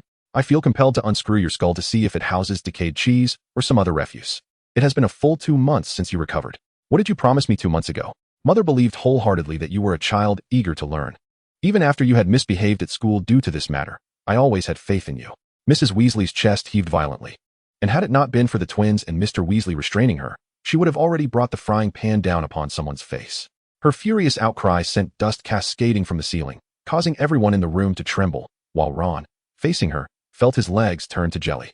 The bottom of the charred frying pan soared through the air with a whoosh, narrowly missing Ron's hair before crashing against the wall. Neither the poster of the Chudley cannons nor the wooden boards behind it could prevent this makeshift weapon from embedding itself firmly, making its removal quite a challenge. Ron huddled in a trembling ball, his lips quivering. It felt as though his time at Hogwarts had occurred many years ago. Although he had promised to study after pretending to be ill 2 months prior, his books remained untouched. Perhaps it was 7. 7 is the most magical number, isn't it? I seem to recall that. At least you finally remembered something. Before he could finish his thought, Fred and George received a sharp elbow from their mother. Doubling over in pain, Mr. Weasley, perceiving the impending disaster, quickly leapt aside, squeezing in next to Percy while pulling Ginny in front of him for protection. Mrs. Weasley's voice suddenly grew calm as she turned to the others clustered at the doorway, pointing her finger and commanding, "You all need to leave." With a bang, the door was shut by the fleeing twins, clutching their stomachs. The 5 of them hurried down the stairs. But before they could reach the living room on the first floor, a series of anguished cries echoed from above. "Mum really packs a punch," the twins remarked, their features contorted in pain. "Dad, what kind of courage did you muster to win over Mom?" Mr. Weasley paused at this question, ruffling his already sparse hair, a complex expression crossing his face. "Your mother was quite exceptional and gentle during her school days. She was a prefect, and she helped me out of a few scrapes. Though I was the one who confessed my feelings first, I always felt as if it was she who pursued me. Oh, your father was quite the handsome lad in his youth," Mr. Weasley declared proudly, brushing dust off his clothing. To be honest, it seems I may have neglected your studies," he sighed, uncertain whether Ron had always been like this or if something had damaged his brain. He glanced at the twins and Percy. "We actually hope something is wrong with his brain," Fred quipped. "Indeed, at least that would mean there's a chance of recovery," George added. "But from what we know, Ron has always been this way." He was docked 20 points for copying homework because he submitted the transfiguration and herbology assignments without changing a single word. In fact, he hadn't changed a word at all. Fred patted George on the shoulder, recalling, he did copy the Gamp's law of elemental transfiguration as Gamp's law of elemental flatulence. However, after that incident, he suddenly became quite remarkable. We initially thought he had finally figured it out, believing such tasks were not difficult. Ginny and Percy exchanged a glance, subsequently nodding in agreement. Ginny had attained 7 marks in her final examinations, while Percy had garnered 12 in his previous year's assessments. Unless unforeseen circumstances arose, he was likely to secure the same 12 marks in this year's ultimate wizarding examination, which meant he had merely missed out on 1 advanced course in ancient runes compared to his elder brother Bill. After a brief silence, Mr. Weasley poured himself a small glass of whiskey and downed it in one go, murmuring in a voice tinged with existential doubt. "It was impossible to have been switched at birth. After all, I was born at home. It shouldn't be the case. Could it be that a ghoul truly gnawed at my brain?" Observing their father, who was crouched at the doorway engulfed in self-doubt. The remaining 4 in the living room exchanged glances before dispersing. The annual back-to-school season had arrived once more, yet this year, King's Cross Station was noticeably busier with an increased presence of individuals lingering, distinct from the station guards. Aurors from the Ministry of Magic were stationed here, their attire, a result of specialized training, was not overly peculiar or conspicuous. Uncle Vernon had acquired a new vehicle, a Ford Sierra estate, which he had long desired to replace, but had previously been unable to fulfill due to various loans. However, following the generous allowance Harry had provided, everything had begun to flow smoothly. "Goodbye, lad," was uttered with a tone far more amiable than in previous years. As Uncle Vernon was now more willing to take Harry to the station, relieved that Harry was no longer a burden. "Goodbye, Uncle Vernon," Harry waved, then proceeded to load his luggage onto the trolley alongside Draco. "Today, you shall finally meet that girlfriend of yours, right, Harry?" Draco had been eagerly anticipating this moment throughout the entire holiday. Ever since he learned that Harry had entered a relationship, he had been incessantly curious to see which unfortunate girl would fancy someone as convoluted as Harry. As Harry's roommate for 2 years, Draco was well aware that Harry had a somewhat repressed side. "Yes, we shall meet today, but don't think you can tag along on the train." Draco rolled his eyes, scoffing. "Your thoughts are rather indecent. I want to intrude upon your date. Very well. I will seek out Blaise and inquire if the Weasleys have anything new for the upcoming term."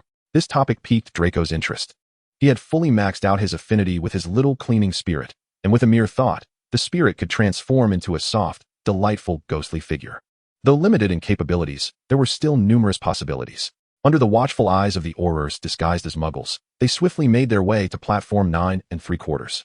Harry's gaze swept across the platform, and within mere seconds, he spotted a familiar figure, instinctively quickening his pace towards her. Upon catching sight of Harry, Cho's expression suddenly shifted to one of nervousness. She waved subtly, yet her gesture was obscured by the throng. As Harry approached, he sensed something amiss. But it was too late. A hint of an awkward smile graced his face as he swallowed hard, stammering, "Hello there. Is this the classmate who practiced Quidditch with you during the holidays?" A mature voice emerged as a refined middle-aged man adjusted his glasses across from Qiu Zhang. "Father." Qiu grasped the man's hand and cast a pleading glance toward her mother. "Shall we not have an introduction?" Qiu Zhang's mother chuckled, gently stroking Qiu's smooth long hair, her eyes glinting with a hint of playful teasing towards her daughter. "HarryPotter," Qiu said somewhat dryly, glancing at Harry. Truth be told, her heart raced even faster than his, filled with anxiety. "Is it truly the HarryPotter?" Qiu Zhang's father furrowed his brow slightly. Having grown up in England and attended Hogwarts himself, he was well aware of Harry's story. "Indeed, I am HarryPotter." Harry nervously wiped his palms on his trousers. "Hello. I am Qiu Zhang's classmate, also in the 4th year." "4th year, you say?" Mr. Zhang pondered, recalling that it was only after his daughter began her studies at Hogwarts that Harry had joined. Harry excels academically. Skipping a grade is not unusual. Qiu interjected at this moment, somewhat apprehensive about her father's potential probing questions, as she was aware that Harry could be quite clumsy at times. Beside them, Draco couldn't suppress a smirk upon witnessing this scene. The idea of being caught in a romantic moment by one's parents was amusingly exhilarating, albeit slightly embarrassing, especially considering it involved the other party's parents. Suddenly, in high spirits, Draco hummed a tune, but after just a few steps, he collided with someone. Looking down, he recognized a familiar cane. "Father?" Draco's eyes widened in disbelief. He had never anticipated being caught by his father at this final moment. Beside him, Narcissa grasped his arm. Prior to running away from home, Draco had informed his mother of his intentions, as he knew she would always stand by him, and he wished to spare her anxiety for over a month. "You've lost weight, Draco. You've grown thinner," Narcissa remarked, tenderly caressing Draco's face before enveloping him in a warm embrace. "Actually, I've gained 4 pounds. I just weighed myself today," Draco mumbled, gently patting his mother's back. "I am doing well. Please do not worry." "Ah, it seems you've simply grown taller," Narcissa noted, ruffling Draco's hair. "I shall send you a few new robes soon." "All right," Draco replied, feeling somewhat pleased despite being fussed over by his parents, sensing a subtle change in his father for reasons he could not quite articulate. "Allow me to introduce myself, Professor Remus Lupin," Egio said formally. "I was rather surprised to learn you would be teaching defense against the dark arts at Hogwarts." "Greetings," Lupin replied gently, as he was not acquainted with Egio. To be honest, he had only recently emerged from the depths of the forest and was not well versed in the current changes within the wizarding world. As a werewolf, he found that few places in the wizarding community were willing to employ someone of his kind. Grindelwald has always believed that Dumbledore is unfit to be a leader, a sentiment echoed by Egio. This individual entirely lacks the essential skills of a leader who cares for his subordinates. Were it Grindelwald in charge, Lupin would at least secure a respectable position. If worse came to worst, he would be supported by him. For Lupin had once lent his strength and engaged in perilous endeavors for his cause. Perhaps Dumbledore never truly regarded himself as the leader of the Order of the Phoenix, which might explain his neglect towards those who once gathered around him. To be candid, this aspect of Dumbledore's character is rather disheartening and irresponsible. Gryffindors are easily swayed. For the sake of a slogan or merely believing in the righteousness of their actions, They willingly risk their lives and offer everything, including their very souls. One might say that the world is in dire need of such selfless idealists. Does it seem as though you know me? Lupin inquired with a hint of uncertainty. The Marauders map, Egio replied with a smile. The exploits of the Marauders are not difficult to uncover. At least over a decade ago, you were far from obscure. Oh, so it's that, Lupin said, a faint smile gracing his lips, his gaze drifting as if reminiscing about his time at Hogwarts. The Marauders map has aided me considerably, and upon learning of your impending arrival at Hogwarts, I prepared a small gift for you. Egio held a less favorable impression of the other three Marauders, yet found Lupin to be the sole rational individual among them. Egio felt a sense of gratitude toward Lupin for having introduced him to the secret of the map. Although the armor left behind in the map's chamber did not prove particularly useful, the etched magical runes within the alchemical array provided him with some knowledge, allowing him to discover several unpublished incantation phrases. Since you have found it, it is yours, Lupin said. We originally left it with the hope that someone would uncover it and put it to good use. Though Lupin was impoverished, he was not a greedy man. Otherwise, with his wizarding status, he could easily have led a comfortable life in the Muggle world. Such endeavors, if kept discreet, are difficult for the Ministry of Magic to detect, and many wizards partake in them, though they dare not speak of it, such as the wealthy potion master Horace Slughorn, who prefers to stay with Muggle aristocrats. I dislike being indebted to others. If we had not encountered each other, it would have been inconsequential, but now that we have met. Lupin's gaze reflected surprise, particularly as Egio, fully aware of his identity, exhibited no trace of disdain. This was a rarity for him. He had been shackled by his identity as a werewolf for far too long, a fate wrought by the very creature that had bitten him, which irrevocably altered the course of his life. He once had a warm and loving family, with parents who adored him, but now, he was left with nothing. Thank you, Lupin murmured, lowering his head slightly, this time accepting Egio's kindness. However, it is unwise to speak ill of professors. Snape is quite vindictive. At this thought, Lupin shook his head, knowing that had Egio's previous remarks reached Snape's ears, he would undoubtedly face repercussions. The train gradually set in motion, as parents on the platform hurriedly bid farewell to their children. With the gentle sway of the carriages, the journey to Hogwarts commenced once more. At that moment, the sound of hurried footsteps echoed through the corridor. This year's plot for the third and fifth years would differ somewhat from the previous ones, and there would soon be arrangements for Fleur's appearance, so everyone should hold on for a bit. Chapter 100, The Dementor. Excuse me, who is this? Harry hesitated at the door of the compartment.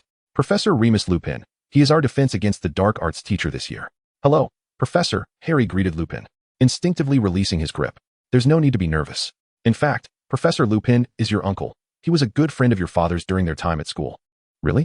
Harry exclaimed, his eyes lighting up as he turned to Lupin, his voice filled with eagerness. Indeed, Lupin nodded, smiling. You have your mother's eyes. And I sincerely apologize for not keeping in touch all these years, Harry. You must have been quite busy, Harry observed, noticing the traces of weariness etched on Lupin's face. Yet he felt nothing but joy at seeing him. Yes, I've been wandering through forests and mountains, Lupin replied with a shake of his head. Perhaps that is why I now have the opportunity to teach at Hogwarts. We are looking forward to your classes, said Hermione graciously. I am Harry's classmate, Hermione Granger from Ravenclaw. Good to meet you, Professor. Hermione did not look down on Lupin for his patched clothing. Rather, upon learning about his past experiences, she felt even more eager for the upcoming lessons, recognizing him as a pragmatic wizard. From the moment Harry and Hermione entered the compartment, Lupin understood their relationship, which brought him a sense of comfort.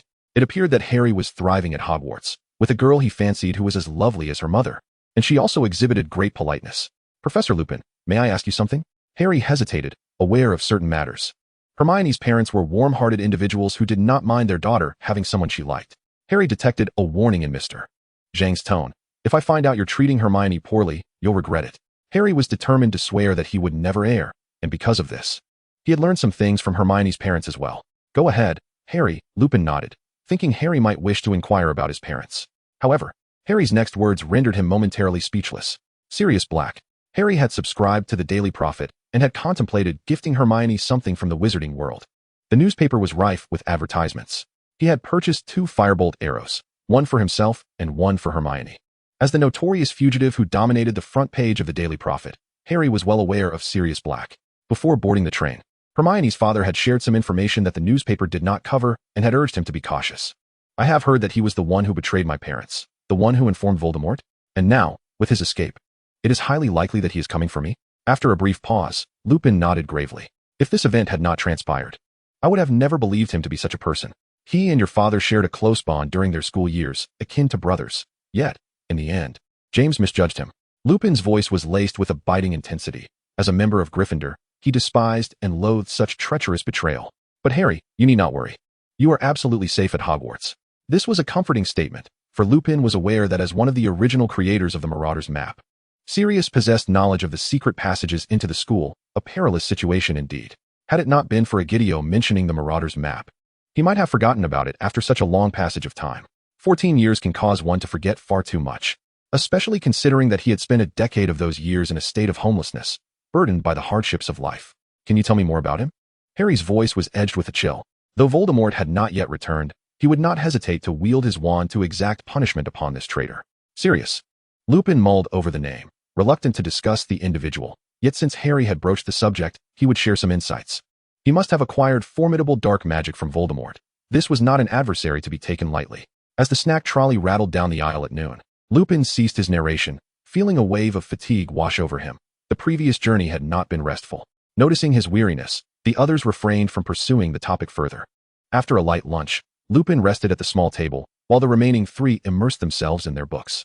The compartment was filled with the soft murmurs of Harry and Autumn as she assisted him in reinforcing some concepts from their third-year textbooks. The Hogwarts Express continued its journey northward, the daylight gradually fading. Outside, the howling wind grew more fierce, and leaden clouds loomed ominously above the train, signaling impending rain. Approximately an hour later, large raindrops began to drum against the roof and windows, transforming the panes into a watery gray. As the lights in the corridor and the compartment flickered on, dispelling some of the darkness brought by the storm. Are we arriving now? Autumn noticed the train slowing down, yet the timing seemed off. She grasped Harry's hand and glanced at her watch, a birthday gift she had given him, which proved useful at this moment. They should have over an hour still. Perhaps something foul has approached. Egidio's eyes sparkled with intensity. The Dementor was a rare creature, tightly regulated by the Ministry of Magic. It was difficult to find one outside of Azkaban, as Dementors were predominantly located there, forming a vast nest within its walls.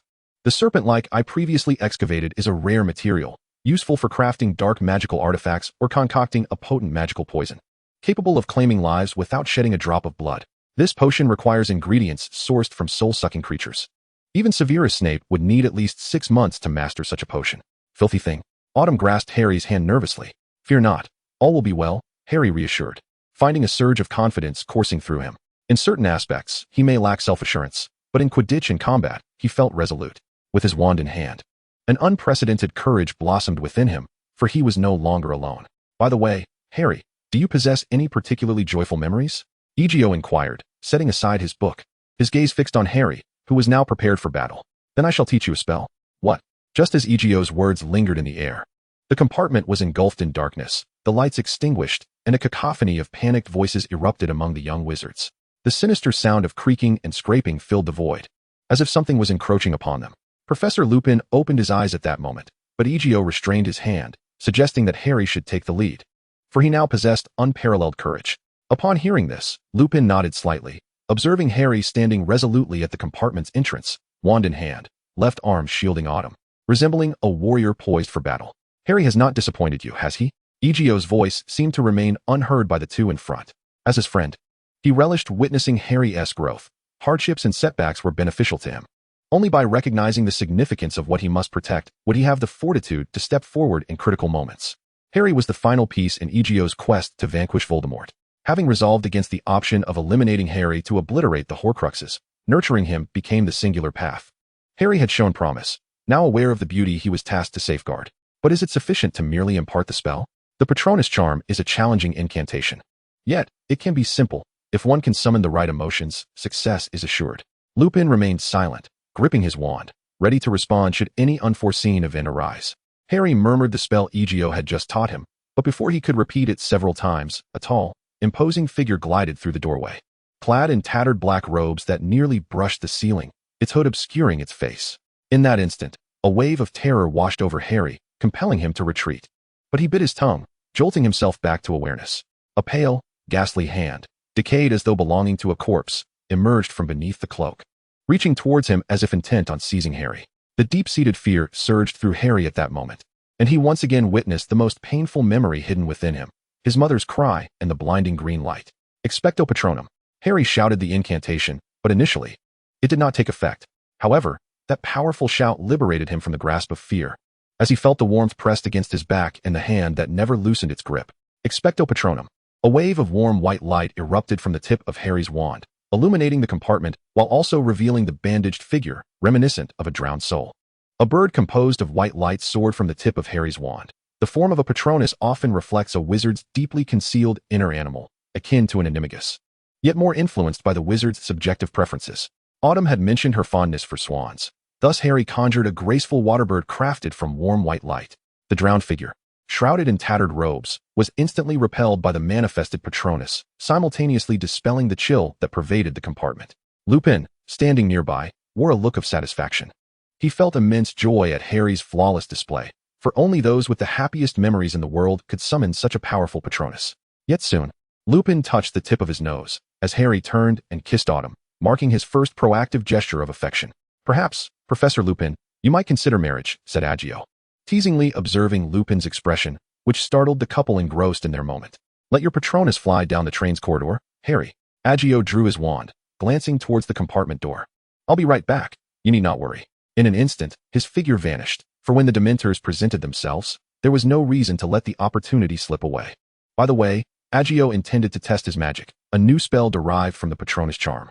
A black crow emerged from his wand, representing death and ominous tidings in Europe. It served as a messenger traversing the boundary between life and death, also symbolizing wisdom and prophecy. But at this moment, the dark crow was solely tasked with sowing death. The warm swan Patronus surged from the back of the compartment down the aisle towards the front, causing the Dementors to retreat in terror. Yet, just as they were expelled from the train, the harbinger of death approached them. The crow's beak pierced their skulls, swallowing a small, dimly glowing orb, while its sharp claws tore through their bodies. The sound of tattered fabric being ripped apart was swallowed by the torrential rain, and the black feathers sliced through their torsos like blades, dancing gracefully as the serene chill of death enveloped them. "Is it possible to capture a few alive?" Ezio, filled with curiosity, donned a glove crafted from emerald crystals and gently grasped the head of a Dementor. The creature, overwhelmed by the icy grip of death, lost consciousness.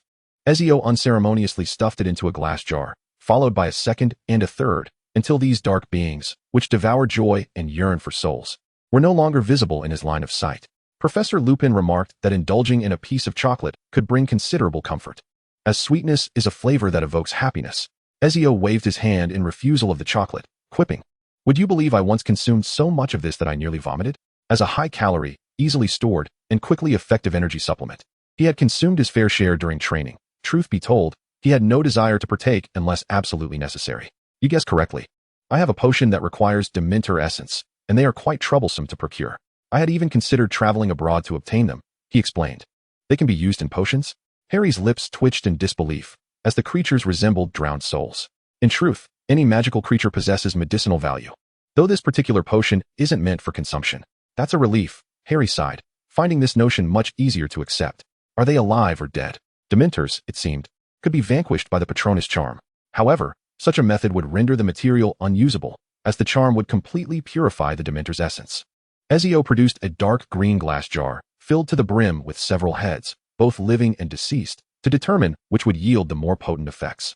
Lupin was taken aback by Ezio's actions. It was his first encounter with someone capable of capturing a Dementor, and he wondered how such creatures could be confined in such a small vessel. "They won't escape, will they?" Lupin asked uncertainly. "Not at all," Ezio replied, shaking his head. "This jar is shaped by deathly magic, ensuring their safety within, far safer than outside. If Dementors had even a bit of headroom, they would surely attempt to sever their own heads. Those that did not make it into the jar have been disassembled into pieces. However, this quantity is not substantial. The exact number of Dementors in Azkaban remains unrecorded, yet there are certainly hundreds, if not thousands. Here, however, the total, living and dead combined, does not exceed 10. The Ministry of Magic exercises great caution when utilizing them." The train jolted to life once more, and the young witches and wizards in the carriage engaged in animated discussions. Through the train's PA system, Lupin informed the students that they could enjoy a piece of chocolate, as the snack cart was filled with them and they were being distributed for free, one per person, courtesy of the school. The witch pushing the cart wore an uncontainable smile, realizing that this venture was immensely profitable. However, the most fervent topic of conversation among the young witches and wizards was the swan that had flown through the corridor, driving away the Dementors. Curiosity abounded regarding its nature, and those familiar with the Patronus charm shared their insights, quickly deducing what it was and confirming from which carriage it had emerged. After all, Harry sat at the end of the train, making it easy to ascertain. The young witches and wizards in the adjacent carriage had all heard the commotion.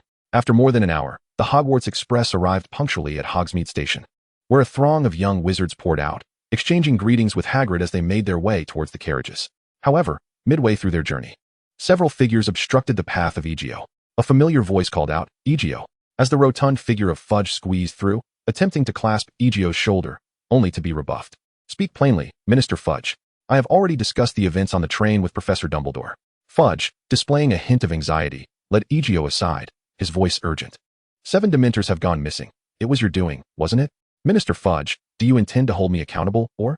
Egio replied, a playful glint in his eyes. Fudge's expression turned grave, realizing the gravity of the situation.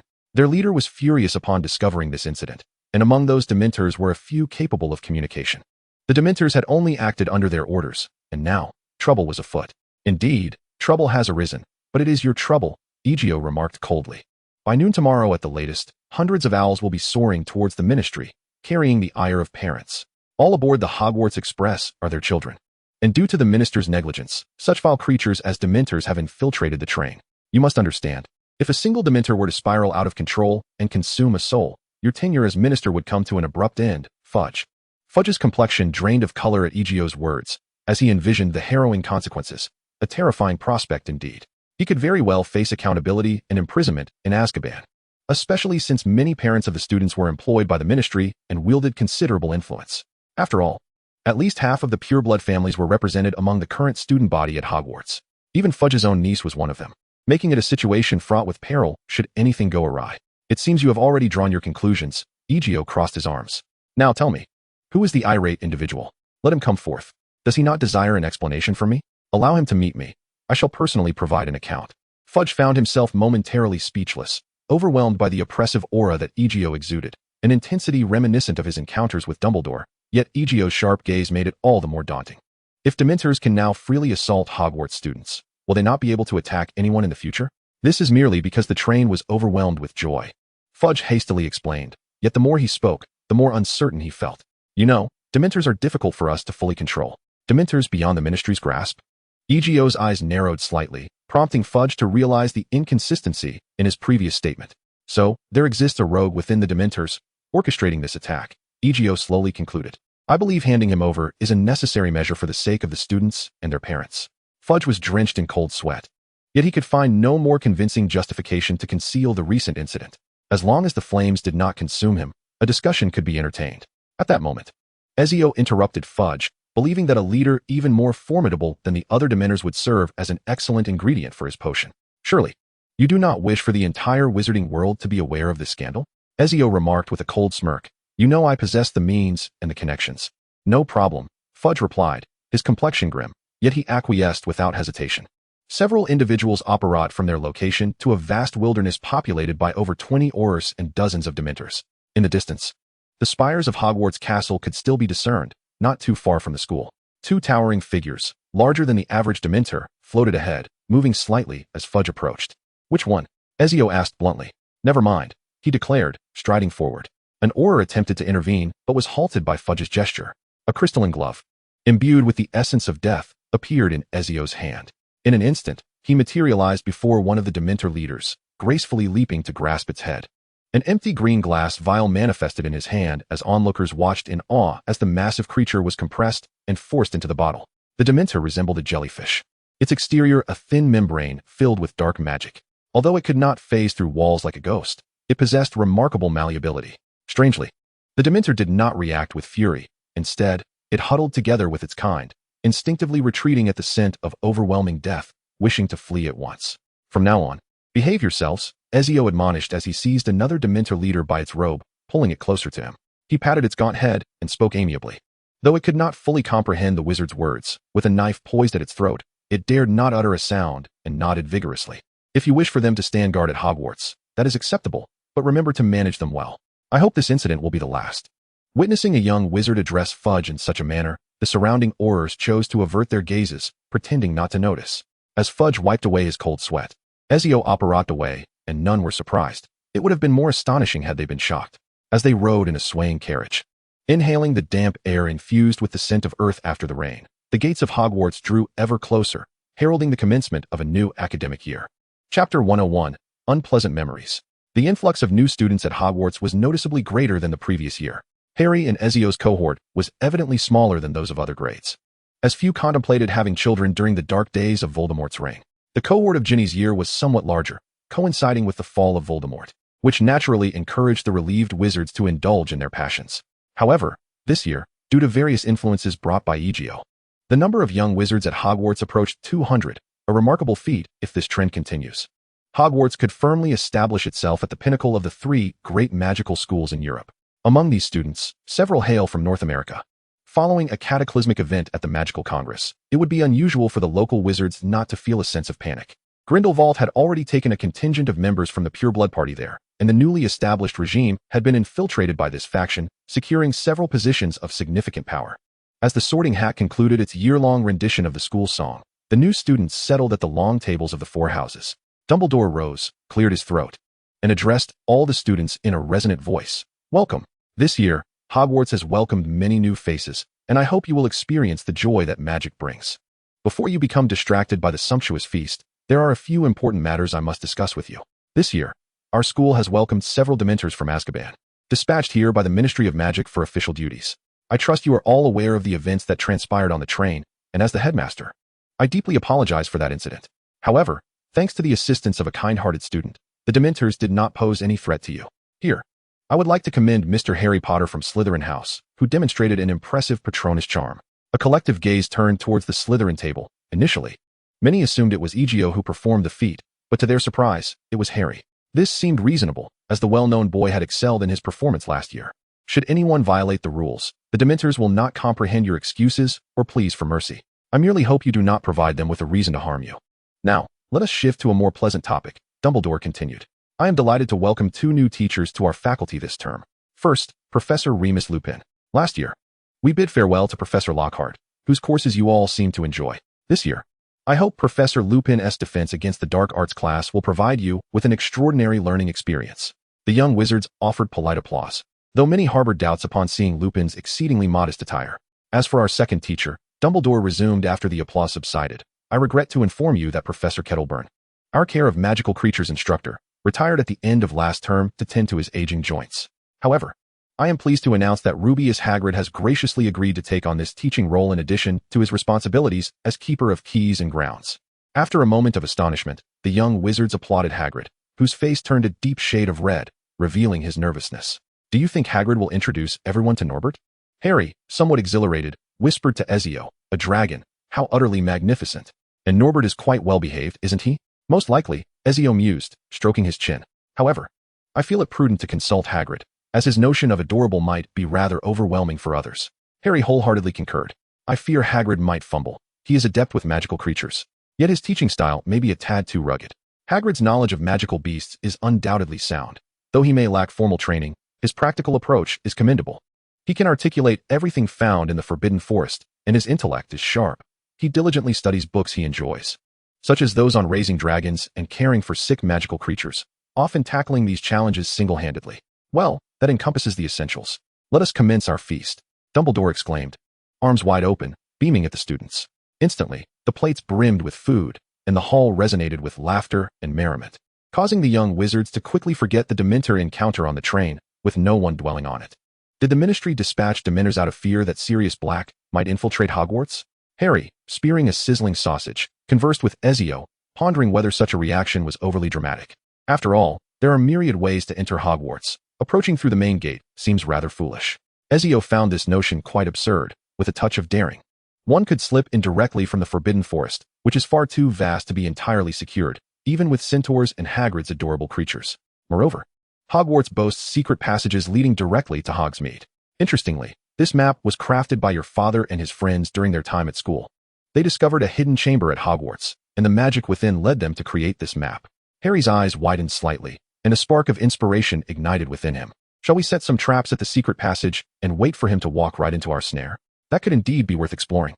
Ezio had no particular inclination toward capturing Black. Perhaps you could discuss it with Fred and George, as they are quite familiar with Hogwarts' secret passages. Speaking of Black, I do possess certain information that may assist you. What is it? Harry's curiosity was piqued. What peculiar way of eating is this? Harry recoiled slightly, as if confronted by the unblinking gaze of a dead fish staring up at the night sky. feeling a visceral resistance. It actually tastes rather good. Never mind. That feels too sacrilegious. Harry waved his hands dismissively. Though this unconventional pizza had its admirers, despite its odd combination, it was surprisingly palatable. The sumptuous banquet concluded to everyone's satisfaction, and Harry and Ezio approached the staff table to greet Hagrid. Congratulations, Hagrid. Thank you. Hagrid sipped a few glasses of wine. Although this modest amount was insufficient to intoxicate him, the effects of the drink often led to a state of pleasant disorientation. He appeared somewhat dazed, and I could hardly believe he was such an extraordinary individual. Professor Dumbledore had expressed his exasperation and promptly sought me out, which was precisely what I had longed for. Have you both received the textbooks I sent you? The one that bites? Harry had a vivid recollection of that particular book. Indeed, it is quite fascinating, Hagrid chuckled amiably. Hagrid, have you considered how to introduce your delightful creatures to the young wizards? Egio cut to the chase, knowing that without some preparation, Hagrid could easily falter in the classroom, plunging into a cycle of self-doubt and despair. Hagrid was a cherished friend, and Egio did not wish to witness such a scene. He owed Hagrid a great deal, having sourced most of his materials for advanced potions from him, who had been exceedingly generous. I suppose you might be right, Hagrid hesitated. How about bringing Norbert to the first class? Egio suggested. Hagrid paused, pondering whether this might be a tad too abrupt. Egio's boldness was somewhat intimidating. As a newly appointed professor, you must establish your authority and demonstrate your capabilities to your students. What is your greatest strength, Hagrid? Egio patted his robust arm. Hagrid momentarily faltered, scratching his head in confusion. It is your undeniable strength to effortlessly lift a troll and subdue it with one hand, Hagrid. Then give Norbert a shoulder throw. Huh.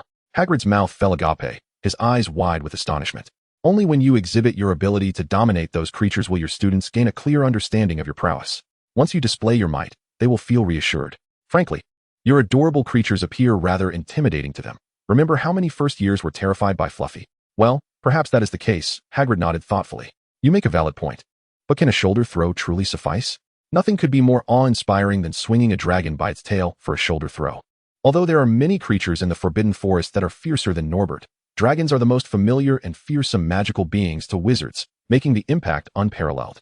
You needn't exert too much force. Norbert won't be harmed by your throw. Consider it a playful game between you two. Demonstrating your absolute control over the magical creatures you introduce in class will ensure that your lessons remain orderly, and I assure you that your students will pay keen attention. You can even share stories during the lesson. I guarantee they will relish such tales. Perhaps I shall give it a try? The more Hagrid listened, the more sense it made, and after envisioning it in his mind, he felt a sense of flair in the idea. You are the king of the Forbidden Forest at Hogwarts, Hagrid. Let your regal bearing shine forth. Hagrid scratched his head, suddenly feeling a touch of embarrassment. There is no such thing as the king of the Forbidden Forest.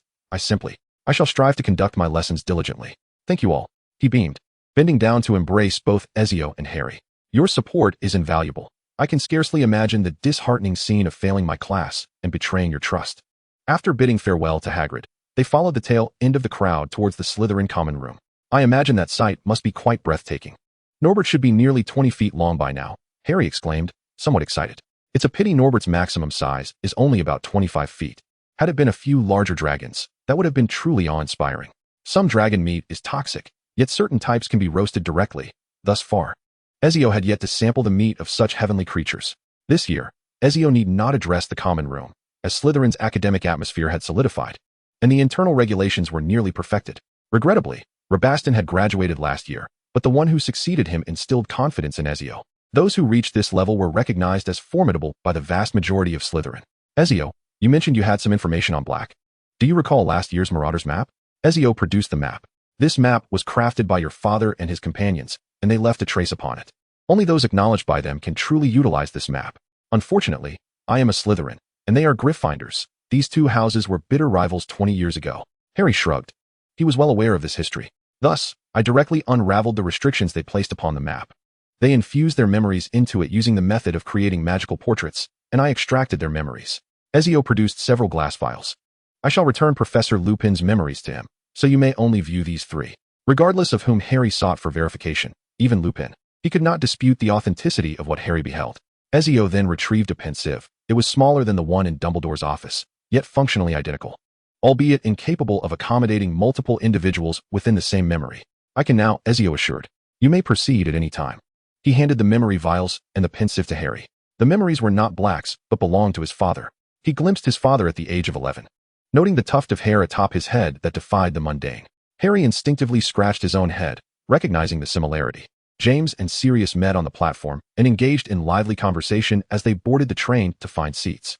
When passing a compartment with the door ajar and available space, they paused, captivated by a strikingly beautiful 11-year-old girl who caught James's attention. Lily Evans was engaged in conversation with a boy beside her.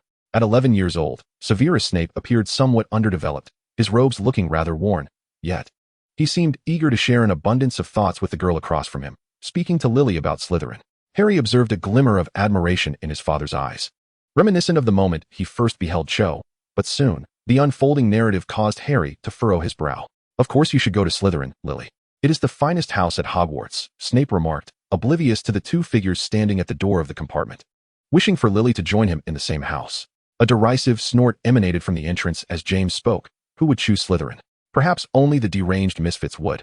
Beside him, Sirius cast a scornful glance at Snape, declaring, "You appear to be an irredeemable fool, a wretched snot."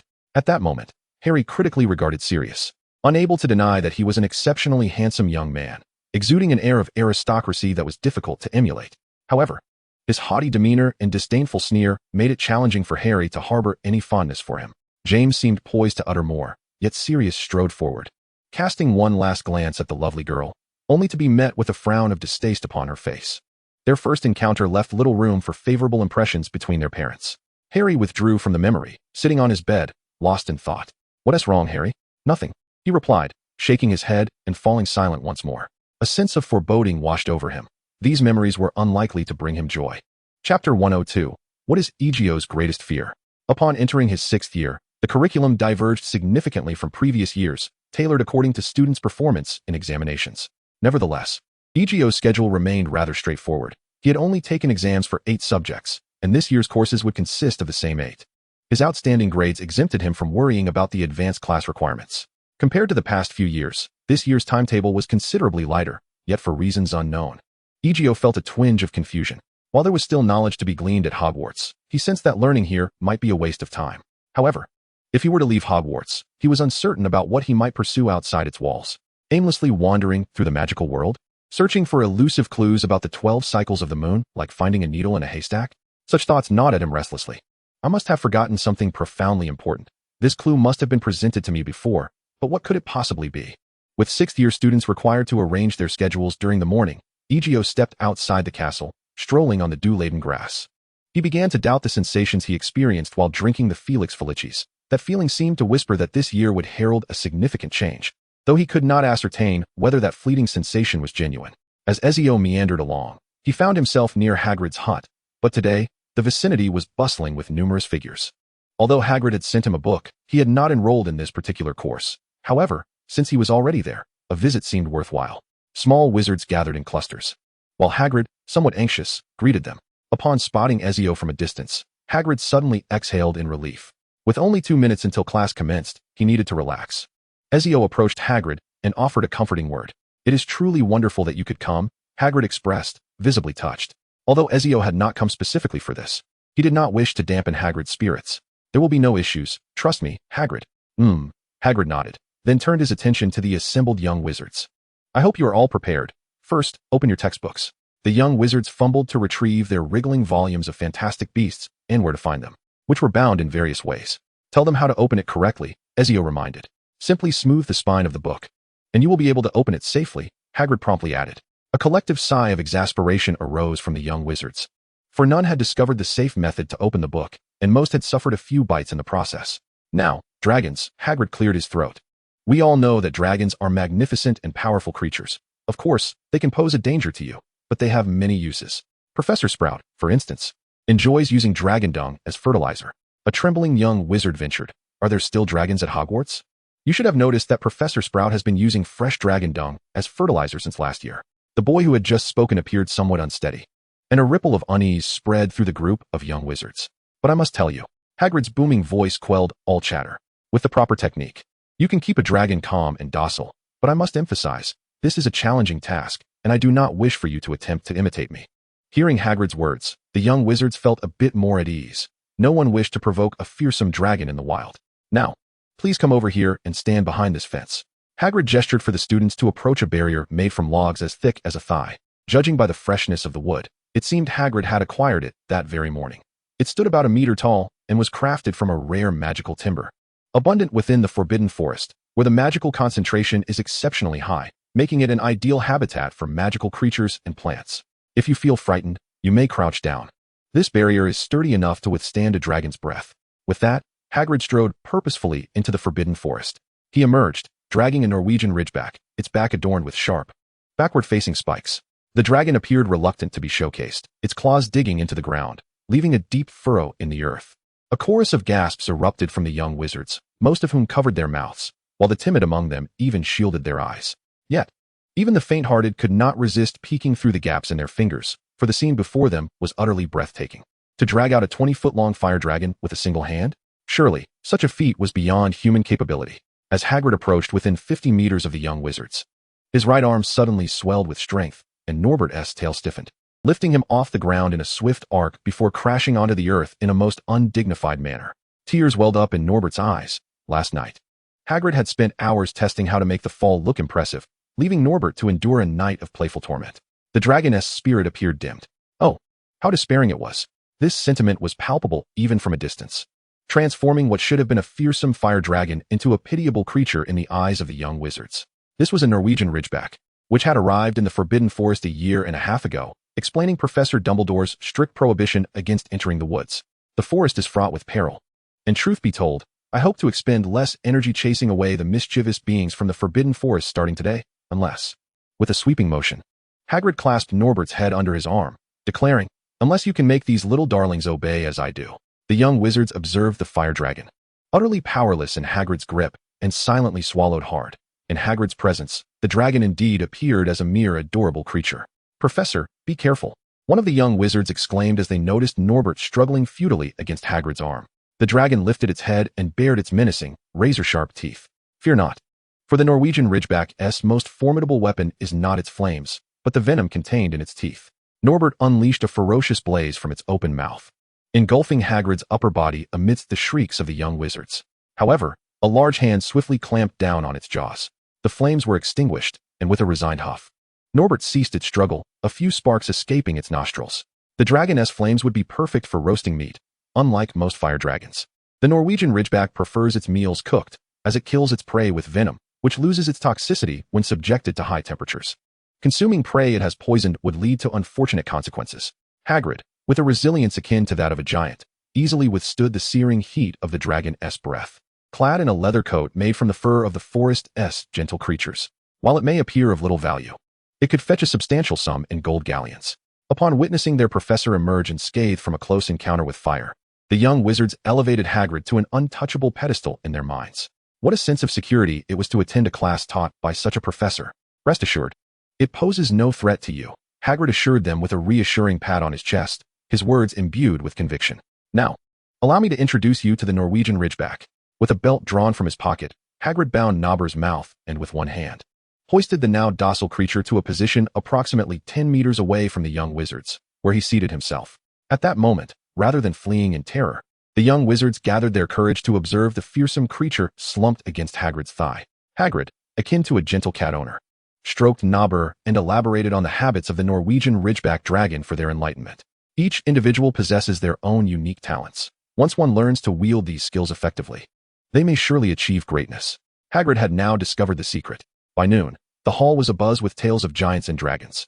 Whether it was withstanding dragon fire unscathed, or effortlessly tossing a fire-breathing dragon as if it were a mere toy, such feats were regarded with incredulity. As the young wizards learned of the formidable beasts lurking in the Forbidden Forest, many who had previously sneaked in felt a pang of fear. Even the audacious Weasley twins could not help but privately rejoice that they had not encountered a fire dragon or any other dreadful creature during their escapades. However, this year, Hogwarts had more than just Hagrid as a surprising new teacher. Coincidentally, in the afternoon, the first lesson with Professor Egio was defense against the dark arts. Unlike other subjects, where the instructor changes annually, the curriculum for defense against the dark arts is standardized across all grades, with the only distinction being the depth of study. While this method may be somewhat inferior to others, it is unavoidable, as each teacher selects entirely different textbooks. "Good afternoon," Lupin greeted as he entered the classroom just as the bell rang. Compared to their first encounter on the train, Lupin appeared significantly healthier, likely due to the restorative potions he had taken. The quality of the potions produced by Snape was quite reliable, after half a semester of consuming them. Harry had experienced rapid growth. Though he had yet to develop a sturdy physique, his appearance was markedly improved from his initially malnourished state. Can someone tell me why this is? Lupin inquired, looking at the students, many of whom eagerly raised their hands. He casually selected one.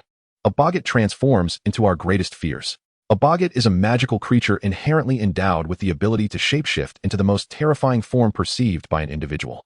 It is said that the inspiration for the spell Ridiculous, which is used to combat boggarts, originated from these creatures. Upon their demise, boggarts leave behind crystalline fragments, which in the study of magic, serve as a direct means through which early wizards recognized and discovered magical runes.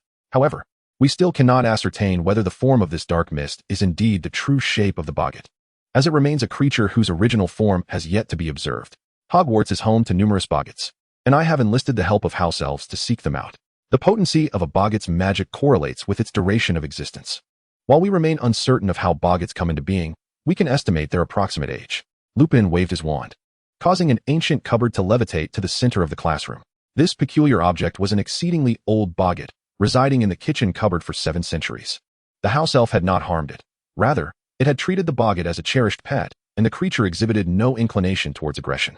I dare say this must be the oldest and most formidable boggart at Hogwarts, capable of revealing many truths and assisting us in mastering the invaluable magical art of mind closing. From my discussions with other professors, I gleaned insights into your studies from the previous year. Professor Lockhart was a commendable instructor, teaching you how to thrive in the wilderness, utilizing limited resources alongside your magic to secure a decent shelter. Younger wizards primarily learn to combat common troublesome creatures and some perilous beings, while the older students must prepare for the magic of others. They possess a sufficient accumulation of knowledge and must also recognize the treachery of society and respond appropriately. The younger wizards nodded in agreement. Lockhart's teachings, though practical, were somewhat simplistic, catering to the lower years, whereas Lupin's current curriculum offered greater depth and breadth, benefiting the upperclassmen more significantly. Now let us commence. The Advanced Defense Against the Dark Arts class was modestly sized, with just over 50 students from the 4 houses combined. Each session lasted 2 hours, providing ample time. Lupin set modest expectations. As long as one achieved beyond the anticipated, enrollment was permitted, while the passing score was rather lenient, as the examination in defense against the dark arts was inherently not difficult by the standards of charms or transfiguration. The scores for defense against the dark arts would need to be adjusted downward. The incantation to forcibly transform a boggart is quite simple. One merely needs to envision something they find amusing and utter the words ridiculous. The boggart will then be compelled to take on the form of that imagined object. Kindly form a line. After the young wizards rose, Lupin waved his wand, moving the desks to the corners of the room and clearing a spacious area. The students instinctively lined up, with Egio standing at the forefront, a position earned through respect for his prowess and curiosity about what he feared most. Chapter 103, Familiarize. Egio, too, was intrigued by what he might fear most, as he himself was uncertain. This revelation might expose his vulnerabilities, yet why should one's weaknesses not be harnessed to one's advantage? He stood quietly before the cupboard, awaiting the moment Lupin would unveil it. Once Egio signaled his readiness, Lupin gently waved his wand, and the cupboard door swung open.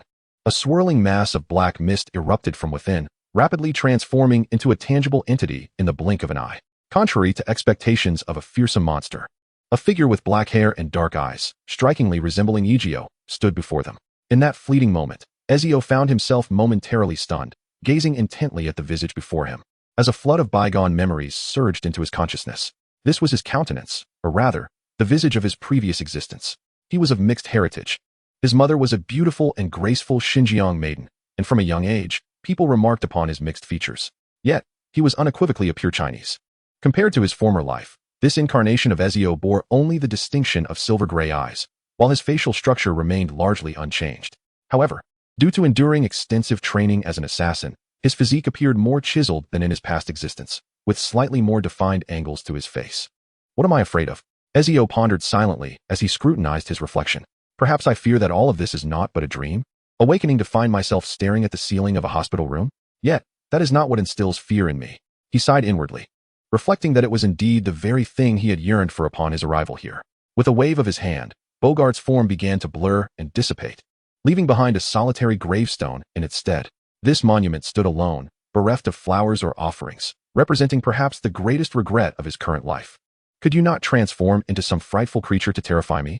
Ezio took a step forward, crouching to examine the gravestone inscribed with Giovanni's name, the letters twisting and momentarily revealing the names of his parents from his previous life. I would not harm you. Ezio smirked slightly, saying, I genuinely wish to understand what I fear. I cannot be devoid of fear, can I? Yet, after death had become a habitual companion in the fabric of his daily existence, perhaps there was truly nothing left in this world that could evoke genuine terror within him. In this realm, Ezio lacked any discernible ambition. Perhaps locating Giovanni was a goal, but beyond that, he seemed unable to identify a singular pursuit that inspired him. To become the strongest? To establish a harem?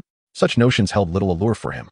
Learning magic was merely a necessity, not a fervent aspiration or pursuit. Indeed, I am a rather tedious individual, possessing a rather dull soul, he murmured to himself in self-deprecation. Just as he rose to his feet, Bogart abruptly transformed into a colossal soap bubble, shimmering with resplendent colors. Ezio paused momentarily, then reached out to poke it.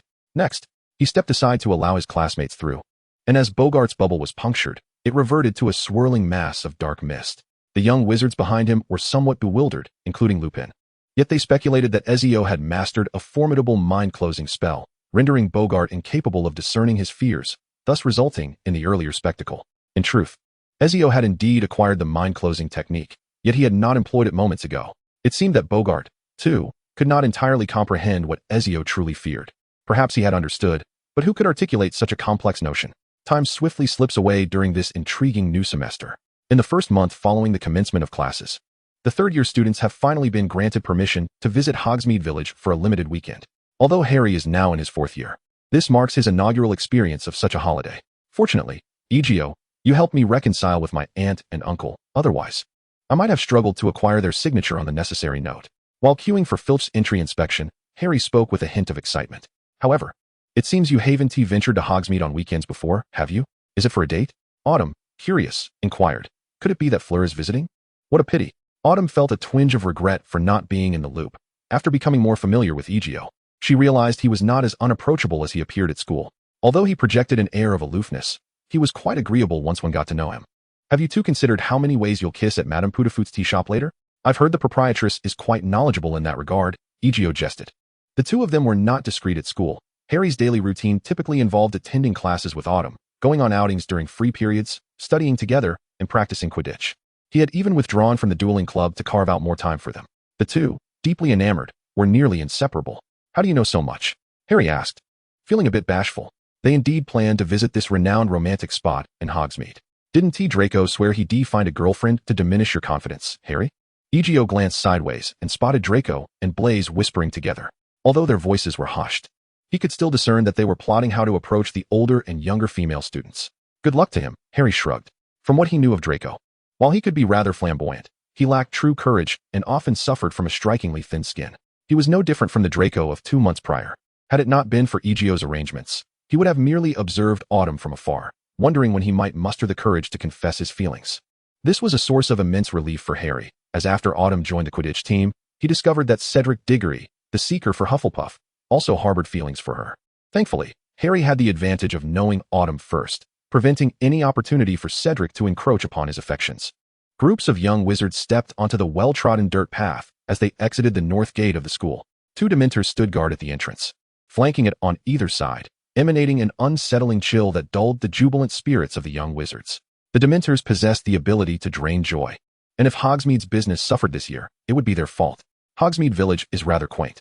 Wandering aimlessly, Egio had no particular destination in mind. He decided to visit the infamous haunted house, a place rumored to be plagued by spirits. Though the truth lay in the transformation of Lupin into a werewolf during a full moon, it was through the secret passage under the Whomping Willow that he made his way here. His anguished cries and the chaos of his transformation led the local wizards to believe the house was haunted. Egio ventured inside, finding the shrieking shack cloaked in dust. Devoid of any recent visitors, it appeared that Black had yet to arrive. After passing some time in this manner, Egio made his way to the 3 broomsticks. Upon entering, he spotted Lupin, who was perusing what seemed to be a newspaper. He had traded his patched clothing for a new outfit.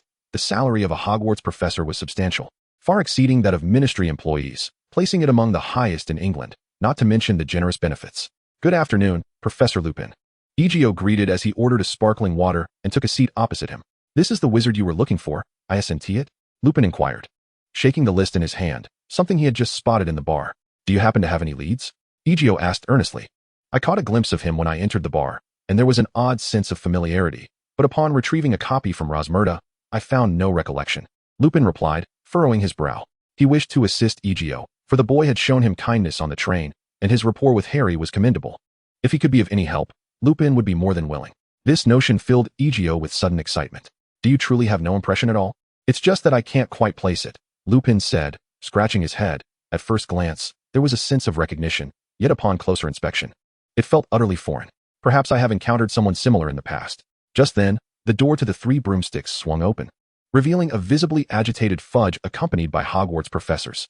McGonagall wore a serious expression beside Fudge, while Flitwick had lost his usual cheerful demeanor. Upon noticing Lupin and Egio in the corner, they approached. Just the person I wanted to discuss, McGonagall began. Minister Fudge brings troubling news.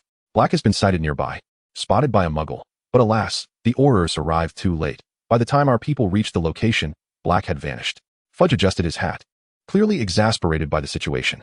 We can now be certain that Black intends to come to Hogwarts since his escape. What can we do? Lupin straightened his posture, directing his gaze at McGonagall. I have already shared everything I know with the minister. Though we are on friendly terms, our relationship changed after that incident. I do not doubt your intentions, Lupin. Fudge waved his hand, stating that Dumbledore had vouched for you, and I trust you would not forgive one who has betrayed a friend. I was unable to reach Dumbledore, as he seems to have traveled abroad for a conference.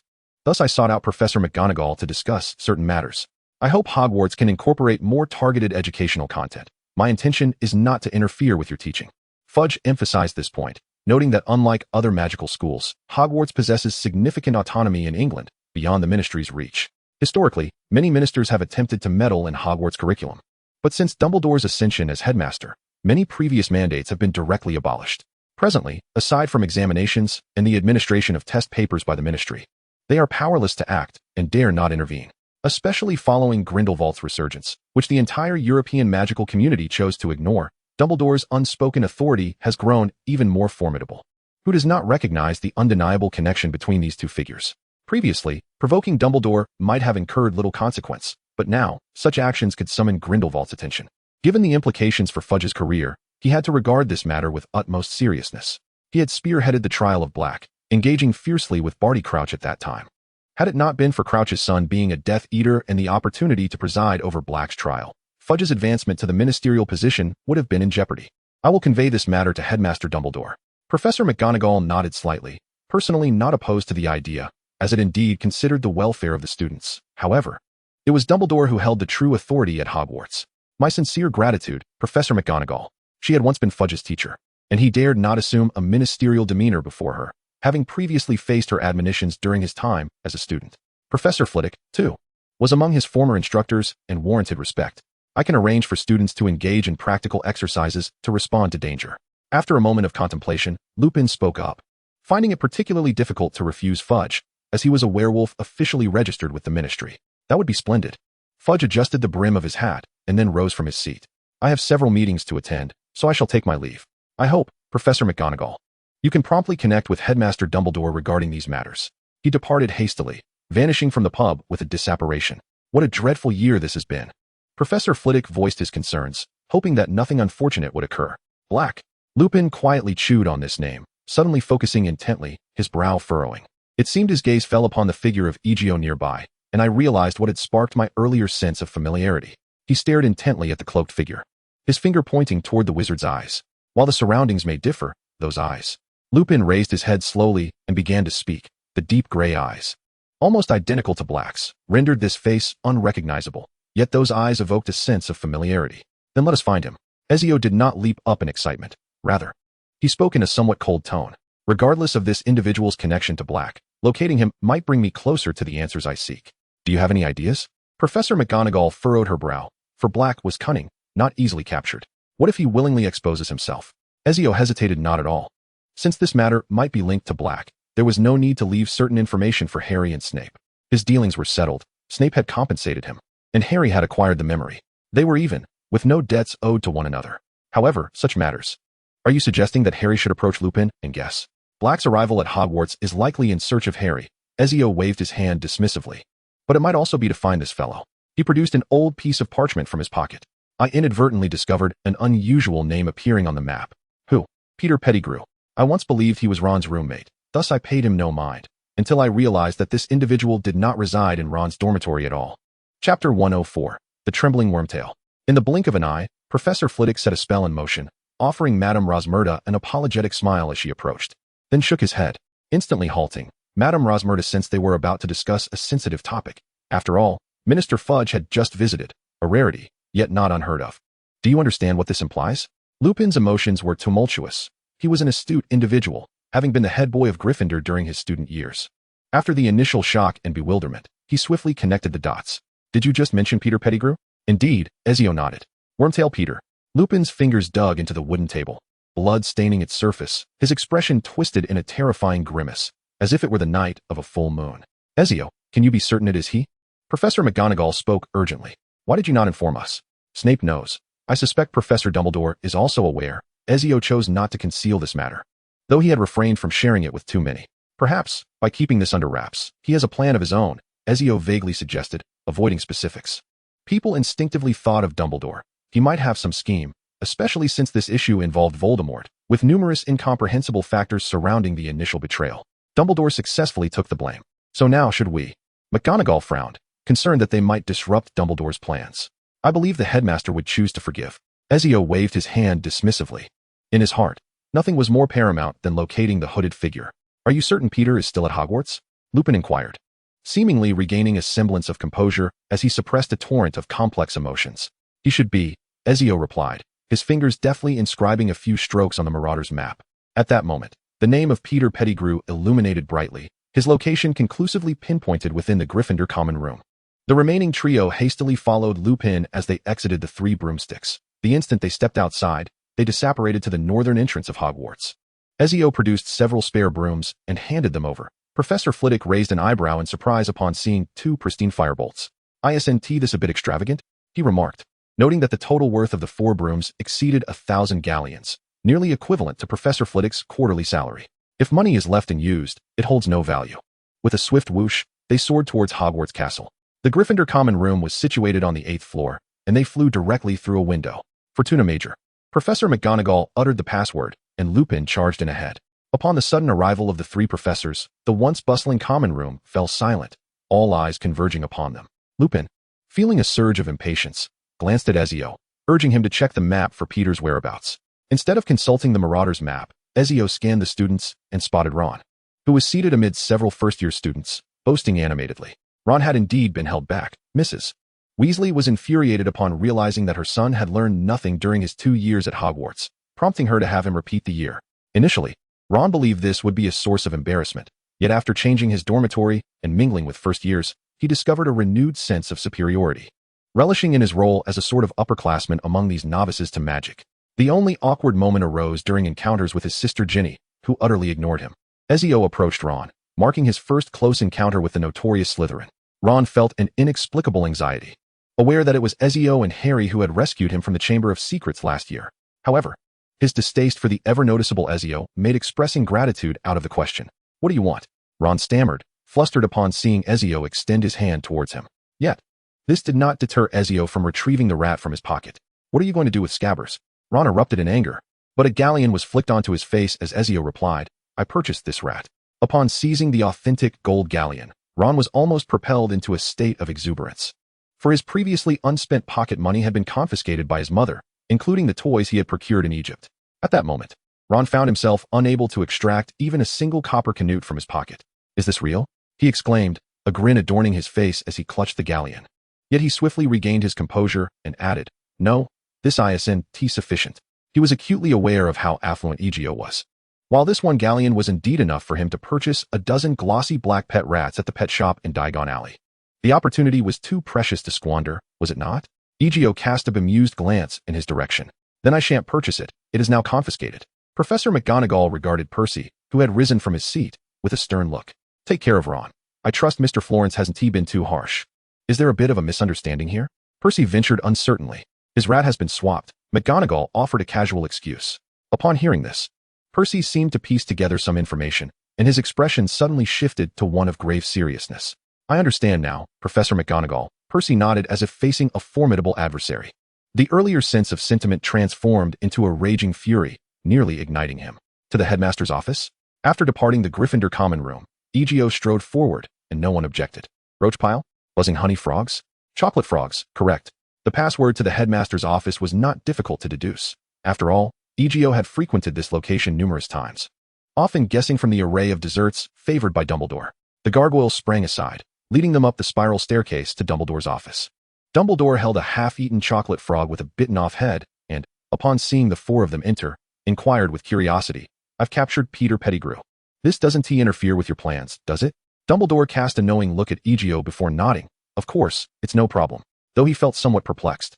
His acting skills were impeccable. Snape had not disclosed the fact that Peter Pettigrew was still alive. However, perhaps you could elucidate what this is all about? Let Sirius emerge on his own. It might be more convenient than aimlessly searching for him. "Do you have the July 7th issue of the Daily Prophet?" Egio casually inquired.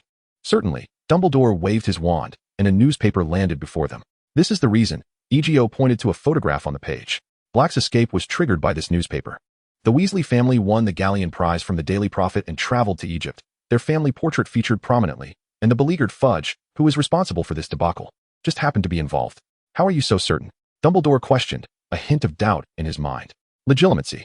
At the beginning of the term, in my quest to understand the Dementors, I inadvertently accessed Minister Fudge's memories. His magical prowess is rather lacking. Casually reading someone else's memories is hardly an act of courtesy."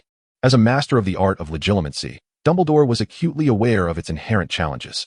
He found it somewhat surprising that Ezio could achieve such a level. Yet he did not deem it impossible. Furthermore, Fudge's magical prowess was undeniably lacking.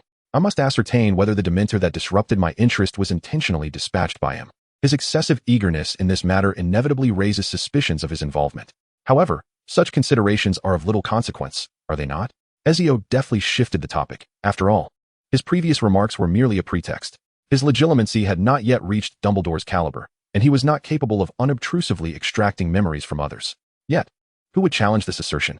In Dumbledore's eyes, Ezio was perceived as an exceptionally astute individual, adept at uncovering overlooked clues and swiftly connecting them. His execution was unparalleled, making him the most formidable person Dumbledore had encountered, and his audacity was boundless. Thus, his actions came as no surprise to Dumbledore. The somewhat balding rat had ceased its struggles. Upon being cast onto the table and recognizing the photograph in the newspaper, Peter Pettigrew was overwhelmed with regret, nearly wishing to end his own existence in shame. In that family portrait, he had squatted upon Ron's shoulder, once feeling a sense of pride about it. Who would believe that a supposed corpse was still alive? Moreover, appearing in the newspaper greatly gratified his vanity. An animagus, indeed. Dumbledore lifted his gaze towards Lupin and inquired, "They did not inform you of this?" "No," Lupin shook his head. "I had initially suggested that they appoint you as the keeper of secrets, rather than choosing Black. I expressed this to him at the time, but James trusted his brother more." Dumbledore sighed. "I suppose I can surmise what transpired. They made a foolish decision." Professor McGonagall furrowed her brow. They believed that selecting Peter as the keeper of secrets would keep him unnoticed, as no one would pay attention to an inconspicuous figure.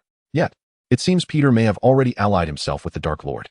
"I believe that to be the case," Dumbledore nodded, quickly deducing the entire sequence of events upon receiving the clue that Peter was still alive.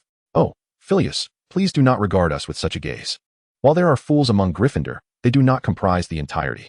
Upon witnessing Professor Flitwick's complex expression, both Dumbledore and Professor McGonagall felt a twinge of embarrassment, as did Lupin, for they all hailed from Gryffindor.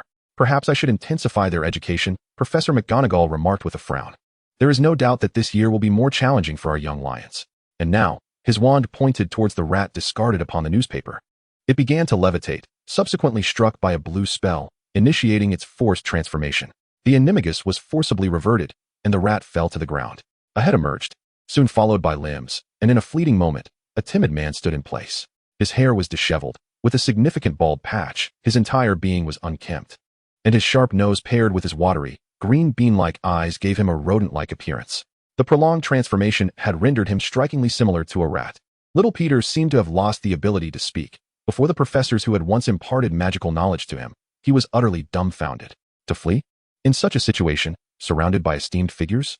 That would be akin to swallowing a bomb on the verge of explosion and dismissing the impending blast as mere flatulence.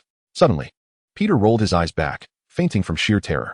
A scream pierced the air as Peter collapsed. Lupin's foot brutally crushed his fingers, grinding them mercilessly. The excruciating pain jolted Peter back to consciousness. "Hello, Peter," Lupin said cheerfully, as though it were commonplace for rodents to transform into old classmates. "Long time no see. Remus, Remus." Peter cried out in desperation. "It wasn't he, me. It wasn't he. It was Black. It was Black who betrayed James and Lily, not me. I am not a secret keeper. How could I possibly be, right? He trembled as he glanced sideways, his gaze retracting instinctively. He dared not meet Dumbledore's eyes, nor those of Professor McGonagall or Professor Flitwick. Let us not waste too much time, esteemed professors. What I hope for now is that Black arrives before me swiftly. Professor Lupin just informed me he sensed a resemblance between the eyes in that portrait and Sirius Black, though I cannot ascertain their connection. However, perhaps upon finding him, I might uncover some useful clues. At that moment, Dumbledore discerned why Egio undertook this endeavor. Without Lupin's presence, Egio might have disregarded Black altogether, as uncovering the truth held little significance for him. Once more, Dumbledore felt Egio's imperceptible coldness. A shiver crept over him, as he sensed the chilling nature of this indifference. Let us hope we can glean some clues from this. Dumbledore nodded. I shall inform Fudge. Before Black materializes, Peter shall be under close watch at Hogwarts. That would be best, Egio replied, affirming that until Black's appearance, little Peter must not be handed over to the Ministry of Magic. Dumbledore penned a note and handed it to Fawkes, who vanished in a shimmer of golden flames from the headmaster's office. Perhaps I should have Severus bring some Veritaserum, Dumbledore remarked to the nearby portrait. The figure within stepped out of the frame to relay his message. In mere minutes, Snape knocked on the headmaster's door. Upon seeing Peter curled up in a ball, he grimaced in distaste, subsequently placing a glass vial the size of a pinky finger on the desk. The Veritaserum you requested, Headmaster. With that, he turned to Egio, his expression sour, for Peter's premature appearance left him somewhat displeased. Ezio disregarded Snape. The transaction had already been concluded. Harry had obtained the memory and viewed its contents. As for Snape's schemes, they were of no concern to Ezio. When Sirius Black held no value for him, Ezio could afford to ignore him. However, circumstances had changed, and now Snape had no say in the matter. Unable to contend with Ezio, and with his leverage firmly in Ezio's grasp, Snape would think twice before making a move. Before long, Fudge burst into the headmaster's office, panting heavily, flanked by two Aurors. Good heavens! Is this true? Fudge exclaimed incredulously upon entering. Peter Pettigrew is alive. He gaped at the huddled, filthy man, struggling to ascertain if he truly was the presumed dead Pettigrew. It is indeed him, Fudge, this we can fully believe. Dumbledore spoke softly, his tone light. But why has he hidden for all these years? Fudge's mind seemed slow to comprehend, as he remained in a daze. For in the eyes of the Death Eaters, Pettigrew was the architect of Voldemort's demise. Should they discover he still lived, who would be most eager to eliminate him? Ezio shook his head. Though he had not harbored high hopes for Fudge, the man's performance was dismal. He had even flinched at the mention of Voldemort's name. All right, Minister Fudge, your task now is to have the Aurors document their statements and disseminate the news. I demand to see every newspaper headline proclaiming Peter Pettigrew's arrest and the exoneration of Sirius Black. Fudge hesitated, unwilling to accept this truth. For Black's imprisonment had been a stepping stone in his ascent to the ministerial position. If this old case were to be reopened, revealing Black's wrongful conviction, then Fudge too would face dire consequences. That is the reality, Ezio interjected, bluntly. You can either act, or the Ministry of Magic can appoint a new minister to handle this matter. With little patience left, Ezio opted for a more forceful approach. Dumbledore sighed in resignation, attributing the situation to youthful impatience. Such matters still required the intervention of an elder. Now, Fudge, Dumbledore emphasized, we cannot wrongfully accuse an innocent man, nor allow a guilty one to evade the consequences of their actions. His words bore weight, and the two Aurors behind Fudge stepped forward, visibly relieved. Dumbledore retrieved a vial of Veritaserum, gesturing for them to approach. 3 drops of the colorless, odorless potion were administered to Peter Pettigrew. He resisted, but his struggles proved futile. The potion took effect instantly. Pettigrew's gaze became vacant, and his expression turned numb. 2 Aurors, both consummate professionals, commenced the interrogation of Peter without the need for Dumbledore's prompting. The parchment rustled as it recorded their inquiries, gradually unveiling the complete truth of the matter through their meticulous questioning. The effects of the Veritaserum were transient. After approximately 10 minutes, Peter's gaze began to regain its clarity. However, by that moment, he had divulged everything he ought to have said, regardless of its appropriateness. Upon hearing all of this, Fudge displayed no excitement. Instead, he sank wearily into his chair. His hasty judgment of Black years ago had overlooked numerous crucial steps, leading to an erroneous conviction, and now he was reaping the bitter consequences of that folly. I will instruct the WizardingWorld to reinstate the trial. Tomorrow, these revelations will be published in the papers. Dumbledore's words resonated with finality. As the chief warlock of the WizardingWorld, he possessed ample authority to circumvent Fudge and execute these actions, rendering any attempts at obstruction by Fudge futile. This was precisely why Fudge harbored such trepidation towards Dumbledore. The power he wielded was too pivotal. Even if it had seldom been employed in the past, it did not imply that Dumbledore was incapable of wielding it effectively. The trial would take place at Hogwarts. I hope Black can witness these events, including their coverage by the Muggle newspapers. The warrant for his arrest must be revoked. No problem, Headmaster Dumbledore. The two Aurors nodded in agreement. Both had been graduates of Hogwarts themselves and held a firm belief in Dumbledore's words, undertaking their tasks without fear of repercussions. As for Fudge, his tenure as minister was uncertain. He might even face accountability for his misjudgment concerning Black, which could range from a minor error to a significant one. However, at present, the matter was far from trivial, and Fudge was in for a reckoning. Chapter 105, The Revelation. The Daily Prophet was flying off the shelves. Even the notorious tabloid that typically served as a mere source of ridicule was experiencing a surge in sales. The reason was simple. The front pages of these newspapers were ablaze with headlines about the capture of Peter Pettigrew, unveiling the true culprit behind the betrayal of the Potters, and the news of Sirius being wrongfully imprisoned for 12 years. This upheaval was akin to a cataclysmic storm, leaving the wizarding community astonished. Initially, such claims were met with skepticism, but as more information came to light, the truth gradually gained acceptance. Two individuals would suffice. Unlike her peers, who indulged in gossip, Autumn Zhang was an empathetic and gentle soul, possessing a keen sensitivity. The revelation that Black was not the murderer, but rather the diminutive Peter Pettigrew, was unfathomable to Harry. Over the course of more than a month, he had immersed himself in the memories of his father and Sirius, from their first year to their sixth. And in his mind, their youthful visages had taken on a vivid form. The fact that Sirius Black was not the perpetrator eased Harry's mind somewhat. Nonetheless, it did not alter Sirius's position in Harry's heart. He remained a strikingly handsome and gifted individual, yet his character was marred by malevolence, despicable actions, and a complete lack of moral integrity. He was somewhat reluctant to believe that such a person could possibly enter Gryffindor. The deeds he and James committed at Hogwarts were hardly commendable. They garnered considerable admiration from numerous students, as their victims did not include those from Gryffindor, nor from Hufflepuff or Ravenclaw. Their malice was directed solely at Slytherin, which endeared them to the students of other houses, especially since Slytherin at that time was a haven for detestable individuals. However, this did not change the fact that, in Harry's eyes, their actions were those of unsavory characters. From an observer's perspective, he witnessed Sirius, driven by a whimsical idea, deceive and lure Snape into the secret passage beneath the Whomping Willow on a full moon night. Had Snape proceeded down that path, he would undoubtedly have encountered Remus, who had transformed into a werewolf, and there was no doubt that Snape would have met his demise. Harry's impression of his father improved slightly, but shortly thereafter, another incident by the Black Lake diminished his regard for his father once more. He and Black sought to trouble Snape, treating it as mere amusement. The root of this mischief lay in his disdain for seeing the girl he fancied converse with a filthy Slytherin. Bullying Snape became an activity he deemed entertaining, merely to satisfy his vengeful impulses. Moreover, he brazenly stole the golden snitch, flaunting it in front of Peter, taking pride in his theft rather than feeling any shame. He reveled in being adored and celebrated, and his acceptance of Peter as a member of their marauding band stemmed not from Peter's merit, but rather from James's need for a foil to elicit timely praise and applause for his exploits. Peter was but a tool, facilitating James's enjoyment of acclaim. Among the quartet, only two were genuine members, himself and Black. Their camaraderie with Lupin was rooted in the fact that Lupin could extricate them from trouble and provide them with excitement. Harry had witnessed countless instances where Lupin smoothed over the chaos they caused. He was an exemplary student, regarded highly by the professors, and good students always found their voices in the eyes of their teachers. Upon learning of past events, Harry found it easy to accept that the traitor was Peter Pettigrew. For Peter had never genuinely been considered a friend by James. It was merely James's unrequited sentiment. Like Sirius, Peter possessed a kind of arrogance that Harry found repugnant. Where did that brilliance of yours go, Egio? I have not seen him look down on others with disdain. Is mischief and pranksterism truly the domain of the intelligent? Shouldn't one cherish the precious time spent at school to enrich oneself with knowledge rather than squander talent on frivolous antics? Is this really the hallmark of wisdom? Harry abhorred such behavior. Egio, do you think Black will come to Hogwarts? After a few days had passed, Harry approached Egio with this inquiry. Of course, he will, came the assured reply, for the true culprit is at Hogwarts, as is the one who will clear his name. And the one he has wronged the most is also at Hogwarts. Who has he wronged? Are you referring to me?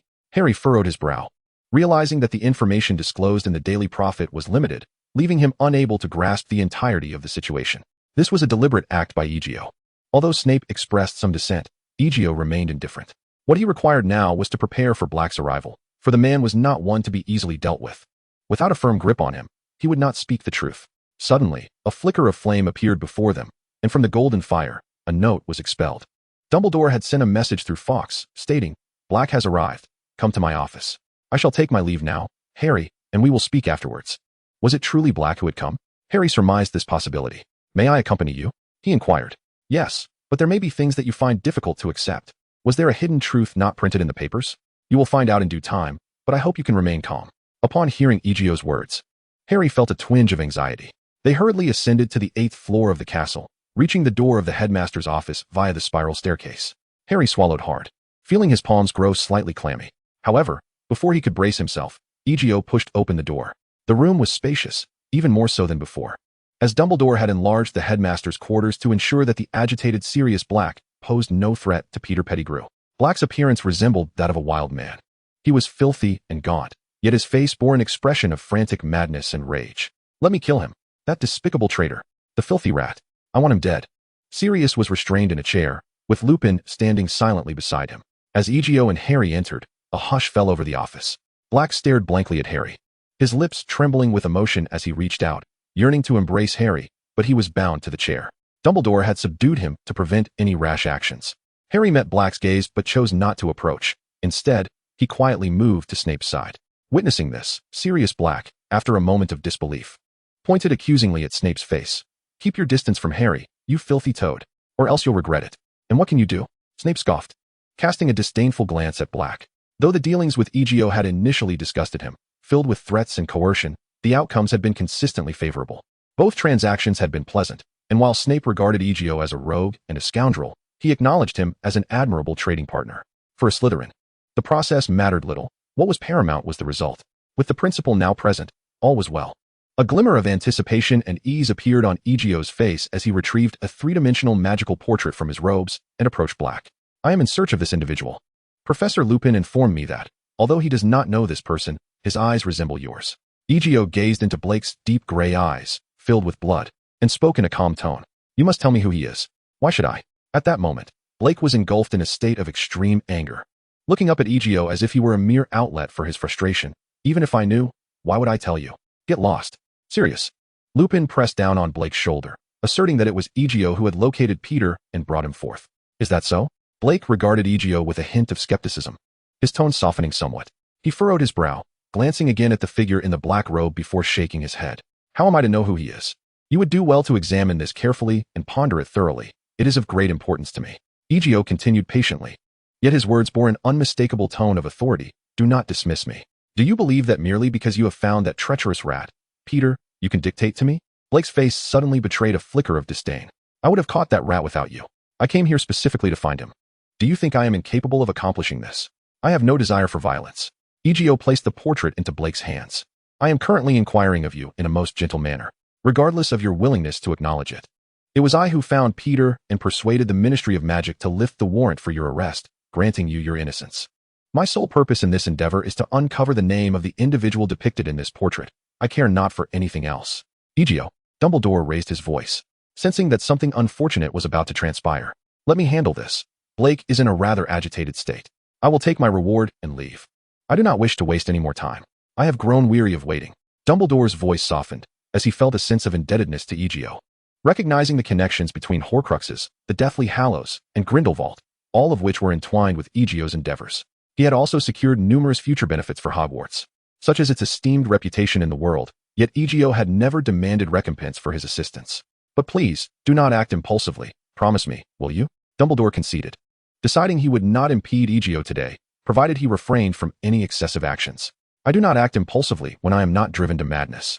Perhaps influenced by Dumbledore's presence, Blake picked up the portrait once more, studying it intently. However, the impact of Azkaban weighed heavily upon him, and coupled with his current state of unrest, he could not recall any associations the portrait might hold. I do not know. Blake spoke with a hint of impatience, then shifted his gaze to Harry. He wished to speak, but found himself at a loss for words. Before he could gather his thoughts, Egio's irksome voice echoed once more. I have previously stated that you should not dismiss me. Your focus ought to be on me rather than on Harry. I have made it abundantly clear that I do not know this individual at all. Blake, equally exasperated, interjected, feeling that Ezio was being unreasonable. It appears that I must first calm you down. Ezio stepped forward, positioning himself directly before Blake, pushing Lupin away to distance him from their confrontation. There exist numerous methods to induce calmness. With a snap of his fingers, a ring of flames ignited around him. The dark red fire, lacking in heat, burned quietly. However, the majority present were powerful wizards, who immediately recognized the unusual nature of this flame. Fiendfire? Lupin's brow twitched, and he turned to glance at Dumbledore, who nodded with resignation. The old wizard could only hope that Ezio would not cause Blake any harm. Perhaps your disordered mind requires a touch of pain to awaken. A hand, as unyielding as iron, gripped Blake's neck, and the dark red flames swept across the chair, igniting nothing but dismantling the binding magic that Dumbledore had placed upon it. A bed draped in white sheets was conjured by Ezio, and despite Blake's desperate struggles, he soon realized he could not escape the binding. He was ensnared upon this enchanted bed. You may not have heard of ketamine. It is a receptor antagonist primarily utilized for analgesia. However, when administered in low doses, ketamine can trigger central sensitization by blocking receptors, thereby enhancing the perception of pain. Ezio produced a case filled with various glass vials containing potions. This was a type of auxiliary interrogation drug employed by the Secret Intelligence Service, capable of amplifying human sensitivity to pain tenfold or even more. Due to its remarkably effective nature, many captured spies find it exceedingly difficult to survive after its administration. Simply put, it has the potential to inflict excruciating pain to the point of death. In the black market, the value of a single dose reaches a staggering £1,100. Nevertheless, within the magical realm, we can effectively circumvent the most lethal side effects of this potion. The cause of pain-induced death lies within the brain's protective mechanisms. Unconsciousness is a phenomenon triggered by the activation of these safeguards. However, during extreme pain, the body's protective mechanisms can lead to fatality. To mitigate pain, an excessive secretion of hormones such as adrenaline causes excessive contraction of the myocardium, ultimately inducing ventricular fibrillation and resulting in cardiac arrest. This is the primary reason for death due to pain, and such fatalities are a consequence of this potion. Yet, within the magical world, this adverse effect can be skillfully negated. As long as we can deceive the brain into believing that the pain is not a genuine physical experience, but rather a nightmare, this instinctual protection will not be triggered. Thus, one can endure all the pain while remaining fully conscious and without succumbing to death. This merely requires a meticulously calibrated daydreaming spell, which diminishes the potency of the incantation, allowing one to enter a state of lucid dreaming. In this state, you find yourself unable to control your body, as it has succumbed to slumber, yet your mind remains alert, acutely aware of all that transpires around you. The efficacy of this experience is further enhanced with the aid of a daydream potion. A syringe brimming with the elixir swayed before Black's eyes. I assure you, tranquility will soon envelop you. For your inaugural attempt, I have allocated a 2-minute window for you to immerse yourself in this experience. Upon hearing the devilish words, those nearby instinctively recoiled, yet only Snape's gaze sparkled with intrigue, sensing the potential for amusement in this peculiar circumstance. A cotton ball soaked in iodine scrubbed away countless impurities from Black's arm, as Egio diligently replaced it several times. The icy sensation threatened to drive Black to madness. But he could not utter a sound. A silencing charm sealed his lips, and a binding spell rendered him motionless upon the bed. When the frigid needle pierced his vein and the potion was slowly administered into his bloodstream, Black's pupils constricted to the size of a pinprick. This seemingly youthful wizard, hardly older than Harry, was utterly serious. How could no one intervene against such madness? Lethifold. Lupin's earlier exclamation alerted Black to the gravity of the situation. He now recognized the extraordinary nature of the individual before him. Here in Dumbledore's office, this audacious soul dared to wield dark magic. I will observe intently. I am contemplating. As Egio lifted the silencing charm from him, Black hastily spoke up, feeling an odd sensation wash over him. His pain receptors heightened, and the sensitivity intensified. The bonds constricting him elicited a sharp discomfort, while past minor abrasions now felt as though they were seared by fire. No, you are not sufficiently composed. Your thoughts are consumed with the desire to retaliate. Egio shook his head. Though my legitimacy may not rival Professor Dumbledore's mastery, I can easily discern your deceit when faced with a fool who cannot even grasp the concept of a mental block. Your agitated thoughts are transparent to me. You are not an honest man inclined to follow rules, are you? I perceive your disdain and resistance towards me, stemming from Lupin's revelation that Harry has gone to Slytherin rather than Gryffindor. Dumbledore's words led you to believe that I influenced Harry's choice, did they not? From the moment you entered, I discerned these sentiments in your gaze. You never intended to engage with me amicably, for your animosity, even hatred, was apparent from the outset. Do you understand why Professor Dumbledore does not intervene at this moment? Egio turned to Dumbledore and smiled knowingly, for Dumbledore himself recognized the misstep in his previous remarks. Now, you must face the consequences of your actions. Dumbledore stood awkwardly to the side, feeling the weight of his earlier oversight when Black inquired about Harry. This was the price of negligence. Out of respect for Professor Dumbledore, I would restrain my actions. I had assured him that I would not harm the students of Hogwarts. Yet you are not bound by such promises. I adhere to my commitments. Thus Professor Dumbledore was reluctant to breach our agreement, for that would only exacerbate the situation. There will always be consequences for certain actions. Is it not the very essence of Gryffindor's tradition to act recklessly? This statement struck a chord with many present. The potion had taken effect, and Black found himself gritting his teeth to endure the pain coursing through him. It was not excruciating, for he had sustained only minor injuries. Even as the pain intensified, it remained within his threshold of tolerance. Egio pried open his mouth and administered a few drops of a clear, transparent potion. Under the dual influence of the dreamless sleep potion and the dreamless charm, he swiftly succumbed to a euphoric state, his expression relaxing. However, this did not imply a reduction in his pain. Rather, it transformed into a nightmarish condition, directly impacting his psyche. His body was hypnotized, yet his consciousness remained acutely alert. There were no sinister instruments, merely a few hemostatic clamps that appeared innocuous. These seemingly harmless devices were gently placed beneath Black's armpits, while several taut steel clamps secured the tips of his fingers. Everything appeared deceptively benign. Yet, the moment Egio administered the antidote to the dreamless sleep potion and lifted the binding spell, Black's face contorted in agony as his body spasmed and writhed, the pain rendering him voiceless. He gasped intermittently, the timing meticulously calculated to prevent him from losing consciousness or suffering cardiac arrest due to overwhelming pain. Everything was precariously balanced on the brink of nerve-wracking distress. This was not merely a pretense. The stark realism of the situation finally dawned upon those present. Yet the circle of fiery magic barred their approach.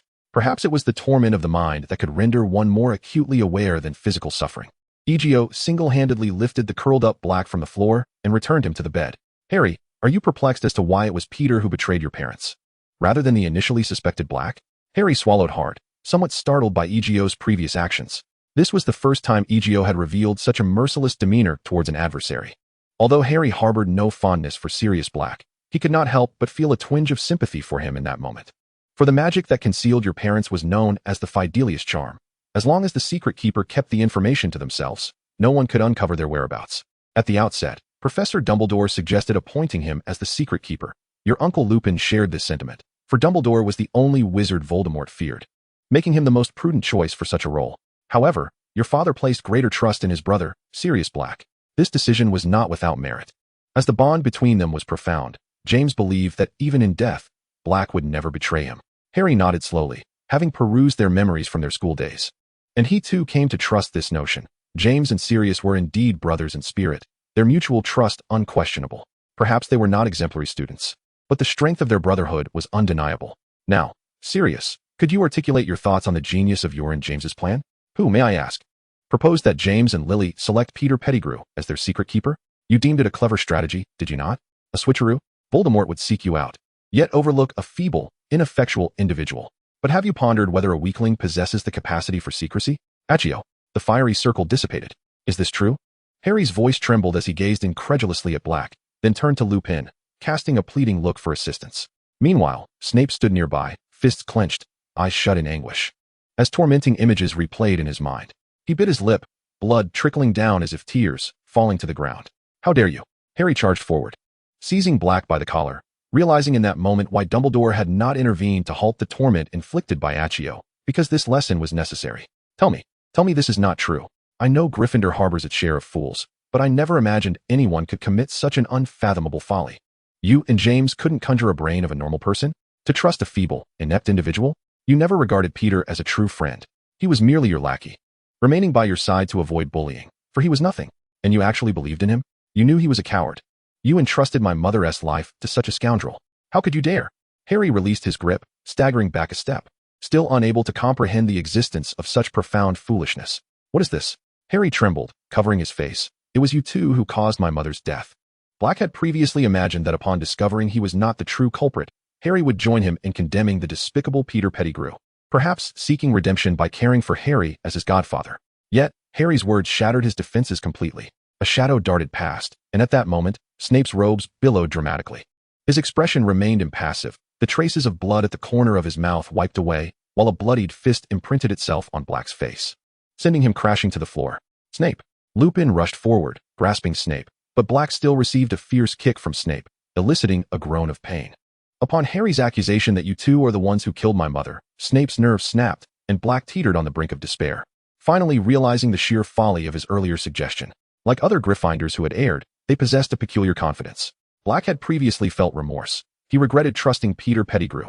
Yet he failed to recognize that the root cause of this calamity stemmed from his proposal and James's agreement to it. Their erroneous decisions had brought about this disaster. If only the secret keeper had been Dumbledore. This thought flickered through Black's mind. Might everything have been averted? He should have pondered this earlier. Both James and Sirius should have. Their past arrogance had led to this tragedy. Snape broke free from Lupin's grasp, seizing Black by the collar and lifting him off the ground. You are the ones who killed Lily, aren't you? The moment was ripe. Excellent, said Egio, nodding in satisfaction, for this was the effect he sought. He stepped forward, brushing aside Snape, whose grip was tenacious. Yet, for reasons unknown, upon meeting Egio's gaze, laden with a peculiar significance, Snape felt a tightening in his chest, as if he still held a fatal weakness that, should it be exploited, would result in his fate mirroring Black's. Cold sweat began to bead on Snape's brow as he silently withdrew, even amidst the raging inferno of fury within him. Now, you should be lucid, correct? Egio produced a portrait, placing it before Black. You must now possess the mental acuity to scrutinize this individual and tell me who he is. Black's vacant eyes remained motionless, as if his very soul had been extracted. Tell him, Harry urged, infusing a flicker of life into Black's countenance. Completely at a loss for how to amend his past foolishness, Black clung to Harry's words as if they were a lifeline. He stared intently at the figure of the hooded man in the portrait, his focus sharpening as he yearned to rectify even the smallest of his transgressions.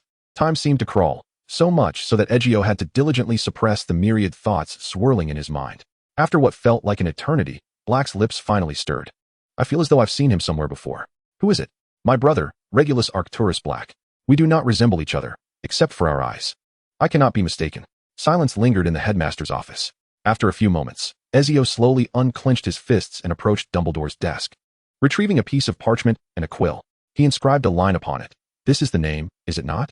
He waved the parchment before Black, ensuring the name was spelled correctly. Black nodded in affirmation. Fawkes, kindly deliver this to Grindelwald, and urge him to provide the prophecy post-haste. Ezio folded the parchment and placed it in Fawkes' beak. Fawkes nodded at Ezio before vanishing in a burst of golden flames. We must prepare for contingencies, Professor Dumbledore. Ezio regained his composure, exhibiting a calmness more profound than ever before. The revelation that the man in the black cloak was Regulus Black was entirely unexpected. I am uncertain whether Mr. Grindelwald's prophecy will guide me to my ultimate destination, but if this name is indeed accurate, we may have alternative options. Where is the Black family residence? Ezio inquired of Sirius Black. I may need to visit the Black family's vault in Nocturne Alley. Never mind, it can wait. He dismissed the notion of using the Cruciatus Curse, preferring discretion at this critical juncture. In his current state, Black could not possibly resist Ezio's legitimacy. After a brief moment of eye contact, Ezio searched through Black's memories for key terms. This was intended for Dumbledore's benefit, to reaffirm the veracity of the situation. After all, obtaining answers without employing any method would be far too conspicuous. Would you accompany me for an outing, Professor Dumbledore? Dumbledore nodded and then addressed Lupin. Remus, please contact the Ministry of Magic to have Peter Pettigrew apprehended. Black will be temporarily housed in Hogsmeade. I leave it in your capable hands. Of course, Professor Dumbledore. Lupin replied with a nod. Severus, please take Harry away. A dose of calming potion may be in order. Perhaps you both should rest. I don't need it, Professor, truly. Harry shook his head, taking a deep breath and steeling himself. We cannot remain mired in the past. I must avenge my mother. Voldemort is still alive, is he not? Harry displayed unexpected fortitude as he pushed open the door to the headmaster's office and exited. Fawkes, please take us to number 12, Grimmauld Place in London. Ezio articulated the precise address of the Black family, and once more, the phoenix ignited in flames, whisking them away from the headmaster's office. Now, only Peter, Lupin, and Black remained in the office. In that moment, Peter's thoughts became alarmingly animated. There had never been a greater opportunity than now. He began to crawl toward the office door, but had scarcely moved a few paces before Lupin pointed his wand at him. Remus, I am your friend. You wouldn't abandon me. I have realized my mistakes, I beg you. All petrified, Lupin hesitated not, nor did he wish to heed the pleas of this man. Deep within, he harbored a certain disdain for the Ministry of Magic, yet the judgment concerning Peter was a matter that must be entrusted to them. The expression on Lupin's face was a complex tapestry of emotions as he glanced at his former friend. If only you had listened to me back then, he mused. Even during our school days, you were embroiled in a myriad of troubles. Alas, I cannot assist you in untangling the messes you've created as I did in those halcyon days. He sighed, gently guiding Sirius to a nearby seat before retrieving a quill, preparing to contact the ministry for assistance. Number 12, Grimmauld Place, situated in the old quarters of London. A mere 20-minute stroll from King's Cross Station, appeared dilapidated, lacking maintenance and cleanliness. Nearby, some muggles resided, utterly oblivious to the magical residence concealed within. Only wizards could perceive the magically hidden entrance to this abode, a dark, weathered wooden door, marred by scratches, yet faintly betraying its former opulence. The silver doorknob, shaped like a coiling serpent, bore no keyhole, necessitating magical means for entry. Egio was unaware of the spell to unlock the door, however, it mattered not. A dark crimson gem-encrusted sword was thrust into the door, and the protective enchantments crumbled under its destructive force, allowing the door to open silently.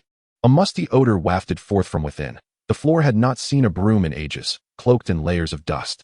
A lengthy corridor was dimly illuminated by gas lamps, with magical flames flickering within their shades, casting light into the surrounding darkness.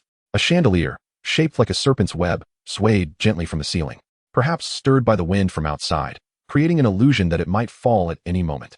"Creature," Egio called.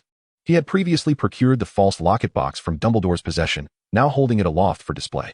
"Professor Dumbledore stands beside me. You may place your trust in him." Dumbledore showed no objection to Egio invoking his name.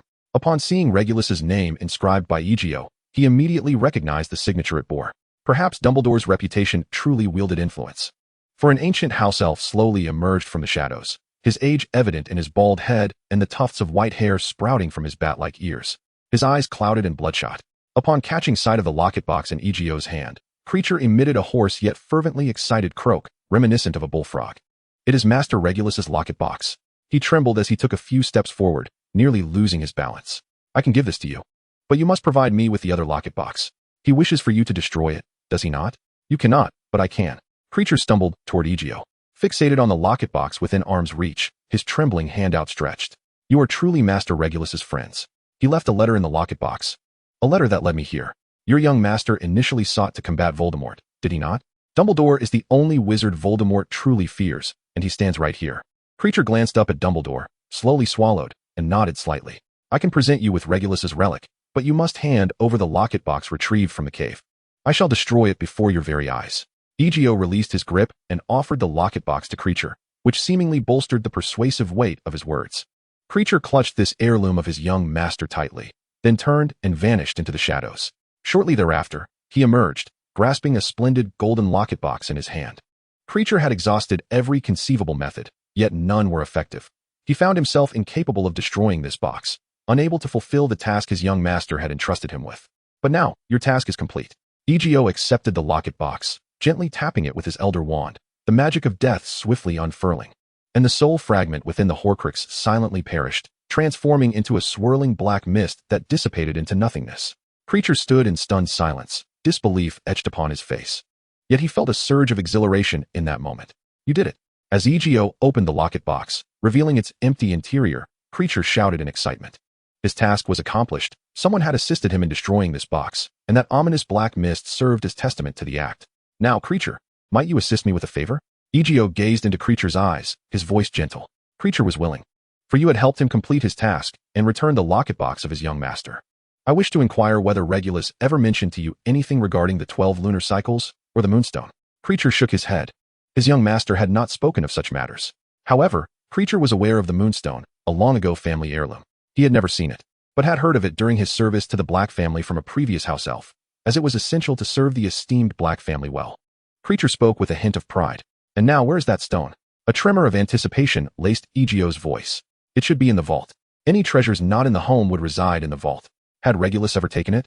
Creature was uncertain, but Master Regulus likely could, as he was the heir of the Black family. "Excellent. Thank you, Creature." Egio rose and headed towards the entrance. "Now we know where we must go." He spoke joyfully. "Professor Dumbledore, would you care to join us? We are about to rob a bank. Why should we not simply ask the Blacks for the vault key?" Dumbledore inquired. Somewhat taken aback by Egio's words, such an act of bank robbery hardly seemed a task suited for a student, did it? "Due to the urgency of our situation, I detest wasting time. Would you care to accompany me? If not, I shall proceed alone. I merely hope you refrain from escalating matters unnecessarily." Dumbledore managed a wry smile. "The fate of the fairies is of little concern to us wizards. In times past, Gryffindor and Slytherin competed fiercely, vying to see who could slay more. Perhaps we should engage in a contest ourselves?" Dumbledore felt the topic growing strained. Thus he swiftly redirected the conversation. "Let us focus on locating our belongings with haste." Chapter 106, The Gringotts Heist. "How is it that you possess such proficiency?"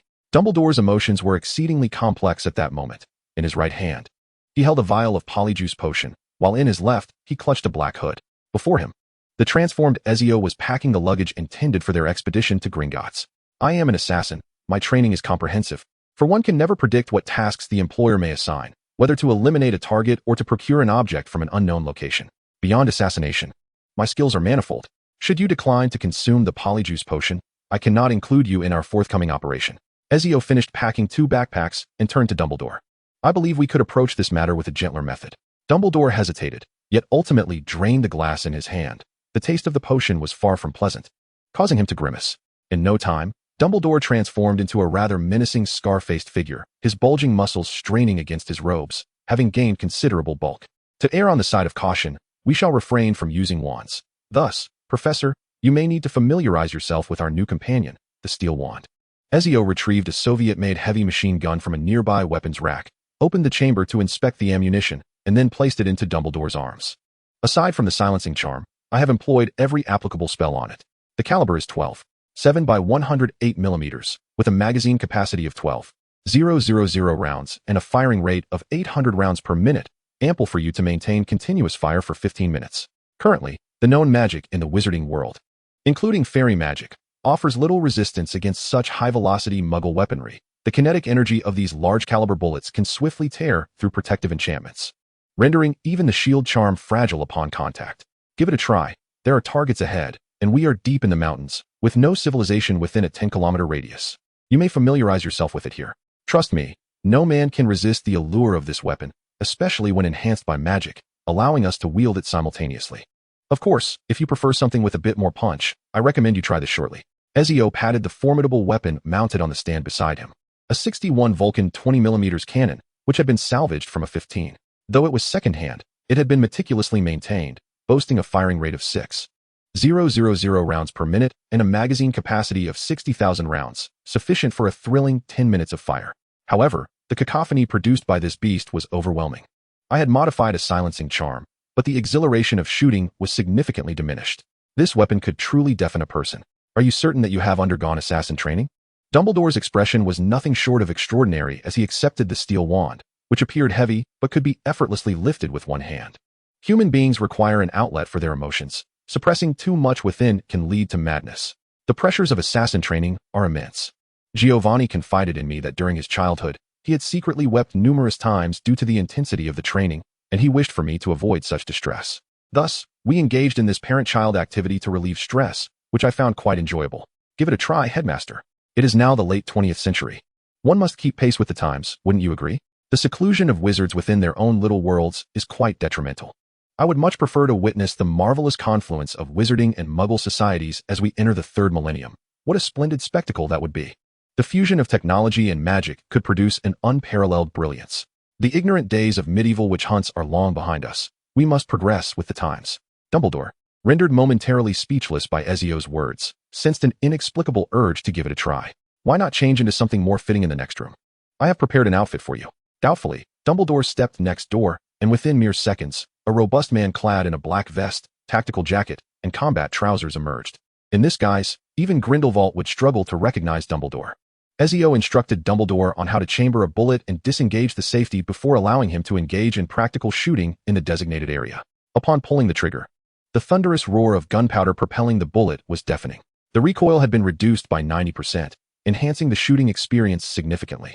While a weapon without recoil lacks soul, excessive recoil can detract from the enjoyment, and Ezio had expertly balanced this aspect. The originally planned schedule was delayed by half an hour, as Dumbledore wished to experiment with additional weapons. Before 3 in the afternoon, the two prepared for their final check of the equipment. The towering figure of Dumbledore, now transformed, held a thick cigar between his lips. Ezio playfully insisted that role-playing should be taken seriously, prompting Dumbledore to grasp an unlit cigar. If Gryffindor and Slytherin learned that they had worthy successors, they would undoubtedly feel a sense of pride. Ezio chuckled heartily, his spirits soaring as he had uncovered a crucial lead. His once desolate heart brimmed with vitality, an unprecedented sense of ease rising within him. He was a person who reveled in playfulness, though he had previously concealed this side of himself deeply. Ezio seized Dumbledore's arm, and in an instant, the two donned in bank robber masks vanished from sight. The next moment, the entrance to Gringotts appeared before them. The goblin guards, taken aback by the peculiar appearance of these intruders, had little time to react before a barrage of 7 rocket-propelled grenades struck the very door they were tasked to protect, resulting in a deafening explosion. The entrance was blown open. Although the bronze door remained intact, the frame was blasted from the wall, collapsing with a resounding crash. Screams erupted as the wizards of Diagon Alley were rendered speechless by the chaos. The goblin guards, caught in the shockwave, lay incapacitated, while the two formidable figures surged into Gringotts. Robbery.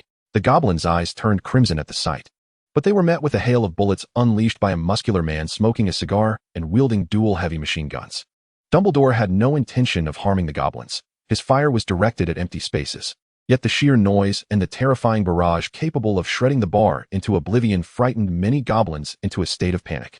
They charged down the corridor leading to the vaults, where guards clad in goblin armor hastily arrived at the scene of the intrusion. However, the rotating barrels of the guns made them regret their decision to block the passage. Flames, nearly 1.5 meters long, illuminated the path ahead, and in an instant, hundreds of high-explosive armor-piercing rounds tore through their armor. Goblins struck by the bullets were obliterated into a gruesome mass of flesh and blood, leaving behind only twisted remnants of armor scattered across the ground. Goblins crafted their armor to withstand magical attacks effectively, yet these ancient relics, created centuries ago, lacked any defense against physical assaults. Much like a bulletproof vest offering no protection against a bayonet thrust, the defenses were misaligned. Even if they provided some resistance, they could not adequately counteract different forms of attack. A few grenades were tossed behind by Ezio, each equipped with a 15-second timed fuse, immune to magical interference due to their mechanical design. With a series of explosions, the corridor behind them collapsed. They burst into the vault area, advancing deeper while stepping onto a flying carpet that Dumbledore had mysteriously acquired. The blaring alarm echoed throughout the underground vaults as reinforcements of goblins arrived, only to be driven into chaos by the relentless gunfire. None of their defensive spells lasted more than 5 seconds against the onslaught, under the concentrated fire. Magic succumbed to physical might. Magic can achieve many feats, yet the power of its wielders is inherently limited. The goblin casting system, while distinct from that of wizards, fundamentally operates on the same principles of magical runes, differing only in method. The Vault of the Black Family is numbered 711. As one of England's most illustrious magical families, their power is beyond question.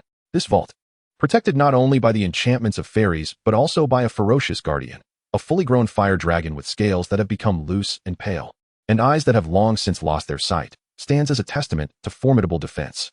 This dragon, renowned in the magical realm for its unparalleled strength, immense weight, and terrifying flames, possesses the capability to easily crush a house with its powerful Ukrainian iron belly. Upon sensing intruders, the dragon unleashed a torrent of searing breath in their direction, but its blindness rendered it incapable of accurately pinpointing the source. Dumbledore and Ezio successfully landed and swiftly turned their weapons towards this unfortunate creature, tormented by fairies to the point of wishing for death. Had I known, I would have brought an 8,291 main battle tanks cannon. 120mm depleted uranium rounds would have surely granted it eternal rest. Living for so long in this lightless place has proven more torturous than death itself. Though the dragon's scales have severely deteriorated, its status as the strongest fire dragon in the magical world still garners respect. Bullets from a 20mm autocannon merely scratch its surface, occasionally dislodging a few already loosened scales. Kinetic weaponry faces significant limitations when confronting such magical beings, especially one like this fire dragon, a creature of immense physical prowess, aptly described as a flying fire-breathing tank. The Ukrainian iron belly can effortlessly crush a house, just as it can a main battle tank. This creature can grow nearly 30 meters long and weigh close to 100 tons, an undeniably colossal fire dragon, too formidable for any dragon sanctuary to contain. Nevertheless, I shan't linger here any longer. You are free now, unfortunate giant. With a flick of his finger, dark red flames surged forth, shattering the thick magical chains that bound the dragon. The dragon, which had been exhaling its fiery breath at the intruders, suddenly realized its newfound freedom. Its scarred visage froze for a moment before it unfurled its wings, embracing the sky once more after what felt like an eternity of captivity. It shattered countless stalactites as it ascended, yearning to escape the despairing confines of its prison that had held it for over a century. Craving the boundless freedom of the skies, the Vault of the Black Family was soon located. The fairy enchantments secured the entrance, and while the fairies had constantly asserted that their vault was protected by extraordinary magic, making it impossible for anyone to breach and steal the treasures within, in truth, destruction is far easier than defense. Chilo had previously entered the Goblin Bank alone, forcefully dismantling Vault number 713, which housed magical stones. Back then, Voldemort's influence had not yet fully taken hold of him, offering limited assistance. The security level of the Black Family Vault, numbered 711, is not significantly different, and if it could not withstand Chilo's magic, it would certainly not deter Ezio's fierce flames. If Dumbledore were to wield the Elder Wand, he could simply employ the unlocking charm to force the grand door open. However, such a blatant display of power would reveal too many vulnerabilities. Its might makes it exceedingly conspicuous. Yet, the dark art of fiendfire is something that even the most sinister of wizards yearn to master. For even should one learn to wield it recklessly like Grindelwald, they would evade the confines of Azkaban. The crimson flames enveloped the vault door entirely, as the immense force of destruction encased the heavy magical barrier. Magic unraveled, matter shattered, and everything succumbed to irreversible obliteration. In but a brief moment, the Black family vault was laid bare, the gold carelessly strewn across the ground overlooked, and upon confirming the absence of defensive enchantments, they swiftly entered the vault in search of the elusive moonstone amidst the dazzling treasures. The gem soared forth, with a mere flick of his hand. Countless jewels cascaded from the shelves. Though he cast a hasty glance, he did not spot the moon-shaped stone. Nevertheless, Egio left no stone unturned, gathering everything in sight. Here, Dumbledore's voice resonated from the depths of the vault. He had discovered a unique gem nestled within a velvet box, a moonstone emanating a soft, white luminescence. Shaped like a crescent moon, exuding a distinctive magical aura that could not be mistaken. The summoning charm could not beckon it, for it was an artifact of formidable enchantment. This must be it, Dumbledore remarked, tossing the gem to Egio. Let us depart. Matters have escalated. Since we are here, let us venture to another vault, Egio responded, cradling the moonstone carefully. I'll explain further outside. This vault may hold what we seek, the Lestrange family vault. Egio hastened towards the exit, the dark red fiendfire igniting once more, melting the imposing door. All spells must cease. A blue wave of magical energy swept through the vault's interior, and Egio gestured once again. Countless gold coins and various golden vessels danced through the air, pouring into their pockets like a tidal wave. When the glittering treasures had been entirely evacuated, a particularly conspicuous object remained, solitary upon the shelf. We have found it, Egio declared, pointing. The malevolent power of death flickered and dissipated. A familiar black mist wafting away, another Horcrux obliterated. He tossed the golden cup to Dumbledore, who nodded and stowed away Hufflepuff's cup. Outside, chaos reigned. Yet neither goblins nor Aurors dared to advance. As they employed magic to clear the debris and forge a passageway to the vault, the grisly scene horrified many, inducing wretches. After all, this was not the everyday gunfight of a free America. English wizards seldom encountered such bloody spectacles, and their capacity to endure such sights was understandably limited. Moreover, in Gringotts vaults, wizards were prohibited from operating. Devoid of this life-preserving skill, Aurors, unlike goblins, had no reason to march to their doom. The fairies, having lost most of their guards in the prior raid, found themselves at a standstill at the entrance, with only a handful remaining, destined to be mere fodder. Thus, a tense standoff ensued between the group of humans and the fairies, the latter stamping their feet in frustration, their hearts bleeding as they realized that the gold housed within Gringotts belonged to the wizards, and by extension, represented their own treasure, now perilously at risk of being plundered. Just as despair enveloped both parties, a thunderous roar echoed from the vault area, a cacophony of sound that reverberated through the air. A fire dragon erupted from the depths of the vault, its searing flames wreaking havoc within the confined space, surging down the corridor into the grand hall of Gringotts. The humans scrambled to extinguish the flames, but were soon met with a series of resounding crashes accompanied by the sound of collapsing boulders. The ceiling of the vault cave was obliterated, and two figures, astride the fire dragon, burst forth from their prison. The wizards of Diagon Alley beheld a colossal, pale dragon soaring skyward, relentlessly ascending into the heavens. The silhouettes of its riders vanished from sight once they escaped the confines of the Gringotts vault. Chapter 107. He was buried where the 12 moons rise. It appears that today we have gathered in abundance. Regulus had once traversed this route to place the moonstone in Slytherin's designated location. Perhaps he intended to use this artifact to destroy the Horcrux? Upon acquiring the stone, Egio discovered that it possessed a unique magical essence. He did not need to exert his own power. Merely holding the stone allowed him to wield a peculiar, albeit not overly potent, form of magic. A seed was placed on the table by Egio, and under the influence of the stone's magic, it grew at an astonishing rate, transforming into a blue bellflower within mere seconds, only to wither away shortly thereafter, having hastily completed its life cycle. It was a remarkable force capable of catalyzing plant growth. Each of the 12 moonstones possessed distinct powers, yet only when gathered together could they unleash their most enigmatic magic, granting muggles the ability to wield magic. Perhaps Regulus aimed to achieve this with the moonstones, but he likely realized that they did not possess the legendary power to repel darkness, leading him to abandon his quest. Helga Hufflepuff's cup, how did you come to suspect it would be housed within the Lestrange family vault? Dumbledore inquired, intrigued, as this was a twist even he had not anticipated. Initially, it was merely a conjecture. Egio was prepared for this question, having anticipated Dumbledore's curiosity. During my holiday, I visited Lucius Malfoy, and the diary was sent to Hogwarts by him. Voldemort entrusted him with the custody of his Horcruxes, and at that time, the Malfoy, Black, and Lestrange families were the most loyal and powerful supporters among his ranks. Voldemort requires their allegiance. He must cultivate their support. Without the steadfast backing of these three families, he would be unable to achieve his ambitions. Since the Malfoy family has been granted the privilege of safeguarding significant treasures on his behalf. What of the most loyal Lestrange family? And the Black family? I had initially instructed Lucius to procure the key to the Lestrange family for me, but it appears that such an endeavor is now unnecessary.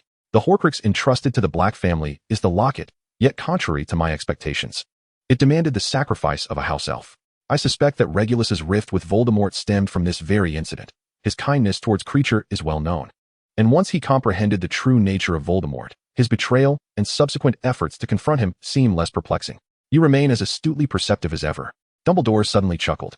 Having resolved the matters of Ravenclaw's diadem, the diary, the Resurrection Stone ring, Slytherin's locket, and Hufflepuff's cup, 5 Horcruxes in total, I am convinced that Tom has divided his soul into 7 parts, for 7 is the number imbued with the most potent magic, embodying certain enigmatic forces we struggle to comprehend. Adding to this, Harry constitutes the 6th part. Egio interjected. However, Tom remains oblivious to Harry's existence. I confirmed this in our first year, as he cannot fathom the connection between himself and Harry. Dumbledore shook his head. Should he create a new Horcrux upon his resurrection, thereby shattering the mystical constraint of 7, he would invoke a dreadful backlash. Yet, we need not concern ourselves with such complexities. Our focus should solely be on obliterating the fragment of his soul within Harry. I believe, Professor Dumbledore, you are aware of the methods that may be employed. Are you not? This is the destiny that binds the two of them. Dumbledore sighed, acknowledging that if anyone else attempted to destroy the Horcrux within Harry, it would surely result in Harry's demise. The only one capable of achieving this is Voldemort himself. The love left by Harry's mother continues to shield him. Voldemort's killing curse cannot extinguish Harry's life, as it would ultimately lead to the destruction of his own soul. However, confronting death is no trivial matter. Even if we assure Harry that he would not perish by Voldemort's hand, who would truly believe such a claim? Forcing one to embrace death with equanimity is an exceptionally cruel act.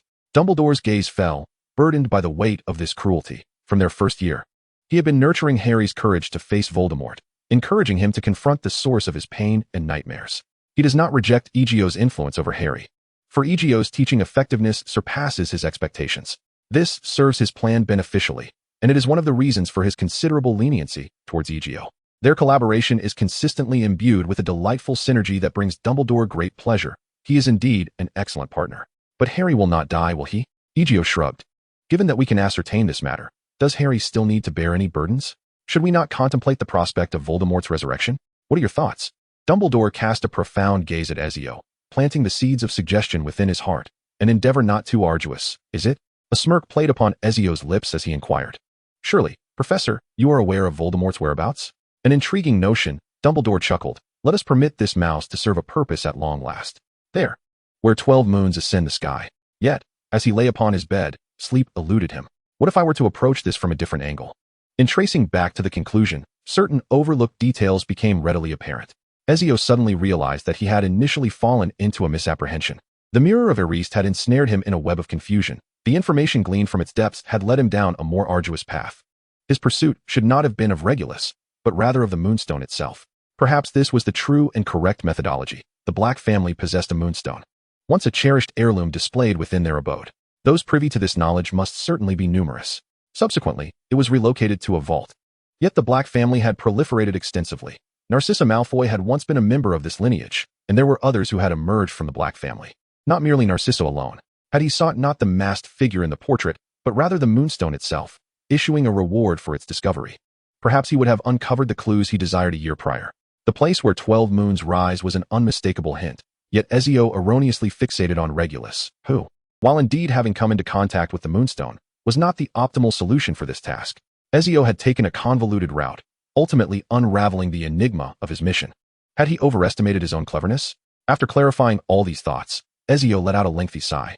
However, in that moment, he finally found solace in closing his eyes, preparing for the endeavors that lay ahead. The connections between the Moonstones were even more tenuous than Ezio had anticipated. He could faintly discern a guiding direction, yet it would require considerable time to pursue. Ezio possessed a crescent-shaped moonstone, and he would need to await the arrival of the new moon. which was nearly 20 days away. He had to muster patience. After 2 years of searching, the prospect of waiting an additional 2 to 3 weeks felt particularly arduous. Grindelwald had arrived, making his way to Hogwarts. Ascending the spiral staircase with a few deliberate steps, Ezio pushed open the door to the headmaster's office, where Dumbledore and Grindelwald awaited him. "Have you found it?" Ezio asked eagerly. "It proved somewhat challenging, yet I have indeed located it. The prophecy concerning the designated target is quite troublesome. I can only narrow it down to a general area. To ascertain something with greater precision, I will need to invest more time in repeating the divination." Grindelwald was deeply invested in this matter, for Al was equally concerned. No one desired to witness Ezio's downfall more than he did, as the consequences of such a decline were utterly unbearable to him. He had already witnessed several instances of Ezio losing control, moments that even he found difficult to manage. This was more than sufficient. Ezio took several deep breaths, regaining his composure. "Where is it? Let us proceed at once." "Near Ben Nevis," came the reply. Upon hearing the name, Ezio suddenly became lost in thought. He recognized the place and had visited it on several occasions. Although the mountain was not particularly high, standing at a mere 347 meters. It was the highest peak in the British Isles, located in the western Scottish Highlands, adjacent to the quaint town of Fort William. Giovanni had previously mentioned his plans to purchase a plot of land there to build a house, as he detested the cacophonous environment teeming with tourists in Fort William. He had set his sights on a tranquil valley, which in the sweltering summer would serve as an exquisite retreat. Streams would converge like silver chains, meandering through the valley, while the expansive meadows ahead offered a glimpse of shimmering lakes, resembling a highland sheep resting upon the water's surface. If one turned to gaze, the summit of Ben Nevis appeared to merge with the clouds above, the low-hanging mist gently enveloping the distant peak, akin to a bride adorned with a veil. Memories flooded back, and Ezio felt the cool breeze from that place caressing his cheek, leaving a refreshing dampness. He wiped away the lingering moisture with the back of his hand and murmured, "I should have realized it sooner. I should have. Let us depart." Ezio raised his gaze toward the two elderly gentlemen, as the golden flames of the phoenix ignited, carrying them forth into the distance. They concealed their forms with a disillusionment charm and mounted their enchanted broomsticks. After soaring past the town of Fort William, Ezio adjusted his course toward Ben Nevis. Approximately 15 minutes later, he landed in a valley already shrouded in the melancholy of autumn. The icy stream flowed from the depths of the mountains, and had it been summer, this place would undoubtedly be breathtaking. Before a high waterfall, Ezio paused, for this was where the moonstone directed him, to the pool formed by the cascading waters. Giovanni may have left some trace nearby, but 2 years had elapsed, and any signs had long since vanished. The three of them cast spells to shield themselves from the frigid waters before submerging into the pool. The space within was far more expansive than anticipated, taking on the shape of a rounded cavern. Dumbledore waved his wand, releasing a luminous orb that illuminated a specific location. There lay a black stone, unremarkable and resting at the lake's bottom, yet it was but a fade, an empty portal. As Ezio brought forth the moonstone, the rock transformed into an entrance, revealing a lengthy artificial tunnel beyond. However, the situation was dire, as collapsed rocks obstructed the passage. Perhaps a minor earthquake had occurred here previously? Dumbledore spoke softly. The repairing charm restores an object to its original state, but if the surrounding environment has changed, even without wear, this spell finds it exceedingly difficult to achieve a complete restoration. You cannot contend with the forces of nature, Ezio. Dumbledore extended his hand and pressed it against Ezio's arm, urging, "Allow me." With a flick of his wand, he employed transfiguration to reshape the rocks and soil ahead, unveiling a smooth tunnel that led to an expansive underground chamber. As Ezio stepped onto the tunnel floor, he noticed the dark, oxidized stains of blood beneath his feet, quickening his pace. Upon entering this place, marked by evident signs of life, his body froze in place. Not far ahead, a circular area emerged, flanked by 12 stone pillars, their tops adorned with 10 gems radiating a captivating glow. A figure sat with its back to them, quietly perched at the center of the platform encircled by the gems. "Giovanni." Ezio's voice was barely a whisper, fearful of rousing the shadowy figure before him. He staggered forward, his gaze falling upon the mottled stains of blood. "I have arrived at the end of my journey." A series of indistinct bloodstains marked the ground, fragmented remnants left by Giovanni in his final moments. "Farewell, Ezio.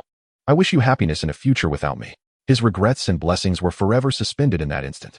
Nestled in the embrace of the skeletal remains was a crescent-shaped gem, quietly lying there, its brilliance obscured by blood, guiding Giovanni to this very spot. He was laid to rest where the 12 moons rose. Blood Vengeance Quest. Investigate the cause of death of Master Assassin Giovanni of Florence. Quest reward. Difficulty. Quest status. Completed. Quest reward. Fragment of Eden. Holy Sword. A colossal two-handed sword materialized in Ezio's grasp, yet he merely thrust its blade into the ground beside him. Kneeling, he bowed deeply, then cautiously cradled the skeletal remains. An abundance of gold erupted from his pockets, molding itself into a pure golden coffin. Dark red flames ignited beside him. Engulfing the 12 pillars, the magic left behind by Slytherin was shattered, rendered ineffective against the overwhelming force of destruction. Ezio removed the 10 lunar gems, along with the one in his hand and the one cradled by Giovanni, embedding them atop the golden coffin. A gentle, moonlit glow was enshrined within this grand sepulchre. I shall live well, carrying your blessings with me. A new quest has been activated. Special quest, Bury Master Assassin Giovanni of Florence. Quest difficulty, special. Quest reward, designated construction permission for the sanctuary, Masyaf Summer Sanctuary. Chapter 108, The Vengeance Contract. Why? Why were the lunar gems upon Giovanni? Who bestowed the gems upon him? Or who intentionally led him here?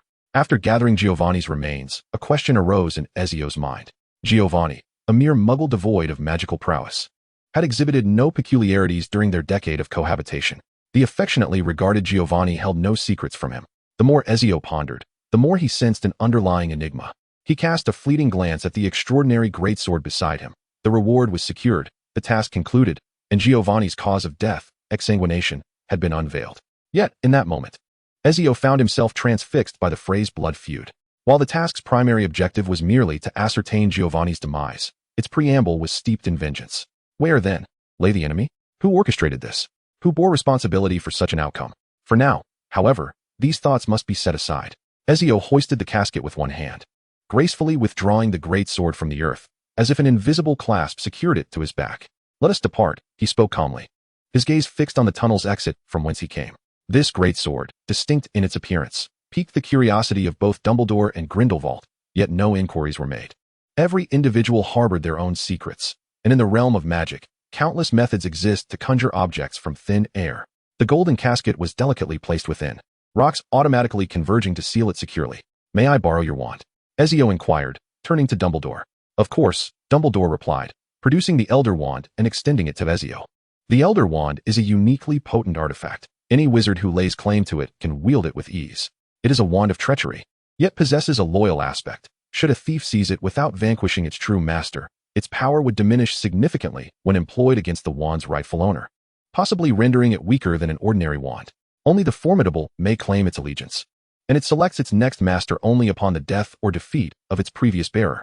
As Ezio grasped the Elder Wand, the legend of its wielder's invincibility in battle became clear. The wand serves as an extension of the wizard's being, and the Elder Wand bestows upon its possessor an augmented exoskeletal power. The wizard's perception of magic surged upon seizing the wand, as the surrounding natural energies seemed to resonate in harmony with it. In this delicate attunement, a wondrous sensation rippled through the air where the Elder Wand traversed. It was a formidable feeling, as if nothing in the world could impede his magic. A fleeting thrill coursed through Ezio's heart. Yet this momentary temptation could not sway his resolve. A series of enchantments had been cast upon Giovanni's tomb. Even the terrifying essence of death had seeped into the very rocks. The transformation of Ezio's Elder Wand was a consequence of the deathly magic he had mastered, not merely a result of wielding the wand itself. Similar to the fabled Elder Wand, if another wizard were to grasp Ezio's Elder Wand, their incantations of the killing curse would be significantly amplified, rivaling the potency of the legendary wand. The manifestation of death had transcended the boundaries of ordinary magic, veritably qualifying as a forbidden power of the mortal realm. Grindelwald and Dumbledore were not strangers to this formidable essence of death. Yet each encounter stirred within them an instinctive trepidation, even fear. All living beings harbor a primal fear of death, ingrained in their very marrow and genes. Dumbledore pondered. Should he attempt to breach the magical defenses with the Elder Wand to seize the sarcophagus, he was certain that the lurking death magic would swiftly claim his life, potentially rendering the area a desolate wasteland devoid of life. Golden inscriptions were embedded within the tomb, permeating the rocks, while an alchemical array was constructed to prolong the protective enchantment's efficacy. Although the concentration of magic in this area paled in comparison to the Forbidden Forest or Hogwarts, it was nonetheless substantial enough to sustain the operation of the alchemical array. Professor Dumbledore, must I procure permission from the Ministry of Magic to claim this territory? The Ministry had no such regulations. Dumbledore shook his head. The number of wizards was limited, and as long as one could manage the Muggle affairs, the Ministry would not interfere with a wizard's establishment of a domicile. That is reassuring. Ezio raised the Elder Wand high. With its aid, his magic surged forth, exhibiting a strength far surpassing previous efforts, encompassing a broader range. The Muggle-repelling charm was unleashed, and various extensive defensive spells were laid, including the disillusionment charm. Countless pieces of gold danced through the air, transforming into myriad inscriptions buried beneath the earth. While Ezio's alchemical array was not exceptionally intricate, it sufficed for its purpose. After interring Giovanni, the somewhat unique task had been completed. He could designate any location as the site of the sanctuary. And he chose this picturesque valley at the foot of the mountain. Your wand. Ezio returned the Elder Wand without a hint of reluctance. Grindelwald was slightly taken aback. Yet such decisive clarity elevated Ezio's standing in his eyes once more. The black gravestone bore only Giovanni's name, as Ezio knelt and tenderly brushed his hand over the stone, gently placing a bouquet. Rest in peace, rest in peace. Ezio murmured. The weight that had hung over him began to lift, and his expression softened. May I have a moment alone here? The two elders silently bid farewell and departed quietly. Thus, all that remained was a pristine grave, accompanied by a man seated cross-legged before it. I brought along the Iberian ham you adored, always relishing it with a small glass of liquor. How about sharing a drink today?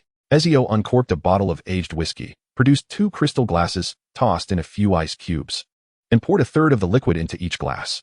A plate of ham, sliced as thin as gossamer, melted in the mouth, while the chilled whiskey sipped delicately, mingled its fragrant notes with that of the meat, creating a delightful sensation. It turns out this is the feeling you cherished, a fact I was previously unaware of, as you forbade me from drinking, insisting it was a pursuit reserved for men, despite my not being a child. I have a preference for wine. My mother used to brew it. She was a beautiful girl from Xinjiang, and I resemble her quite closely, though you never had the chance to meet her. That belongs to a past life of mine. Alas, she departed too soon, leaving to join my father. I wonder if you two might meet below, please. Don't let there be any quarrels, as I am not adept at mediating disputes. Ezio rambled on, voicing thoughts he had never dared to share with Giovanni, revealing secrets that belonged solely to him. Your death has led to this. Do you know of the Eden artifact? I had once imagined the existence of an assassin's brotherhood and the Knights Templar, but alas, such entities are but figments of my imagination. Ezio unsheathed the sword from his back, twirling it with finesse. You are unaware of my prowess in swordsmanship. I once infiltrated the Vatican alone, wielding 2 swords, cleaving my way from the southern to the northern gates, dispatching at least several hundred Knights Templar. I severed them in twain, did you know? Man and armor alike. Split asunder, and the Pope cried out in despair. His name was Rodrigo Borgia. I eliminated him 4 times, each instance more creatively than the last. This man was the leader of the Templars, a wretched spawn locked in eternal conflict with the Assassin Brotherhood. Why does this world lack the Templars for me to unleash my wrath upon? How am I to avenge your blood feud? I cannot simply target some unfortunate soul and eradicate his entire family, as that would be excessively tyrannical, and they do not drop any loot to motivate me in my endeavors.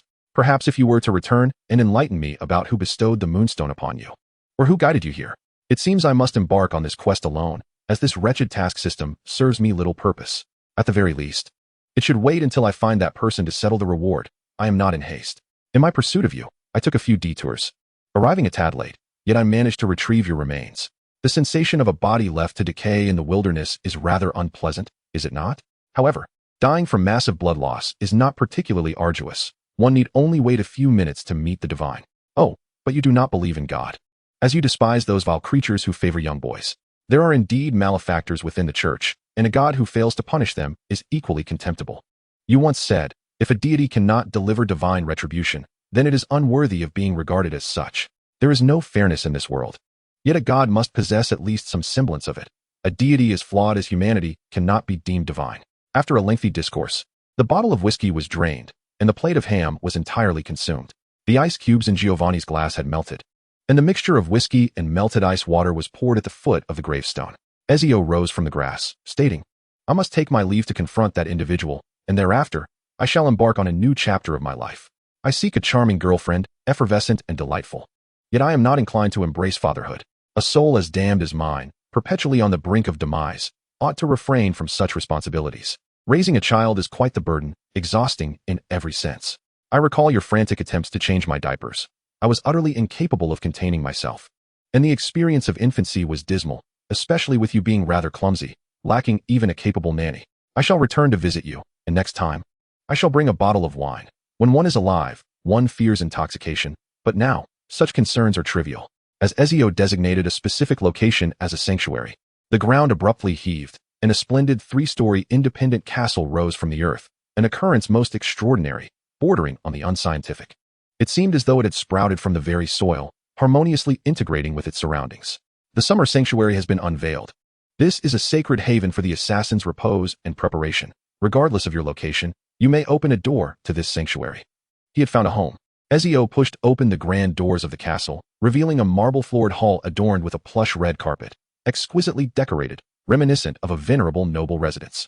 At the forefront of the hall, a crimson assassin banner hung prominently. This space served as both the hall and the gathering place for the assassins, though presently Ezio was the sole member. Ascending the adjacent staircase to the second floor, he discovered a chamber for trophies and collectibles, lined with elegant display cases, all currently empty, save for a central pedestal resembling a holographic projection device, which displayed 2 items. These were the first weapon Ezio had acquired, the broken spear of Leonidas, and the recently obtained holy sword curry stick. Turning towards the 3rd floor, he found the living quarters, which included a kitchen, dining room, bathroom, study, and several bedrooms. Much like Hogwarts, the interior of the castle was significantly more spacious than it appeared from the outside, with potential for further expansion.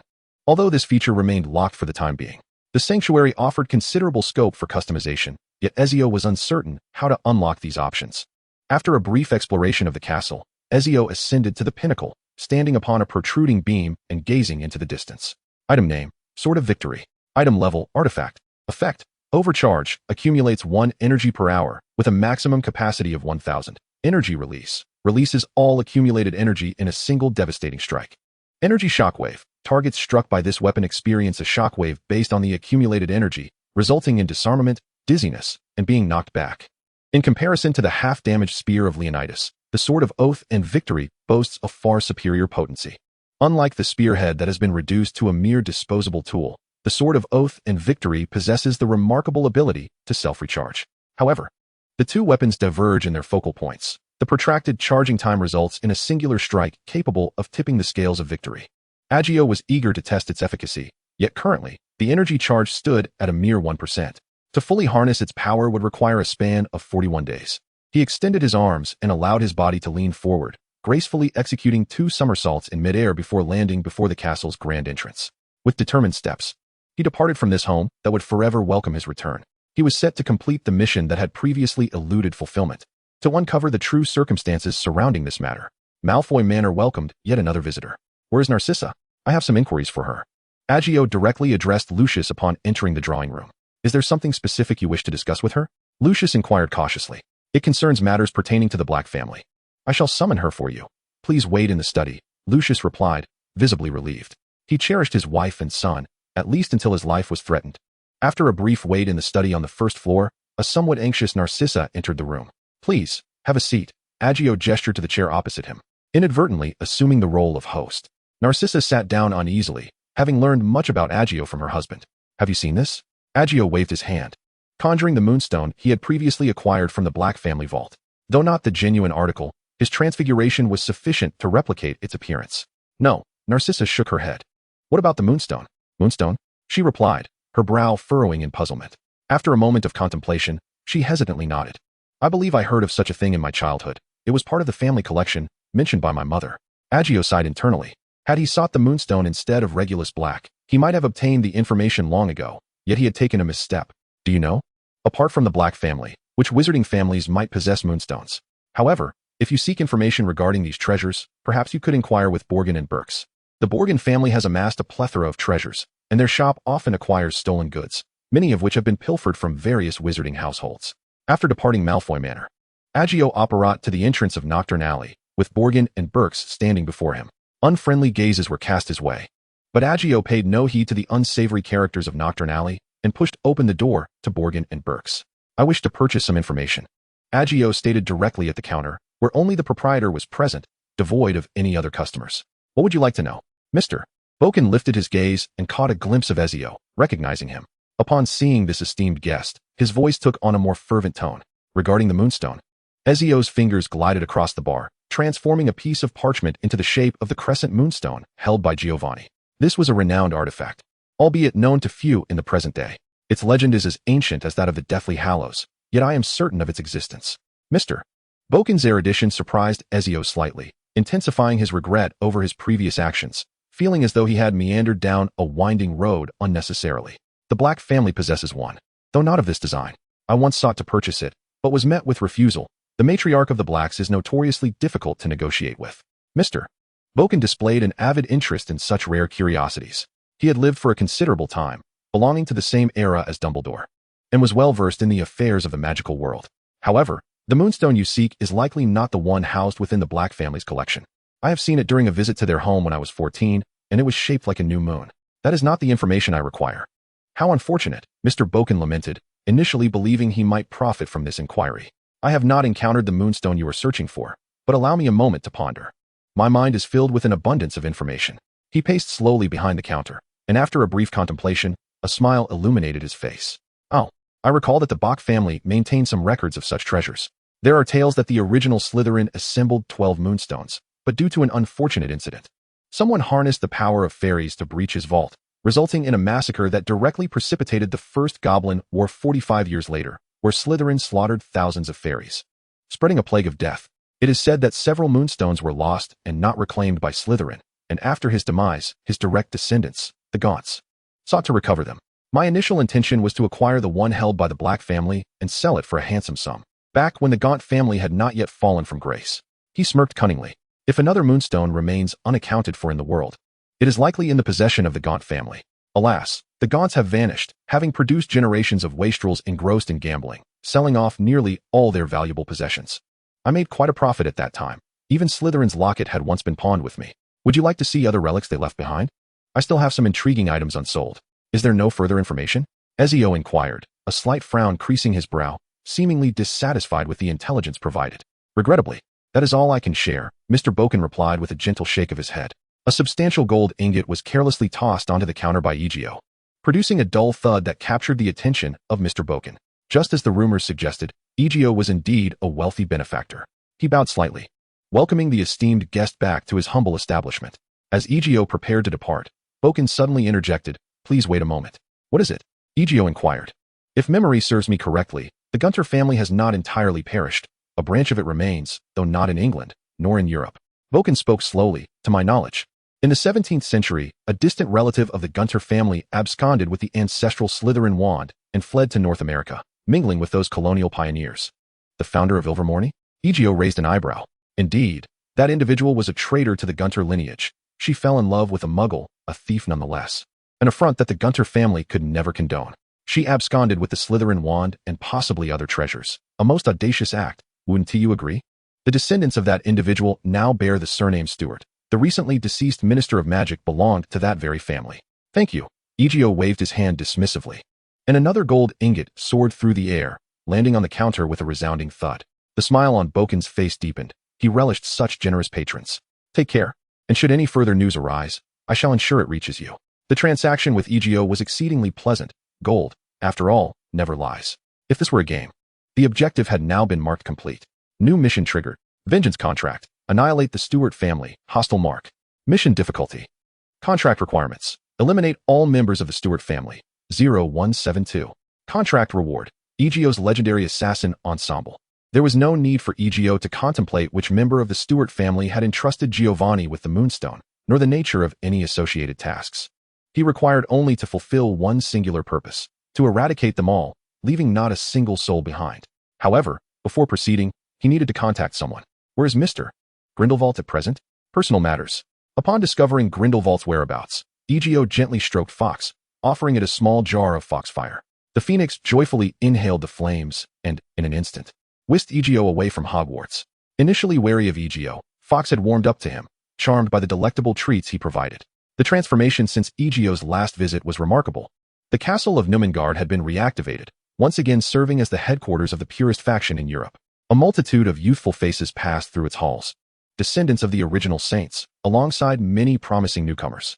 Grindelwald possesses a notorious reputation, inciting disdain amongst many, yet he also garners a multitude of loyal followers. Alongside an elite cadre of wizards drawn to his infamy, the pureblood party does not entertain the inept. They seek only those of exceptional capability. Under Grindelwald's dominion, there are no idle souls permitted. He embodies both camaraderie and a cold, imposing authority, epitomizing the qualities of a competent leader. The sudden arrival of Egio took the wizards of Nurmengard by surprise, yet upon beholding the phoenix, they likely discerned his origins. This phoenix, a symbol of Dumbledore, hinted at a complex history between Dumbledore and their leader, one unknown to outsiders, though it was evident they were not adversaries. Previously, they had witnessed Dumbledore and Grindelwald engaged in lively conversation, akin to old friends. as Egio entered the newly renovated and immaculate castle of Nurmengard, a middle-aged wizard, approximately in his 30s, approached him briskly, adorned with the silver emblem of the Pure Blood Party and bearing a serious expression. The gentleman has been informed of your arrival. He is currently presiding over a meeting. Please follow me and wait briefly. Egio nodded, having identified his target and felt no immediate urgency. Do you have any newspapers? The ones from North America, preferably from the last few months, he inquired as he settled into the waiting room. This will be prepared for you. The wizard replied with a nod before exiting the room. A couple of minutes later, he returned with a stack of freshly printed magical newspapers, still imbued with the scent of ink. While awaiting the conclusion of Grindelwald's meeting, Egio swiftly perused the newspapers. His arrival had been hasty, and truthfully, he was not yet equipped with the necessary leverage for negotiations with Grindelwald, though the goodwill he brought was of considerable value, making him a worthy investment. Nevertheless, he gleaned some pertinent information from the papers. The magical community in North America starkly contrasts with that of Europe. As a nation of immigrants, its populace is remarkably diverse, encompassing not only muggles but wizards as well. Moreover, the relationship between wizards and muggles in North America is rather chaotic. Beyond the initial perils left from the colonial era, another significant event had stirred considerable turmoil. In the 18th century, a student from Ilvermorny School of Witchcraft and Wizardry, one Dorcas 12 Trees, disclosed numerous details about the magical world, including the school's location, to a muggle named Bartholomew Babbitt. Unbeknownst to her, Bartholomew was a descendant of the Purifiers, also known as demon hunters. These individuals, possessing a modicum of magical power, had not allied themselves with wizards. They wielded muggle weaponry to hunt down wizards, perceiving their abilities as divinely ordained strength to eradicate evil. Rarely employing wizarding magic, they had somehow mastered the use of magical runes, which they regarded as a sacred language, inscribing them upon silver bullets to serve as instruments for hunting wizards and shattering magical defenses. This conduct constitutes a grave violation of international confidentiality laws and severely undermines the stability of the magical realm, further exacerbating the existing tensions between two significantly conflicting groups. The Magical Congress of the United States even turned a blind eye to such practices until the emergence of the dark entity known as Silent in North America compelled them to intervene and halt its proliferation. This dark magical monstrosity, born from hatred and oppression, poses a greater threat to wizards than to muggles, actively hunting beings endowed with magical abilities, such as wizards. While the power of Silent is far beyond what ordinary wizards can contend with, each appearance of Silent results in substantial casualties. Nevertheless, this phenomenon has led to a significant increase in the number of wizards in North America compared to Europe, where the biodiversity is remarkably rich. After all, in vast forests, one can find all manner of creatures, rendering the North American magical community vibrant and diverse. In recent decades, the North American magical community has experienced a gradual softening of relations with the Muggle society due to a more open atmosphere and a slow reconciliation. As the vast majority of wizards here are of mixed heritage, inevitably having relatives from the Muggle world. Perhaps it is for this reason that Giovanni has established connections with the wizards of the Steuart family. Giovanni travels several times a year, ranging from a brief 1 or 2 weeks to a more extended period of 1 or 2 months, demonstrating his commitment to his work, which has allowed him to amass considerable wealth. Following the destruction of the Magical Congress, chaos ensued throughout the North American magical community, with all manner of creatures emerging to stake their claim. However, Grindelwald's formidable entrance left them battered and defeated, proving no match against the organized forces, appearing as mere chickens and dogs in their presence. Nevertheless, one should not underestimate their capabilities, as these wizarding families have been rooted in North America for over 2 to 3 centuries and wield significant influence locally. The heart of the pure blood movement lies in Europe, and Grindelwald faces formidable adversaries, not least among them the Steuart family. Their ancestors were founders of Ilvermorny, and in this new continent, mixed blood wizards are the prevailing norm. Even though one of the Steuart family's forebears was a muggle, they do not face any peculiar treatment from local wizards. Rather, they are highly esteemed, as many believe their lineage has led the magical community towards progressive ideals, asserting that the antiquated pure blood doctrine is erroneous and that mixed blood wizards represent the future and the backbone of the magical world's evolution. This perspective has gained broader acceptance as the proportion of mixed blood wizards continues to rise. In the struggle for dominance over the North American magical community, the Steuart family stands as a formidable obstacle to Grindelwald's ambitions. In this regard, Grindelwald and Egio share a common adversary, establishing a foundation for collaboration grounded in mutual interests. Approximately half an hour later, Grindelwald concluded his meeting. "Al informed me you had some personal matters to discuss. I apologize for keeping you waiting. The Pure Blood Party is currently thriving, and each day I face a multitude of tasks even more pressing than myself. Yet, it appears you derive considerable enjoyment from this endeavor. This is my new venture, and I relish this fulfilling life. Grindelwald did not regard Ezio as a mere child, and their exchanges were quite pleasant. Is there anything I can assist you with now? Ezio inquired. He had discovered the origins of the moonstone possessed by Giovanni, a remarkable efficiency that Grindelwald appreciated in Ezio's swift actions. I was fortunate to have asked the right person. However, the target I intend to confront is one you should be familiar with, the Steuart family. Ezio shook the newspaper, indicating that they had caused him considerable trouble. In the eyes of ordinary wizards, the Steuart family held significant prestige. Among the professors at Ilvermorny, there was one from their lineage, Vice Principal Miller Steuart, who had been quite troublesome for him. I assume you would not mind demonstrating to them just how sharp the blade of the Purity Party can be? Violence does not resolve issues, Grindelwald chuckled, fully aware of Ezio's intentions, though he acknowledged that violence could indeed eliminate those who caused him trouble.